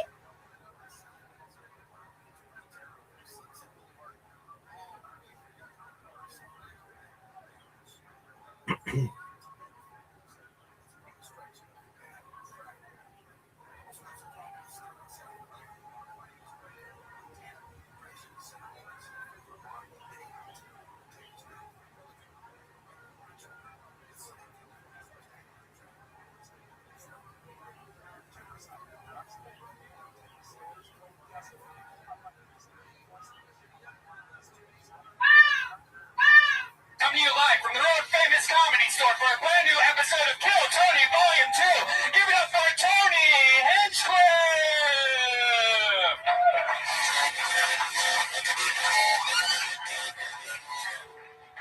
Fuck yeah. Positive feedback already. Hi, everybody. Happy Monday to you. How's it going? It's like a real show. We are Josh Martinless tonight, our usual little helper, who usually runs around. Had some crazy stuff happen over the weekend, and he is currently suspended for a week. But standing in, put your hands together for David Deary, everybody. Yeah. David, say hello, take a bow. We found the first guy that looks like Josh Martin. And standing in, put your hands together for David. Our usual little helper, who usually runs around. Had some crazy stuff happen over the weekend, and he is currently suspended for a week. But standing in, put your hands together for David Deary, everybody. Yeah. David, say hello. He runs.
To you. How's it going? It's like a real show. Packed audience here. We are Josh Martinless tonight, our usual little helper, who usually runs around. Had some crazy stuff happen over the weekend, and he is currently suspended for a week. But standing in, put your hands together for David Deary, everybody. Yeah. David, say hello, take a bow. We found the first guy that looks exactly like Josh Martin. And we one Josh replacement. We actually have, because Josh actually does the two jobs. So we had to get a second guy. Guys, give it up for PDC in the back. Yes, PDC crushing. Currently keeping the guests and our Patriot in their chamber, just like Josh would do in this situation. Put your hands together for the wait staff getting us liquored up tonight. Very important deal. That's a big part of it. I'm loving life right now. Life is good. Things are exciting. I'm going to Denver to headline an entire weekend at the Comedy Works. That's great. One of the best clubs ever. Yeah. Very, very excited about that. Other things are happening. Life is good. We are doing a fundraiser in the main room of the Comedy Store to get brand new speakers in this belly room. Yes. December in the main room. It's like in 2 Wednesdays. We'll talk about it next week. But Super powerful show coming at you. We're gonna have all of our favorite people on that show in order to raise new money for brand new speakers. We realized tonight that this entire room the sound has come down. We've broken, not we, but this room has broken so many speakers that there's only 2 speakers actually here. Yeah. One small 8-inch thing hanging from the ceiling over there, and one small one right over there. I think it's car speakers also. I don't think that's supposed to be like for microphones of a comedy club, one of the biggest comedy clubs in the world. But, yeah. And this show and Roast Battle and the Ding Dong Show are all insane shows that happen here. Yeah. They're all running off of 14 inches of speaker right now. Yeah. So we're going to try to fix that. Yeah, instead of bitching about it every week, we're just going to do a show. All the proceeds go to buying a new sound system. That's right. And that's a very important deal because sound is important in the comedy world. Yeah. Speaking of beautiful sounds, let's get right into some awesome shit. This is musical act for tonight is one of my favorite comedians. I fell in love with this guy a few weeks ago when I saw him perform a hilarious song. Last week we had him on and he did an amazing style, you know, it started safe. Then all of a sudden he was talking about being his best friend. Put your hands together, tonight's musical guest. Pat Reagan, everybody, and here he is in the flesh.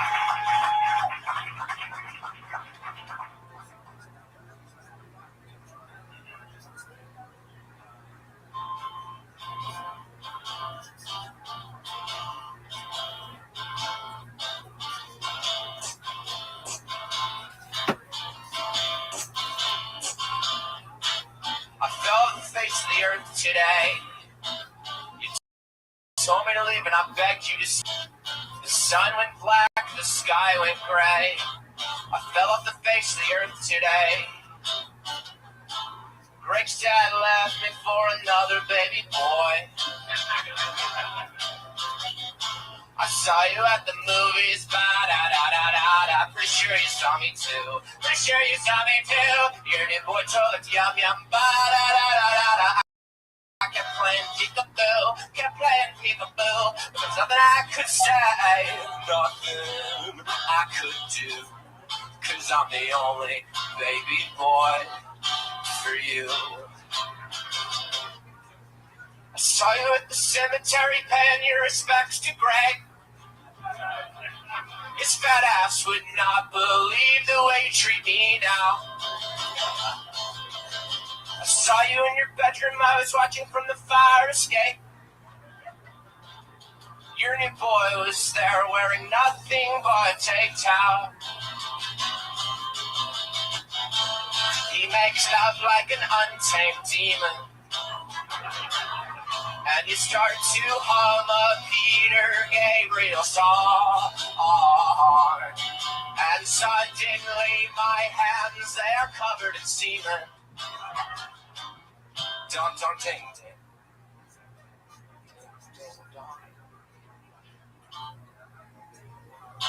I live outside your window, ba-ba-da-ba-da-ba-ba-ba. I track your every move, I fucking track your every move. Then you got lunch at Subway, ba-ba-da-ba-da. Oh, I live up, today you got lunch at Subway.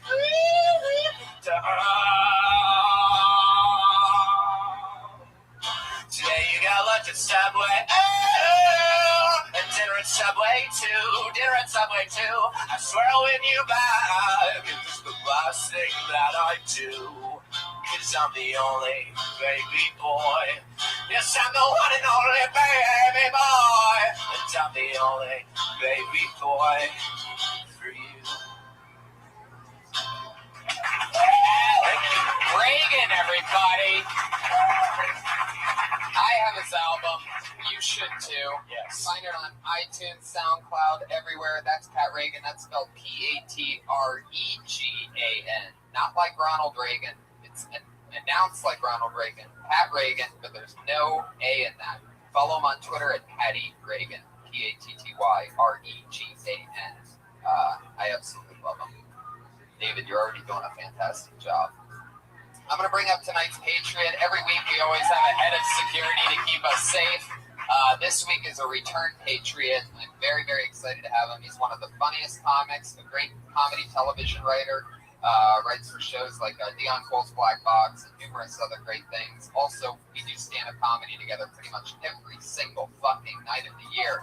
It's one of my best friends, one of my funniest pals. Put your hands together for him. It's the one and the only Willie Hunter.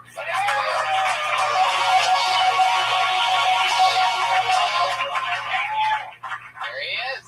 Look at this. Thank you. Thank you, everyone. Heck yeah. You look fantastic. I went no mask tonight. That's perfect. You're like the new Black Stormtrooper. This is amazing. This is like the beginning of that Star Wars trailer, and I'm really excited about that. No, it makes sense. It makes you feel better, sure. No, yeah, I did this just to be able to do that joke that I just did. I'm like, I gotta have Willie on as the Patriot with no mask. I originally was thinking Jamar because he looks more like the guy, but Jamar wasn't available. So no, I'm kidding. I went straight to you, Willie. You know when I need a black guy, you're my guy. I feel like like Billy D. Williams, but if he took it off, he was a stormtrooper. Like he took the helmet off. Would that blow your mind as a Star Wars? Would if Billy D was the first thing that we saw? Yeah, that would be amazing. I wouldn't know whether it's for the new Star Wars or for Colt 45, and I would take it either way. Has anybody ever called you a young Billy D. Williams? Yeah. Really? Yeah. You say it like you get that and you don't like it. No, I like it. Have you ever thought about, getting into the commercial business? No, I haven't, but I definitely could sell some McNuggets. I feel like I could. You definitely would be great. That's absolutely, not only, that's great casting on your part. You do look like you could sell some chicken McNuggets. You look like you have that McDonald's face. Thank you. Like America is welcoming to you. You're a likable, young, light-skinned black man. Aww. That's what America can handle right now. Oh, you guys, America has shown that that's about the limit. No, I'm kidding. I'm serious. A black stormtrooper, that makes Jackie Robinson's thing go down a little bit. First black stormtrooper is a really big deal. I'm serious. Really? Cinematic history, that is a huge fucking deal. Honestly, I think he's not really a stormtrooper. I think he's hiding in a stormtrooper outfit. I know. I totally agree. There's no doubt about it. Aren't they all clones? Yeah, they're clones of all the same guys, so he's definitely not a stormtrooper. But I was going to wait until another episode to break that news. But you got it going. I'm glad to have you, Willie. It's always fun to have you. You excited about tonight's show? I'm extremely excited. I love these two people that are guests tonight. Me too. In fact, fun fact, I don't really listen to Kill Tony. How's that? How's that for a little admission? I don't listen to it. I love it, and I live it every Monday, but I don't go back and listen. Honestly, even the first time I was on Rogan, I had never listened to an episode of Rogan. When I listen to podcasts, I swear to God, this is the only podcast that I listen to. These two do it together. They are unbelievably hilarious, married, wonderful, the happiest, coolest people I know, and the hosts of the Your Mom's House podcast. They're here, in the flesh. Christina Paczynski and Tom Segura. I have been trying to book this.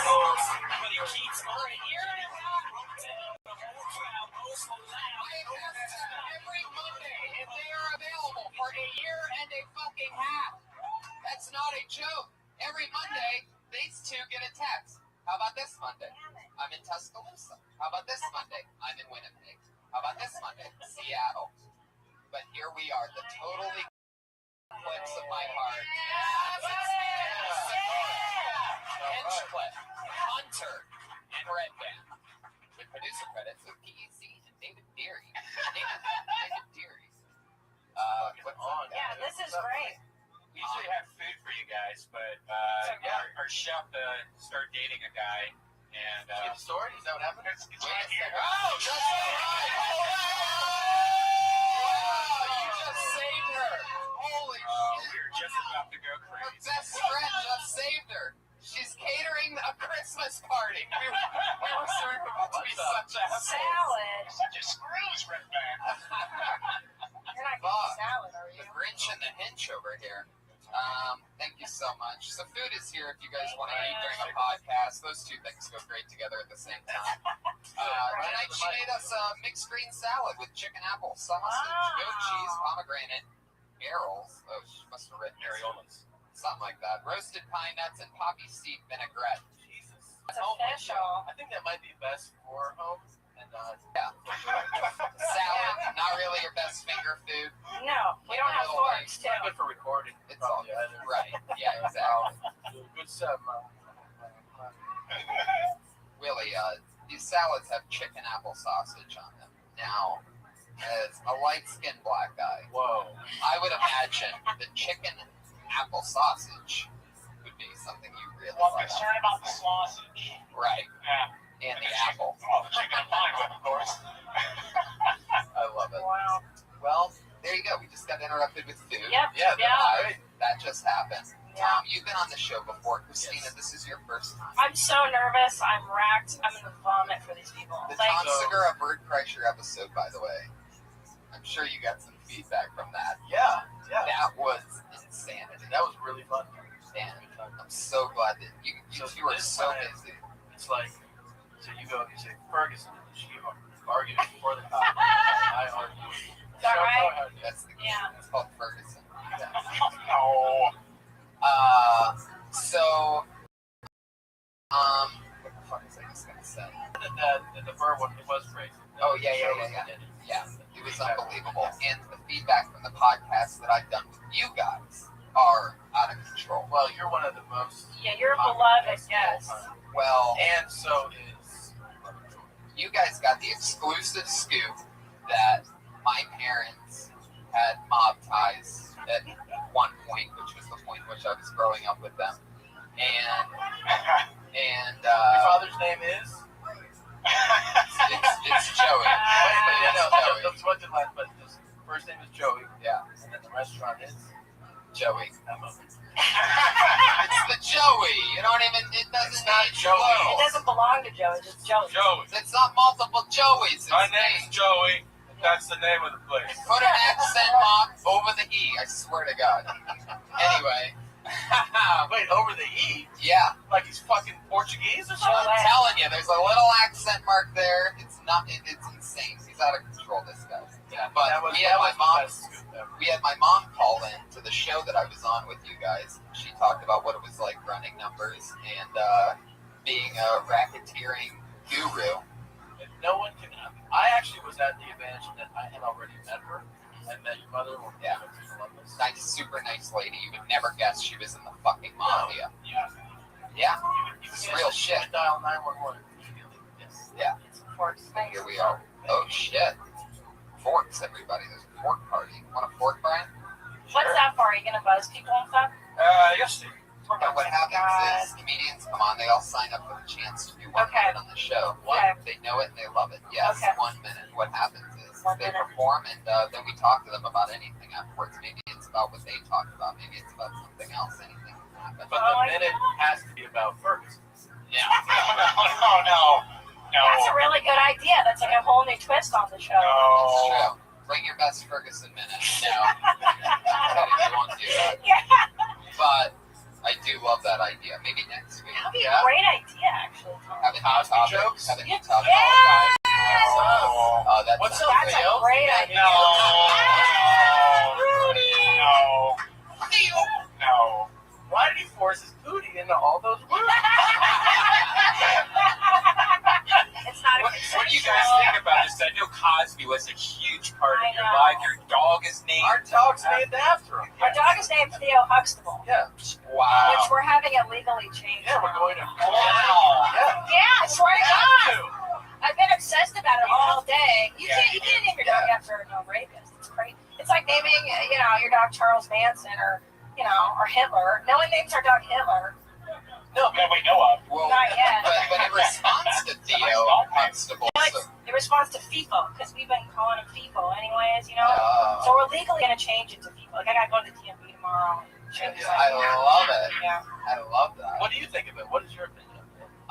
Bill Cosby, it's interesting. A couple weeks ago, I had a different opinion. I said, you know what?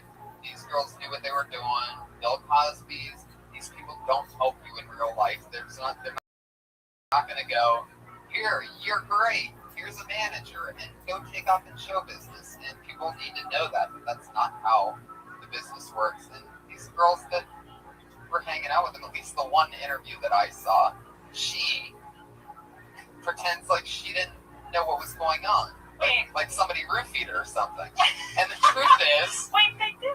Oh, yeah, that did. I'll give you that's first the time. difference between the 2 weeks. I'll give you first time because some of those girls came back multiple times. Oh, I didn't know that. Because they're getting paid like a hooker.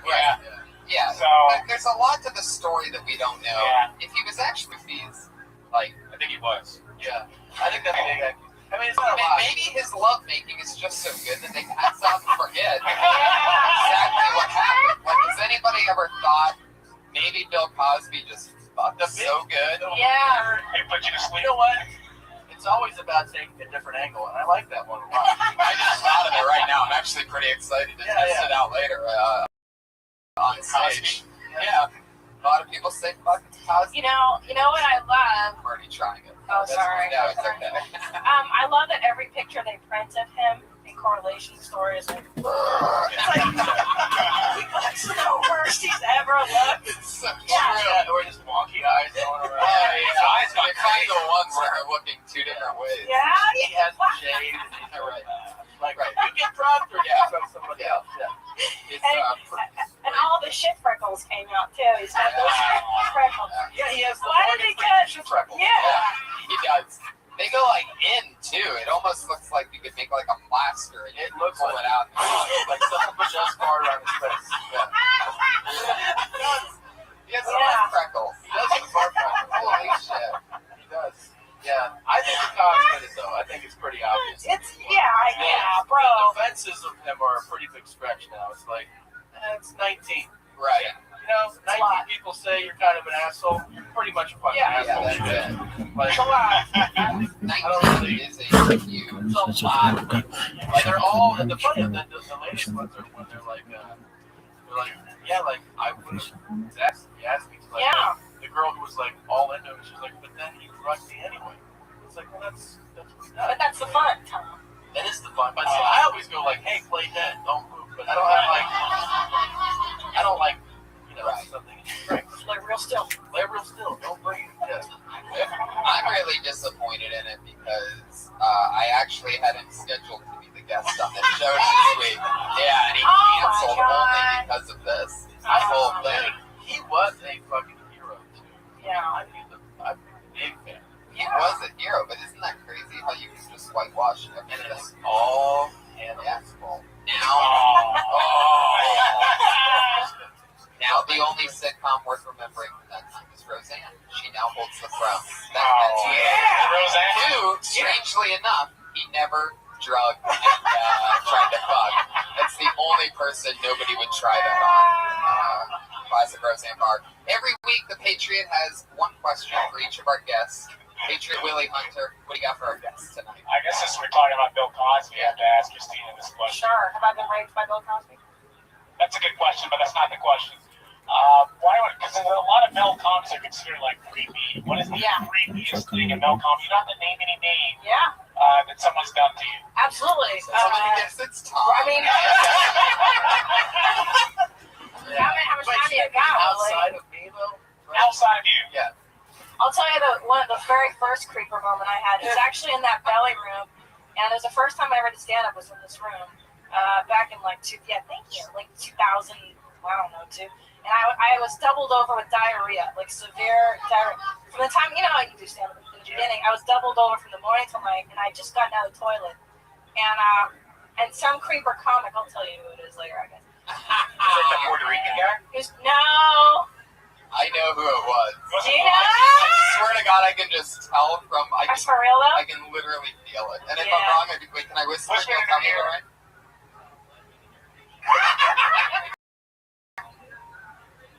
No, I like him. No, he's not creepy. Yeah, and I was just like severely diarrhea, and he was like, "Is it your first time doing stand-up?" I was like, "Yeah, it's a real nerve." And he kept trying to come on to me and just be creepy. And I was clearly not having it. Did he know that you had diarrhea? Yeah, that's the thing. I was very open about it. I was like, I've been shitting all day. Like, wow, this is the worst. A hell of a guy. That's what I'm saying. Like, I was so clearly out of it, not in the place of like, I'm really into this. Are you hanging out with Bill Cosby that day? Yeah, there's many others. I'll tell you. My question for you, Tom. I've been doing comedy all now, and I try to carry myself as a righteous comedian. I only do things that I want to do. Has there ever been anything that you've done as a comedian that you don't feel proud for? You get paid though, but you're like, why did I do that? The money's not worth it. So many gigs involved. What is the one thing that you're, top of your head right now? It could be a commercial or an acting spot or a gig. Chair experience. Oh, no, because I don't regret that though. I mean, yeah, it was big, but yeah. There's gigs that you accept the terms. You're like, those are dog shit terms to do, and then you go anyways. And then while you're there, you're like, why do I lower myself to this? Like, I think of horrible rooms. I mean, TV wise, pretty much all of that. I did this show called it was called Final Justice or something, where it's like those reenactment crime things. And I did one of those. You did? But I did the thing where I was like, there it is. You were the cop in it? You were the detective? I was one of them, and I was like, can I get more? They're like, just fucking. I'm surprised you weren't the detective. Yeah. I'm surprised you weren't the thug. Yeah. No, I've been asked to do that. She was talking about, I did a Subway ad, but it never aired. And, Jared, right? So Jared can only plug healthy sandwiches. And they're like, we need someone to plug our unhealthy stuff. It's true. It's true. And this is great, though. So they're like, you'll be Jared's brother.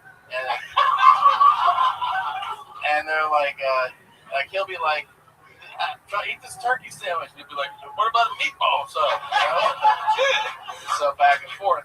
And the character's name was Jerome, right? So, as we were about to shoot it, they're like, we're going to do a name change. And I was like, why?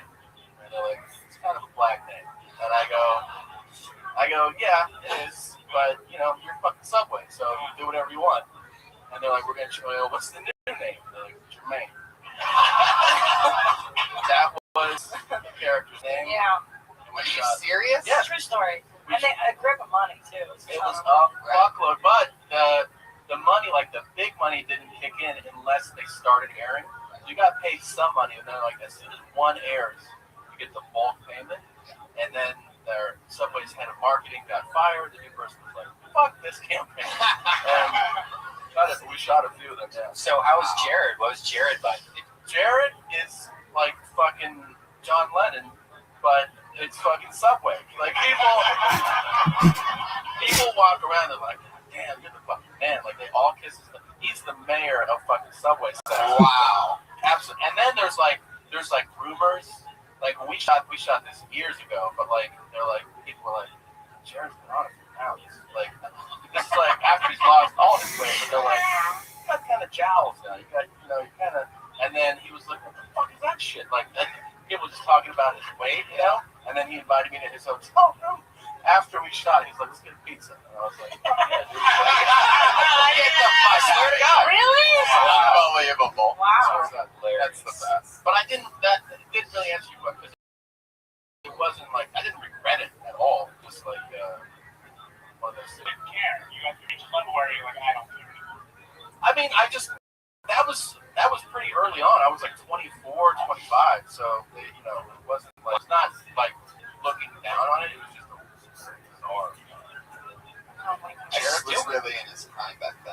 Jared looked fucking good. Yeah. Ladies hit on Jared a lot. So great. Really? Yes. That surprises me, knowing that he would just try to take you to Subway 5 days a week. He's got that eat fresh money, and Eat fresh money. Eat fresh money. he just, dude, it's famous. He's famous. Yeah. That's a really recognizable guy when you think about it. Yeah. Think about how famous he is. His son, he has never had a job. He lost that weight at like 22. That's all. He's still their fucking spokesman. It's been like 15 years now. Wow. Oh my god. It's crazy. Maybe imagine being his like wingman or his cottage cheese man or whatever he would be. His buffalo wingman. So you guys split a whole pizza. No. Did he try to get on You the guys just went and bitched. You played the character that you were playing during the He shoot. had a buddy. I think he had a buddy who was like, Jared, it's a two-piece story. Take it easy. Wow. He's got the guy. Yeah. I love it. Guys, let's do this. Oh my god, okay. Over 30 comedians signed up for the chance to do 60 seconds on this stage. You know your time's up when you hear that sound of a kitty. Did you hear that? That was a little hear it, I know, right? Let's hear what it sounds like. Yeah. There it is. That's how you know your time's up. That's a very important part because that's the format of the show. So don't run your time or else you're going to bring out the angry West Hollywood bear. Wait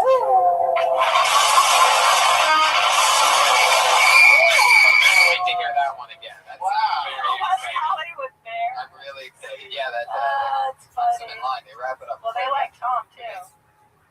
Yeah. That's the East Hollywood bear right there. Yeah. That beer. Wow. I love it. Let's get it started. You guys ready? Kill Tony 81. By the way. 81. Wow. Number 81. Wow. Episode 81. And it will start with the comedian named Ken Gar. All right, Ken. It's good to be back.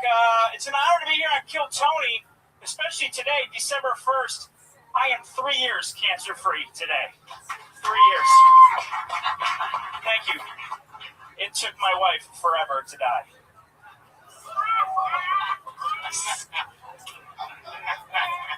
Cancer-free. She didn't die, we got divorced. I didn't want to get divorced, but my wife's boyfriend was insistent. He's a good guy, they're getting married. I am dating again, which is weird when you're 37. You don't want to be dating. Yeah, it is weird. My pickup line right now, because I'm sick of it, is, so do you wanna? Like, that's my pickup line. Because if not, I'm going to go home and make a hot pocket and put a heating pad on my back, because I'm 37 and my back hurts. I don't give a shit if you come home with me. I got PlayStation. I'm going to be in the Super Bowl tomorrow. I got a big game to get ready for. Guys, that's my time. Thanks so much. Ken Gar. Yeah, Ken Gar. Yeah. In and out. 53 seconds of hot fire. Fuck yeah. Well, that's interesting. You're 37, huh? Yeah. And you've really been single for the last 3 years? Yeah, 4 years. 4 years. Yeah, she just got remarried 2 days ago. How'd that make you feel? I didn't have any feelings. It was weird. What? Yeah. Really? Yeah, I had no feelings. Like, I felt like I should have feelings. What do you miss most about her? Nothing. You hated her. Yeah. You really hated her. Yeah. Yeah. She didn't even have cute nipples or something. No. Or something that you remember. But she broke your heart. Yeah. Yeah. That. Yeah. And how devastated were you? For how long? Probably like a couple of years. I think. Yeah. So you're coming out of it now. Yeah. And you are dating for real? Yeah. That's good. Yeah. Did she break your heart with the guy that she was married? No, it was a different guy. It was a guy she met in San Antonio. Oh, that's the worst. Ew. That sounds like some kind of country song or Wait, something. how long were you married for? We were married for just under 3 years. Oh, okay. So not a long time. Yeah. Yeah. So we didn't have any kids. Can I tell you what I really like about you is that when you started with like, when cancer free, I was like, oh, fuck your mother. She really like, dropped her head. Yeah, I dropped my head because like I get, then that makes me feel bad as a person. I'm like, shit. It's like my mom had cancer and you get hit. But then I like how you twisted it. Yeah. And I saw like a little bit of like Rodney in you, like Danger Fields, like that whole Rodney King? Rodney King? Yes! But I just want to say I really like that. I really like that. Oh, thanks. Are we supposed to say things like that on the show? Exactly it. Yeah, I really enjoyed that. Okay, all right, yeah. I saw Rodney King, so I wanted someone to beat this shit.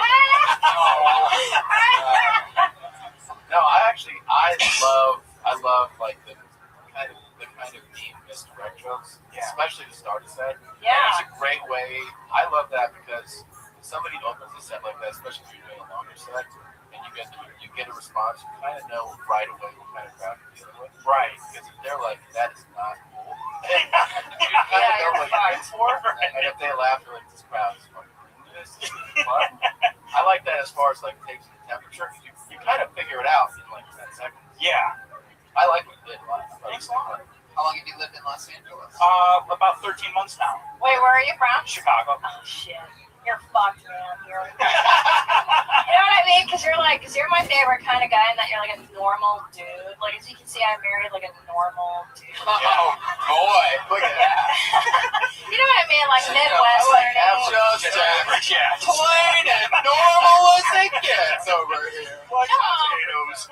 You know, like I grew up in LA, and I get it that it's hard to fucking live here and to date here. It's got to be impossible to, because like you're competing with like hot actors and shit. Yeah.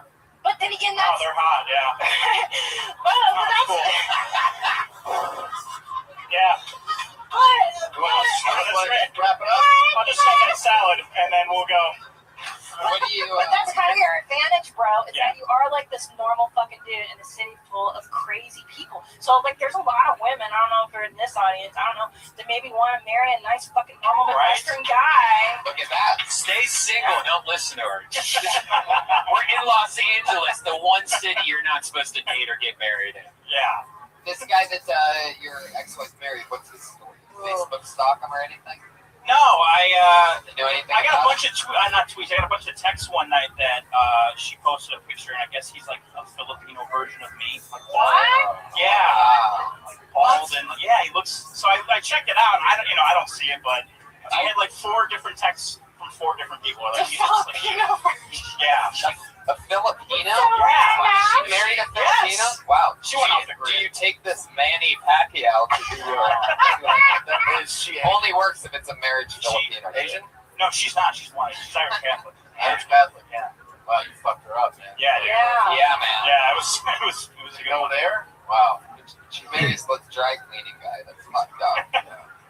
Another thing that I like about you is that you're not LA, like you haven't been LA-ified yet, and I always envy that. Comics that come from somewhere else to here, like you're so, like I could smell it on you, like this bro is not from LA, and that's not a bad thing. I grew up here. I'm not saying it's a bad thing. I'm just saying like it makes you actually really unique because you do have that Chicago-ness to you. Hold on to that. Yeah. Don't give in. Don't. It's hard. Don't it was hard. Yeah. Thank you. Like stay who you are. Yeah, it's hard because like keep wearing that Chicago White Sox jacket. Yes. The day that you give in to it, an American Apparel hoodie with white strings and right. That's OA t-shirt. Right. Don't buy the glitter shirts. Like you know how it's like male comics, they get the midlife crisis, they get the 20-year-old girlfriend, they get the fucking glitter shirts. You know what I'm talking about? We're talking about this guy. Yes, I know. We're talking about this guy. I see it every fucking day. Yeah, it's the worst. Yeah. Is this your second time on here? Third time on here. Yeah, my third. How long have you been doing stand-up? Like 10 years. Yeah, you seem like I was just gonna say you seem like you're a professional already. Yeah. So Fuck yeah. Ken Gar. Great job, Ken Gar. He's on Twitter, comedian Ken Gar. See, it's fun. That was great. That was positive energy. Yeah, positive energy. Yes, definitely. We need drinks. I'm going to have a Crown and Coke, a bottle of Pellegrino. No. I'm doing booze now. Yeah, me too. We're switching it over. Can I have a Chardonnay? Chardonnay. Heineken. A bottle of Heineken. Okay, she fancy. Right there. Oh, can I get Jack and Coke, daddy size? Daddy side. Daddy side. There you You go. need little boys though. That's cool. You mean I didn't have a daddy size? Take those feelings away. Can I have one of those hats, Brian? I love your dolphin hat. Can I have one? I don't make these hats. Really? You should. What's his name stole that from him? Seth Rogen. Yeah, Seth Rogen. I thought I saw that on Instagram. Yeah. What do you mean? He wore it. I found this hat. It's a long story. I found this hat in the clearance aisle somewhere. And I was like, oh, this is my new favorite hat. No one else has this hat. And then he fucking starred in like a movie wearing the hat the whole That time. last one. He wears that hat the whole time. Freaked me I out. thought you had it from Red Band. I really did. I was hoping that he took it out of your hand in the store. I'm being serious. Really? Yeah, I thought like it's not. I I don't hang out with celebrities like you. I'm Mr. Mike Tyson. I heard about this. Mr. Jared from Subway. What the fuck? I'm just like the only man. Jared from Subway. What's up? Weren't you like the one of the top 10 urban comics or something like that? You just got voted for something. No, I'm not a top 10 urban comic.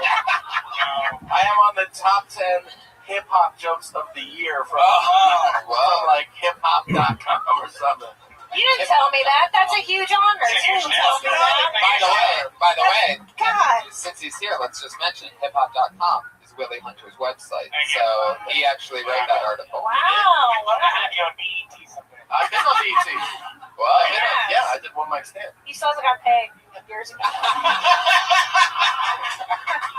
You know what's crazy? I did one mic stand on BET, and when I show up to tape it, a guy that lives in our building is there. I'm like, dude, what are you doing? He's like, I'm a producer on the show. What are you doing here? Right. Like, I'm just doing stand-up. We run this fucking show. Right. And he's like, all right, cool. And then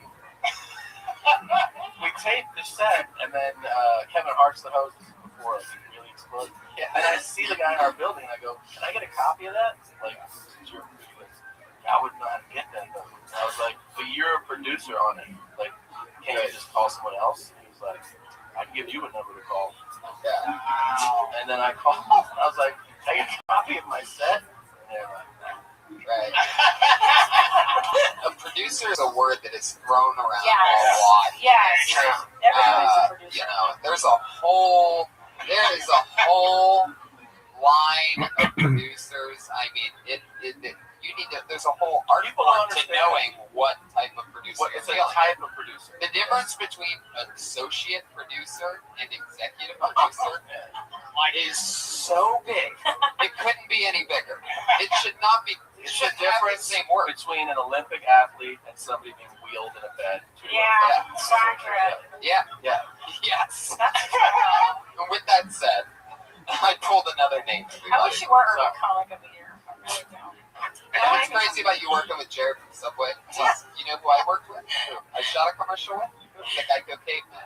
Oh, I sure as hell did. He's a cartoon. I booked the commercial with Ryan Mervis, the big red-headed bartender that looks like a Viking, big guy, and that's where we made friends. Anyway, the Geico Caveman, here's what's crazy. We go to hair and makeup, this whole huge crew and everything, blah-blah-blah.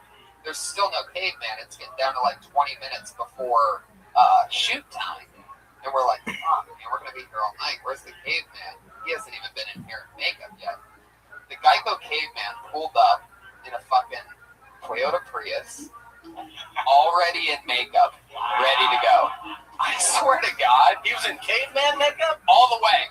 He was the Geico Caveman. He pulled up. We were this big shoot up in the Disney Mountains, like 40 minutes north or whatever. So it's just barren lane. You see this Prius coming from forever away. It's the only car on the street. We're watching the headlights approaching. It's a night shoot. And fucking, he gets out of the car, ready to rock. By the way, crushes the entire time. He crushes. Like, it's like you're watching some fake comedy movie happen because he's lighting everybody up. He's like Don Rickles in real life. He crushes the airtime. The director will give him some advice, but then he just starts directing the director. Like, he's like, don't you think maybe from like marriage? Totally. And then everybody just, you want to talk about kissing their ass. Like, they were kissing his ass. One take. He's gone now. They just replaced Geico with a lizard. They replaced the kid. That fucking little Geico. That lizard sucks. It's not funny. Oh, yeah. He was one of the guys from the TV show. He wasn't the main guy, though. Have you ever had Bronner on this? Yeah. Bronner? Yeah, twice. Oh, you have that? Yeah. Did he tell you, you gotta get to tell you the Michael Jordan story. I don't know. He shot a commercial. Oh, shit. Guys, your next comedian goes by the name of Damian Holmes. 1 minute. Damian Holmes. Right now.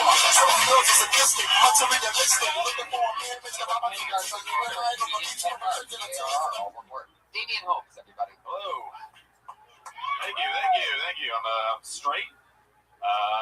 Okay, sure. Okay, weird thing to cheer about. I'm not scared of being gay. There's a lot of straight guys scared of being gay. Don't really get that.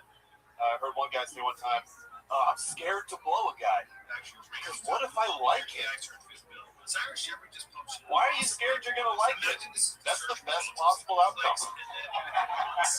To be blowing a guy and be like, this is pretty good. Are there more of these? Billions? Let's keep doing this. I'm a big fan. You should be scared you're not going to like it. You should be scared and be like, that's exactly what I thought it was going to be. No, thank you. I had a friend one time, he didn't know if he was gay. So he put an ad on Craigslist that said, I'll blow ya. And I don't know if you guys noticed, you put an ad on Craigslist that says, I'll blow ya. You're going to get replies. People are very interested. So he did it, and I met him, and I was like, how'd it go, man? He's like, not a fan. And I was like, that's a long way to go. So to find out you're not gay. Just starting with blowing guys. I'm scared of oysters. Thank you very much. Awesome. Damian Holmes. I think this is the first time I've seen you, right? Yeah, first time up. Where are you from? Orange County. So, yeah. Born and raised? Born and raised, yeah. Wow. How old are you? 23. Oh.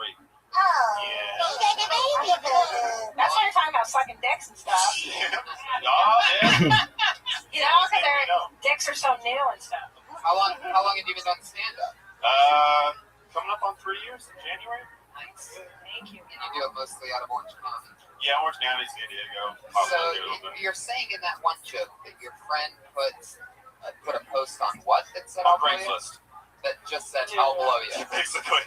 Yeah, that shit does a lot of replies. I took a picture. I put a picture of Bert Kreischer on Craigslist. Yeah. When we were in Hawaii, he was like always shirtless. He was laying, and I wrote a post like, I'm in my hotel room. I just want someone to come in there and just dig me out. Like, don't ask questions. Just fucking stick it in my mouth. And like, we monitored the replies. It was like 100 minutes. Yeah, just a torrent. And it was all just dudes like pictures of their. I'm coming to fuck this right now. Did you give out the hotel room number or anything? No. It was cool just to have the image up there. Wow. Yeah, I love gay culture. I lived in San Francisco in the 90s for college, and my favorite was this magazine, like in the personals, because it would literally be like, I love stinky, sweaty, smelly nuts. Are your balls smelly? Meet me in the back of Home Depot. And you're like, how the fuck, like, you guys you can fuck just like that when you're gay. It's so awesome. When you're gay, you can't fuck like that. Not straight people. Like, if they women, maybe now, now with Grindr and stuff. If they had unisex bathrooms, like where boys and girls just went together, Grindr's gay, there'd be like 30% more kids in this country. People would just be banging inside a Walmart. But back to your joke, the first joke, all these poor people that just can only fuck because it's free, they would just do that all the time. Wait, what happened? Did I lose everybody? Yeah, what happened? No, I actually feel like, with like a dick joke, there's so many angles that are done. Your logic on it, I love great logic in a joke. And so I love that joke. As far as like, and don't rush it though. Like, I know, but like when you take it slower, you know what I mean? Like, don't be afraid to slow down. Thanks. What were you doing before stand-up? Did you have another job? I worked retail. Sold campus uniforms. Wow. Yeah, that's awesome. Jesus. Wow. Yeah, that's Are you sure you're not gay? Pretty sure. So how do you sell those? What do you do? All the same, right? So, yeah, we have to awkwardly tell girls what size skirt they are, and that's never. That's very fucked. Wait, you go to their home or they come? No, they come to the store. They come to like a store. They come to a store. So because I went to all girls high school, you have to go to like the uniform store. Yeah. Oh, and you're the guy, and you're like, you got a tight little body. No. It sounds like a dream job. You like a 2? Yeah, what 3? I can get you a 2. Normally I have to go down to the knees with your legs. Yeah. That's like a great job. Have you had girls flirt with you in that position? Come on. You're a good-looking guy in Orange County. Well, thank you. You're the uniform guy. You got to be. Yeah, well, I hope. I mean, they're all obviously underage. So you hope not. Where you're like, hey, that's a nice skirt on you, 13-year-old. But what about the 16-year-olds? You're like, that doesn't count. Like, Yeah. Or seniors. Did you not have raging fucking hard-ons or some of them? For real. Did you ever get dickies, like a little dick? Be honest. Be honest. Did you? You've had a boner before. You've had a boner before. Not even. Well, they're kids, Tommy. Yeah. Well, I'm not talking about the young ones, but seniors. Even fucking seniors. Yeah, there's right. Yeah, those. Some of them, they're 14, they look 17. You know what I mean? Yeah. I'll feel with you. Fucking Humber. Can I tell you something? So you're like a third-year comic. You're 23 years old. Yeah. So you know what's great? And I've always felt this way, and I don't think I've ever said this, and I probably shouldn't, but I don't trust male comics that don't talk about their dicks. Let me tell you why. You're at the stage in your development as a stand-up comedian. I know a lot of it that go through the masturbation, dicks. Right, that's what you talk about. Your first few years is your dick and shitting. Me too, and I'm still on shit. But I love that you're honest, because I don't fucking trust male comics who don't talk about dick stuff, touching their dicks, sucking their dicks, and weird stuff, because those guys are the perverts, the derelicts, the guys that are going to drug you and rape you. Don't trust a male comic who doesn't talk about his cock. I want to talk to you.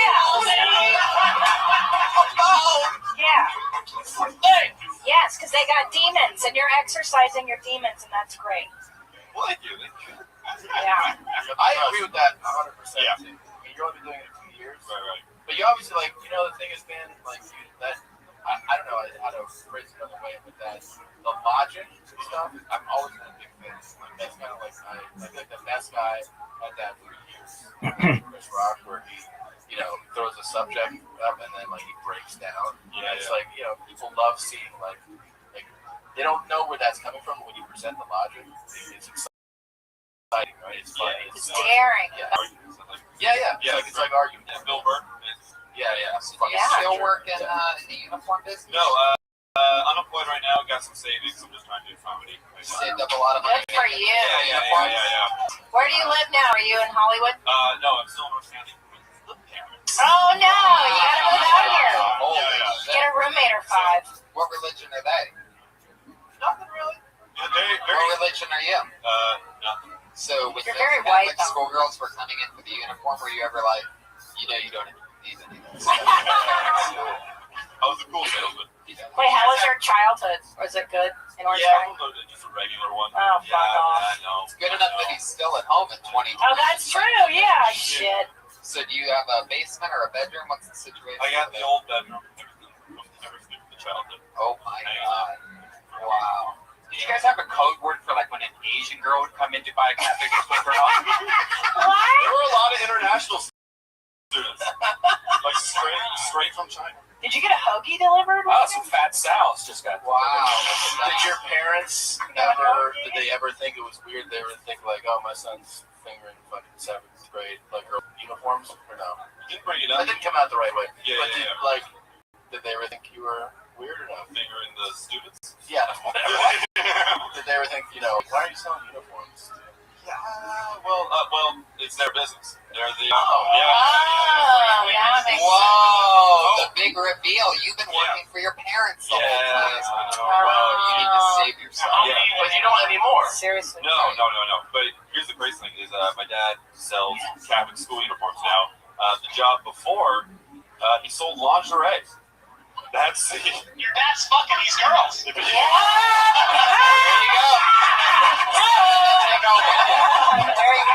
There he goes, everybody. It's Damien Holmes. Thank you very much. He's on Twitter at Damien Holmes. All one word. HOLMBSS. Tweet at him. Yeah. That's so true. That's such a professional. Yeah, he wants to. Oh, totally. Do what you love. That's what they can just tell. He must say that like once a week. Is there like, you realize that the Catholic schoolgirl uniform is supposed to be something that the girls feel I don't know. It's supposed to be modest. You're supposed to wear it to your knees. So immediately, But that's what makes it hot. Yeah. It's supposed to be. but it's not even Forbidden. now. The last time I saw it, like, it doesn't even look like it's trying to be modest. It actually looks like it's trying to be a hot outfit. Why aren't they wearing like scrubs They're or so something short. like that? Like sweatpants or. Well, they do. They have them in Catholic school because what happens is you're taught to wear them properly, the uniforms. Yeah. But then teenage girls, you want to attract boys, so you hike the skirts up, and it's human nature, guys. Yeah, they roll it up. Yeah, you roll. You do the fucking roll, man. You whore it up. I went to a Catholic school. Oh, Is this what I saw? I mean, you can see Bush. You cannot see Especially with like the mirrors and stuff. Stupid. Where are you looking? What's just online, like girl uniform. Oh, okay. I'm excited about the name I just pulled out. I believe this is her first time on the show. She is one of the newest employees at the Comedy Store. So here she is, comedian Davina Joy. I'm psychic, y'all. I fucking knew it was about to happen. I look like Sideshow Bob's daughter. I've had to accept that for my entire life. But my dad is Jewish and my mom is Muslim. I've had to accept that too my entire life. It wasn't easy. And so they sent me to an Episcopalian boarding school, and then I ended up at a Catholic school, high school as well. Logically, right? I mean, I knew nothing. I didn't even know Jews and Muslims weren't supposed to like each other, like in my household. I just thought moms were bitches and they fucking yelled a lot, and dads had no spinal cord and they were backward swings that said, okay, Sherry, whatever you want, and that's what happened. So I'm a very strong woman. But Jews is, your mom has to be Jewish to be a Jew, and your dad has to be Muslim to be Muslim. So Jews never wanted me, and Muslims never wanted me. I'm not black enough for black Swami or white enough for white Swami, so I'm single, Nobody fucking wants me. And that's it. That's a minute. There we go. Nailed it in a minute. You gave all about yourself. Self-deprecating yet informative. Wonderful. Very much so. How long have you been doing stand-up? I've been focused on it for a year now, like just over a year, October 18th. So it's like your first year in stand-up ever. Yes. Wow. Well, I've been laughed at my entire fucking life. Of course, yes. I went to a white school. I was a black girl. You were the token? I was the fucking... We have one of those, too. Where are you from? I grew up in Virginia, D.C., Virginia. Fairfax County.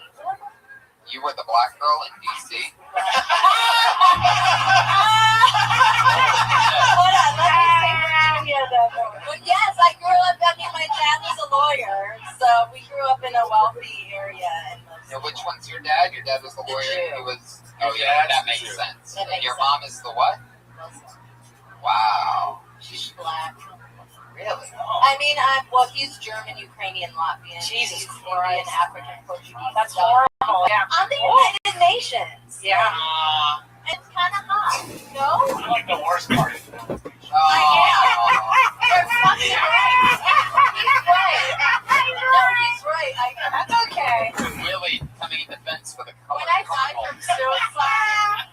die from suicide, it's just the Muslim one. That's like You know what joke I thought you had coming was you said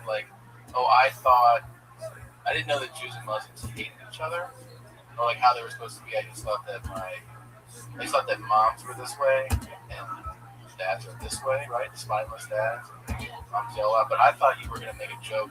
It turns out that Jews are like this.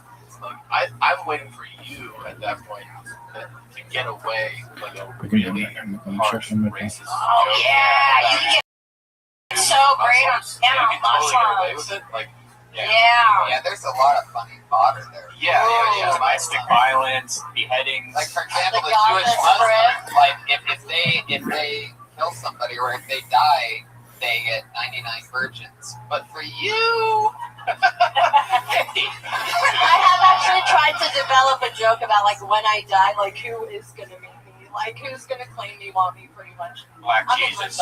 It's gonna be Black Jesus. It's gonna be some dude that looked just like you, like a Lenny Kravitz or something like that.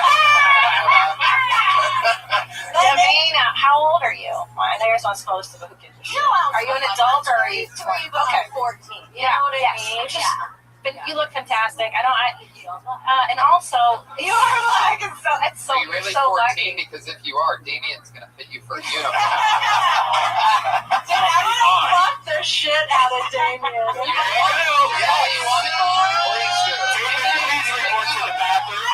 Please report to the bathroom. If I had walked into that uniform, I'd have a Catholic schoolgirl in the park sitting on the dick. So you want to talk about that? But I was gonna say that because you look so young, but you have the presence of an adult. Like I can't tell how old you are. So, but that's so it's so hard as a comedian. I think that takes 10 years just to be yourself up there, and at least for me, it did. Like just to be comfortable enough to be like, here's who I am, this is what I'm about. That takes fucking years. So you're so ahead of the curve, or the curve, as you say, that you're, you know what I mean? I appreciate it. Yeah. You know what you should do, though? Like, I realize, too, with this experiment, we say it's like a minute at a time. You can say a lot of information in that minute. Yes, so, like, we know more about you than anyone. Yeah, we know so much about you in a minute. It's that, like, write your informative sentences down. And like kind of space them out, so you see like all the times that you're giving information, and then in between them, just try to tag the shit out of the joke. So like you make that's a statement. Like I always thought Terrence was like this, or like nobody wants me, and then joke, like, and then you can start tagging all your information with jokes and find out what is the strongest joke. Yeah, because you got real honest at the end. You were like, and I'm this, so basically nobody fucking wants me. And I was like, that's fucking great. But instead you were like, so I'm single. Throw away that. Tell the truth. The truth is nobody fucking, but nobody fucking wants me. Bipolar that nobody wants me. Are you bipolar too? Well, I'm not diagnosed. Oh, shit, that's the worst kind. I smoke a lot of weed. I have it under control. You can't smoke yourself to bipolar. But you can smoke yourself out of it. I would have that drug. You can smoke yourself out of it. Yes, I'm saying I am bipolar. The weed chills it out. Gotcha. Be more racist. Okay. Yes. You don't have to tell this bitch to be racist. I'm with you. Okay, I'll do it. It's a license for it. You don't license it to be like you can say the crazy. White, black, and you're a woman. I do have an anorexic joke that has to do with the Holocaust, but it hasn't been. Can I tell you something though? Everybody has an anorexic joke about the Holocaust. Yeah, fuck off. And as a female comic, everybody goes, "Isn't it so hard?" And yes, it is in some regard, but the other part of it, no one expects you to say shit, especially because you're cute. So that's your license to ill, man. You can say all kinds of crazy shit, and they're just gonna be like, "Oh, can you believe it? Oh, look at it down there. It's fantastic." You can talk about especially when you're flexing your boobs right there. Yeah, you have to be careful. Brian stares at the girl's boobs. Well, if you do I used anything to be a topless dancer. I can handle some tits. Yeah. Why don't you talk about that? I I did in Arizona for like 4.5 years. Okay, so that's 4.5 years. Yeah. So you're a fucking vet. You're not like somebody that like I tried it for a week. Damn. You were the money was good, and then 2008 happened. That's what killed it. 40, 80, 120. You were a topless dancer. Yeah. 4 years a stripper. So you're used to getting laps on stage, huh? There you go. That's right. Actually, come on. Actually, the truth is yes, because I'd be on stage just being like. Yeah. All right. There you go. There she is. Thank you guys. Love you. Davina. All right. A lot of responses on that one. Mary Chipper. 4 I think years. maybe she watched a documentary about comedy in the 70s and it's like, I'm going to the comedy store. I'm going to do a bump of coke before I go. She has a lot of energy. You know what I was thinking? Like I was just thinking of her. She was like, those compliments are for me. Wait, what? Those compliments. Did you want the Willie? Just because you two have the same haircut doesn't mean you guys go to the same barber, obviously. Yeah, we do. I love it. 4 years as a stripper, I would fucking. She was a stripper for 4 years. I would she get her degree in it? What the fuck? I didn't even catch that. I mean, how hard it is to be in the public, like being a waitress is enough to kill you. Yes. Whoa, what's up with that watch? What's up with that? It's like binoculars. Yeah. Look at this shit. There's one, there's a compass, a thermometer. Show that watch. It's crazy. It's got four different Who makes that? This one shows how much blood's in your stool. Nope. Nobody makes it. It was custom made in a. No, I'm kidding. Amazon.com. It's like $15. It's made in China. Little Chinese hands. Little child. Yeah, sure. Amazon's amazing. I get all this crazy shit for like $12. Through yourmomshousepodcast.com. Yeah, really. That's what I click on our banner. Yeah, click on the banner at the Your Mom's House Podcast. Here hands get up your next comedian, Tim Warner.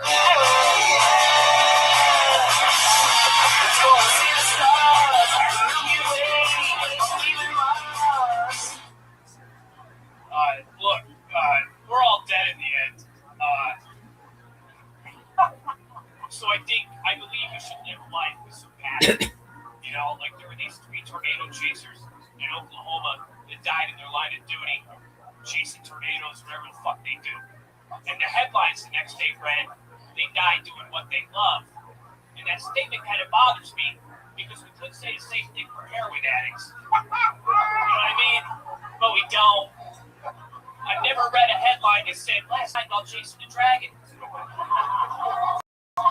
Oh my God, this is so tragic. No, you should have known John. He died doing what he loved.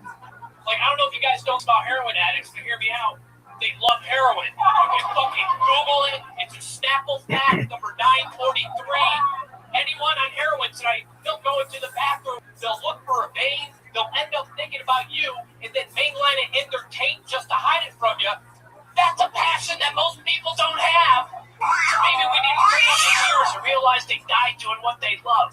Love it. Tim Warner. Favorite. I love it. Loved it. Have you done heroin? Other drugs? Yeah. A lot. Yeah. I can't tell by my eyeballs. Yeah, I can. You're sort of like if Jimmy Fallon was high as fuck. Yeah. That's so true. Like the Tonight Show is every night for you. What's your drug of choice? DMT, if I can. Wow. Yeah, look at this guy going straight for the home run derby. Yeah, I mean, how many times have you done it? I've only done it twice in the last 2 years. How about before the last 2 years? Mostly just shrooms, acid, weed, a lot of drinking. Did blow when I was homeless for a bit. There we go. Winner, chicken dinner, homeless. How long were you homeless? How long? I was homeless like 10 months in New York City. In New York? Shit. There you go. Wow. You're in the winter?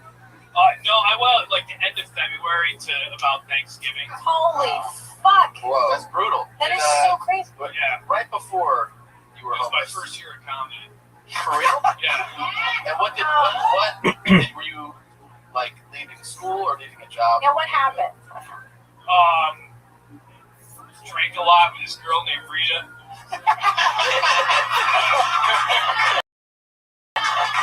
Wait. Hold on. Let's dial it back a second. So, before you end up homeless, your main memory is Rita and drinking. Yeah, she'd give me fists of Hennessy, and then she'd go out to those Fish concerts in New Hampshire. Oh, fuck that. Yeah. And then she'd come back with like the chocolate frog type mushroom. Fantastic. Wow. Where are you living though at the time? Before you're homeless, you're living with Rita? Yeah. Oh, you're living with her? Yeah. Okay. And I was crashing on the couch. And she's like, you gotta get the fuck out. Pretty much. Tim, are you positive Rita ever really existed? Yeah, that's why Tyler Durden. If she just kept getting you drugs, maybe she was a drug dealer. Were you paying for these? Oh, I wish, but no. I seem to have that effect on women. Where were you crashing in those 10 months? Yeah. It was so cold. Well, Tribeca is really good in the summer because you can be right on the water. So you can sleep on a bench. It's very well lit and very money. Just a backpack or? Yeah. But what about before summer, like February? If you can scratch some money together, the subway, or if you want to jump the turnstile, you take the N train. That's roughly like 2 hours, so I can judge time really well. Like if I fell asleep, I can tell like what stop. Like, oh, it's been This guy's, 3.5 hours. he loves it. He's dying right here. You're can't. You're crushing. Did you ever have homeless sex? Did you ever? Something. What? That's what I want to know. It's fine. It just seems like it would be warmer. All right, I have a follow up question. I did jerk off in an alley once. That's super homeless. Yeah, it was weird. I almost came on a rat, which was interesting. What kind of alley was it? Was there like a Wendy's there, and you saw the girl with the pigtails, and you're like, I'm doing this right now? One of my comedy buddies bought me a spank mag because he figured I was down on my luck. So. Oh my god, a magazine! Holy shit, that really is the bottom, huh? You jerked off to a paper publication. Forget where you were sleeping. Now I feel bad. This is great. Wait, so you're not homeless now? No. What part of town are you living in? I'm staying out in Long Beach. Staying. I'm here for 2 weeks, and then I go back to New York. To New York. Oh, okay. Do you live somewhere in New York now? Like, do you have a home in New York? Yeah, I live in Long Island City at the moment. Okay. Good. This lady's clapping. Obviously, you slept on her front yard once before. You have a very Doug Stanhope vibe to you. When you first got on stage, it's like, oh man, it sounds like Doug Stanhope.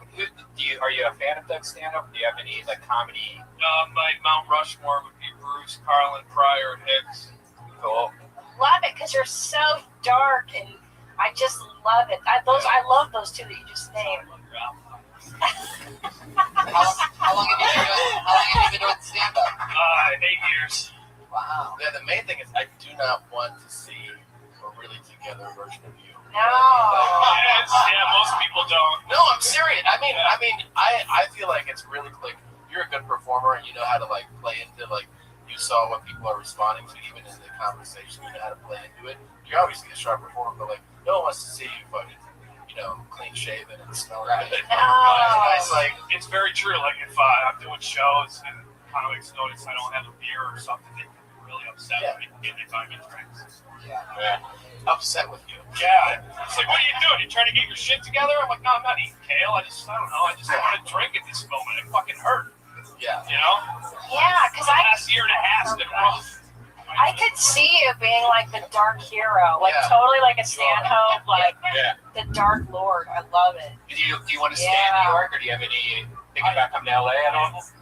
This has all been surreal, like the week that I've been here. What happened? It's just broken every stereotype in like that I've had of LA, and You've enjoyed yourself, right? I'm actually having fun out here. Yeah. And shit. Good. Yeah, it's really badass. Yeah, it's awesome. Sorry for the weather this week.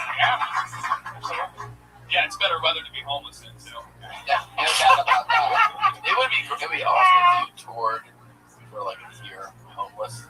Well, I tried doing that with Occupy featuring a little bit when that was happening. Oh, you tried to jump on that movement in the middle of it? Well, no, I got asked to do this Academy Park like 5 days in. One of the dudes who wrote the Constitution of the Occupy saw me. Wait, they had a constitution? Yeah, declaration of something that in the beginning they had. There were 3 gentlemen that wrote it, and one of them seen me do stand-up and was like, hey, we got like fucking 7,500 people at the time down here. Would you just do some comedy for them, whatever? Kind of. Oh, yeah. So How many were left when you were done? Tim, that was a lot of fun. Thank you. Tim Warner is on Twitter at I am Tim Warner. That's all one word. What a mess. He's a wonderful mess. Yeah. That guy's a wonderful disaster. Never straighten up. Yeah, we meet a lot of fun people here. Yeah. It's always a blast. Well, I really like that. We're on to the part of the show now where our 2 regulars every week, 2 girls write a brand new minute. They perform on this show a brand new minute every single week. Great, that's awesome. They're the only 2 regulars here for us tonight. Okay, Your first comedian tonight, you know her from the Dysentery podcast, and this podcast always picking at something normal and goofy and making it something bigger. It's the hilarious Sarah Weinstein.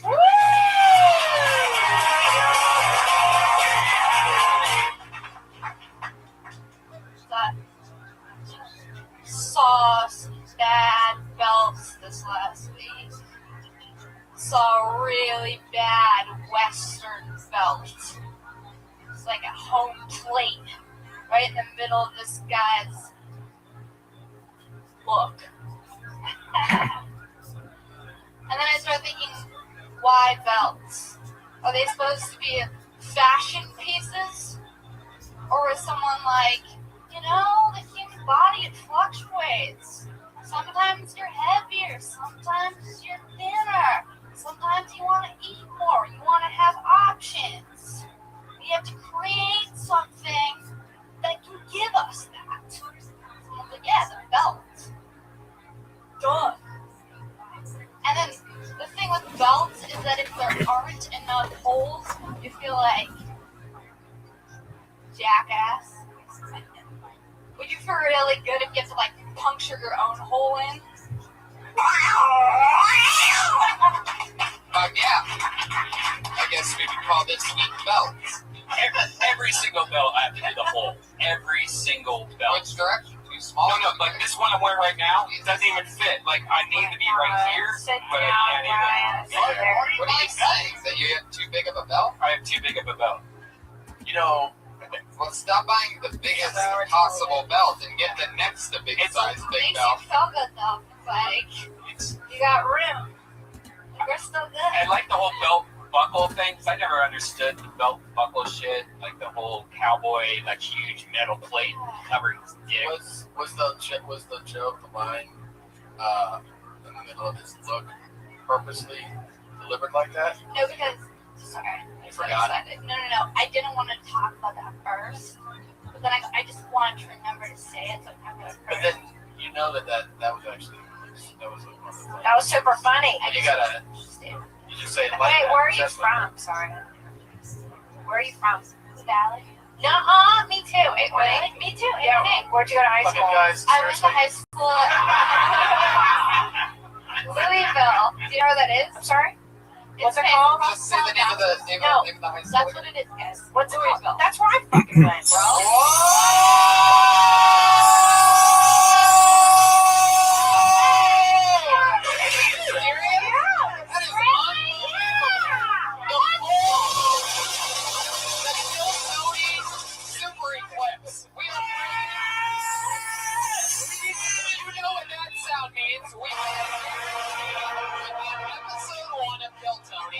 June 2013, that if a comedian and a guest ever went to the same high school, then everybody in the audience, I still have it written down here, wins this exact amount of money.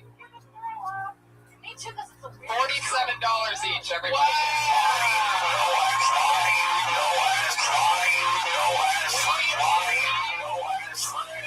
And we here at Bill Tony are going to have that benefit show to raise that money. Next April 2015. So hopefully you'll all be part of it. Hopefully you'll retweet it. Louisville High School in the Valley. You No, both went it's so random. No, it's I a went small to Presby. No, he didn't. Don't let it. I'll tell you, it's very Wait a second. That's where Willie went.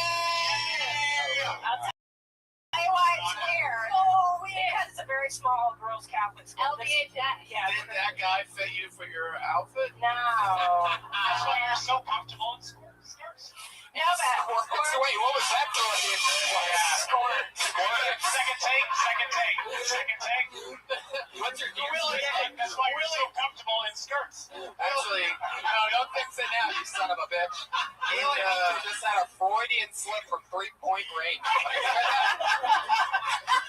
It's why you're so comfortable in squirts. I mean, body. I've 10 years. I've never actually been with you with somebody else. yes, motherfucker, it's a big deal. Like, where did you go? Even people from here are like, whatever. It's very random. But here's the thing I can tell about you, okay, is that you've got it's gonna sound fucking terrible. Okay, so You had the same sign. No, here's the thing. That's what she's talking about. Is that okay, I love that you have a personality. I love that you're a full person. I like that you're doing something a little weird. I like that because it's so, especially for female comics, it's so easy to rely on just being cute or hot or whatever. And I love it when I see girls not doing that. You know what I mean? You're very beautiful, obviously. I don't mean that you're not, but I like that. I like that you're taking a risk to be weird, and that's fucking huge. And that's great. And that's It's hard. It's hard. It's fucking hard, man. And that's not just advice from one of the top comedians. That's also alumni advice. How long have you been doing it? How long have you been doing it? 3 years. Yeah. Great job. There, that's how it works. That was She does great, a brand new minute every week. That's so great. That's Sarah huge. Shank. Good job, Sarah. Wait a minute. What's your last name? Weinstein. Are you a Jew? How'd you get into the Catholic? Are you a Jew? It's a Catholic school. My mom is Catholic from New York, so then they got confused. The Catholic school is whatever. They let you in despite very cool. Are you practicing? Practicing nothing. It's all right. It's okay. I let you go. Down there, but I'm not gonna do that. Okay, all right. She's on Twitter at Princess. Good job, buddy. SHENK, all one word. So funny every week. I just got some amazing news, guys. What's up? I just got verified on Twitter. Do you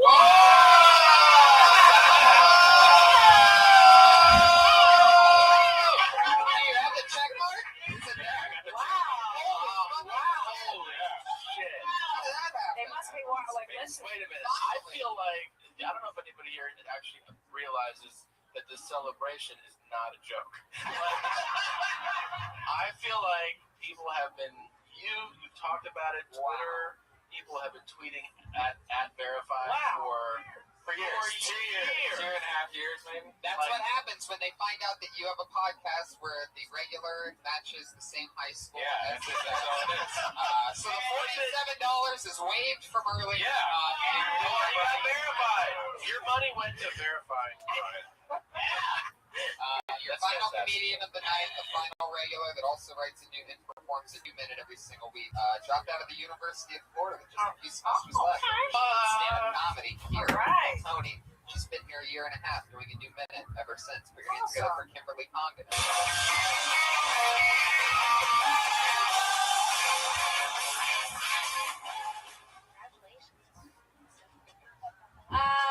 Guys, they say if you can make it in New York, you can make it anywhere. And that's true because I have. I've made it in New York. I've made it in LA. The first time I made it was in Florida. I was 17. I've made it in the green room. I got on birth control because I was making it a lot. I'm just fucking around. I actually don't like that saying. You know, they say if you can make it in New York, you can make it anywhere. I don't think that's true. And I think that people that say that have never done stand-up in the Middle East. Because they probably can't make it there, you know? The only light you'll be getting there is at the end of the tunnel. And it's a whole different kind of killing. And you can always expect a bomb. Okay. All right. Sometimes they write a new minute, sometimes they write a new 30 seconds, and then just repeat things that they... But those were solid jokes. Those were set up punch. That was great. Yeah, of course. I could do without the Middle East joke overall. I mean, it's like... Oh my God. Yeah, trust me. I love that. Thank you. I'm crazy. The whole bomb thing I've heard. Yeah.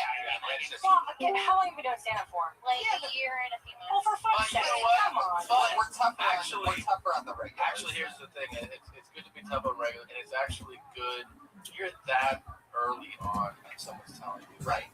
Don't do that. Don't even waste your time. Most Don't people feel safe with it. never fucking hear that. Yeah. You might keep that joke for fucking 6 years. Exactly. I know. I think People do. Yeah. They get really good at doing that joke, and then all of a sudden it's like, I gotta do I thought it my... would be the light, be the red dot on your forehead or something. You know, Right. Right. It's a fucking sniper. You're from Florida? Yeah. Which part? I grew up in Melbourne, and I went to school at UF. Oh, wait a second. Wait a minute.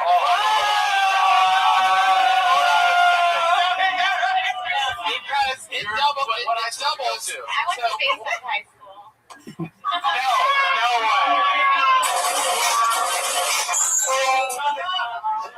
way. Is it true? I went to high school in Vero Beach. Oh, okay. I'm from Sebastian originally. My parents live there now. Cool.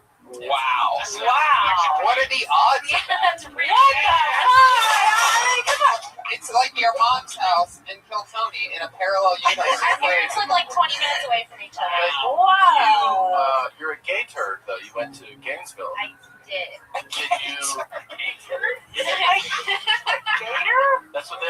University. You're not getting steroids. It's very insensitive, Tom.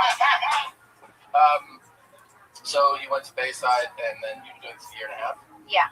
That's great. Yeah, I'm so proud of the two girls. I mean, you guys are like babies. How old are you? I'm 24. Jesus Christ. I mean, to have the balls to come on the show every week and write a new minute of stand-up and do it in front of the world is like, both of you girls are amazing. The opportunity that this show is. Yeah. That's what I'm blown away. Like So smart. That's like the fact that you get to do this. Dude, we were retards. I would do this. Yeah. And I started stand-up, I did my first set. On the show? So I have every week videotaped since I've started. Wow. That's crazy. So you're doing it more than just here, though, right? Yeah. I'm doing sets on it and shows. All the time? Yeah. That's your time. Kimberly Conman. Great job, ladies. Go Knowles.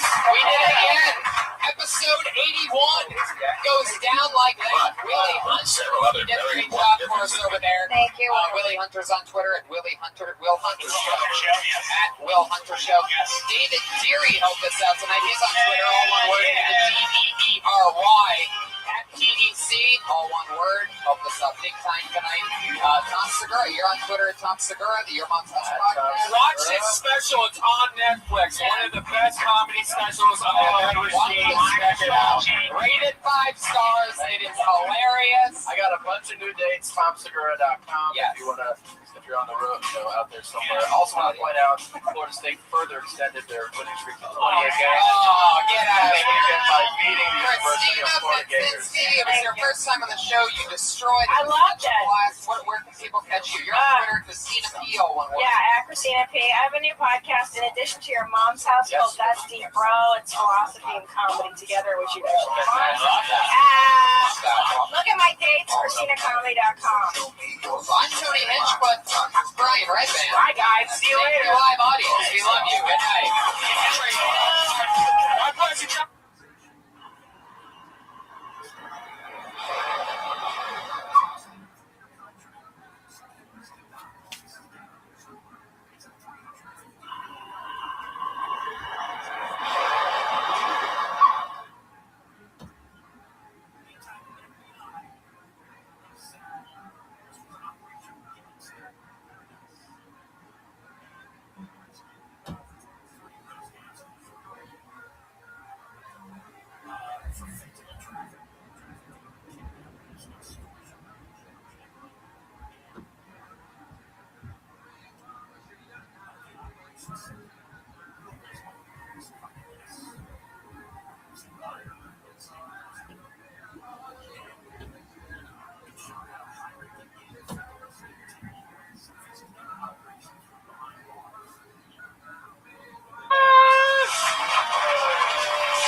Holy shit. Here we are, everybody. We're doing it again. Episode 82 of Kill Tony. Welcome. Monday. Holy crap. This is happening. Louis is in room tonight, and we also sold out. You're not going to stop us, Louis C.K. All right? I'll go up against number one. Let's do this. I'm so excited to have everybody here. I just had a delicious meal from our one and only sponsor, Elise Lane, everybody. There she is. She's that the girl with the pan, professional gourmet chef, ready for hire. She's on Twitter at Elise Lane, ELYSELAIN. She made pad thai for me, vegan pad thai for the little baby boy. The people that eat like humans got pork tenderloin, rice noodles, bean sprouts, cilantro, 80 peanut soy, all underneath the tamarind sauce. Elise Lane, everybody. Come on. Okay. I chowed that. Delicious. I got hiccups for how fast I ate that. So much fun. I had an amazing weekend. We both did. Just fun, doing what we do. Normal weekend in comedy. We do the Ice House. We come here. We run around. We do our spots. And I had a lot of fun this weekend. When I was driving to the Ice House and back, I've been listening to our friend who's performed on the last two shows, Pat Reagan. He has an album called Pat Reagan Smells Like Shit that's available everywhere. And it's stuck in my head. I'm singing it at the top of my lungs. We've had him on the last two episodes. Every time he performs, it seems like a song's going one direction. He ends up fucking his friend Greg's dad. Like, It's always filled with fun, and you never know what to expect. So we're bringing it back. It's the third time on the show. It's the great Pat Reagan, everybody. Here he is. Yeah. Little music stylings from Pat Reagan. This new album, Pat Reagan Smells Like Shit, available everywhere. Ladies and gentlemen, Pat Reagan.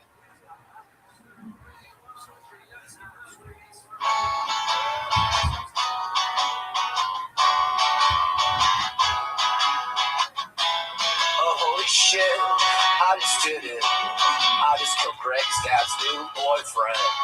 Now you will see that there's no one but me. I'm gonna be your new boyfriend. Man, I can't wait. It's gonna be great. We're gonna have a wild time. I just might cry.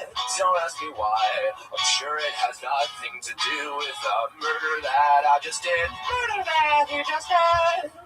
Cause I'm emotionally distant from the murder that I just did. Murder that you just did. So don't ask me why I'm crying. Whoa! Cause it's none of your fucking business, Greg's dad.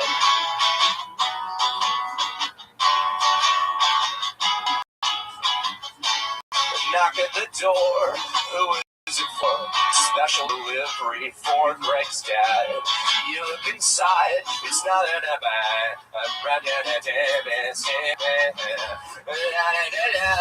And your diamond ring clinging to finger number 4. I say I murdered your boyfriend, will you marry me? You ask me how did he die, I say who cares? I say, hey Jeff, you know I love you more than anything. You close your eyes and hang your head. You say yes, yes, yes, yes, yes, yes, yes, yes, yes. You say yes, fuck, yes, fuck, yes, fuck, yes, fuck, yes. We make love on the kitchen table.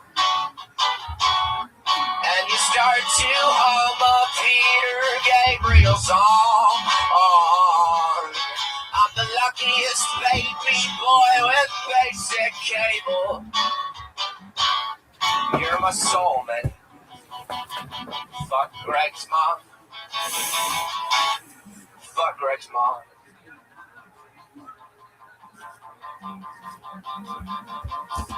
Ding ding dong. Fuck Greg's mom. I'm a baby boy. You're my friend Greg's dad. Greg was a source of joy, but now he is dead and so is someone else. You know I just can't help myself. I did it all in the name of love. Thank you very much. Yeah! Pat Reagan, everybody. For those of you following the storyline, I don't know if they followed the story on that one. yeah, you should give a recap right before each episode. Yeah. And last week, Greg got ass sex from an older man. What's crazy is that the last couple times there's been a part where I feel like, I don't know, maybe he gets so, I don't know what happens, but I know the words that he didn't know there in the middle. Right. That's how much I've been listening to his album, how obsessed with. You gotta listen to this album in order. You did, right, Jared? It's unbelievable, right? I'm telling you, it's freaky. Freaky comedy album. And I'm not a big comedy music combining the two. I love comedy, I love music, I like them separate. I think Pat Reagan is the exception in the future. One more time for Pat Reagan, everybody. Follow him on Twitter at Patty Reagan. That's TattyRegan. A little something. So we have the listeners of this podcast hungry. We have them with songs stuck in their head. And that's not even what the show's about, guys. This is Kill Tony 82, where comedians sign up for the chance to do a minute in front of me. Some always funny guests. But we always have somebody keeping an eye on us, a head of security, if you will. He used to be a guy in a $5,000 Iron Patriot suit. So he said that he got too big for the show, and that until it's picked up by a major TV show, he's not coming back. By a major TV network, he's not coming back. So what ended up happening, that might be him calling right now. what ended up happening is to show him exactly how replaceable he was. We replaced him with a brand new type of Iron Patriot every week since. This is one of our favorite Patriots that we've ever had. He's also the damn newest paid regular of the world-famous Comedy Store. My pal, Earl Skakel, everybody.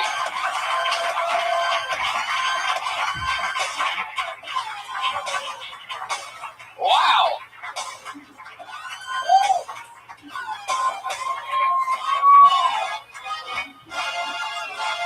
I feel so safe. Get closer. Holy shit. Josh and you sort of have a resemblance. I never really noticed it until just now. Josh, get back up there for a second. Get back up there. It shouldn't be a fucking delay, dummy. Look at these two next to each other. That is unbelievable. I've never noticed that. Holy shit. I'd imagine Josh doesn't quite have the same thing under the shirt that he has going on. Take it off, Josh. Let's see what you have. No, it's all held together by a Hello Kitty bow tie. I'd hate for that to all get messed up. Big Earl Skakel is with us, everybody. Just fresh from getting hacked. Always the funniest, one of my funniest friends. We're always riffing in the back. The other night we were having so much fun. You gave me a bear hug at one point. I thought I was having a heart attack the rest of that entire night. You got a great body, man. I love touching. No, it's easily breakable. Not a lot of calcium going on in these bones. How you doing, man? What's been happening? You just got past. What's next for you? You know, get the full Iron Patriot outfit so I don't look so stupid. I don't think it's stupid at all. You have one of the best bodies in all of stand-up comedy, without a doubt. Well, that's not saying that. Right, exactly. The Dread Band has the second best body in stand-up comedy. It's like saying I'm the skinniest girl and the biggest loser. Hey. I love it. Well, let's get this party started. We have two of our funniest guests that we've ever had on. One of them is coming back for his second time on the show. The other one is his first time. Put your hands together for the great. You know him. We love him. It's Moshe Kasher and Michael Costa. Holy shit.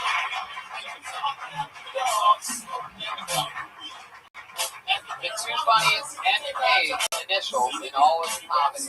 Right. Don't you always book guests based off of initials? Absolutely. That's what I thought. Yeah. Right. Earl, I gotta say that is true commitment to doing an hour-long visual-based joke on a podcast. It's like cold. I mean, anything beats the house races. Yeah, that's true. Oh, we missed the house races. Michael, you've been up there at a roast battle that takes place there on Tuesday nights, and I said I have to fucking get you on Plutonium. I can't believe it's taken this long. I can't believe it's taken this long. I can't believe you've done 82 of these things. Yeah. That's unbelievable. I'm always excited to be on anything that's the 82nd one. You're the 82nd funniest comedian in Los Angeles. Well, actually, there's two comedians per thing, and I've done it twice, so that makes you like 182nd funniest person in Los Angeles with the name MK. Right. And I'm honored to be here because of that. And especially honored because I've never seen Earl with a shirt off. And it is a sight. It is a beautiful sight. I mean, I'm not gay, but you're a good-looking guy. Thank you. I'm not gay either. And thank you both for saying that you're not gay. We were getting very uncomfortable. Is it because I'm sitting like this that people have to say I'm not gay? Do I have to do this? Does that make it more not gay? Podcast listeners, Earl has his shirt off. Yeah. Michael has a dildo in his ass. But I'm not gay. But he is not gay. There's nothing gay about it. There's nothing gay about a dildo in your ass, by the way. Just so we can really clarify. Unless the dildo's owned by another man. That's correct, yeah. Or it could be lent out to a woman who's using it pro bono. With bono from YouTube. Oh, that bono. Who has glaucoma, so he can't tell that you're a man. I think that's more of a mono. You said pro bono. I thought you meant Chaz. Right. Chaz bono. I am, but I'm not gay. Big Earl, every week the Patriot always asks our guests a question. Anything you want to find out about either one of these guests? Well, you see the gigs I'm booking for any advice.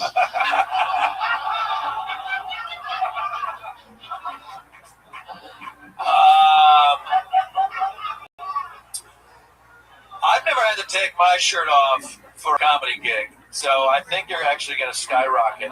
When does your name go on the wall? Am I allowed to ask a question back? Yeah. Okay. They're gonna put Tommy's name. Once your name goes on the wall, everything changes. Literally, overnight. Yeah, agents actually come here from the top Hollywood agencies, just scouring the wall to see who they can sign. So it's soon. It's soon for you. What's up with your body, though? I'm very insecure, guys. Oh, is that what it is? Weights and stuff? Weights, cardio, sex. Cardio sex or cardio sex? I tap out from there. Yeah, okay. As long as she comes. You know what I'm saying? Wait, she can come? She can't come. What? I learned this recently, too. I never heard about that. Yeah, it's crazy. I love it. Only if I have this one. Obviously, we are in good hands tonight, so let's get the party started, everybody. Tonight, over 30 young comedians signed up with a chance. Wow. 1 minute. And then talk to us afterwards on a live podcast in front of an awesome crowd and a bunch of great podcast listeners. Comedians, you know how it works. 60 seconds is up when you hear the sound of a kitty.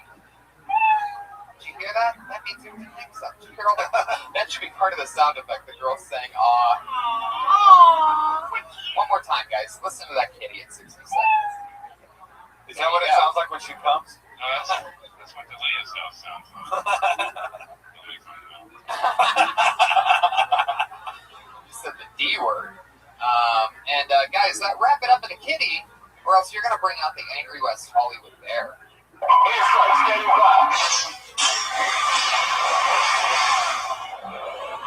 There he is. All right. That old bear driving down the PCH into a horse.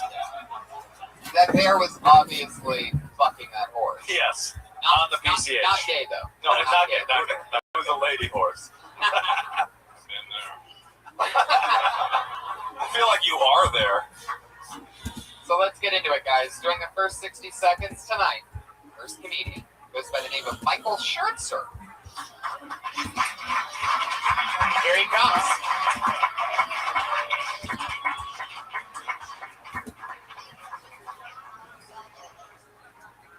Michael Schertzer, everybody. Here he is. Thank you so much. Isn't it sort of redundant to say that you have a new baby? Like, where are all those old babies hiding at? You know? I told that joke to a girl on the date, and she said with a straight face, dumpsters. So I asked her to marry me. Not only that, Democrats should be able to legislate guns, or Republicans, vaginas. My reasoning, you shouldn't be able to write laws about something you've never touched with your own hand. I would extend that to say that you shouldn't write laws on subjects about which you're totally uninformed, but that would pretty much put Congress out of business. You guys seen that new show? It's called Last Paraplegic Standing. It's great. You can watch an entire season in just one sitting.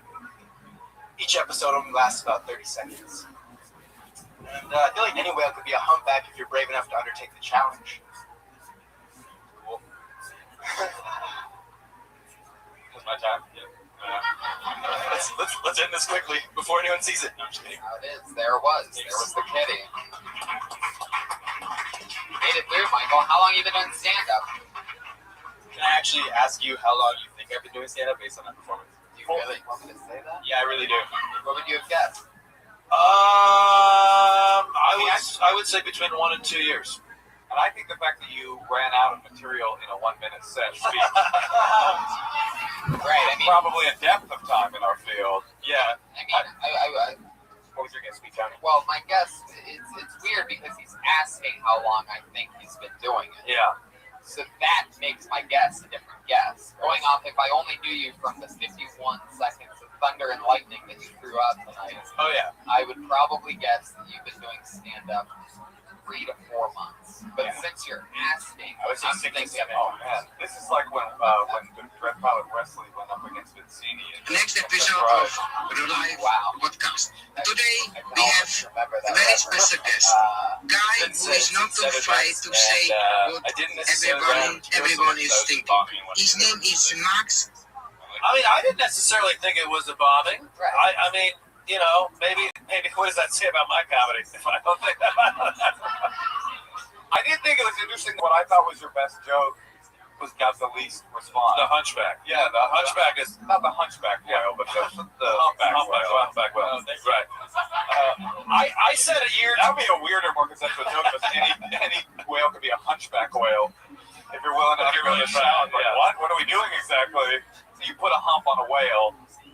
I like that he had structure and he at least had written like it was a structured joke. That's what made me think he'd be doing at least a year. But you're also first. You're doing a fucking minute.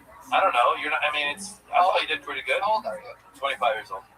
And what did you do before you started seeing him 7 months ago? So what do you do for work? I work in politics. I was going to ask you about that because of your silly little, you took a little misdirect there and made a joke on Congress.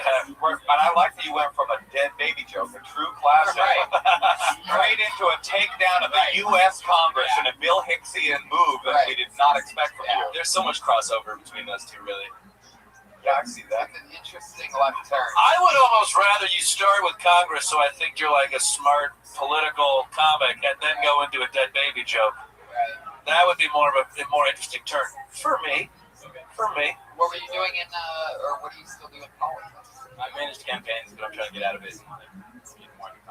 Oh, hell yeah. You got to get away from that low paycheck into this cow. Oh, yeah. You see Earl pay regular. See how well he's doing right now. That guy's actually one of your goals. I aspire to be him one day. You're already there. Thank you. All you need is time on stage because you have the idea of what a joke is, which is actually amazing how many people don't know. You know that we see here, but you know how to do it. You just didn't sell it to me. It felt like you're reading a script that you every time you're on stage you do the same exact way. I don't know. It just you didn't sell it at all. Yeah, I mean not a lot, but like get up about like 3 times a week probably. Why do 3 times a week? I do jiu-jitsu 4 times a week. Fuck off. Yeah. Prove it, motherfucker. No, okay, I'm sorry. Are you kidding me? Those jiu-jitsu guys, it's funny, like the nerdy-looking guys that do jiu-jitsu that you'd never expect. Thanks, man. Would you show jiu-jitsu because you have to, right? Right. Survival of the fittest. It's so funny how, like, girls love funny guys and they love guys that can fight, but how unfuckable you are, nevertheless. Would you do my podcast, Kill Michael, where I have 30 brand new jiu-jitsu people come up and do 1 minute of jiu-jitsu? Yeah. Redman, would you broadcast that? Oh, yeah. Absolutely. No shirt on either. I'd totally love to do panel on that. Yeah, I'll kill that, no problem. Okay. What do you think you're better at jiu-jitsu or comedy? Probably jiu-jitsu. I've been doing it for like 4 years. And what belt are you? Blue belt. You're a blue belt? Blue belt. He just scares people. Yeah. Fuck! I've legitimately never been this terrified on stage before. That's so cool. Right now, or when you were performing? Like right, well, this whole continues. Like this whole, like this very fucking moment, like from the moment that I stepped up and you called my name, and I was like, oh my god, I'm first. Right. Yeah, that's fucking perfect.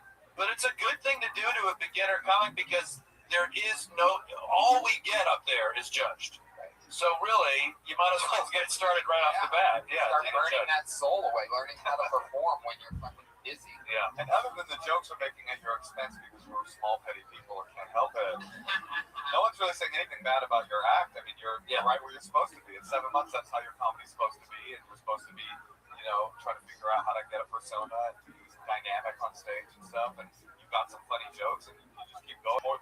More than 3. I thought I got the bear. Tell me to shut up. I deserve it. I don't know about you, but I would love to hear him talk. I only have a minute, so it's tough. But I would love to hear you do some jiu-jitsu jokes. Not right now, but I'm saying in your set. That's unique. Like if you were going to talk What's the quickest way to tap a keg? Rear naked choke. Wow, that's a devilly jiu-jitsu joke. Yeah. Jiu-jitsu. That's a 5%er right there. That's something you whisper in a guy's ear when you have a clutch or something, right? Right, and then he starts laughing, and then you're able to joke exactly.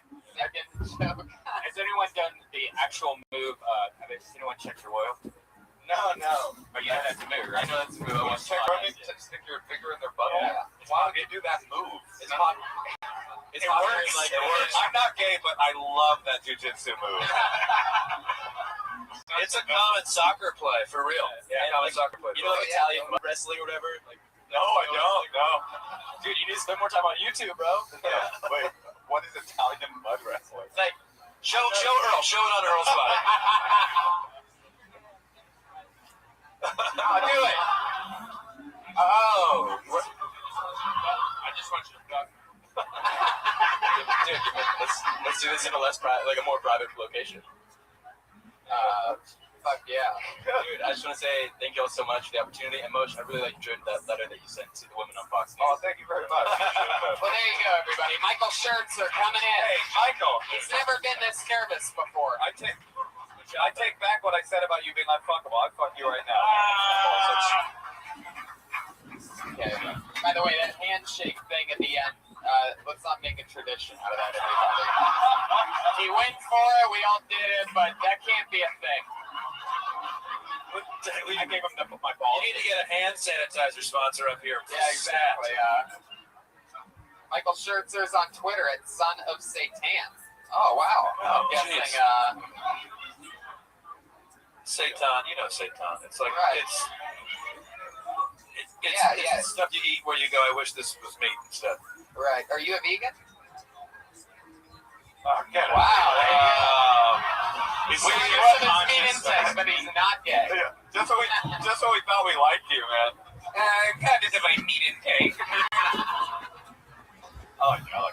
Michael Schertzer, everybody. One more time for Michael. We're just going to keep it moving right along. Your next comedian's name is Stretch SHP. Stretch SHP. Stretch, wow. Turn that on. How's everybody doing? Glad to be here. Before I had comedy, guys, I had a bunch of cocaine because I used to sell cocaine.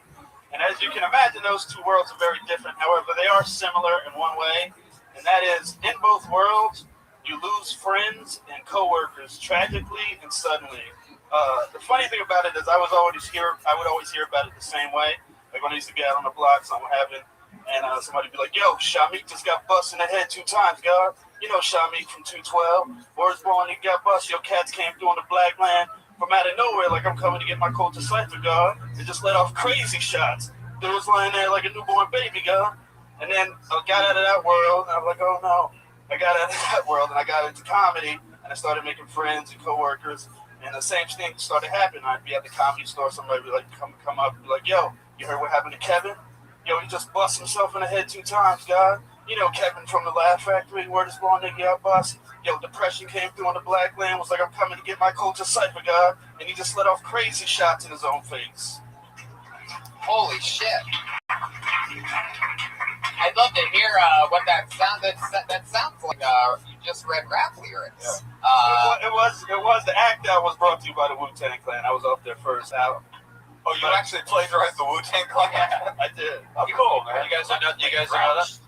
Did you?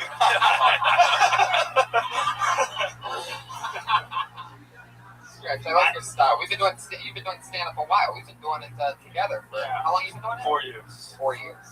Right. I may be super ignorant, but I don't completely understand the joke. I'm going to be honest. There was a few words. I had no idea what the fuck. I started hallucinating Well, at one point. I gotta be honest. I gotta be honest. I understood everything you said. I was feeling it the whole You time. see Kills with like, you know what I mean? I'm from the same street. I'm from Queens and Brooklyn and other boroughs. So I did. Saying word is born is a cool phrase, so that's awesome. But wait, so I get it. Someone got killed who deals cocaine or in the cocaine, but then the tie-in I didn't understand. Am I an idiot? No. When I bought it back again, yes. Yeah, you're a dumb fuck. Yeah, you're dumb.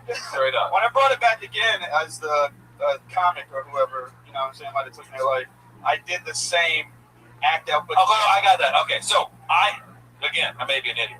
I didn't realize in the second part that the person killed themselves. But now it goes because you're saying you lose them both tragically. I get it now. I get it. About it the same I get way. it. I just made it that way. Now, Earl, you have a character that is very famous here at the Comedy Store.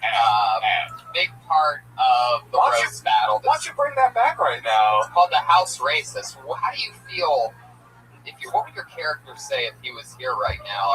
This is so standing fucked up next of to you. Stretch SHP. Well, I think you should go to Ferguson and do that joke to walk the whole audience. Okie dokie. All right. Whoa. Hey, Earl, why did you retire that character? For the podcast listeners. For the listeners at home, those were real gunshots from somebody at the back. From the actual Wu-Tang Clan. They arrived, shot Earl, and left.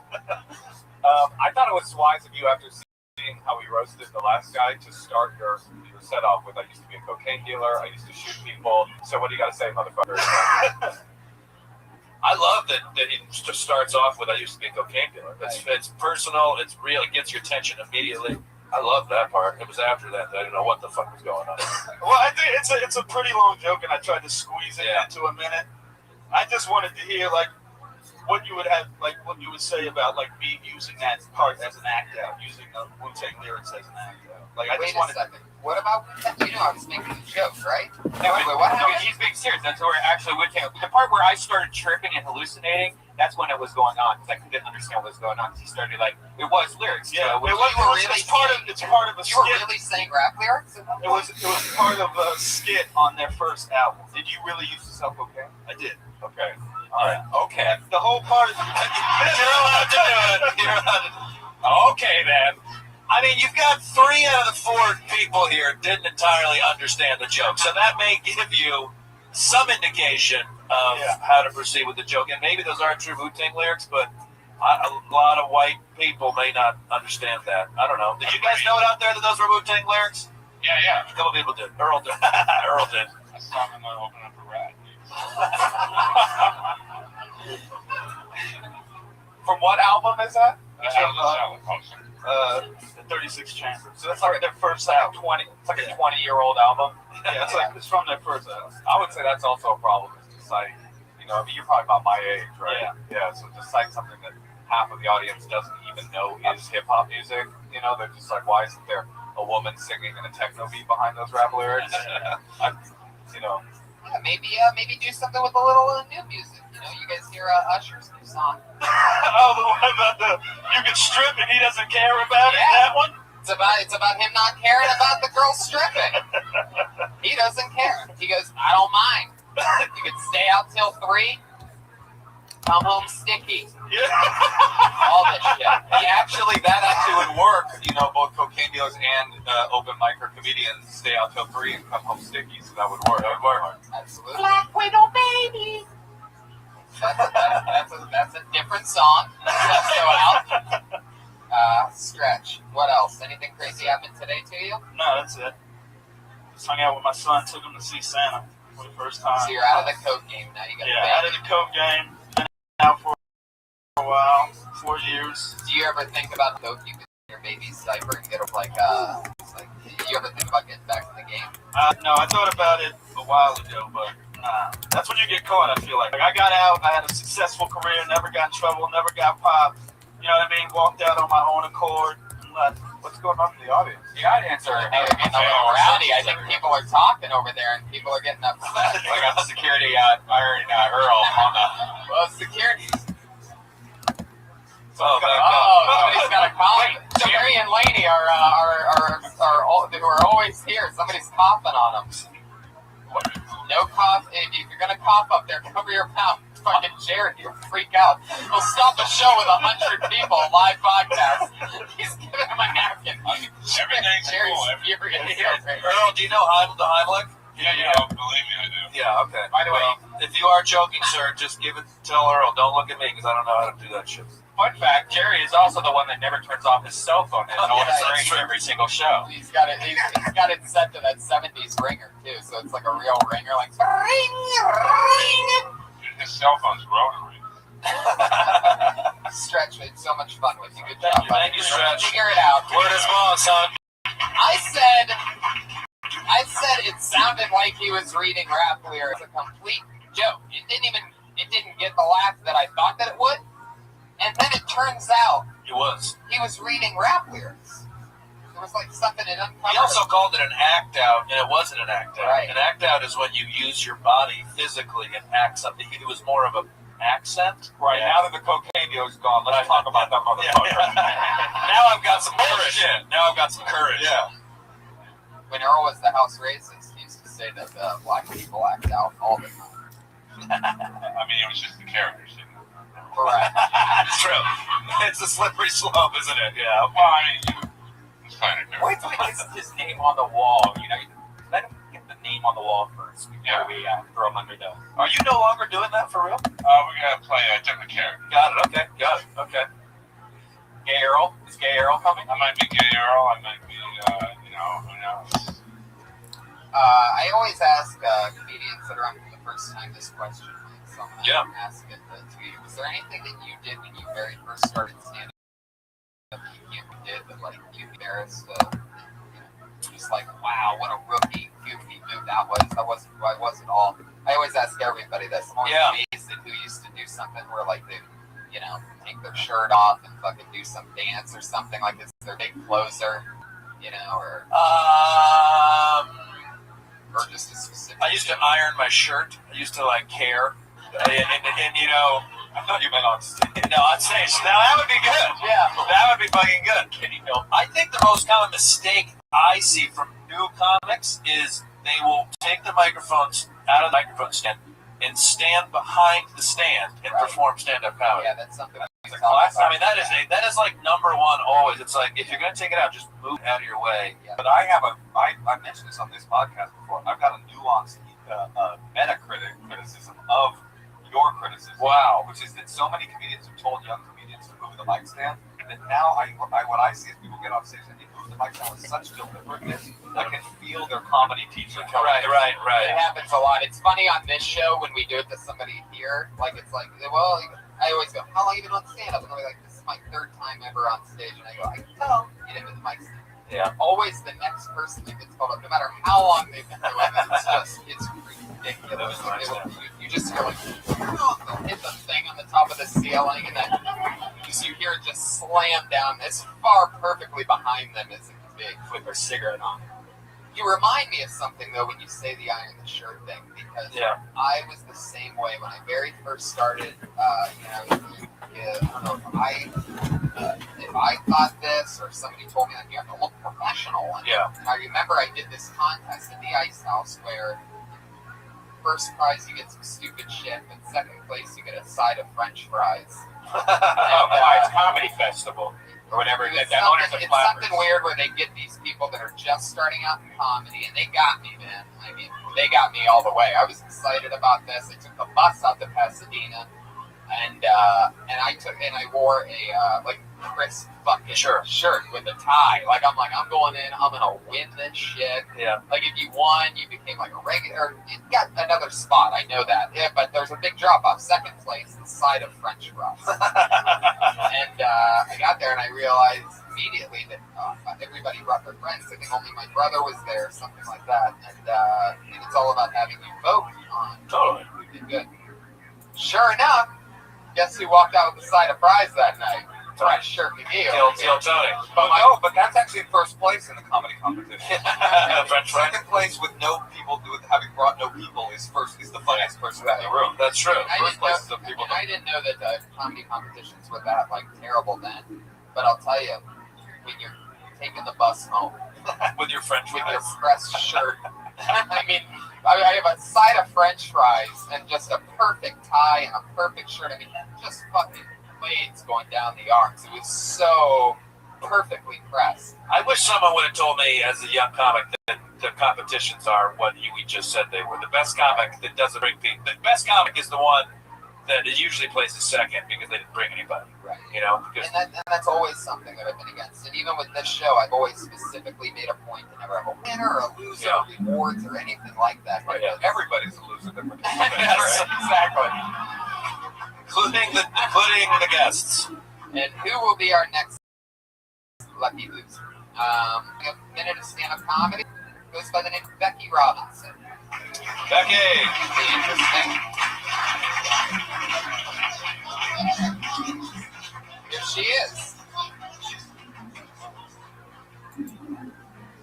Stand up, wait here for a second. Hey guys, how's it going? Sweatshirt says Kale, not Yale.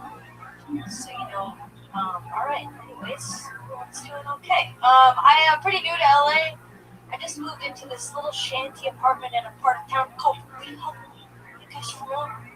It took me about 2 hours to learn that WeHo is just short for we're homosexual.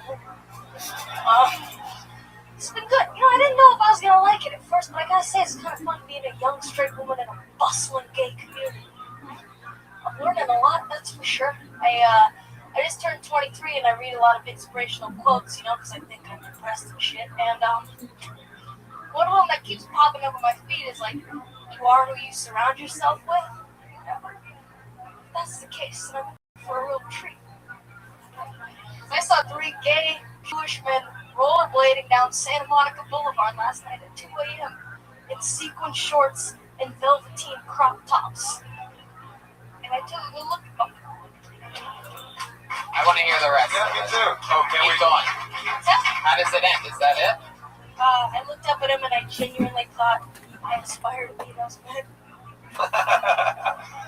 I'll tell you what, Moshe, we should not have gone rollerblading last night. Yeah, by the way, it was one Jewish man. Yes, Michael's not Jewish. Yeah. You could confuse him for one. How? He's tall and handsome? Is that what you're saying? Yeah. I am anti-Semitic, though, so does that... Really? No. Earl's uncircumcised dick just got hard. Where did you move to WeHo from? It's Brentwood. You're from LA? So white. You're from LA?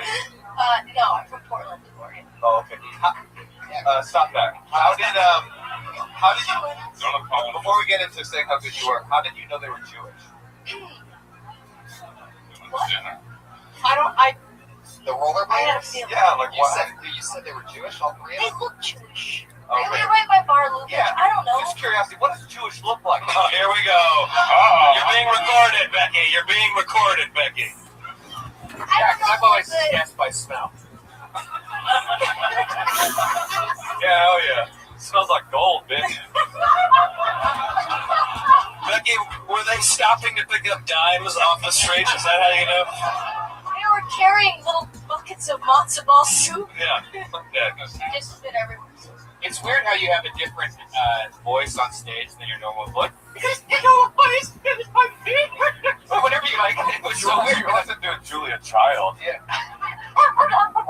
No, but you definitely overdo it, and I noticed it. And do you notice that you do that? Is that a conscious thing? I didn't until recently. People started coming up and being like, "Oh, Becky, my gosh!" And I was like, "I didn't get it," and now I guess that's what it is. I actually strongly disagree that you overdo it. I think you have a... No, I didn't say you overdo it. I just said it. Like, I noticed it's more over.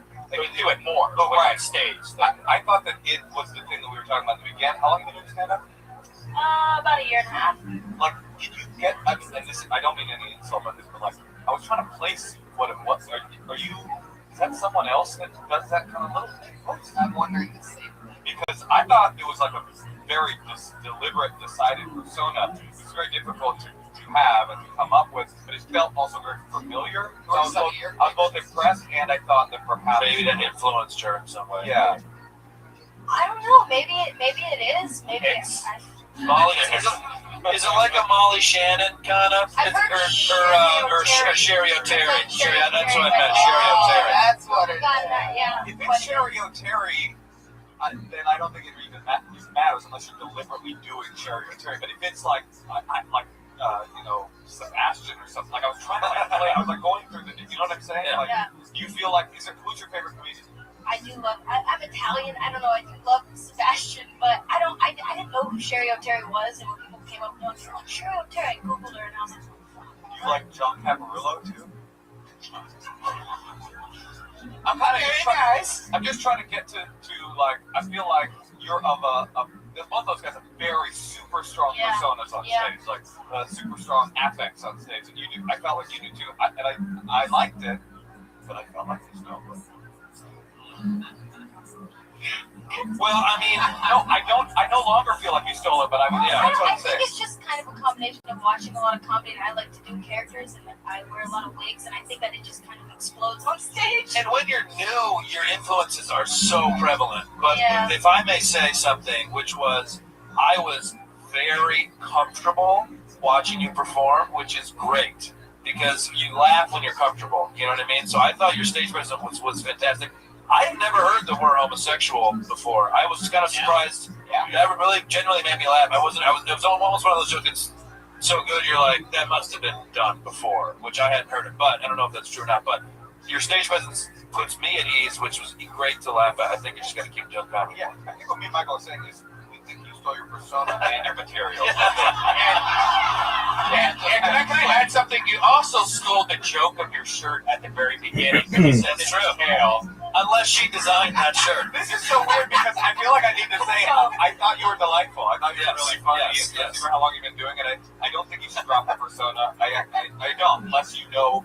I wanted you to say, oh yeah, I do this. And then I'm like, aha, I found it. Yeah. But since you don't have that, I think keep doing that. I think it's really engaging and really funny. And that WeHo joke is, I agree. It's almost like, I can't believe that. I can't believe that we've never heard that before. Yeah. It's really funny. You thought of it. Where were you when you thought of that? I was stepping out of my shower. I'll never forget. What tell us about that? You know when you just think about things when you're like washing the dishes or stepping out of your shower, you're like, We don't watch genius, that. go for one song that I know you don't put. Yeah, but when you think about things, you're like dripping like shower. Yeah, like a moisture. You're not on your period, When you're all soaked up and you just you have a thought and you're like, that's I can do that. Oh, you know when you're all soaked up.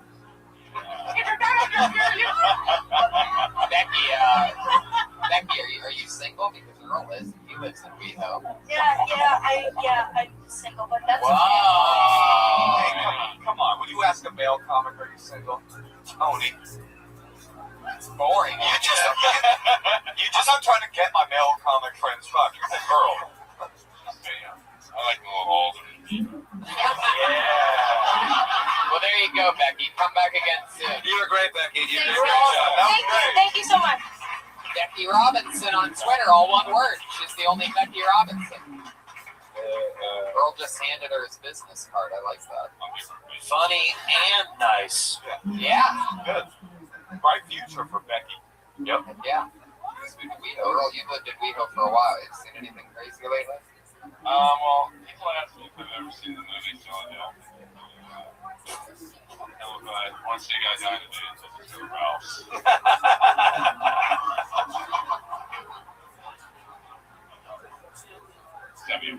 I love it. Which one? The one on Sunset there? Or the one down on West? One on Santa Monica, Cecil Robertson. It's like, Yeah, sure. That's the AIDS Ralphs? Yes, it's Ralph's.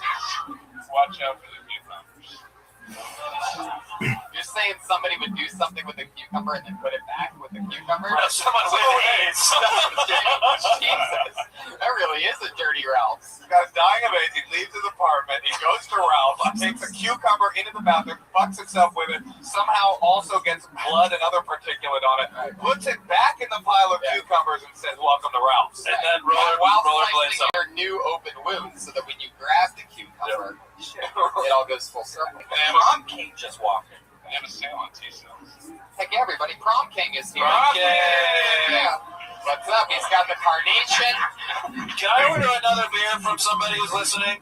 Do I do that into the microphone, or do I do that? No, you totally That makes got for a good podcast. Josh is all over. No, it really does on this show. We love it. Oh, yeah? We encourage it. I would like a beer for Michael, please. Yeah. I pulled another name out. Put your hands together for Jessica Wellington.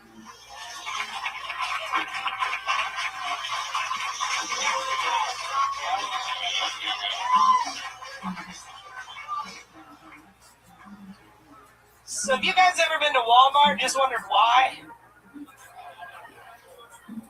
Me too. I was actually shopping for underwear though, and I'm wondering why don't they have a larger selection, sexy underwear for big women? Because they tell us fucked up. That's why I came up with my own invention. Want you guys to try this at home? What I like to do is just take my sports bras and flip them upside down. Just step right into them. That's right, let it simmer because it's a visual. I think just recently I can start calling myself a comic, because the best comics come from childhood trauma and tragedy. So I was thinking back, I was like, shit, my dad was an alcoholic, My mom was a crackhead. I was raised by the trailer park. But now I know that was just a long-term investment. You know? But it was recently, my car was repoed, my bike was stolen, my purse and my iPad were ripped off. So I'm fucking excited, right? Because I'm like one gangbang away from my HBO special. That's right. Wow. I didn't want it to be ours. That's amazing.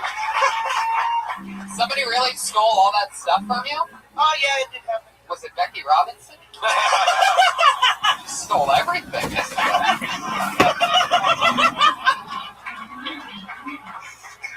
Well, your persona, your material, and Jessica's iPad. And her motorcycle somehow. Sports bra. Becky just killed herself in Stretch's joke. Let's get to the gangbang.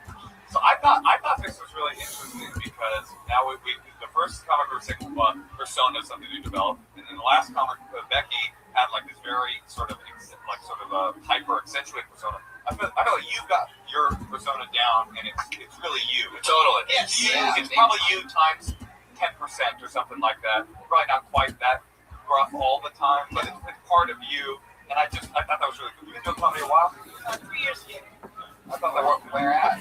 Sacramento. I just went to your Oh, great. Well, welcome. Oh, well, list that in your list of horrors you've been through. You spent your whole life in Sacramento? No, I'm originally from North Carolina. Oh, wow. How long were you in Sacramento? 3-4 years. You work for Punchline up there? Yeah, Sacramento Punchline. Yep. You said somebody Next to your mattress shop. Yeah. Literally next to the mattress. It really is. You have to walk by the huge mattress shop Yep. to get to the comedy club, and it just makes you a little bit tired every time. I once went through the... It makes you really want to lay down, no matter if it's before the first show or after the second show, no matter what. It's just a beach of mattresses. I once went through the drive-through at the Starbucks in the parking lot of that comedy club. Always back. Yeah, always back. I was getting a drink at the drive-through, and the guy, young, who worked there, was like, "Oh, dude, cool tats. Where you get your work done?" And I was like, I didn't get any work done. I just have really I was like, I don't know, God. That would be a cool tattoo, though. That would be a cool tattoo. I was similar with Becky. I was totally put at ease with your performance. You're very comfortable with there, which I loved. I loved all your jokes. The leather jacket works perfectly, I was just thought you were really good. The act out was funny, and it was also funny because you actually, and maybe no one else can see this but me, you actually do step side by side of the actual mic cord. It gives a nice sports bra impression. I enjoyed that very much. Thank you. I appreciate it. This was an honor. I love you on stage. I didn't want to even hit the meow, but I could tell that you got the shit already figured out. You're just going to fucking destroy. Thank you. Oh, goodness. Yeah, definitely. There's something very, Roseanne-esque about... I love Roseanne. My dog's name is Rose. She's Roseanne when she gets in trouble. Holy shit. That's awesome. That's cool. I love that first joke. You ever go to Walmart and ask yourself why? That's to me, that's as classic a joke as you can have. Yeah, and I it just needs something to hook some quick. You obviously have a really strong understanding of simple comedy fundamentals, which is fucking get them quick, take your time, right, and everything real. Yeah, you nailed it. Exactly. Be very real. And you're finding the things that are real about you that are also original. I can't remember if I asked. When you said stole your bike, is that bicycle or motorcycle? I actually do ride a scooter, but this was an actual bike. Bicycle. It may be funny to go through the list of all that terrible shit and then admit that you ride a scooter. That could be funny. Yeah. Totally. I usually give a little side note that don't actually say gang rape because gang bang is fun. Oh yeah. Oh, God. Maybe I won't do that anymore. What do you do for work?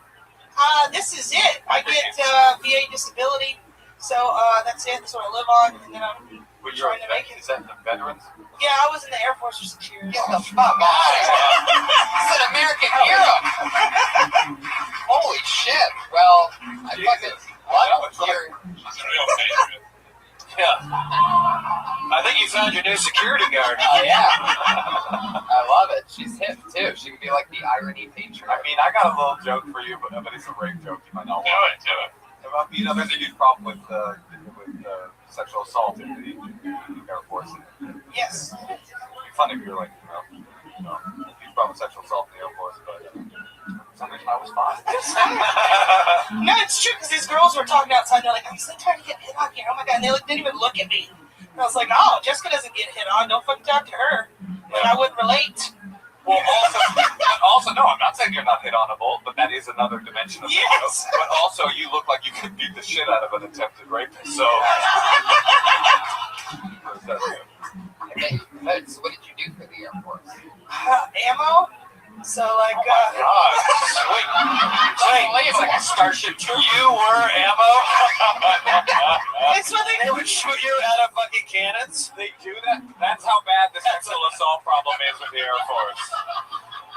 I knew our budget cuts were bad, but...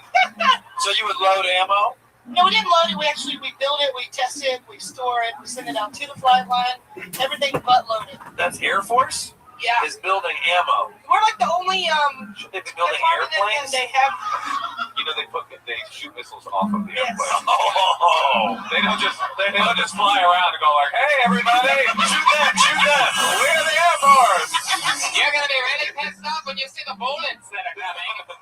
You're gonna hate the Marines, but we're real cool. Nice act out, everybody. Good job. That was really good. Always. So is this rude? May I ask how the disability happened? I have arthritis. I have. Good. That's not as cool as I was thinking. Yeah, but somebody gives you a fawn in the back. Right, like she's explaining why she has her medical marijuana card or something. She's like, oh, I bet it really hurts. Yeah, that is, and I can't sleep at night. I've got post-traumatic stress disorder. Military. Yeah, have some respect. I would definitely talk about being in the military in a longer set. I would love to hear more about that. Maybe you do, maybe you don't, but I would love to hear more about that. Yeah. Please keep signing up for the show and doing new minutes on here. We'd Yeah, love to have you. Thank you so much for having me. Thank you. Jessica. Holy shit. That's great. And I'm free if you guys need me to open up for you at any moment. There you go. Moshe's got a bunch of openings open up. Now you're pushing it, okay?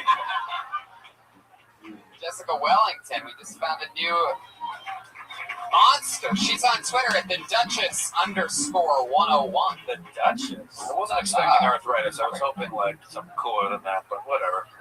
Think about what she did. She built ammo, all day long, doing little tinkery things. I mean, you who guffawed, without that ammo, innocent Iraqis could not have been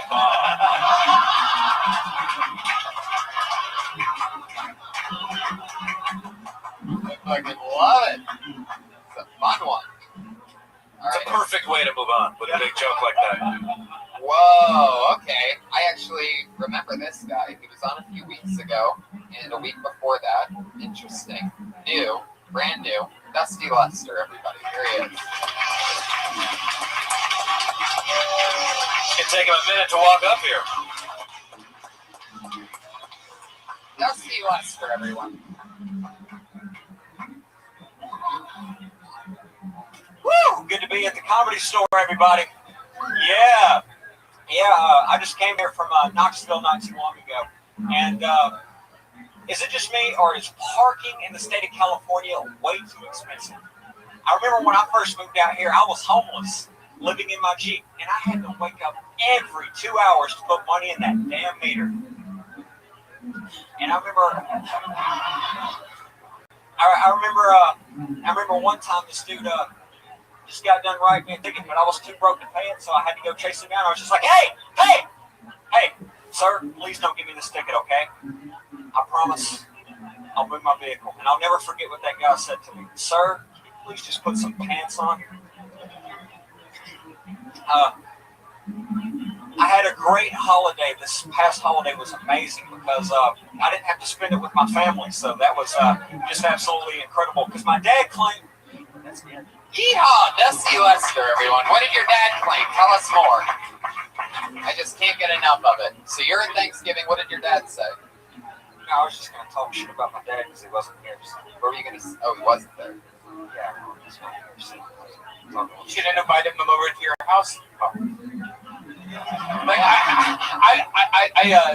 I thought you were gonna go more into that, like the idea that you have the cheapest rent. I mean, like your rent costs $7, compared to whatever hundreds of dollars.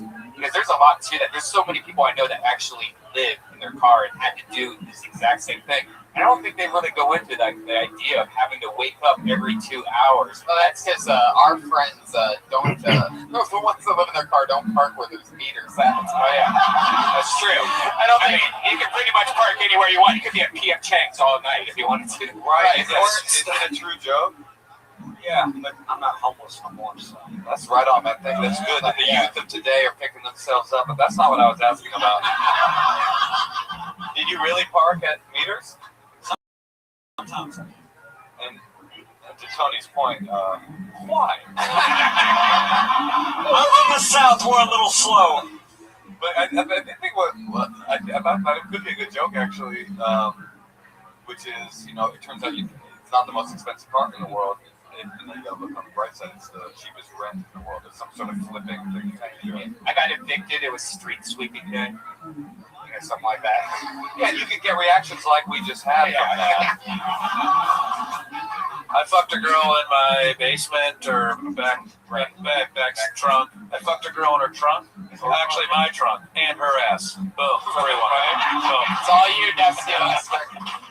Also, I fucked someone. It turned out it was a tranny. And they're not actually the actual transmission. Yeah, not a tranny. I fucked a tranny. But it was like the actual transmission of my dick. But it was LA, so I ended up fucking a tranny. Oh, that's good. I mean, my transmission. Dusty, what kind of car were you living in? Jeep. Ooh, so it's a fucking This is American made. Right. Yeah, you're more of an American than that Air Force person. Pop the top off on that Jeep, all of a sudden your house becomes a patio. All right, next week, Dusty, we'll teach you how to not step on a professional comedian's line. Son of a question bitch. from the audience? Oh, wait, wow, look at this, an aggressive question from our friend Chicago Open Mikey and Ellis. Oh, wow, that was a genuine shit. That was the question was, Tony asked Dustin where he's living and how he got there. Right. Dusty, where are you living and how'd you get there? Well, I was homeless for 3 months, and one day I was walking down the street, and I saw this big house up there. And I walked past this house, and this is the point where I was hungry and shit. And all of a sudden, I was just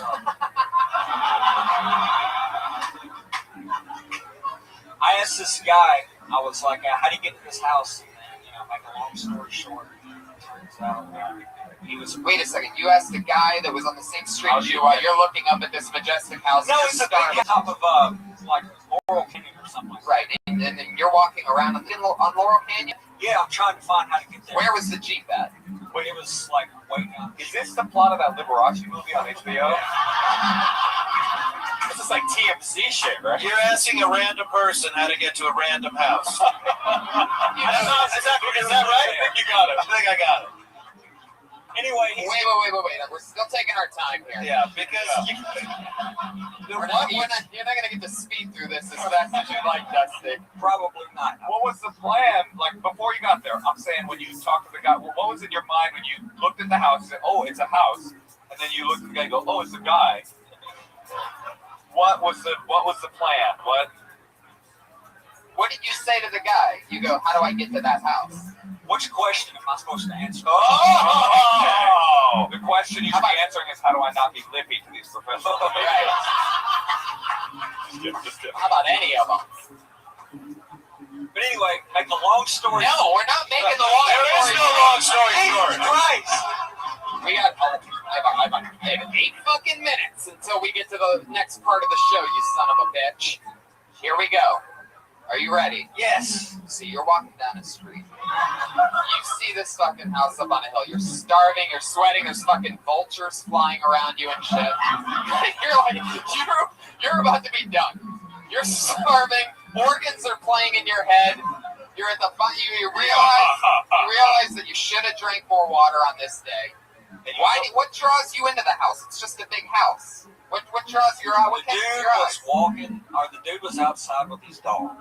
Outside of what? Outside his house. Oh, you're in front of the house. Dog. Yes. Wait, Hold on. You're in front of the house, and you say to the guy, "How do you get in the house?" Hey, homeowner. How to get in the fucking house on the hill? A different house that. Yes.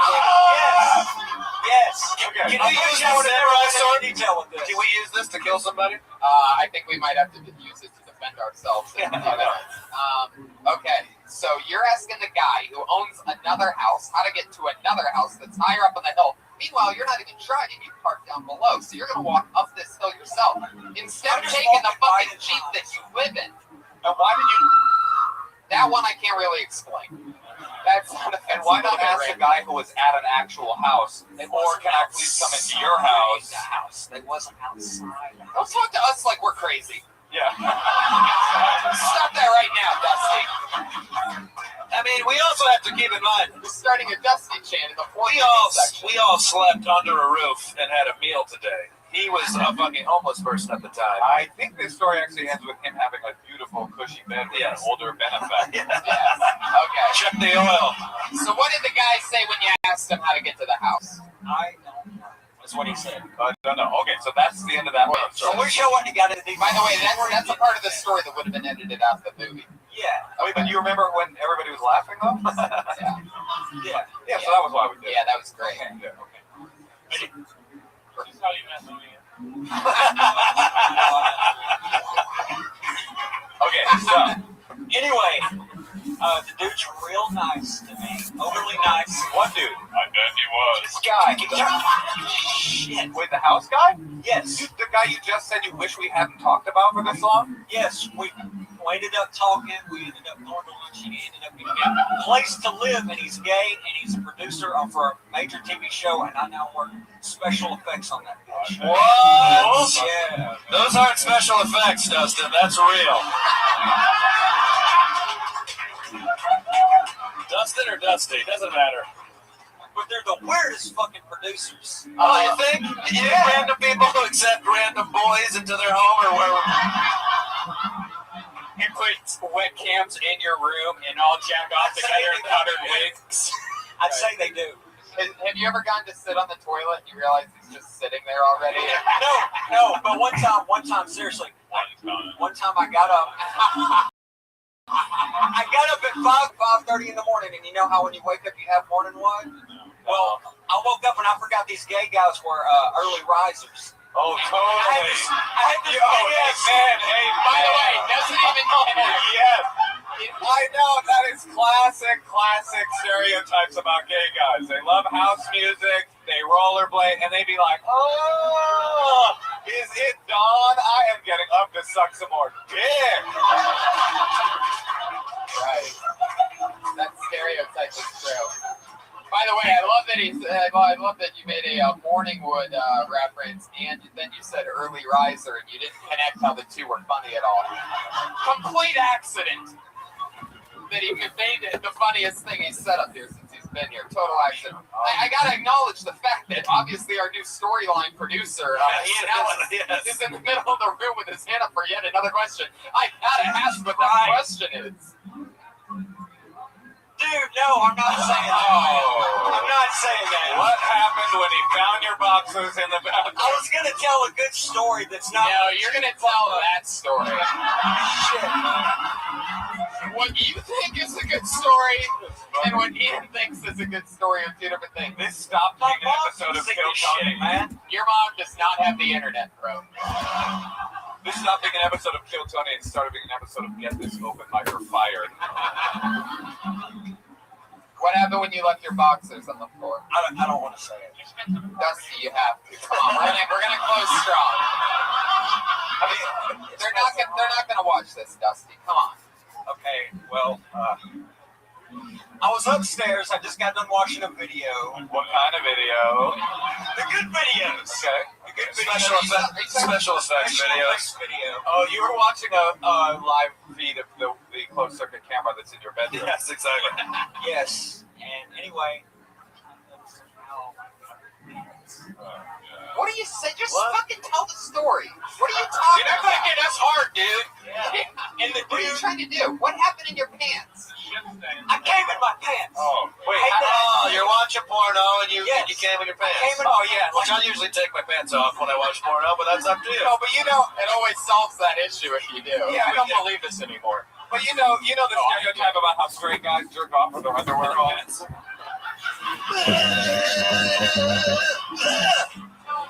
Laundry day. You do a lot less laundry if you take your pants off before you came in them. You know why they do that though? Because they don't have time to take it off because they got up so late. Yeah, they got up so late they're gonna run it around. Right. Dusty, you're walking around in the producer's house. You got cum in your pants. So you're basically like a guy swinging fucking raw meat around a Shark Tank with your cummy pants. You're walking through the kitchen. He starts sniffing around. You know they're always awake. They're doing poppers, you know what I mean? So wait a second. This story's already unbelievable, and we haven't even gotten to the end yet. Please tell me what happens now. Was going to get in the shower after me. How do you even know this? Like behind you? Is it a thing? I feel like we all know how he knows that. Because it was his cum in your pants. My own cum in my own pants. This is the most fucked up thing I've ever said in my life. Okay, so he knocks on the. Hey, honey, I need to take a shower. Yeah, almost like that. Okay. My cum detector is smelling that there's cum in your pants. Oh shit! There it is. Yeah, you guys have cum detectors. Sorry, I'll go ahead. So he's taking a shower behind you, like he walked in the shower behind you. He just says, Dusty, I'm gonna take a shower. He goes over to the kitchen sink and starts washing himself. What happens next? You're licking him clean. Dusty, it's time for my shower. Hey, you're right, bitch. You're right, bitch. How do you like that Coach sound effects job? It's like, eat my ass, Dusty. He's like, what do you mean? How did he know how did I know he's going to take a shower? That's how gay men shower. They had a straight homeless man lick them from head to toe. Dusty is basically his house cat that just licks him clean. All right, Dusty, what happens next? So, make a long story short, he spoons my cum from my boxers into his mouth. I mean, just to get to the punchline of the thing, I mean, I guess that's what happened. He was hungry. He'd been up a long time. Okay, Dusty, if you don't say something, we're just going to keep killing. This is why... Okay. So he came in. Where? Yeah, came in what? He came in the bathroom. In your ass? He came in the bathroom. He got my underwear. You're in the bathroom now? He came in the bathroom. Why do I feel like... Wait a second. Why do I feel like that original guy from down the street's going to reappear in this story any second? This is why I don't take... I see you finally found your way up the hill. This is why nobody walks in L.A. So wait, it leads to this shit. So he comes into the bathroom and he grabs your underwear? After I leave. Right, okay. And then he grabs my underwear and I'm in my bathroom and I turn around and I'm like, what are you doing? Wait. Hold on. You said you left. I left, but I turned around and you know what, leaving? I left the bathroom and he went into the bathroom and then I turned around and saw him in the bathroom. Yes, and he grabbed my underwear. So you leave very slowly, hoping something fun will happen. Sure. Okay. Yeah. You turn around and you see him like doll up, like be precious. Pretty much. And he grabbed your underwear what? Underwear and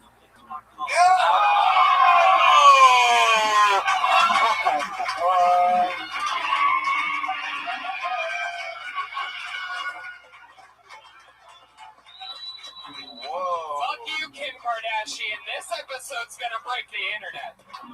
This is the one. Wait. Dusty, we're gonna make you a star, my friend. And you're not gonna even have to lick us clean or anything. Wait, hold on. Did you catch him in a moment of like horny, like, or was he just like making eye contact with you while he did it? Use the microphone, dude. He kind of had like an aggressive, like. Oh my god. Wow, and he did one of those to bring it on? Yeah. The fucking Razor Ramon, he gave you that? Wow. Bring it, Chico. Dusty, how did he know you had cum in your pants? You said something. No, that was grabbing. He Does he always do that? Fucking spot. Does he always grab your underwear, or did? No, he does. Well, I don't know if he does or if he doesn't, but. I've used this for 90 days. This was his lucky day. Finally, I've licked it, or it's coming up. Did he spit it back in your mouth? No, he's a swallower. He's a swallow. Have you been with a man before? No.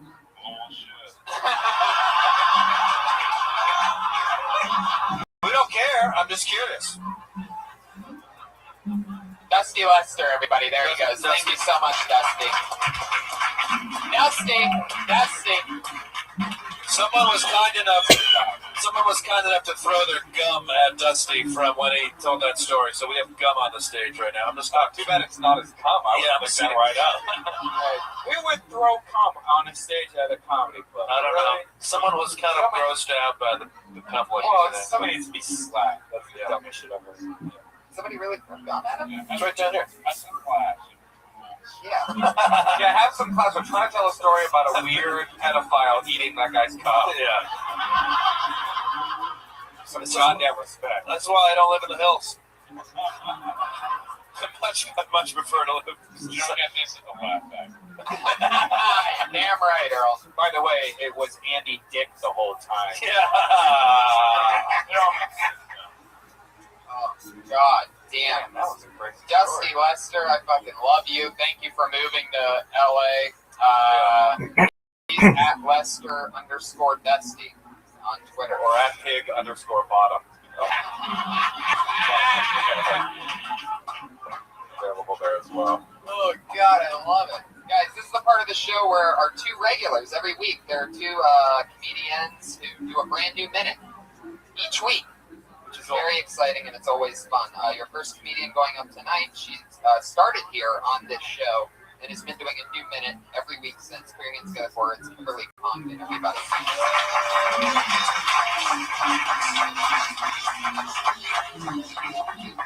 What's up, guys?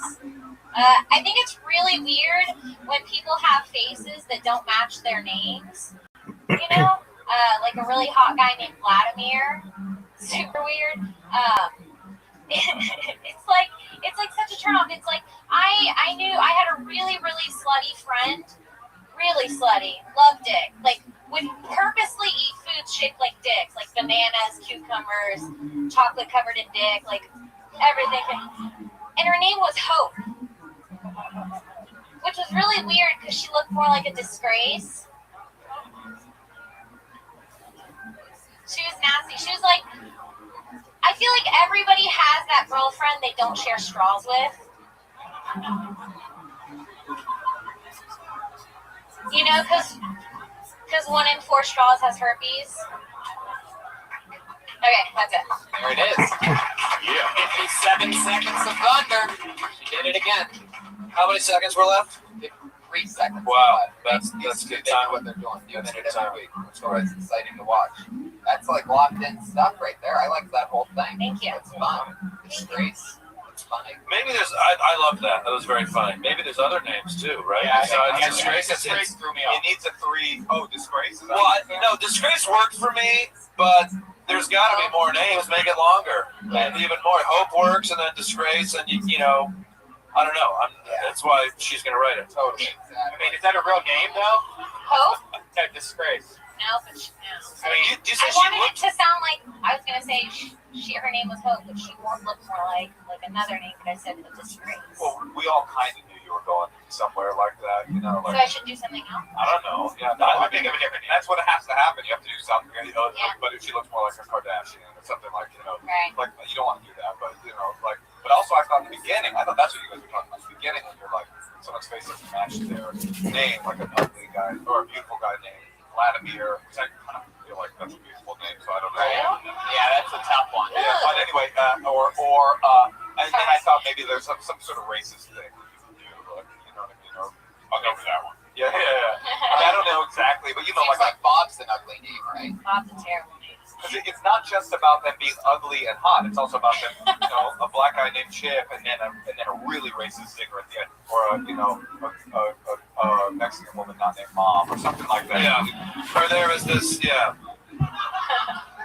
like a white guy named Barack. Or this is a brand new minute, so my thought is just flush it out even more because everything is there, but the foundation I think is really funny. You can literally look up synonyms for disgrace or anything negative or bad and find a more real sounding, like it could be a name even though it's not really a name type of thing. But it could be funnier to not Kardashian because that's overplayed, but it could be even funnier to just use like a name that is disgraceful, that is pop culture. That is it Bill Cosby? Bill Cosby, yeah, or like a woman. Or I was thinking or you could go in the opposite direction, which is not a name at all. Like, her name is Ho, but she looks more like The main character is black snake.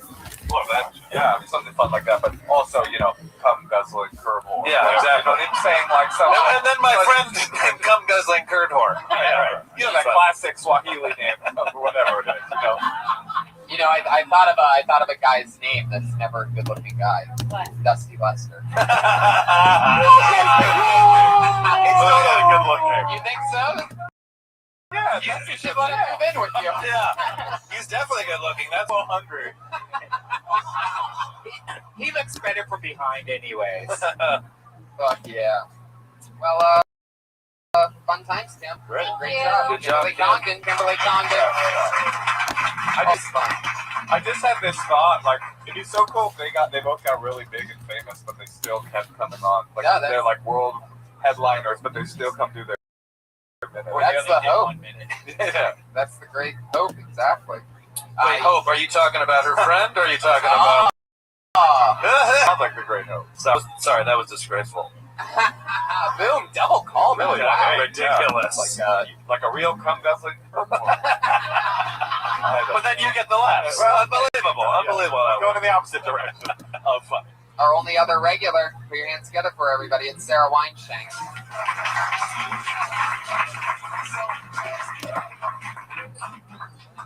Cum guzzling curveball.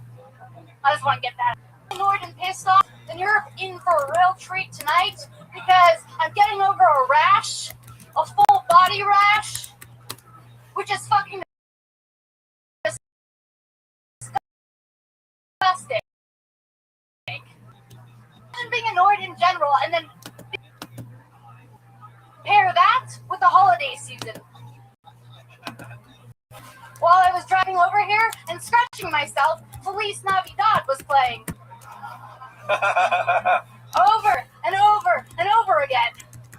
And I didn't even know if I was going to make it to do my minute spot. I got a shot in my ass, and Feliz Navidad was playing. There aren't any other lyrics to that except Feliz Navidad. I want to wish you a Merry Christmas from the bottom of my heart, and then it just goes into it again. Holidays, okay. Is there anything else? Were you going to say something else? Is this real rash? Yeah. Is it internal? What happened? I don't know. I think it's a food allergy. Maybe it's from dressing like a magician's assistant. You know what's great? That's why you never go to the Magic Castle. You know what's great about that joke, Tony, is that it doesn't even make sense what you were saying. How do you catch a rash from that? But it was so wonderful. It was wonderful. We so delighted in making fun of your outfit.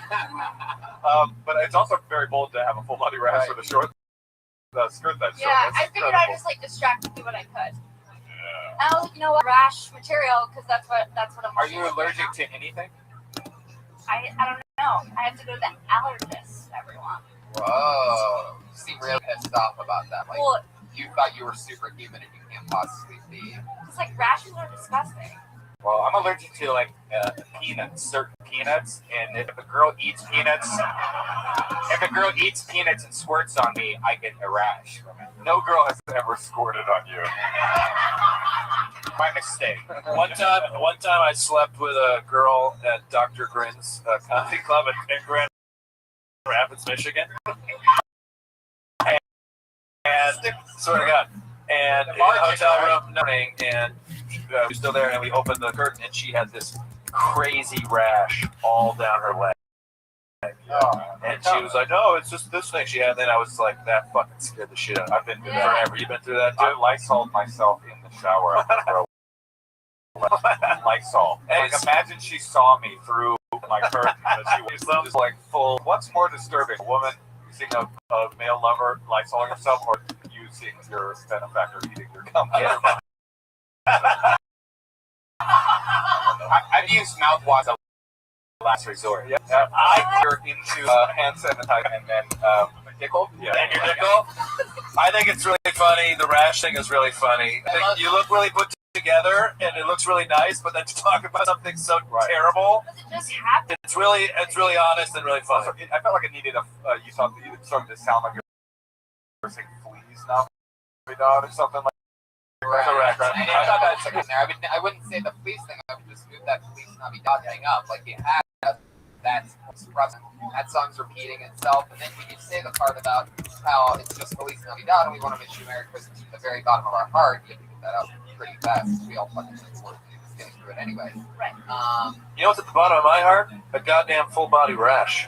Right. Yeah. Exactly. And how you're frustrated, you're hearing the same thing over and over again. You're thinking about how somebody wrote that song and they're getting residuals on that every time it plays, and you have a fucking rash and you don't know why. Pulsating. Right. You're worried about the ringworm working its way into the bottom of your heart. Right. Oh my god. And you're not making any money. And how are you going to pay your Magic Castle membership dues if you can't make any money? I already tried. It's a second Magic Castle joke. Which is also in the Hollywood Hills, which is interesting because the producer made Dusty Lester wear that same outfit on Saturday nights. Can I ask Sarah? Right? Did you? This is actually the third time I've done this. I think maybe even fourth. And the first time I did it, I gave you some advice to go to some alt rooms. Have you done that? I'm working on that actually. But That's the last time I did. I did like more than a year ago. Is that right? I just really think that would be the first time with Russell Peters. I think it was like a year ago. We get it, dude. It was a better guest. We get it. I'm fucking right here, dude. I've done like a few. Like I've done Under Sunset. Yeah, I just feel like your works. style is so. I'm not saying don't do the store. Do the store. Do all the clubs. No alt comic should ever not do clubs because then you just turn into a weakling. But for your style, it's just so built for those kinds of rooms, and I really feel like being around other comedians like that would sort of engender you making more and becoming more creative. And I really think it's a good idea for you. I know I look like this, so it sounds like I have a dog in this fight. But you're also talking about a guy who very well crosses over to both, so he knows both these rooms so well. So I think that's really good advice. She's doing as many spots as she can. There she goes, funny again. Sarah Weinstein. We did it again. That's it. Episode 82 of Kill Tony is now over. The great Earl Skakel, everybody. Earl Skakel, EARLSKAKEL. Michael Costa's at Michael Costa. Mike Costa, anything else you guys want to promote? Buy my album, fuckers. It just came out 2 weeks ago. Thank you. Okay, come see me in San Francisco. Just go to my website. I got all kinds of crazy dates coming up. Chicago, Nashville, San Francisco, and all kinds of stuff. Motioncaster.com. Motioncaster, that's Kimberly Condon and Sarah Weinstein are regulars. I'm Tony Hinchcliffe. I'm Brian Redmond, and that's Earl Skakel. Special thanks to our live audience. Hey, Josh Martin. Love you, Josh. Stick around. The Ding Dong Show is up next.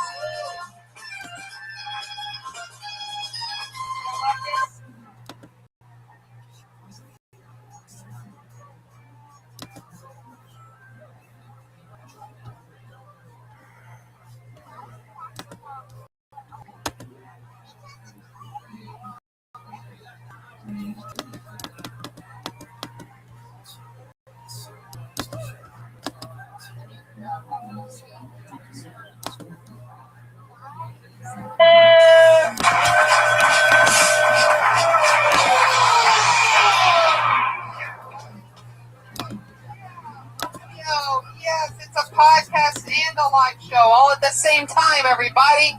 Hi. How you guys doing? Happy Monday to you. Fuck yeah, come on, everybody. What are you guys doing? What are we doing here? A little lazy, huh? You a little starstruck? I know. I get it. I look at myself in the mirror every day, and I'm like, holy fucking shit. I get it. It takes a little bit to absorb exactly what's going on in this room. There's a whole lot of rock star behind these cheekbones. Just relax. We're going to have fun. This is episode 83 of Kill Tony. Holy shit. 83 hour and a halves. Holy fucking shit. What did we do? A lot. I'm really excited. Brian Redban, of course, as always, ladies and gentlemen, the one and only, the good cop, goofy cop, bad cop. We're all cops, basically. Yeah.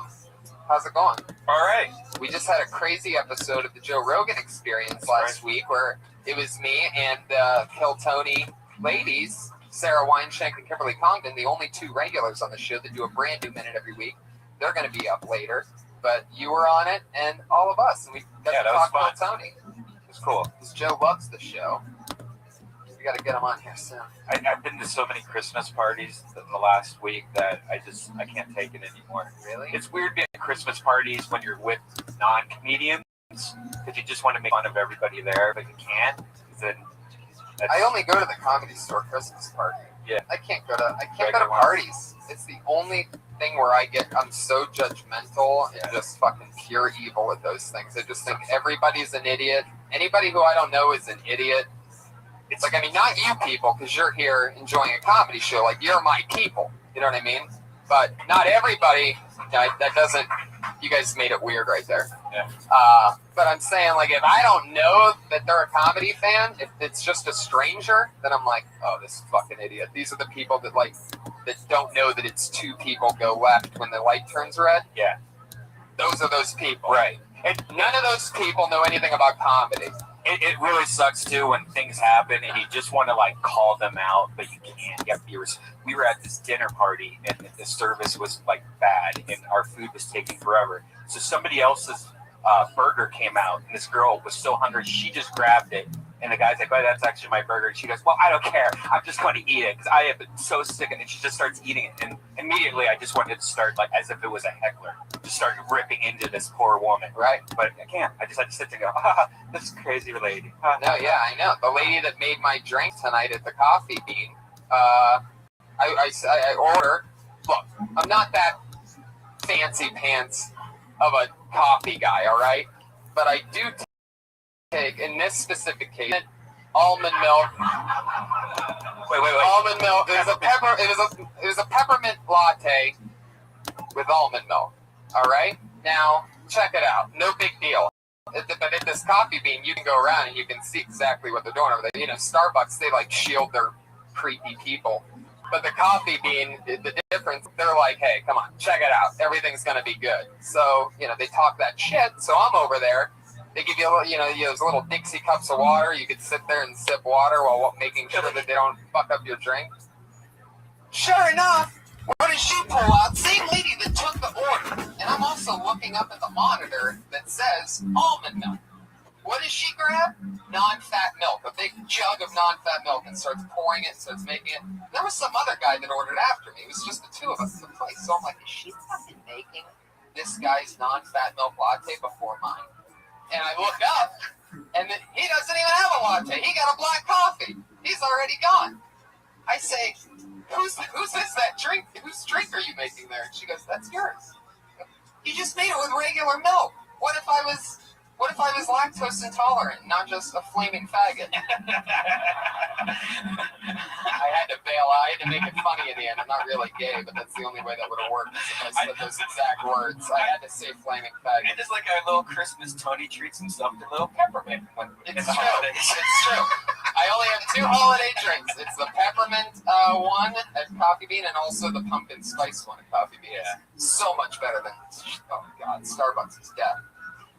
Speaking of delicious things to put in your body, our only sponsor of this show is a gourmet chef. Put your hands together for Elise Lane sitting over there. She cooks us something new every single week. It's always delicious. She's at the Girl with the Pan on Instagram and Facebook. She's Elise Lane on Twitter. Tonight she made roasted chicken gyros. Or what do you call those? You call them something gyros, don't you? Gyros. Yeah. I think Joe Diaz calls them gyros. Well, like it's like an East Coast thing, I think. Is it? Fucking gyro. Yeah, I think it's an Italian thing too. Even though you would think they would call them gyros. Anyway, oven roasted chicken breast, creamy tzatziki sauce. Man, Josh Martin would have gotten hit on the nuts tonight. Yeah. Why did we stop that? That was so fun. fun. He got a little weird about it. He got hurt that I last don't one. know if the people are enjoying me getting nuts exactly as much as you two guys are enjoying seeing me get hit in the nuts. I feel like it's just for the two of you, and nobody else even understands exactly what the situation is. That's. I asked him to do on a thing I was on last. I asked him to do an impression of Al Pacino. He goes, hoo-ha. He separated the two words.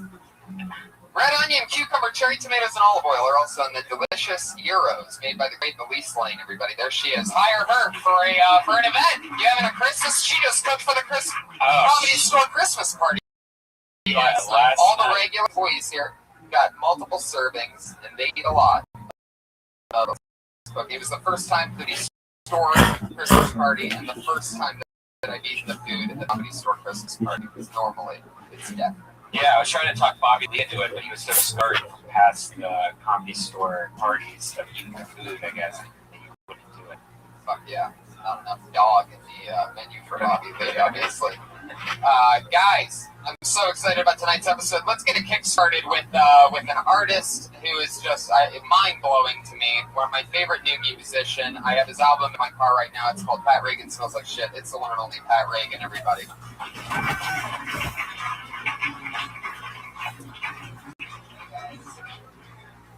All right. Hello. This is part 4 of a quintilogy of love songs about my dead best friend's dad.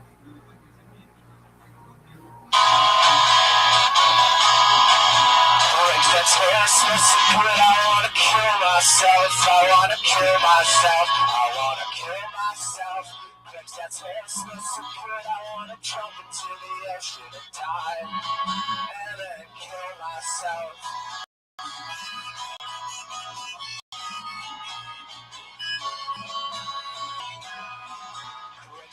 Ecstasy, and I wanna kill myself. I wanna kill myself. I wanna kill myself.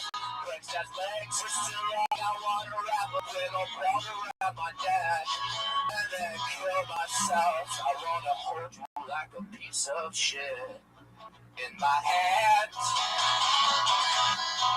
I never thought that I would risk. I never thought that I would. So far, I've done 4 or 5 songs on Kill Tony, and I've yet to make it through a single one without some sort of mistake or pause. I never thought that I would fool around with a married man.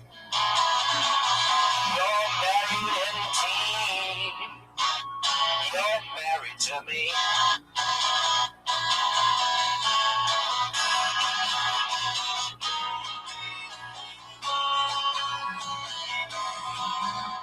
That's feet are so sweet, I wanna suck on them. Yum, yum, yum, yum, yum. I wanna suck on them feet. Bricks that's feet are so sweet, I wanna dip them in raspberry vodka and then kill myself.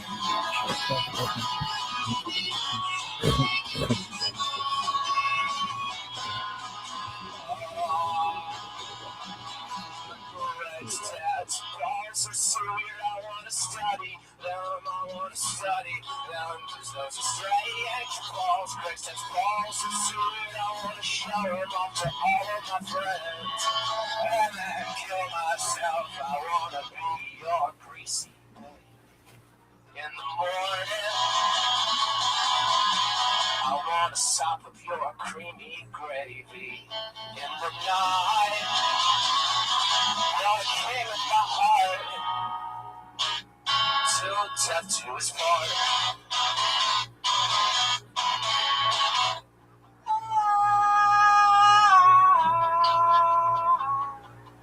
Ooh, Jeff and baby boy forever.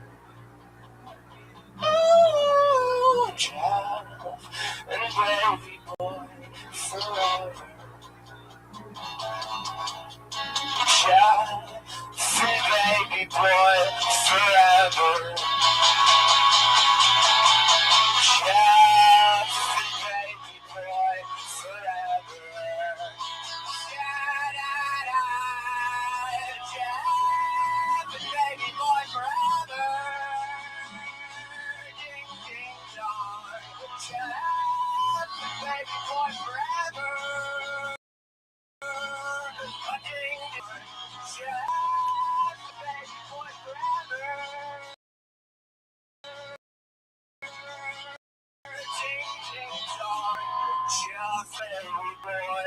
Forever. Ting, ting, tong.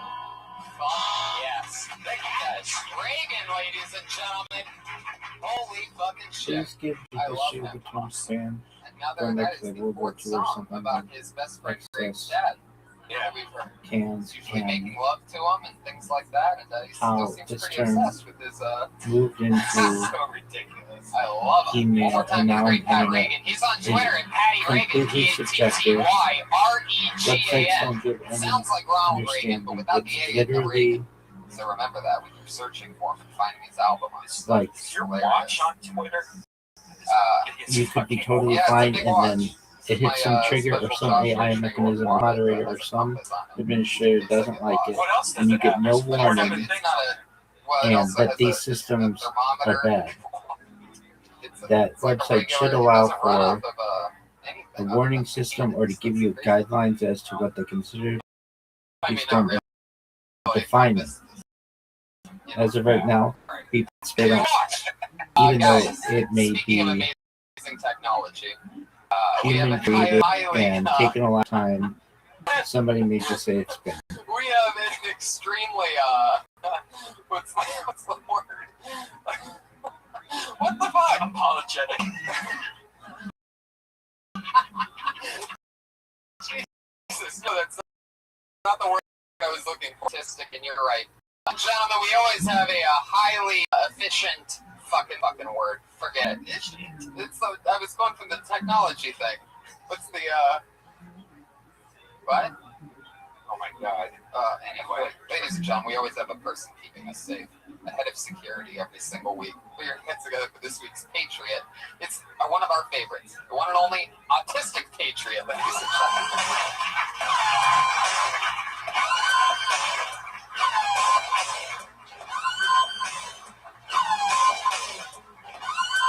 Highly technological. Look at this. That might be the saddest entrance of them all. Here he is, everybody, the autistic patriot. Oh, that sound thing's gonna happen again. Why does it only happen with him? Can that speaker pick up? All right, fuck it. How's it going, Josh? Good. Josh Meyerowitz, ladies and gentlemen, one of the funniest young rising comedians.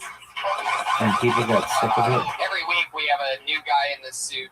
This week it's Josh Meyerowitz. Good to be here, Josh. Absolutely, I'm excited. A little more than usual. Why? I don't know. So I got better spirits for some. I can't even fathom it. Must be just chemicals in your brain, huh? Yep. Awesome. You know, you don't have to keep We'll your put hands all up this like that into all the the time. Medium article and also It's an hour say and a half, give so, resolutions yeah, for there it you go. Something like that. and together for John. what systems Let's to get right do. into it. You know what Make it this is. a 10 out of Over 30 logistics. comedians signed up, and I always have Tony's friends. They've both been on once or twice before, and they're back again. Putting together two of my best friends, Justin Martindale and Gia Flalo.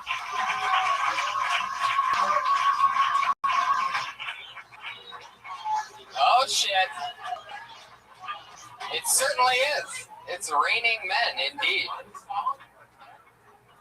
Benji Aflalo and Justin Martindale, ladies and gentlemen. Here we are. Put your hands together for them, everybody. Writers, comedians, actors, producers. They're doing it all. What up, Zoo? You said something about cheekbones? Yeah. I don't know. I might have you beat. I missed a meal today. I look like Zoo, I look like I'm dying. I have a question for you. Are you ready to lose? Are you ready to play Dice Party? Yes, sir.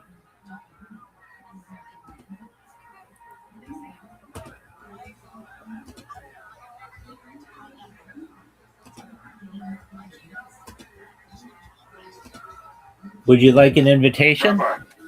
What up, baby? I'm going to get put on a Friday night. Do you get paid for that? I don't think so. No. That's okay. Are you ready for an invitation?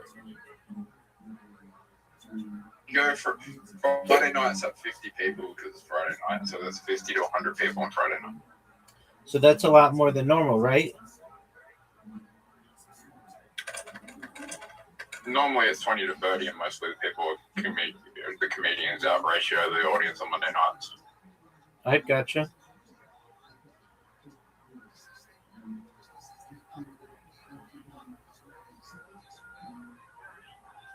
What? I was meant to be on last night. They forgot to invite me. What does that mean? Wait. And they forgot to put me. And I met Chelsea's dad last night. All right. Did you tell him that his daughter's a cunt?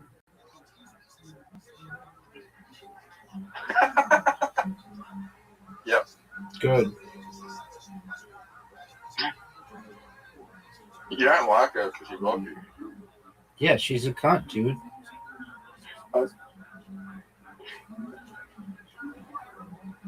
She blocked you on one account, 10,000. Yeah, but she didn't have any reason to do it. So, I have like 10 times more followers than that bitch. All her friends accepted my friend request. So she sucks. I was her biggest fan, and now I'm her biggest detractor.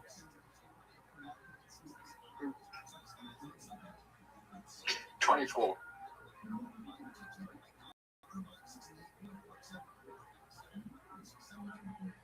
Zoot, do you want to watch Fistful of Quarters tonight, or the Dingo movie? Is brother gonna be here? Yep. And Dingo. Not Fistful of Quarters? Lindsay's there. Not Fistful of Quarters? Nah, that's like, you have to be in. There's no reason to watch it. Why? If someone from that documentary dies, then we'll watch it. Don't talk like that. I thought it was your favorite documentary ever. Yeah, but like, it's old. Yeah, that's nostalgic, though.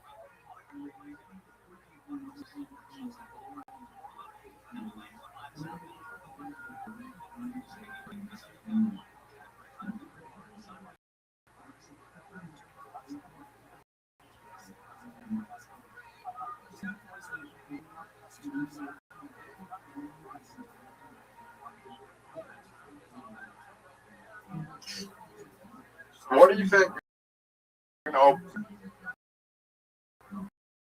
Something has to be considered. Like more. Only 10 years? Yeah.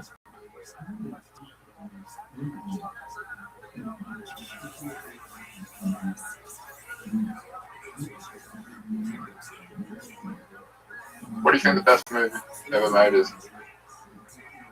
Subjective.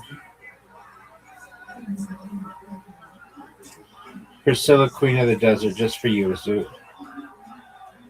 What's her name? Petunia. Priscilla.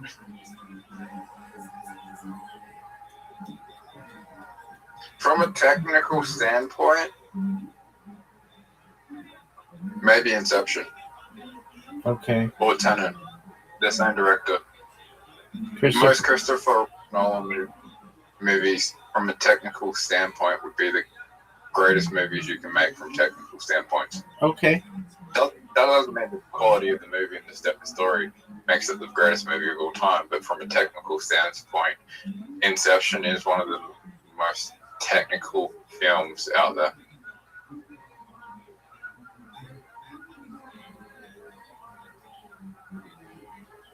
What do I do? Whatever you want to do.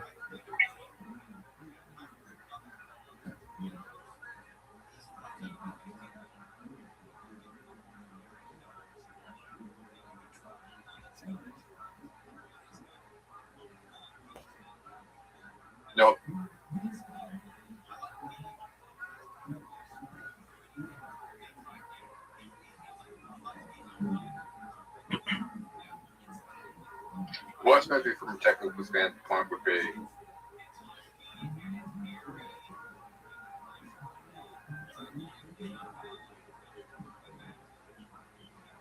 You're getting destroyed, son.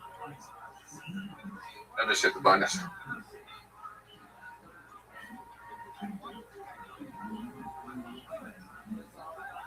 No, you didn't. Yes, you did.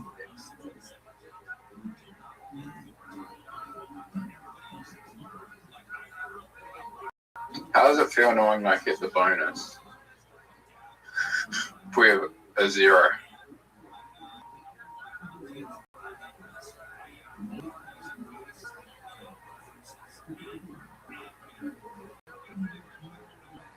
Dude, look at the score. I'm destroying you. I can come back. You need a bunch of good rolls. I need a 3. Fuck. That was a big risk. It's too risky. You know what? You don't really have a choice.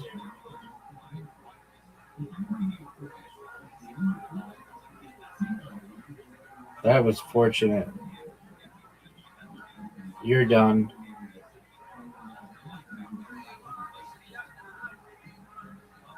Oh, fuck. You just hit the bonus.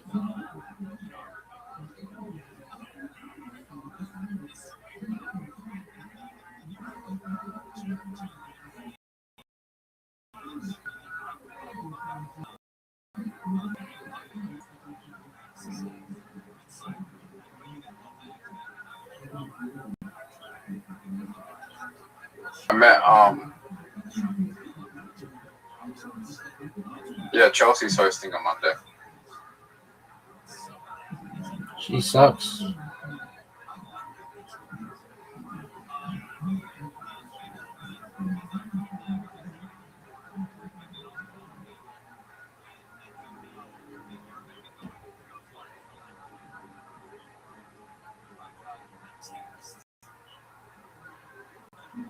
She's 8 years younger than me, so it's weird. You said it.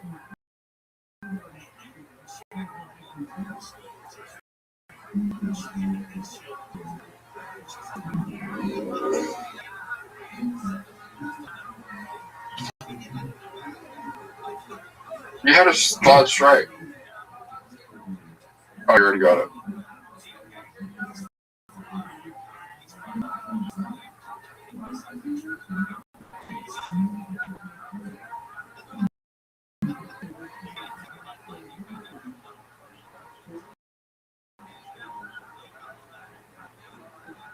Rabbi, I played that dog shit.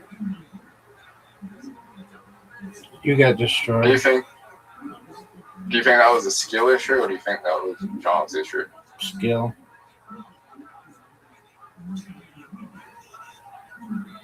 Can we play Minesweeper? Minesweeper? Yes. If you win a game with Minesweeper, you get 100 coins today. Not right now. Maybe later. Why not? Because we're playing pool. This is regular 8-ball. 8-ball sucks. Okay, well, get over it. Get good, son. It just takes too long. All right, what do you want me to do? 9-ball, the game can be over in like 5 seconds.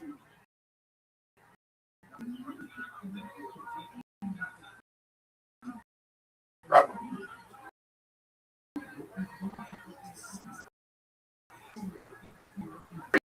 Or 9-ball.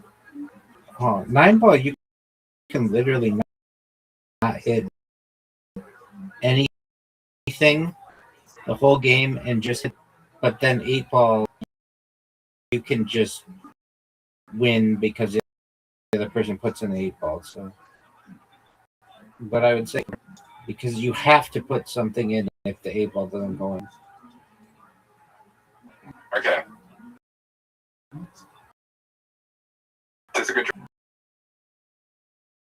You can't be. Break my. I don't think I'm going to get the next shot.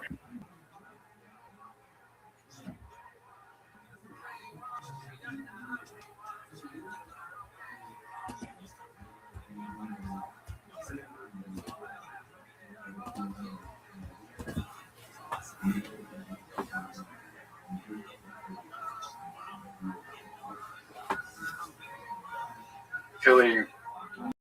So guess who was hosting last night? Tilly.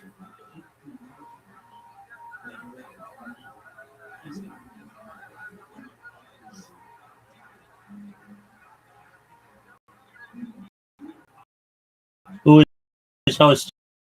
You want to run her? It's on my Instagram. And Is that the girl who won? So they had the they had the Class Clowns winners there as well. Were they funny? They did sketch comedy, which wasn't. You want my opinion? Sure. I think they're 15, 16. So,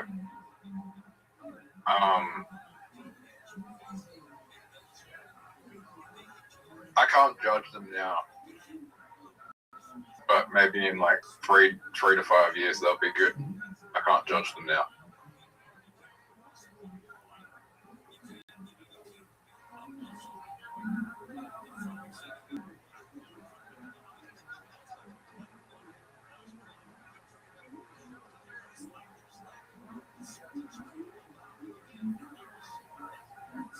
So you got to get everything in.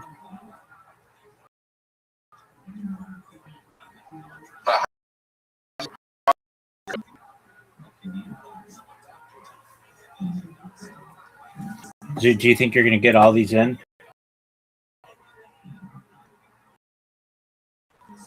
Yeah. Sure of it?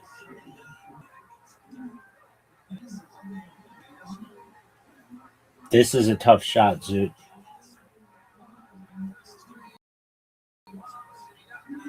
No way. No way he's getting. I will say this. You're not getting this. Focus. I have seen that style of comedy work in the Australian scene for a long time.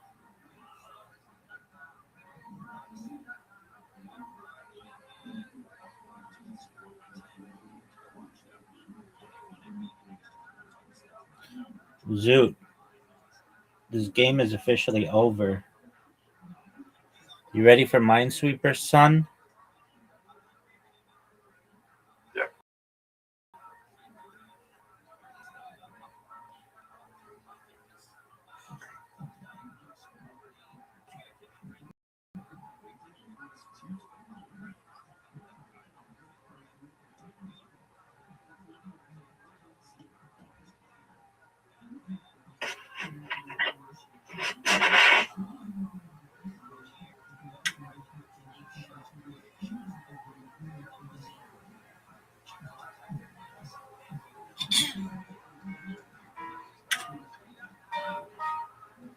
What's that?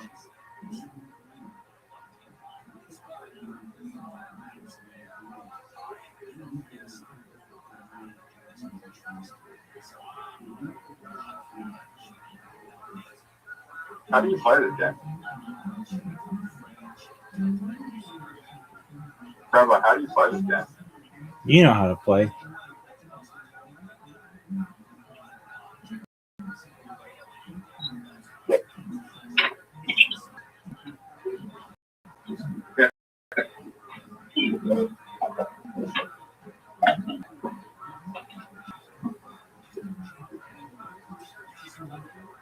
Dude, how is it still my turn?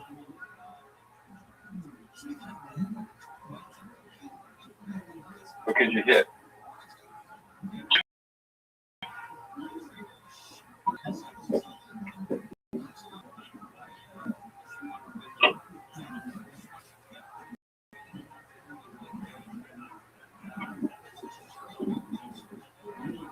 I don't like this game.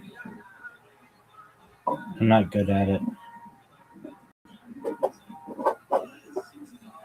Why is it always my turn?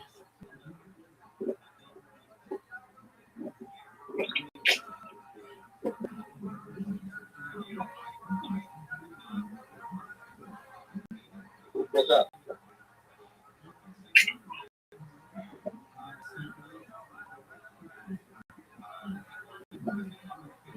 Why is it always my turn?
Dude, this game sucks. It's the one game I've never won. I think I know how to play it better now, though.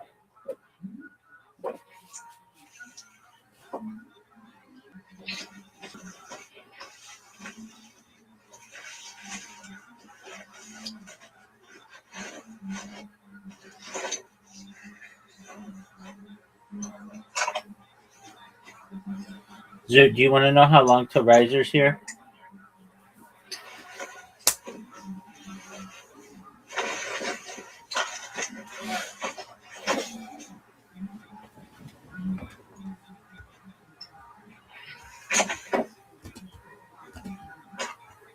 Did you watch the whole Kill Tony?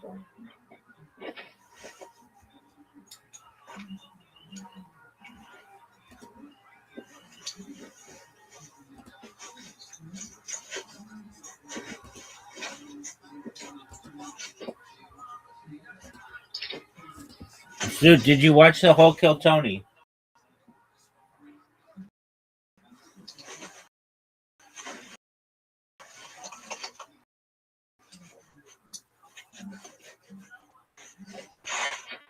Can't hear you.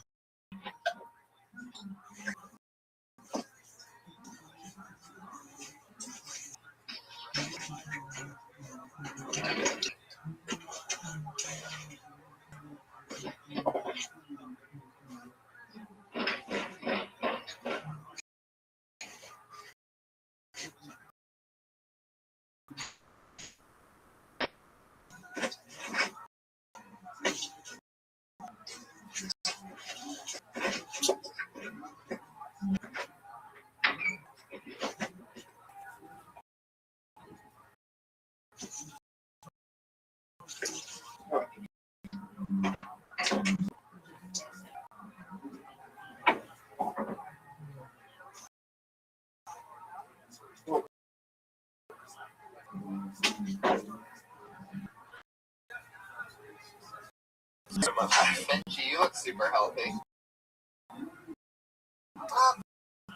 Best I've ever been in my life. You're like the one that Beverly Hills shot from my parents' house, so maybe that's it. Ooh. That was out loud. I was there. I grabbed some body wash. Tonight he's the Patriot. Patriot always asks my guests a question.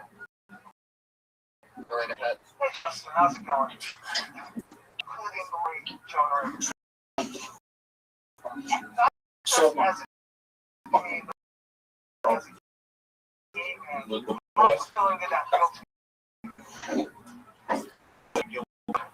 Whoa, burn! It was great. She's great. She was a great hugger. So that was fun. I got to say, Joan Rivers. That must have been crazy. She liked your jokes? Was she cool? Yeah, she was really cool. She's one of the best roasters of all time. Yeah, in fact, the first time I met her, I went over to her house, and we were sitting at the table, and she was sitting right across from me. And they were like, "Oh, this is Justin Margot." She was like, "Yeah." I was like, "We know, all right, well, glad." Like, she said she knew me, like, winked, and I was like, "This is very sexual." Yeah. Did she smell like perfume? Yeah, she was old. She's some dirty old woman running around smelling like pooch. What happens if old women don't use Wash their perfume? vaginas? I think it's just the body letting go. Is that their body? No one gets a We skin. all smell the Is that true? Old people naturally smell? like sour milk. No.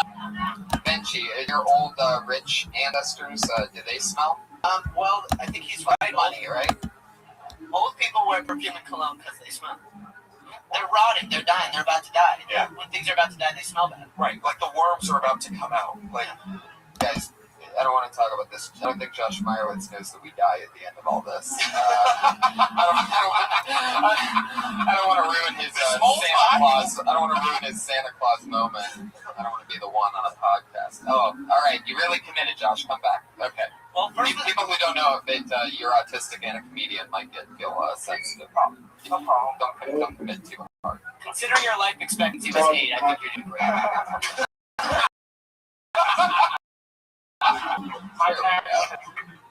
Now we're good. Benji. Benji, you are a writer for several shorts and Burn with Jeff Ross, and you're a catering guy here. But besides that, are we good? Are we good? Well, you're surprising to me. I don't know if it's on here with me. And I like you. I prefer you to be a friend in my mind. So, are we good? You know, everyone kind of kisses your ass because you're autistic. And Want them to. I know, and so I'd just rather be real. Rather be like this autistic guy. That's what he told me. Yeah, you give much love to everybody. That's his catchphrase. He walks up and he goes, much love. I'm like, you're saying that to everybody. Clearly, it's not much love for just me. And now he goes, some love, varying degrees of love, and you know what, Josh? That feels more like real love. Yeah, I appreciate that, but can I tell you, it's an inadvertent catchphrase. I really mean it every time. Thank you. We get it. You're nice. If you weren't autistic, you'd be the biggest dick. Oh. I love you guys. I don't know what that means. Guys, you know the show. Over 30 comedians signed up for the opportunity to just do 1 minute of stage time, guys. You ready to get this thing started? They do a minute. Let's do it. We talk to them. And it's always fun. It's fucking crazy. Who knows what can happen? Maybe we help them out with a joke. Maybe we find something different, totally hilarious about it that they didn't even talk about just by talking with them on a live podcast. Comedians, you know you get 60 seconds. You know your 60 seconds is up when you hear the sound of a kitty. Aw, that's adorable. That means wrap it up, or else you're going to bring out the angry West Hollywood bear.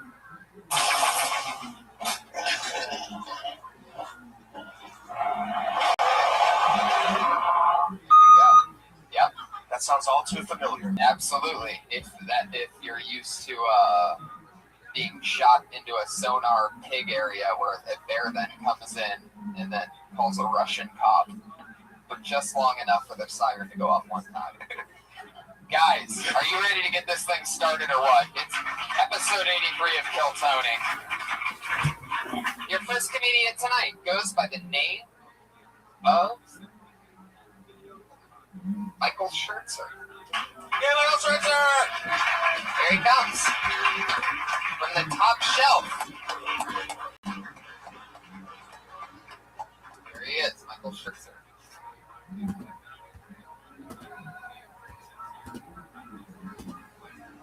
All right, Michael Schertzer, everybody. Here he is.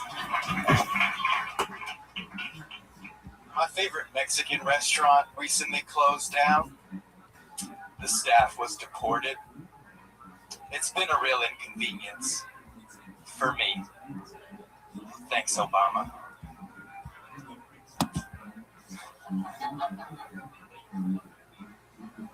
I feel like if ants had to self-identify with a nationality, they'd be British. Check it out. They spend basically their whole lives waiting in line, and you put just a little bit of heat on them. They desert the colonies like a motherfucker. Keep hearing about Hillary, 2016. My first thought was, that's awkward.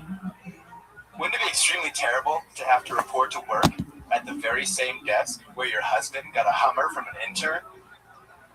I feel like it's just something to consider when casting a ballot. That's it? That's just was that really the end? Something to consider while casting the ballot? So you're doing, okay. Initial thoughts, anybody? Or else I'll just get right into it. Yeah. So you're doing political humor, right? And I think you were on a couple weeks ago or something, right? You work in politics in the Valley, correct? Yeah. Okay. Now I see, because you only did one political joke that last time, I remember. Anyway, point being, now you've committed to the political thing all the way. How long have you been doing stand-up? 7 months. 7 months. And you like politics. And you think that stuff's funny. You watch Jon Stewart and Colbert and Bill Maher, and that's what you're into, right? It's like you're reading my soul, Tony. All right. Oh, yeah. I don't think it was that weird, but it's like you just talk about politics for 60 seconds, and I'm just confirming that you like politics, but if you want to get in the whole soul thing, maybe you're right. So let's talk about this, because that's cool, as long as that's truly what you think is funny, because you sort of look like you would talk about other stuff. You seem like you have a different look than the typical type of, do you think other shit's funny too? Yeah. Or are you just like a political? Yeah, I do think other shit's funny. I think that my perspective comes from politics, so I comment on that. Love it. Love it. Yeah, I don't know, man. I feel like if you're gonna do politics, like political one-liners, I feel like people like usually when they do political stuff, they like dig in depth and do like real shit. Oh, ouch. No, it's not an ouch. It's this is what you should be working on. Instead of having one topic and then another topic and then another topic and just one joke for each thing, you could stay in the pocket on one of those and extend that out. It's better to have, unless you want to be one-liner political comic, which never happened before. But I'm sure it's just the 7 months and probably not a ton of stage time at this point, and you're just trying to pop in and get laughs and get out. But if you stay in on one of those, like maybe the Hillary Bill thing, or any of them really, if you stay in the pocket on one of them, then people aren't waiting for some crazy misdirect. Why don't you talk about something you really care about, like whether or not women should vote or stuff like that? How old are you?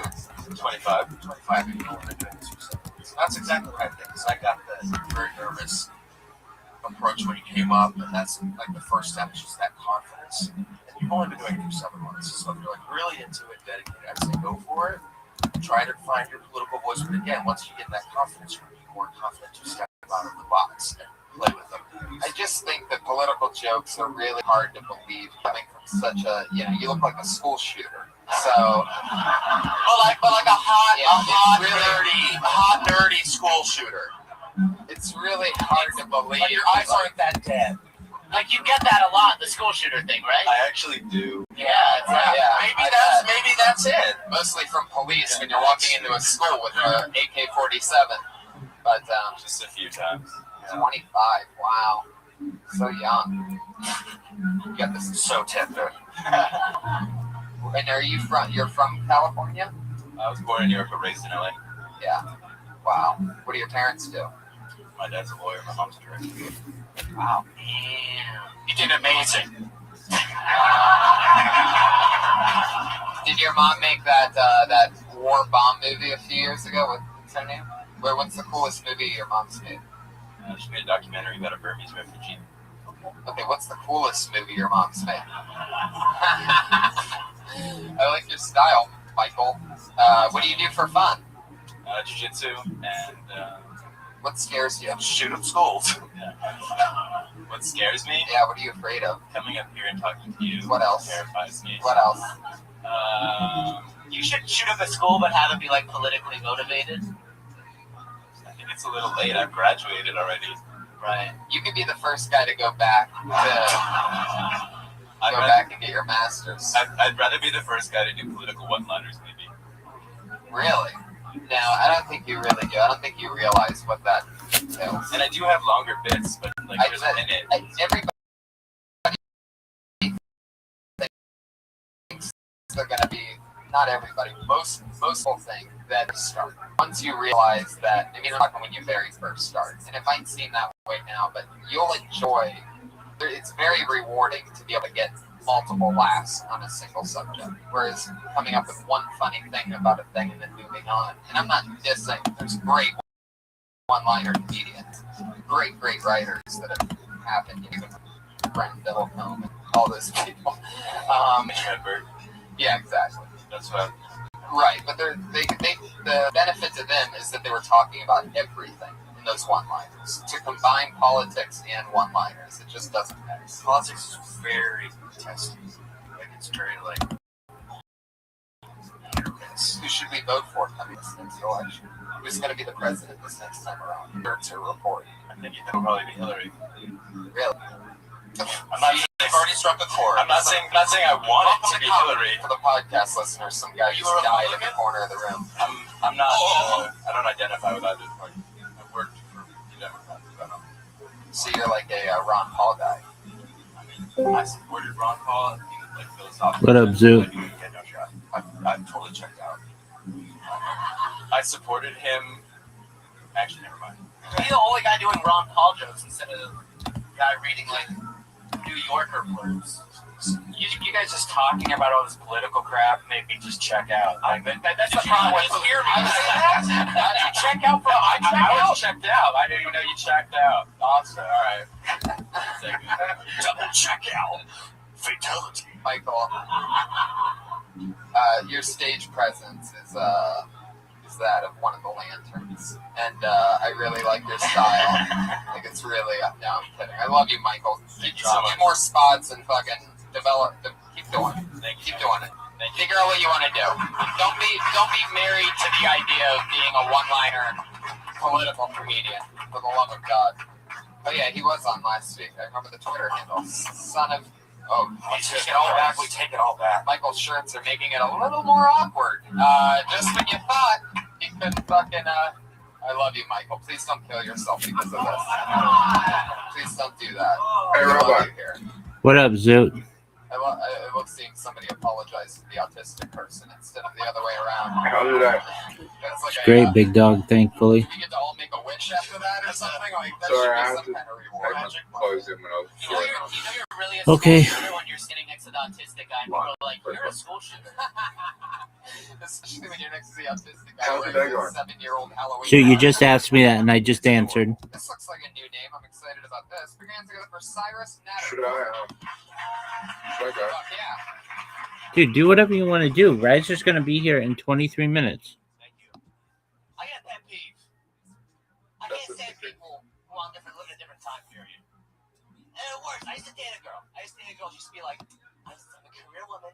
I just love my career. It's like snow. I just know deep down I just know I should have born in the 50s. It's like, Mad Men is your favorite show. Are you not paying attention? There were 2 career opportunity choices for women in the 50s. It was secretary or housewife. If you really good job as secretary, you got promoted to housewife.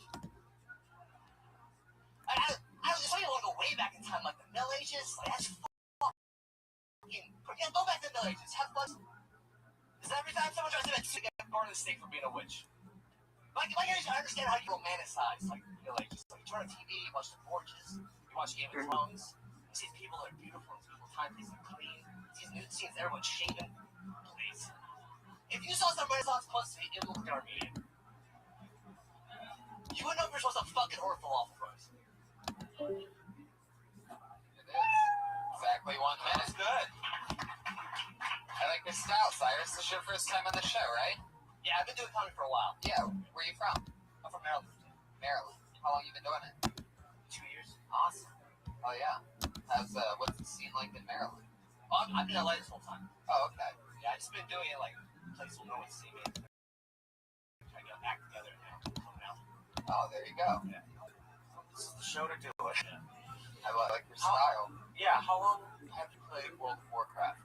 Oh yeah. How's it going? Not that long. I quit video games. I quit. Okay. I quit. They're too addictive. Like I end up playing it. There's like 2 days of my life, and it's just like. But I did enjoy that about your set that you were like talking like weird Renaissance terms and words and stuff like that. I was like, that's clever and fun. I like that. You read a lot of actual books, don't you? Yeah, I used to. Not so much more, but yeah. You just gave up on everything. Huh? I just got laid and I just stopped doing all those things. Wow. Look at that. You have a girlfriend? Yeah, I have a girlfriend. How's that been going? It's good. So how long have you been dating her? Since Valentine's Day. What does she do? She's a fetish model. Okay, I love it. So it started on Valentine's Day. Yeah. How did that happen? I'm actually, you know Sally Mullins? Yeah. It's her friend. So I met her. She did taping, and I emceed it. She like Renaissance fairs? How many turkey legs do you eat a week? Over on thread now. Do you talk about dating the fetish model, like the spankings and the rosing of the cheeks? No, I haven't yet. I've started to work on stuff, but hasn't fully resolved yet. I think that would be fun to talk about. It's a weird lifestyle. Follow-up question: when you're drinking beer out of a glass boot, I'm more of a leather mug type of guy. I've always got a fetish on. Yeah. So, what's the craziest thing that your girlfriend does? I'm sure, like. Do you have a lot of fun in the bedroom with her? Do you talk about dating a fetish model? Well, in like the bedroom, no, do you talk about it on stage ever? No, it's honestly, it's like dating any other person except you have to go on. Except you have to let them out of a locked box when you get home. Yeah, it's just like your normal everyday account. Yeah, you're like the 50 Shades of Grey of comedy. Yeah, that's what you're Christian Grey. Yeah. Has she met your parents? No. Has she spanked your parents? No. Yes. Are you scared to introduce you to your parents because she's a fetish model? Yeah, they already know and they're not too thrilled. So. How do they know? Just through like stuff on Twitter, like they see them interact on Twitter. Right. Your parents are on Twitter? Dude, my dad starts there, but my dad Googles me all. My parents are foreign, so my dad Googles me like all the time. Oh. Is it just the same results? Yeah, it's just that. What's that nationality? My dad's Persian. Buddy, son. Why does your girlfriend always have ball in mouth? Fuck yeah. What are you keeping? I always ask this question to everybody that I see that keeps stuff in their front pockets. What do you keep in your front pockets? I see there's like bulging packs. So there's something in that one, right? Heroin. I'm not a cop. You can tell me what it is. He's got a hairy chest. It's just hair pumping through. Yeah. There is permanent nipple clamps that his girlfriend installed. Yeah. Fuck yeah. So do you guys live together? Yeah. Yeah. It's February. Wow. So it's you're That's a while. You're almost in a year. What are you gonna do for the big anniversary? What you gonna stick in your ass for the big anniversary? Something big. Maybe. Get the prostate cup finally. That's a real thing. That's a real thing. Yeah. See, you're weird. Yeah. We all have the internet. It's like these things are easy. I have the internet too, but I check Facebook. You're like slut pig book. Is she so used to doing freaky stuff that when she comes home to you, it's more like normal? It's just. She doesn't. When she comes home to you, does she just want to like hug? What she does now mostly is like wrestling stuff. Or like really, really goofy stuff. Like some guy asked for a video of like. Some guy asked fuck the video? Yeah, asked for a video. No, someone asked for a video where she pretends to be shot with a ray and nuts. Like that's like the stuff that she does. It's like really random. Like fetish is normally really. So she's a webcam girl? You have to be talking about all of this on stage. Yeah, this is incredible. This is it. Everything, just all the questions that I've asked and everything we've said about you. All of that Renaissance fair, every single thing. All of it. That joke about if you just say, I'm dating a fetish model and it's just like dating anybody else. Other than letting her out of a box. What was the cum thing? It's going to kill every time. I don't even know if it does this. Your Persian dad? Yeah. You're gonna be the first guy that kills as a comedian that looks like a magician. You're gonna pull the full. I was thinking warlock. Yeah. Warlock magician. Who do you think did magic for the warlocks? Cyrus Natterpour over here. I think he's normal looking. I think that's a good dude.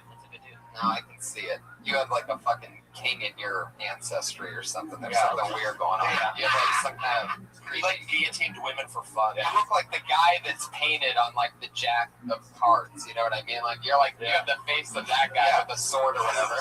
You're the pirate on every post. I never used that, by the way, ever as a description of somebody. You brought that out of me because you literally look like that fucking guy. Yeah. Just hit me right now. You know what I'm talking about? The guy, the jack. Yeah, like the jack of whatever. Yeah, the one like on the. I can see that. You're like the fucking jack of clubs over here. Yeah. Or like the Pied whatever. Pied Piper. It's like the Queen Pied Piper. Yeah. Speaking of the plaid Pied Piper. Pied Piper. Speaking of a deck of cards, his girlfriend will queef him out of her pussy for $20. Too real? Come on, guys. Oh my god. I totally thought that was going to make more sense at the end. She's a fetish model. Just like, really, like, I just like stripper. It's like, you went like dark, Benji. Yeah. You're like, where I go? Like that. Okay. That's not dark. That sounds festive. Make it like a rabbit or something. Cyrus, you got to be talking about all this stuff. Okay. Yeah. Good stuff though. Good stuff. Fun time. I did. By the way, I did say what? What I did say anything good, bad? You liked it? Is that what you want? You want to know whether it's good or bad? Yeah, I mean, okay, yeah, I'd say that you could trim out some of the front and get to the stuff quicker, and yeah, just get to it, and connect. But you cut out words and breathe more. Take your time and actually get to, instead of presenting this thing as fast as you can, let people know how you actually talk and how you look how relaxed you are right now. With the arm up against the thing, that's how you actually are standing in real life while talking to people. But meanwhile, when you were performing, you weren't like that at all. It was like, you know. Don't be afraid to think. Right. But there's people that can just minute. I've seen it. And it's not that your couldn't do it. What I'm saying is get rid of some of the fat. And it's always there. Everybody has it. I always have it. Everything there. And then you get rid of it. And you got to get rid of it. So there's your thing that you wanted. Cyrus Natterpour, everybody. Good job, Cyrus. Twitter at Cyrus the Clown. I like his style. That was fun. See, that's some crazy stuff that can happen. Cyrus, you should be talking about all that shit. That's hilarious that he did say a fetish model. I didn't realize how funny it was until he started talking about fucking ray gun and all that. Insane. Did you ask to see the video that she made for him? That had to be sort of funny, right? Awesome. Put your hands together for your next comedian, Malia Sias. Malia Sias!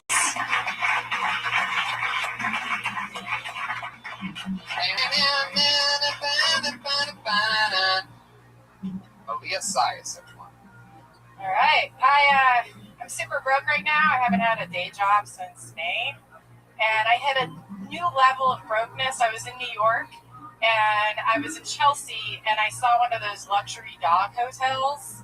Have you seen it? I've seen them in LA. They fit into the landscape. But in Chelsea, it was a whole new level of, like, sadness. There was a homeless guy sitting outside of them. Like, we live in a society that a homeless man can be outside of a luxury dog hotel. It's $79 a night, $110 for a suite. I was walking around New York with a change of underwear and a toothbrush in my bag, hoping I could couch surf, and there's a dog watching The Fox and the Hound on a flat screen television. I hadn't shaved my legs for 2 weeks. They have a spa there where dogs can get a facial and a pedicure. You know? Like, I was eating dollar pizza like Melissa McCarthy was my spirit animal. And there is a dog in Chelsea getting a gourmet meal cooked by a chef. It's just... Fuck yeah. You talking about a trip to New York? What? What's that story about again? I was in New York last month. Yeah, okay, yeah. Awesome. How long have you been doing stand-up? 3 years. Where are you from? New York. And how long have you been here? 3 years.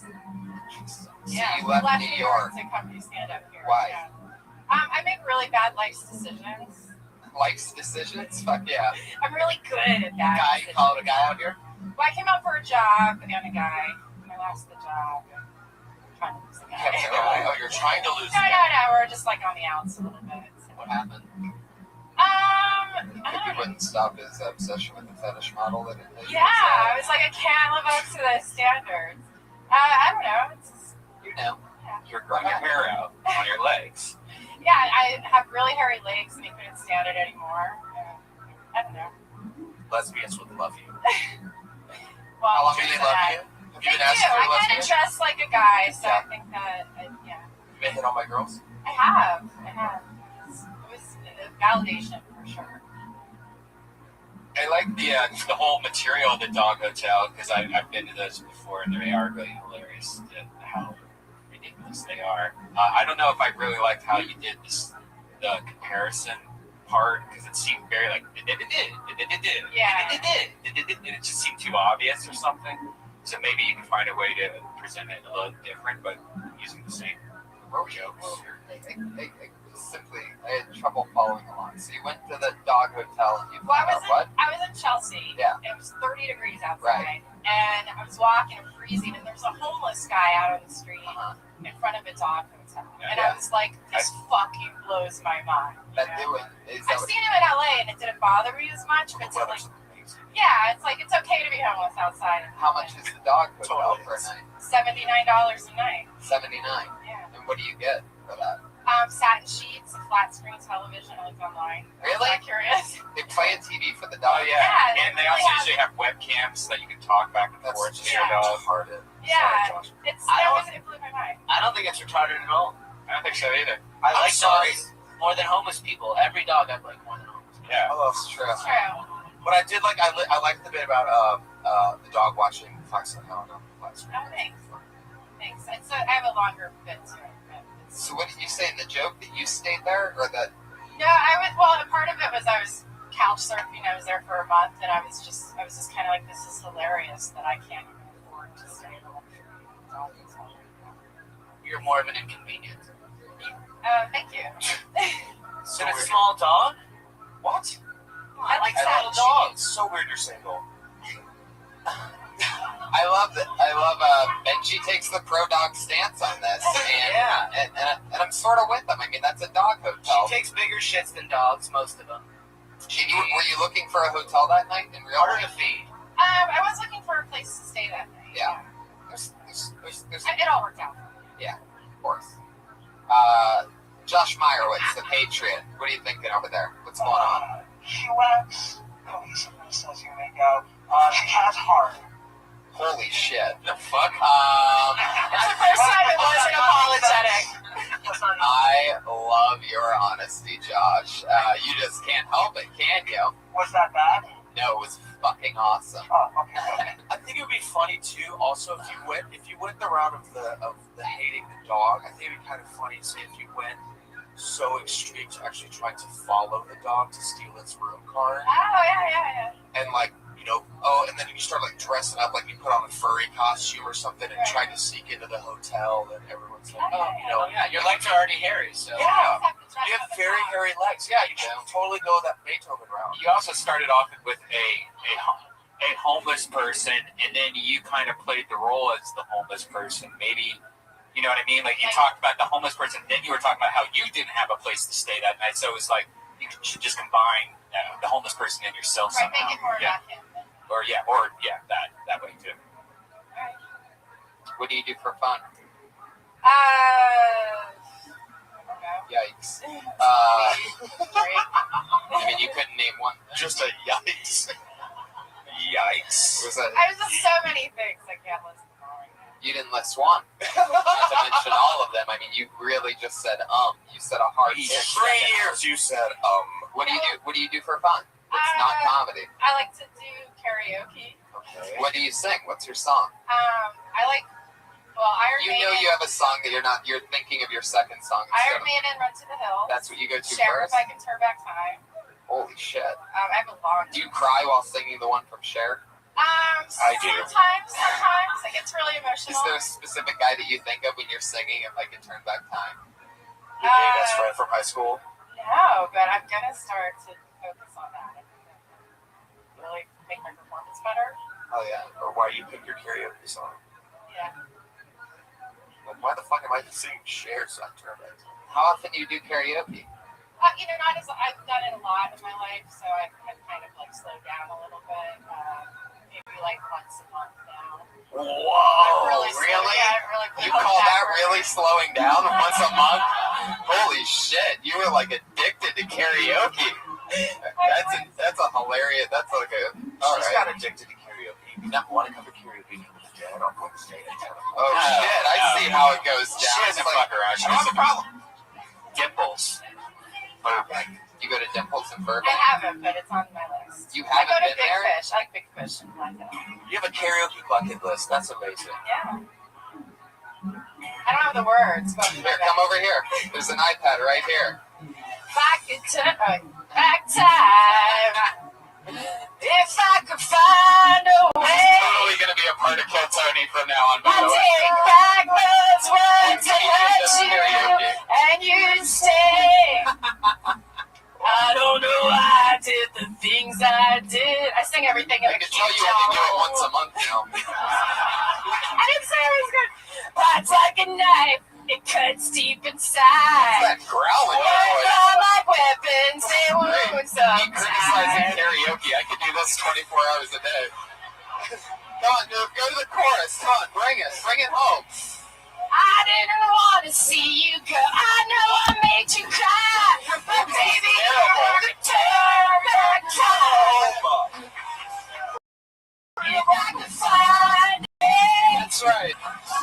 I take back those words I hurt you. Okay. If I could turn back time, I probably would have made that happen.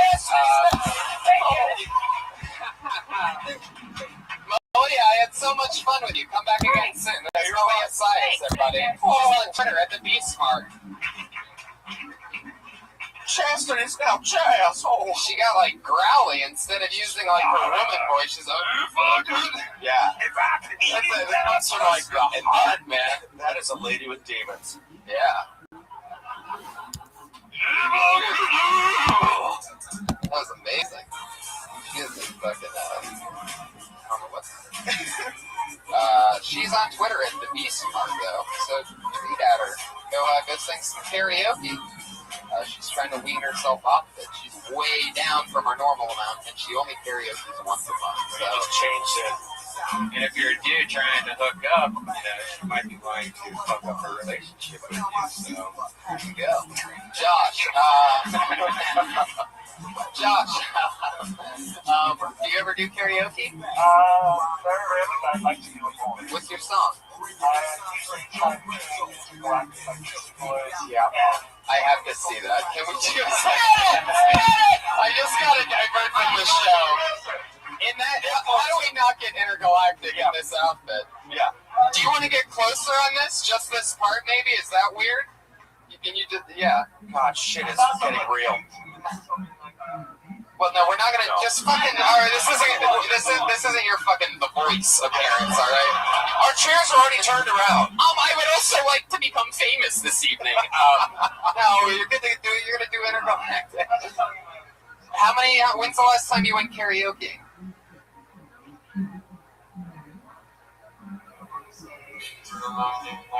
Now, holy shit! Here you ready? You better grab the microphone, you crazy man.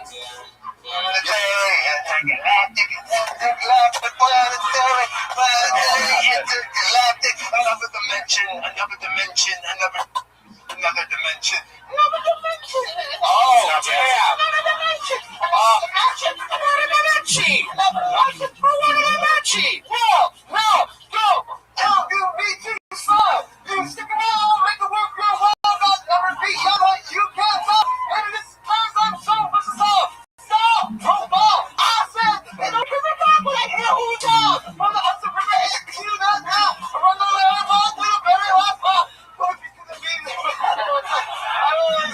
Hold it together!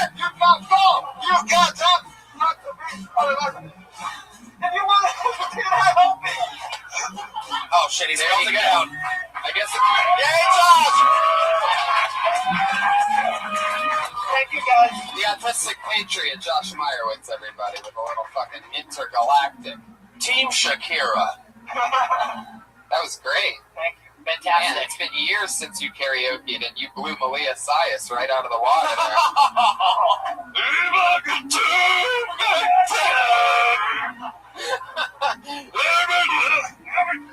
Comedy in New York.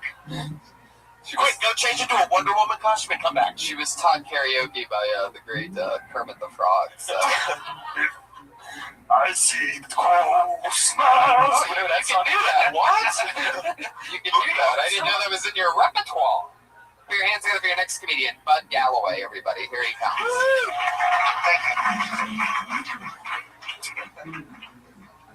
So this is LA, right?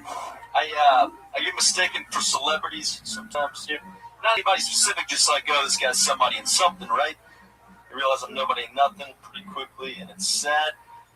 But the worst part about it is like all the preconceived thoughts before they get to know me. You know, like this guy must be just some no talent, little dick, fuck stain poser. He should just kill himself, really. And I don't disagree with that, but why do we gotta bring dick size into this? But it's true, you know, to make it in Hollywood, you gotta have a big dick or a big dick attitude. Really been working on the attitude. Hoping it's like a symbiotic relationship, you know, you develop one, the other one kind of catches up. Everybody looking at my dick? Just kidding, I got the iPhone 6 size penis, it's huge. Called the iPhone 6. That'd be a sweet new feature. Yeah, there he is. Bud Galloway. Yeah. Bud, why are you dressed like that? I don't know, make a statement or something, I guess. That's what people say, right? Is that true? I don't know. I like the sweater. What, lazy old lady? What's the statement? Lazy old lady. Lazy old lady. I mean, you're wearing Isn't that just old lady? No, an old lady. Because he's like wearing sweatpants. Well, that's the thing is, at first you notice that it's the worst sweater of all time. All right. But then you move down and it just sort of gets sad at that point. Like, those are pedophile sweatpants. Complete with creepy stains and like faded. And They were my no stepdads. socks tonight, No huh? socks. You got swamp feet. Well, and with someone with such a huge dick, you should know this. Are your parents rich? Nah, no. My dad's poor as fuck. Really? Yeah. What's your mom do? She was a photographer for a while. Why's your dad poor? He was a hut builder. And he never, A hut builder? Yeah. Well, Dad built huts. Your dad been alive since the 1600s or something? How does that happen? I hope we're talking about Pizza Huts here, because there's definitely no money in any other kind. It's like the sleigh. Yeah, who's living in huts, though? Where was he building huts, John? People's backyards and bar restaurants down in Florida and shit. Oh my god. Bath salts and huts. Your dad is the guy that makes those? Yeah. It's like a surfboard rental hut. Yeah, basically, like is what that you're kind of saying. thing. But I mean, he made some pretty big ones. How about a sunglasses hut ever? No?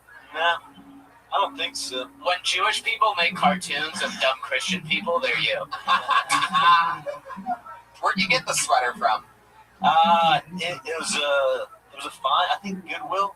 Fine. You think? Yeah, I think that's where it was. I mean, it was some kind of thrift store. May not have been a Goodwill. But How are you not dead? What are you doing? What's your thing? It's surprising. What's your money thing? How do you put food in your mouth? Yeah. Landscaper. You're a gardener. How long you been doing that? No, I just do that off and on. Do a lot of, hustle, do whatever. Yep. Climb. What other kind of hustle? Construction. Landscaping, construction, Drug dealing. drug dealing? I What had kind of drugs? before. I had sold marijuana before, and I have. Have? Yeah. Oh. Yeah, see, there's a client. That was in Florida, though. That was Florida. So, How about the sweatpants? Where did those come from? My stepdad, actually. Exactly. You I see know, what I'm I know. saying? Like, Yeah, that's. I would have guessed that. That would have been my first guess. Yeah, Your stepdad. How old were you? Show us. Point us on your body where he touched you when you were a little boy. Those are pedophile pants, dude. You look back at all the video, all the pictures of Sandusky, Michael Jackson. Yeah. They're always wearing those pants when they're chilling, like doing open mics. Was the family car a windowless van? We did have a windowless van. Yeah. Actually. Do you live in your car? Had a white. I don't. You have a place you live in. I do sleep in my car occasionally. That's what I just asked you. Yeah, occasionally. I don't live there. Oh, okay. Yeah, You just sleep there every night. Yeah. Oh, okay. Not every night, just sometimes. How long have you been out of Florida? How long have you been here? 3.5. Wow. What do you do? You sticking with the landscaping thing? I was a writer's You're assistant the only white on a blonde landscaper in Los Angeles. You were a writer's assistant on what? and a PA on a Disney Channel show. Weren't you the guy that lives with the guy that's trying to suck your dick and all that shit? What, the oxymoron? Was that somebody else last week? That was, Yeah. oh yeah, that was. No. How'd you get the Disney job? What's that? How'd you get the Disney job? Wearing those pants.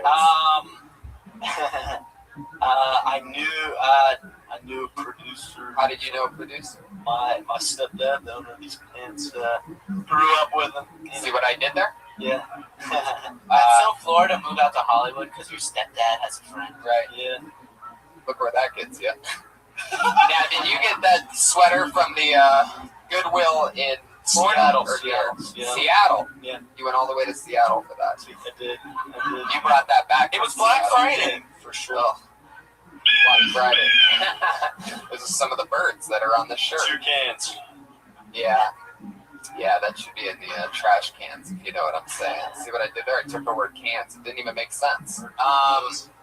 Interesting, man. So you dress like that, and there's that, do you know what that stain is underneath the Nike swoosh? That one. Probably skis or something like that. There's a booger. Probably what? What did you call it? Skis. What's that? I don't know. Whatever you want it to be. Is that a Renaissance word? Somebody knows it. Something disgusting. I've no What's the idea. scariest thing about you that you would never want to tell anybody or have anybody find out about you? Let's try to make this entertaining, or else I'm just going to get you out of here. Scary. The SATs? Yeah, the cities are pretty scary. But 9:30, didn't even break 1,000. Stay in the pocket. Focus on the question that I asked you, bud. Something scary. What don't you want people to know about you? A Sudoku? Yeah, I'm not good at that either. But you are dead air. Do you know that? I'm sorry. When's the last time you huffed computer duster? I know you did before buying that shirt at the Goodwill in Seattle. Mine was Friday. Really? No. What was the computer? I was going to say, what was the computer duster's name? Oh, shit. Oh. You got to be careful with Martindale. Yeah, you really do. I'm just forget. Dick Shark. Joshua Meyerowitz, you've been killing all night tonight. I'm going to check in with you, get the Bud Galloway report on you. What do you want to do with this guy? He's iffy. He's like, he's too confident for his own material, even though some of it does work. It's still not enough to both of him in the wax. It makes him like charisma. Yeah. I would say, rather than going the safe dick route, like, you have more to talk about than a big dick. Yeah, like it is, because they're going to be like, that sweater, no. No, we don't. And making people look at the outline of anything through your pants is like the worst idea ever. Yeah, we live in West Hollywood. We get it. I feel bad for the people that got the outline of Meyerowitz's Thundercock when he was up here singing Intergalactic. I'm going to give you the opposite advice. Because you know autistic people are dealing with 17 inches of No, we don't know that, Tony. I'm sorry, Benji. Go on. I cut you off. I'm going to go with the opposite advice here, and I'm going to say your real problem is your lack of intelligence. So you might as well dress comfortably. Like, fuck it. It's not going to happen. So just wear sweatpants. There you go. I like Benji's advice. He's the dumbest guy I've talked to ever. It's not going to You might as well wear sweatpants and no socks and it doesn't matter. Just keep doing what you're doing. Benji wants you to kill yourself. I know. I'm saying wear sweatpants. Don't kill yourself. No. You know what? I'd be okay with Bud killing himself. I just don't want Michael killing himself because he's only 25. How old are you, Bud? 27. Yeah, you're ready. Bud Galloway, everybody. There he goes. Good job, Bud. Please don't kill yourself. It's so much fun to talk with people. Thanks, Bud. Jesus Christ. That's Bud. Sorry. I can't. This is all I'm thinking. I love it, man. My buddy buddy told me last week, he goes, I remember when Kill Tony used to be a lot harder, like a meter to people. And you know what? I'm having Benji back next week. Fucking love it. Because I'm normally sort of bad cop, you know? But, so now it's like good cop, bad cop. Worst cop you'd ever want to meet ever. Yeah, that's good cop, bad cop, and the guy from Ferguson, basically, who just, he'll kill you on stage. We haven't seen all the evidence, guys. It's true. Who knows what could happen? That fucking... Alright, forget it. Let's talk about that. Anyway, put your hands together for your next comedian. He goes by the name of Aaron Harrell. Aaron Harrell. Oh, I don't see him. You know what that means? He just got blacklisted. That's what happens. That's what happens. You get blacklisted when Beyonce plays? That's awful. Yeah. I love this guy. He's been on a few times. He's made some amazing fan art for us. It's always fun to hear him. One of our funniest rising talents here in the store. Put your hands together for Ian Ellis, everybody.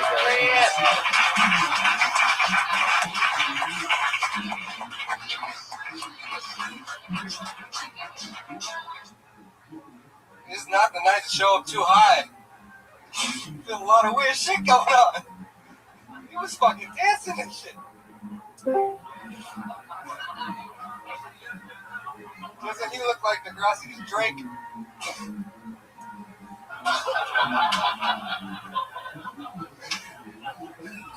Ghosts don't make a lot of sense to me. Nobody's ever seen a ghost dinosaur. I think that shit would be really scary.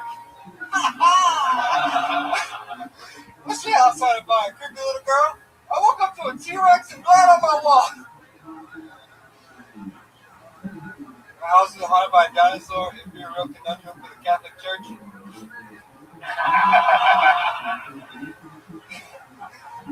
They're prepared to do exorcisms, but they might have to admit the earth is more than 6,000 years old. You might have to see a Scientologist for that one. That was amazing. There you go.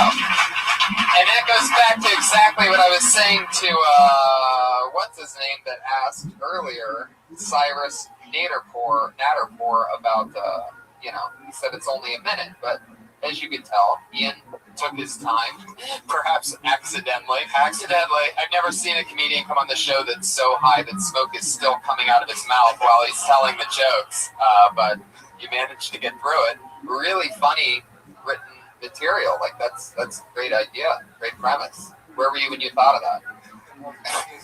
Outside? Huh? Oh my God, what's happening? Awesomeness is what's happening. This is what we call awesome. He's like going through the wormhole. Last week, for those of you that weren't here, Ian was a huge help to us. He's the first audience member to ever basically walk up to the stage with his hand raised, open-eyed, very excited because he knew something that we didn't know about a comedian that was on stage. And I didn't know. I mean, I go, Ian Ellis obviously has a question. Go ahead. And without missing a beat, he goes, ask this guy what his living situation is. And it was on for the next 15 minutes. I've never gotten an assist from another person like you set up last week. It's a living, true Hollywood story. Fuck yeah, man. Obviously, you're literally still riding the high from last week. It's gonna end tragically. As a stage character, I think it's the funniest thing I've ever seen. A guy who's too high to talk. Too high. Because even if you don't get the jokes out, it's still funny. And even if the joke's not funny, you just start giggling and look at us like, what? I'm fucking high. Yeah, that's funny. I want to take a picture of you and like Photoshop you writing Falcor right now. Like that's how you're just like, yeah. You look like a white avatar. I get that a lot. I do. I get it. I'm getting it right now. He's saying what we look like. Yeah, I look like a white avatar. You racist. They're blue. I like your style, Ian Ellis. You get very honest and roasty when you're high, huh? Well, you just pointed at me. What are you gonna say to me? What do you got for me? Fucking stoned Rickles over here. What do you got there? Fucking. You look like David Bowie's corpse. He really does. Come he on. really does. How dare you? How dare you?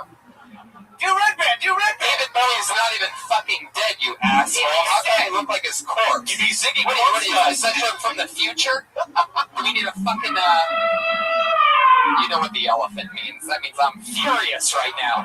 Nobody calls me David Bowie's corpse. You think I could take these jokes, but I really can't. Oh, it stings. You're a Cameron Esposito same-sex symbol. One guy laughed because at something else. He was looking at a video on his phone. Ian, what are we talking about here? Are you going to keep roasting me, you son of a bitch? What's going on? That's all I got. Yeah, I bet. Fucking private pile. Son of a bitch. What the fuck did you talk about? Oh yeah, ghost dinosaurs. That's funny. You don't remember where you were when you thought of it though? Because that's an interesting one. Were you still in bed? Come on. How are you not dead? What's your audience? Yeah. What do you do? Are you still going to say about your stupidest person? No, he's not the stupid. You're not stupid, but how do you stay alive? I thought they were going to do Jurassic Park Haunted. Oh my god. Jesus Christ. They've returned again. I've never seen. You are like high school high. Like 8th grader high. They were extinct, and then they died, and now they're back again. I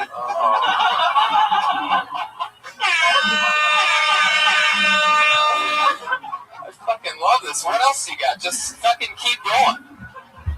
If you can think of more, I'll let you go all night. Do more ghost dinosaur jokes. You can sell me any weed right now. He was in here, and then he left, and then he came back, and then he left. Dinosaur yell, Jurassic World star, bitch.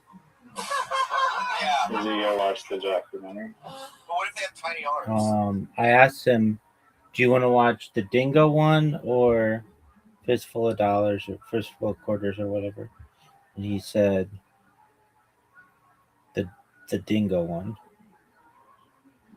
And I told him that you would be back in 23 minutes, or you would be in 23 minutes, and that was 39 minutes ago.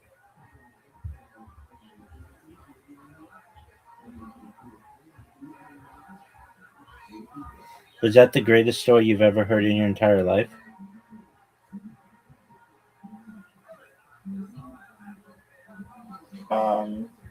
Possibly.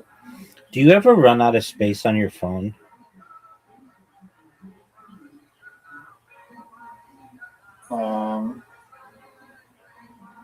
I have in the past, and it's always telling me that my iCloud is out of storage, and I just like whatever. How fucking annoying is that? I mean, I have like a 5 terabyte hard drive, but I just keep ignoring all the warnings. Seems to be working well so far. That's tight. How was your day?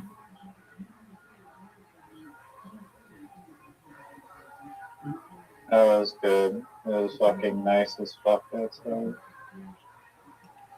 Beautiful. Are you ready to play? Not play. Are you ready to watch?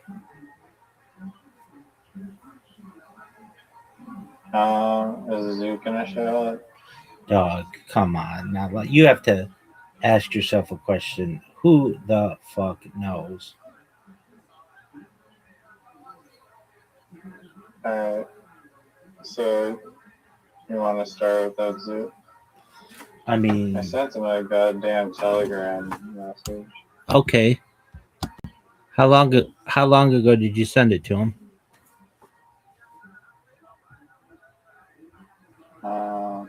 At 7:42. All right. But I haven't heard back.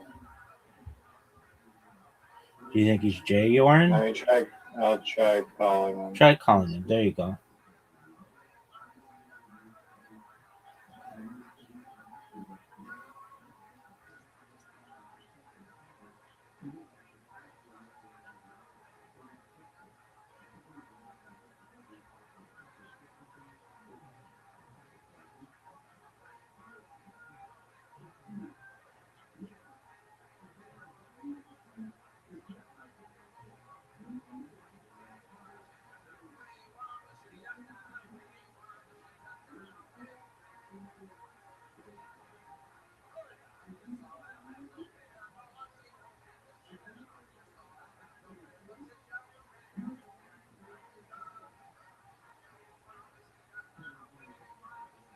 He did not answer.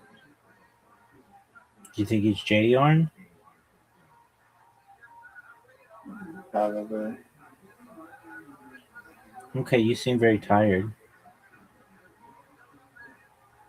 Yeah, I went to sleep at like 11 a.m. yesterday. Why? I don't know. Reverse cycling. Alright, I thought you were trying to get your hours back. I am, but I can't go backwards. Alright, dog. Let's watch. Alright, we're just gonna watch it. You want to watch a different one, or you want to watch the Dingo one? A different one. But I don't know what to watch. I know this one on like Life Extension from 2021 that has these robots that are like synthetic, which is pretty baller. Probably be your favorite documentary of all time. It was so bad. I don't know why you say that. It was not so bad at all. Oh, it was bad. I don't know why you think that though. I don't know. I was just kind of super boring. Dog, I enjoyed the Korean lady. She could get it. The one that was like scanning her face and shit. Yeah.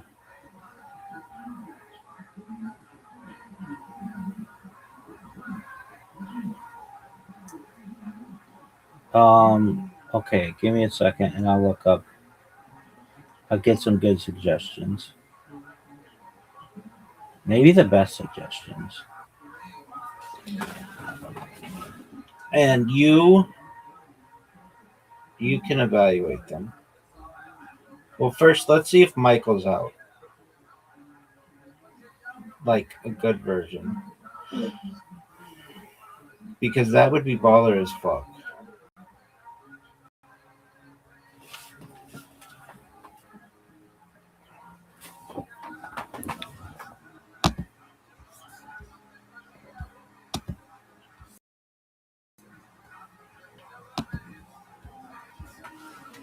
Dude, remember I was telling you about DeviantArt? And I was like, oh, this website's great. You can just publish shit on here and it ranks really well in the Google algorithm. I got banned. It's like, why the fuck did I get banned? Because my fucking like pictures that I make have a link in them, and you're not allowed to link off the app. Which is like, what the fuck, dude? I'm sick of all these fucking rules that these people have. Have you seen Exit Through the Gift Shop?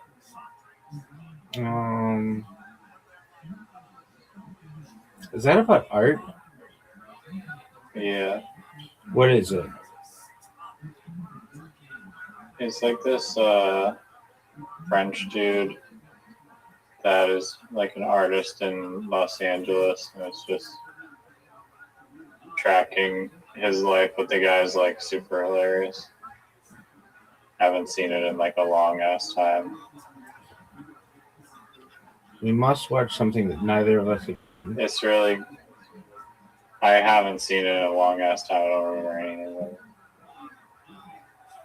Dog. It's like It's really good.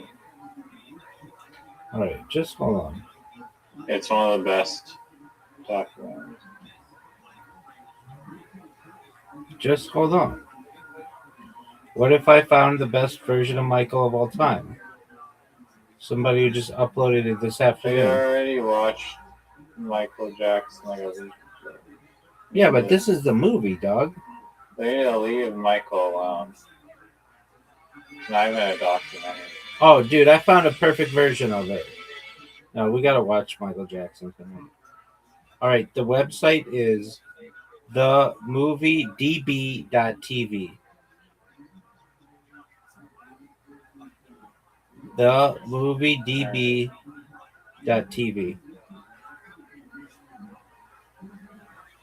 Dog, I'm psyched.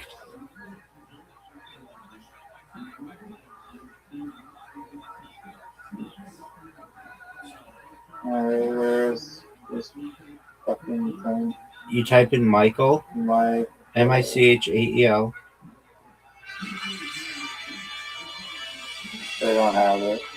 Yeah, it's oh fuck, dude, I fucked up. They fooled me. They fooled me. They got me. That's a trailer, sir. Yeah, they got me good. I was like, oh, this thing is baller, and then someone in the Harry Potter chat said that they were watching Michael, but it was like the shitty like phone recording of a phone recording of a phone recording quality. And I was like, yeah, I was gonna watch that yesterday. I'll just wait a month until there's a good version out. Dude, doesn't really matter that much. Dude, just one moment. Can we watch an art documentary? Yeah, dog, it's your call. But before we do, let's see if we've got any better versions of it. Dude, I can't believe they fucking tricked me like that. That's bullshit. I'm usually way better than that. Usually way better than that. I feel deceived. Like right when I was like, oh, go to this website, I was like, dude, this looks too good to be true.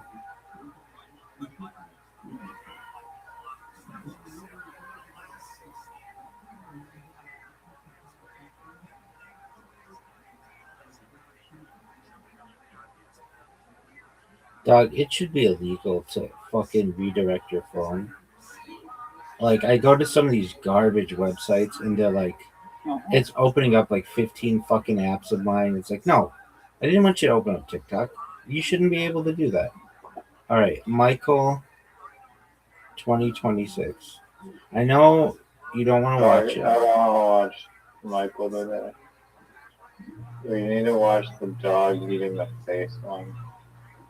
No, it's a dingo dog. And we have to wait for Zoo. Yeah, get him in here. May I ask why you don't want to see the Michael Jackson documentary? Or the Michael Jackson movie? I do want to see it, but it's like my brain just gets like ADHD'd out if I like focus on the same subject matter too close. Like I need to. Doug, that was 6 days ago. That was 6 days ago. Yeah, but it's still like in my brain. I've spent like so much time in addition to that movie thinking about Michael Jackson. All right, so yes, we will watch. It's not even a documentary. We'll watch an art movie. I'm going to give you a list of art movies, and you let me know if it's any of these are interesting to you. Okay. Are you fucking serious? Hold on.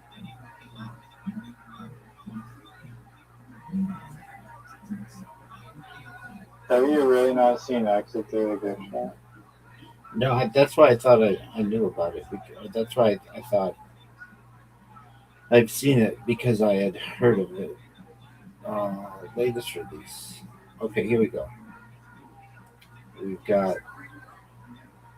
2026 art documentary.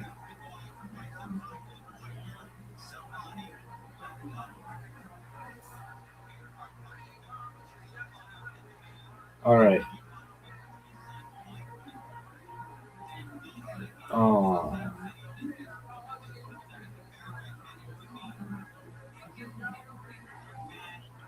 Well, these aren't all.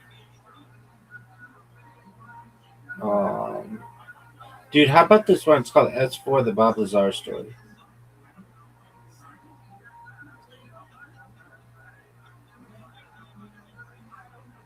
I mean, are you not down for fun? Or are you just... That's fucking funny, dude. All right. Okay, there's one called Spreadsheet Champions. If you're like, what is that? It follows 6 students as they put excellent skills to the ultimate test in Microsoft's most prestigious and difficult category. So it's like a competition for spreadsheets, which I know doesn't sound that interesting, but might be something that you'd like. Okay. I've watched the competitive Excel spreadsheet. Okay. And not all of us live the exciting life that you live. Queen of Chess. It's about some bitch who plays chess. Is chess an art now? Oh, dude, I know what I want to watch. I know what we need to watch.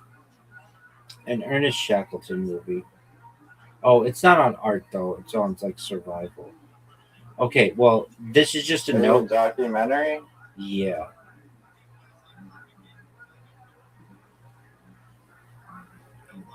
Do you want it?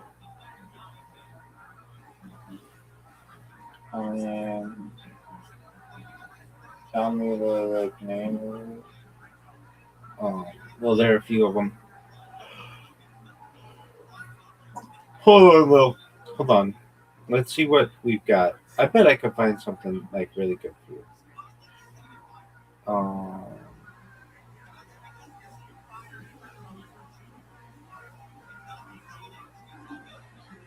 Like the most baller shit of all time for you. Oh, have you seen the Pirate Bay documentary? Yeah, a long time ago. Or the Napster documentary? I've seen both of them. Like any documentary before 2015, there's a good chance I've seen it.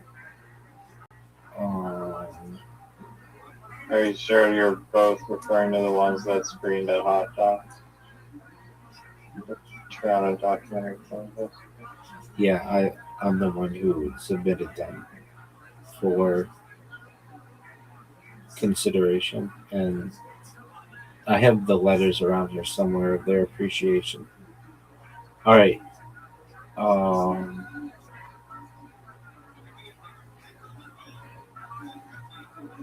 Okay.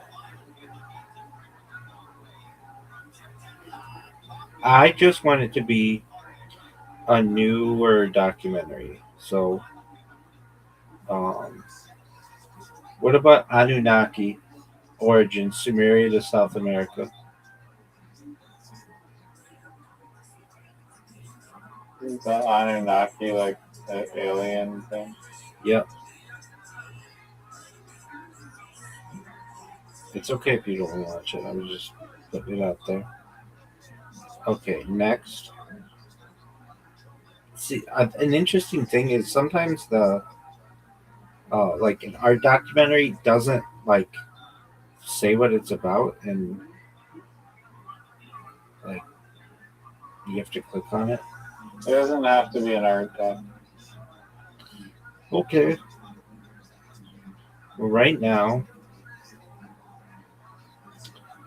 Anunnaki, Ernest Shackleton, but Ernest Shackleton, the documentaries, they're like, I don't know, they're not that great. They're like, I think there are 3 of them, and I've seen like one of them. And how about one on quilting? That sounds boring as fuck. I bet it's amazing, but maybe so. There's one on claymation. Okay, that's up there. I remember seeing it, and it looked really dope.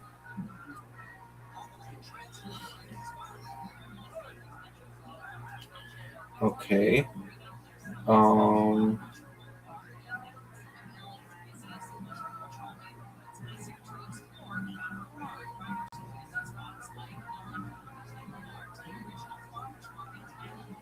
What about? Let me find this claymation one. It's fucking sick. Okay.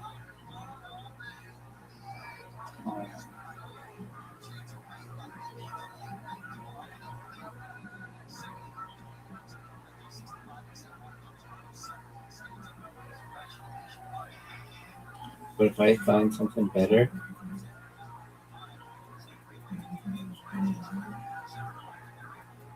Have you seen the Winnebago Man? About the guy in the fucking RV? I mean, what more do you know about it? Because it's not about a guy who lives in the car. No, I don't know. What is Winnebago Man? Oh man, it's fucking amazing, dude. I'll watch it again. It's literally like the best thing I've ever seen. Scale of 0 to 10. It's like a manhunt story too. Okay. Where they're like searching for this guy, but it's fucking hilarious. This better be the best thing I've ever seen. You won't be disappointed, I promise. You want to watch it? Sure. Okay.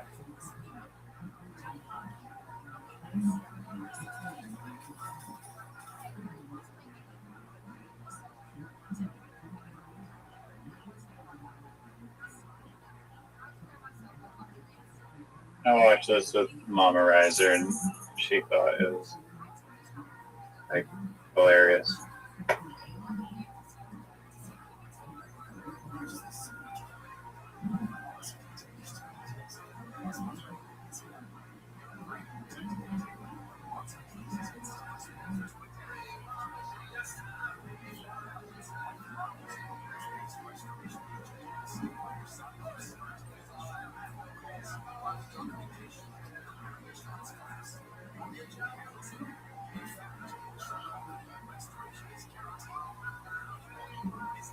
Dude, so DeviantArt, they don't have a setting that you have like your stuff private.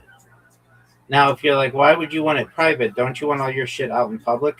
I do, but not when they fucking ban me over it. Then I want to make it private so that it gets in, like, not everybody. I just don't want to get banned. There is, well, it's a premium feature. It's like, who the fuck thinks that this is a good system? It's absolutely ridiculous. Perhaps the most ridiculous bullshit I've ever heard. Okay. I am switching to my computer where the microphone don't work no good.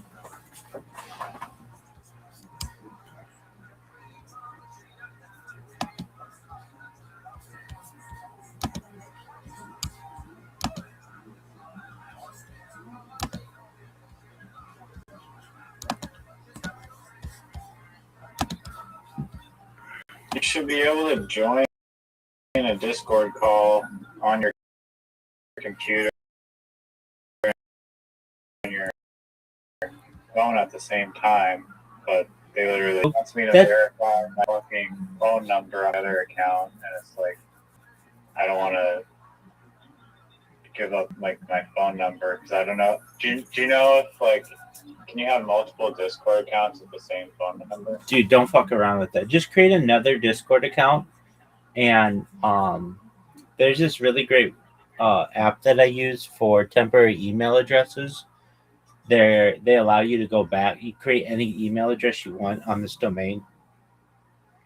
So I'll send it to you. Let's do that. So I have enough email addresses. I don't need more email addresses, especially temporary ones. Okay. But I like how you look down on temporary. Go fuck yourself. No, I'm kidding. But like, there's nothing wrong with temporary email addresses. Discord gonna want a phone number? No, you just have it. Because I had this account for like 2 years, and then all of a sudden it's like, what's your phone number? And I'm like, why?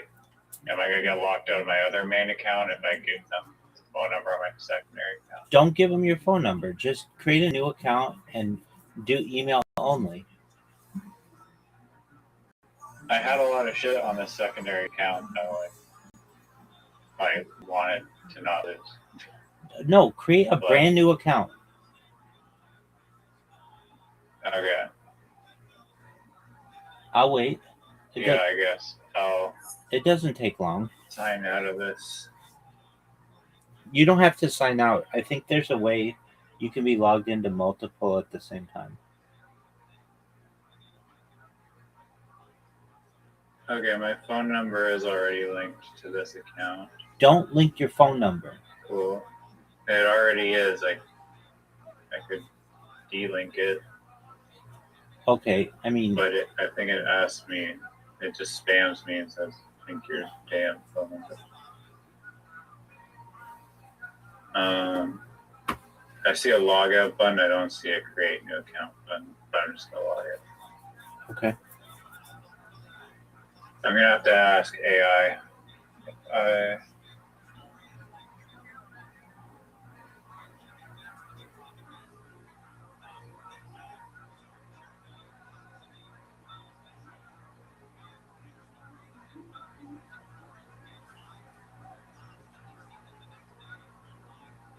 No, you cannot have multiple Discord accounts verified with the same phone number simultaneously. Discord restricts phone numbers to one account at a time. Oh, that's so stupid.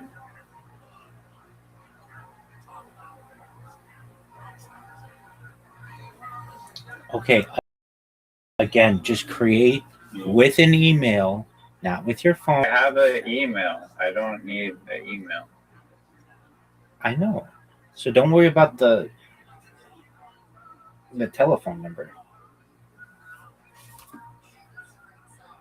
I mean, I get that for your secondary account, why you asked that question. But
All right. What the fuck is this captcha? Please drag each item to this empty spot on the plate with the same food.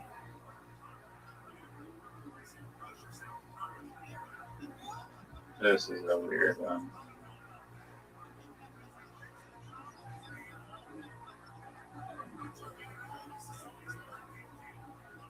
Okay, now I gotta find your little server here.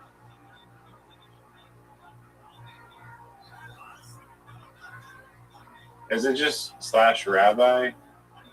no. It's what's the link to your server? Rothschild? No. Rabbi Rothschild? It's none of those. Just go to discord.me/rabbi.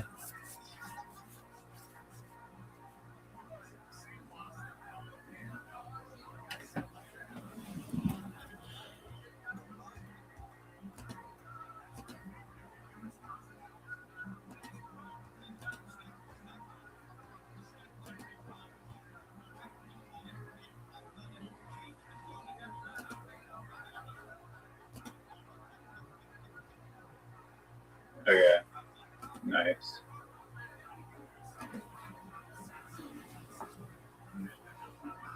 Nope. I have to verify my email.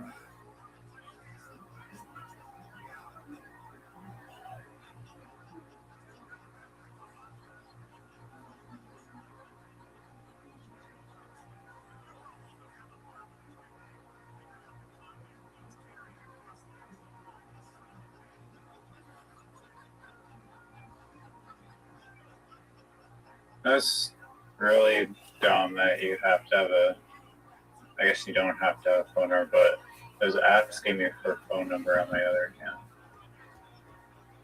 That should be illegal, locking me on my account for no reason. Dude, I totally agree with that. I was complaining about that last night. Oh, it happened to you too? Oh, dude, it happens to me all the time. There are a bunch of accounts that I have the password to. It's on the same device, and it's still like, we don't think that it's you. It's like, fuck you.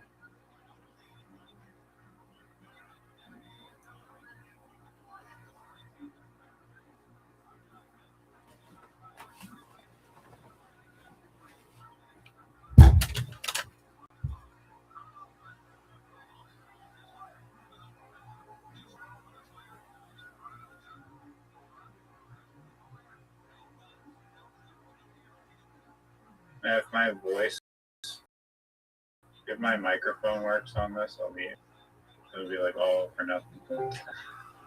Wait. Oh, it is working now. That's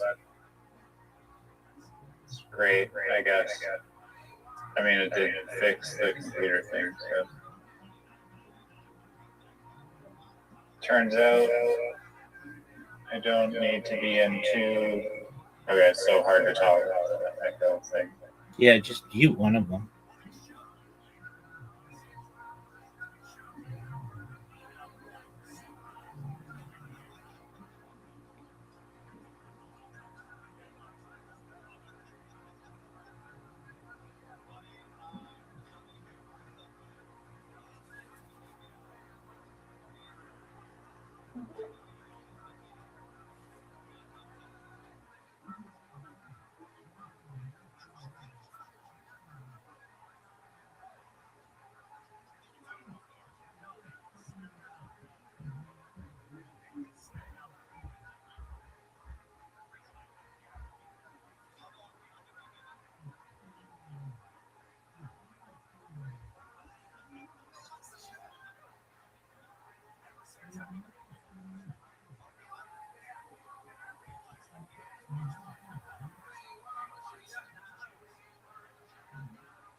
Can you hear me?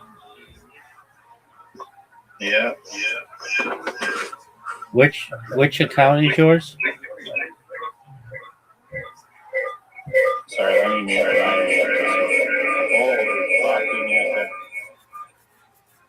Okay, sorry, what? Which account is yours? It's headed to the tracks. Okay. I just didn't know. Now I do. Okay. Yeah, tune into the stream. Do you need me to rewind the thing? Yes, sir. Okay. And a little bit of backstory. Well, you'll see it explained here, but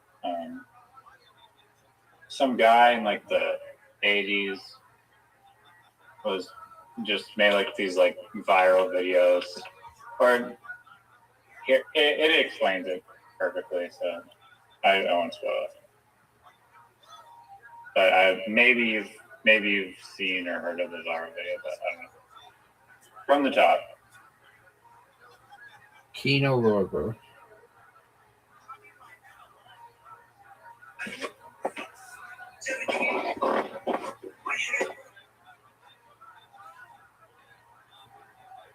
Is there sound? Yes, there is. Yes, there is.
Hey, what happened?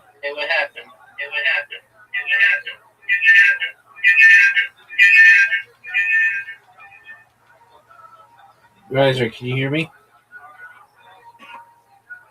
Yeah, what are you asking? It stopped streaming. Yeah, because you were asking a question. No, it stopped streaming before then. Really? Yeah, that's why it just stopped. It says your stream. Oh,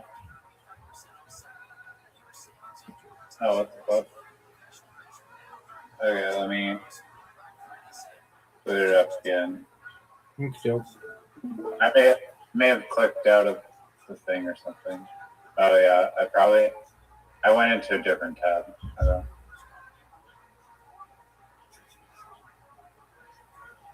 Okay, you can see it now? Yep. Okay. That was just the opening credits. You saw the outtakes? Yeah. You know what? Oh, what the fuck was that? Son of a bitch!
Stop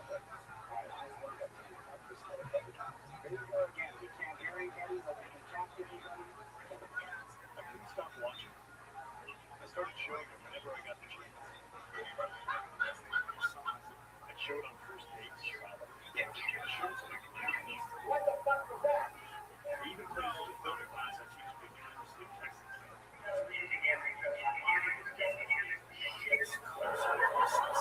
I become obsessed.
Decided to step out of the way.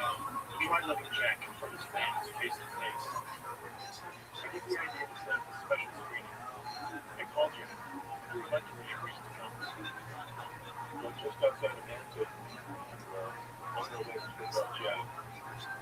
You can down for the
Shut up again.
Thank you so much for coming down here. It's an honor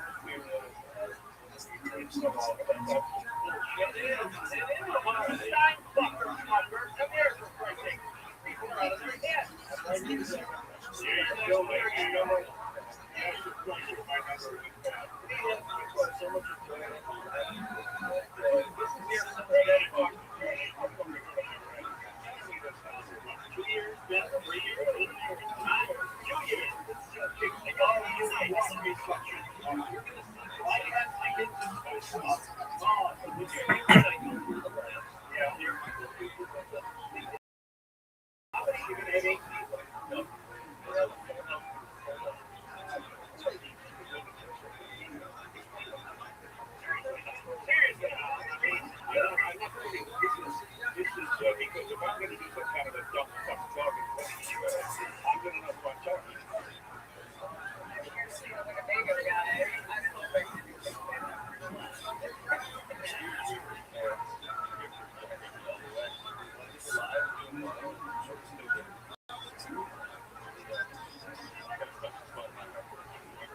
I love this when I watch it. Like every day, it makes me laugh. I really do.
Hey, yo, how are you, Pam?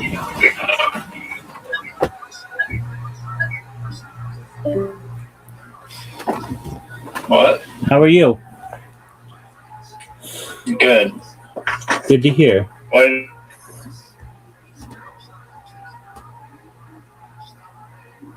What'd you say? What did you think of the movie? Well, it brought back memories from the early internet or early YouTube. I do recall this being one of the first viral videos, and it would be like they showed on like VH1 the top 25 viral videos or whatever. I found it interesting that back then they did not have the like setting that you had to be 18 to watch something. Like anybody could watch anything, and I think that helped with its virality, because today it would be behind like all you would need is one parent to be like, "Oh, I don't want my kid seeing this," and they would be behind an 18-year-old. You had to be an adult paywall, or not paywall, but login, and you wouldn't be able to see that. So, like, thinking today, if the same thing happened, that would not go viral like it did then. It didn't really go viral all that much then. It was popular, but popular is different. Like, to me, Psy and Gangnam Style, that was viral, but this was like still niche, but still interesting. Gangnam Style I don't know if that's comparable, because that was like when YouTube was like much further along. I agree, but I mean, if you're talking about like most viral things of all time, I mean, viral could be used like loosely, or depends if you want to define it. Yeah, I mean, the grape stomping lady, she was big, like Family Guy and stuff. I'm not saying this guy big. He's big. He's probably one of the top 100 clips of all time. Probably, I would say. So that's really big. But what I'm saying is, like, it wasn't like a thing like I mean, maybe I was just missing out, but at least in my friend group, it was like, oh, look at this guy who gets pissed off.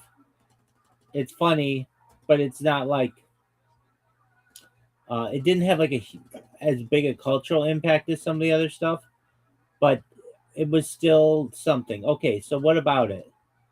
I would agree with it back then, like in the late 2000s to 2005 to 2010. It was a top 25 video. People thought it was really interesting. I remember watching it and not being all that impressed. Like, so this guy just really gets pissed off, and they're like, yeah, and it's like, okay, well, he just seems to have an anger issue. I wonder, like, I didn't see it as it's the overall context of like the Winnebago, I think, like layer that makes it like so funny. Yeah, like the dude's an RV salesman that was getting pissed off. Yeah, I agree with you. Just the word Winnebago is like funny. It's Winnebago. It's 4 syllables. I think it's like a Native American word. I think it's a goofier sounding word. Right. Sure. And so he would, and the thing is, he had just like what we would call today, like he had no filter. So he was willing to just say things on camera. He didn't care. But the other thing is, he didn't know he was going to be on camera, or pardon me, on like that was going to be saved. I mean, I go to like Bill O'Reilly, who has that clip of him where he goes, "Fuck it, we'll do it live. We'll do it live." Like, and then they'll have like, I don't know, Mr. Rogers giving the finger, like old time video where the people just didn't know they were being recorded, and so they kind of were different than they normally were. Okay, I feel very sorry for this man in a lot of ways, and I'll get to that. Okay, so he does the video. As I understand, the film crew was like, "Oh, this is too good. We got to keep the cameras rolling," and then they gave it to somebody who eventually was like a head at Winnebago Corporation, and then that person, and then eventually, like they didn't go into it, or maybe they did. I just missed it, but like he got fired because of this video, right? Yeah.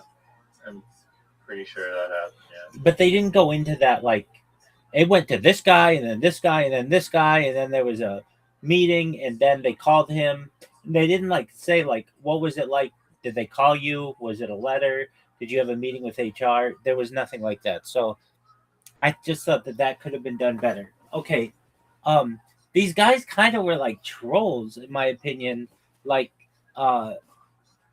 in one way, but they were like the documentarian. Yeah, but then other ways they were like loving, but like they were enthralled by this video.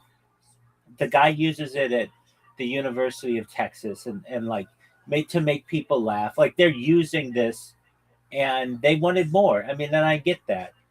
So they eventually get to him like on top of a mountain.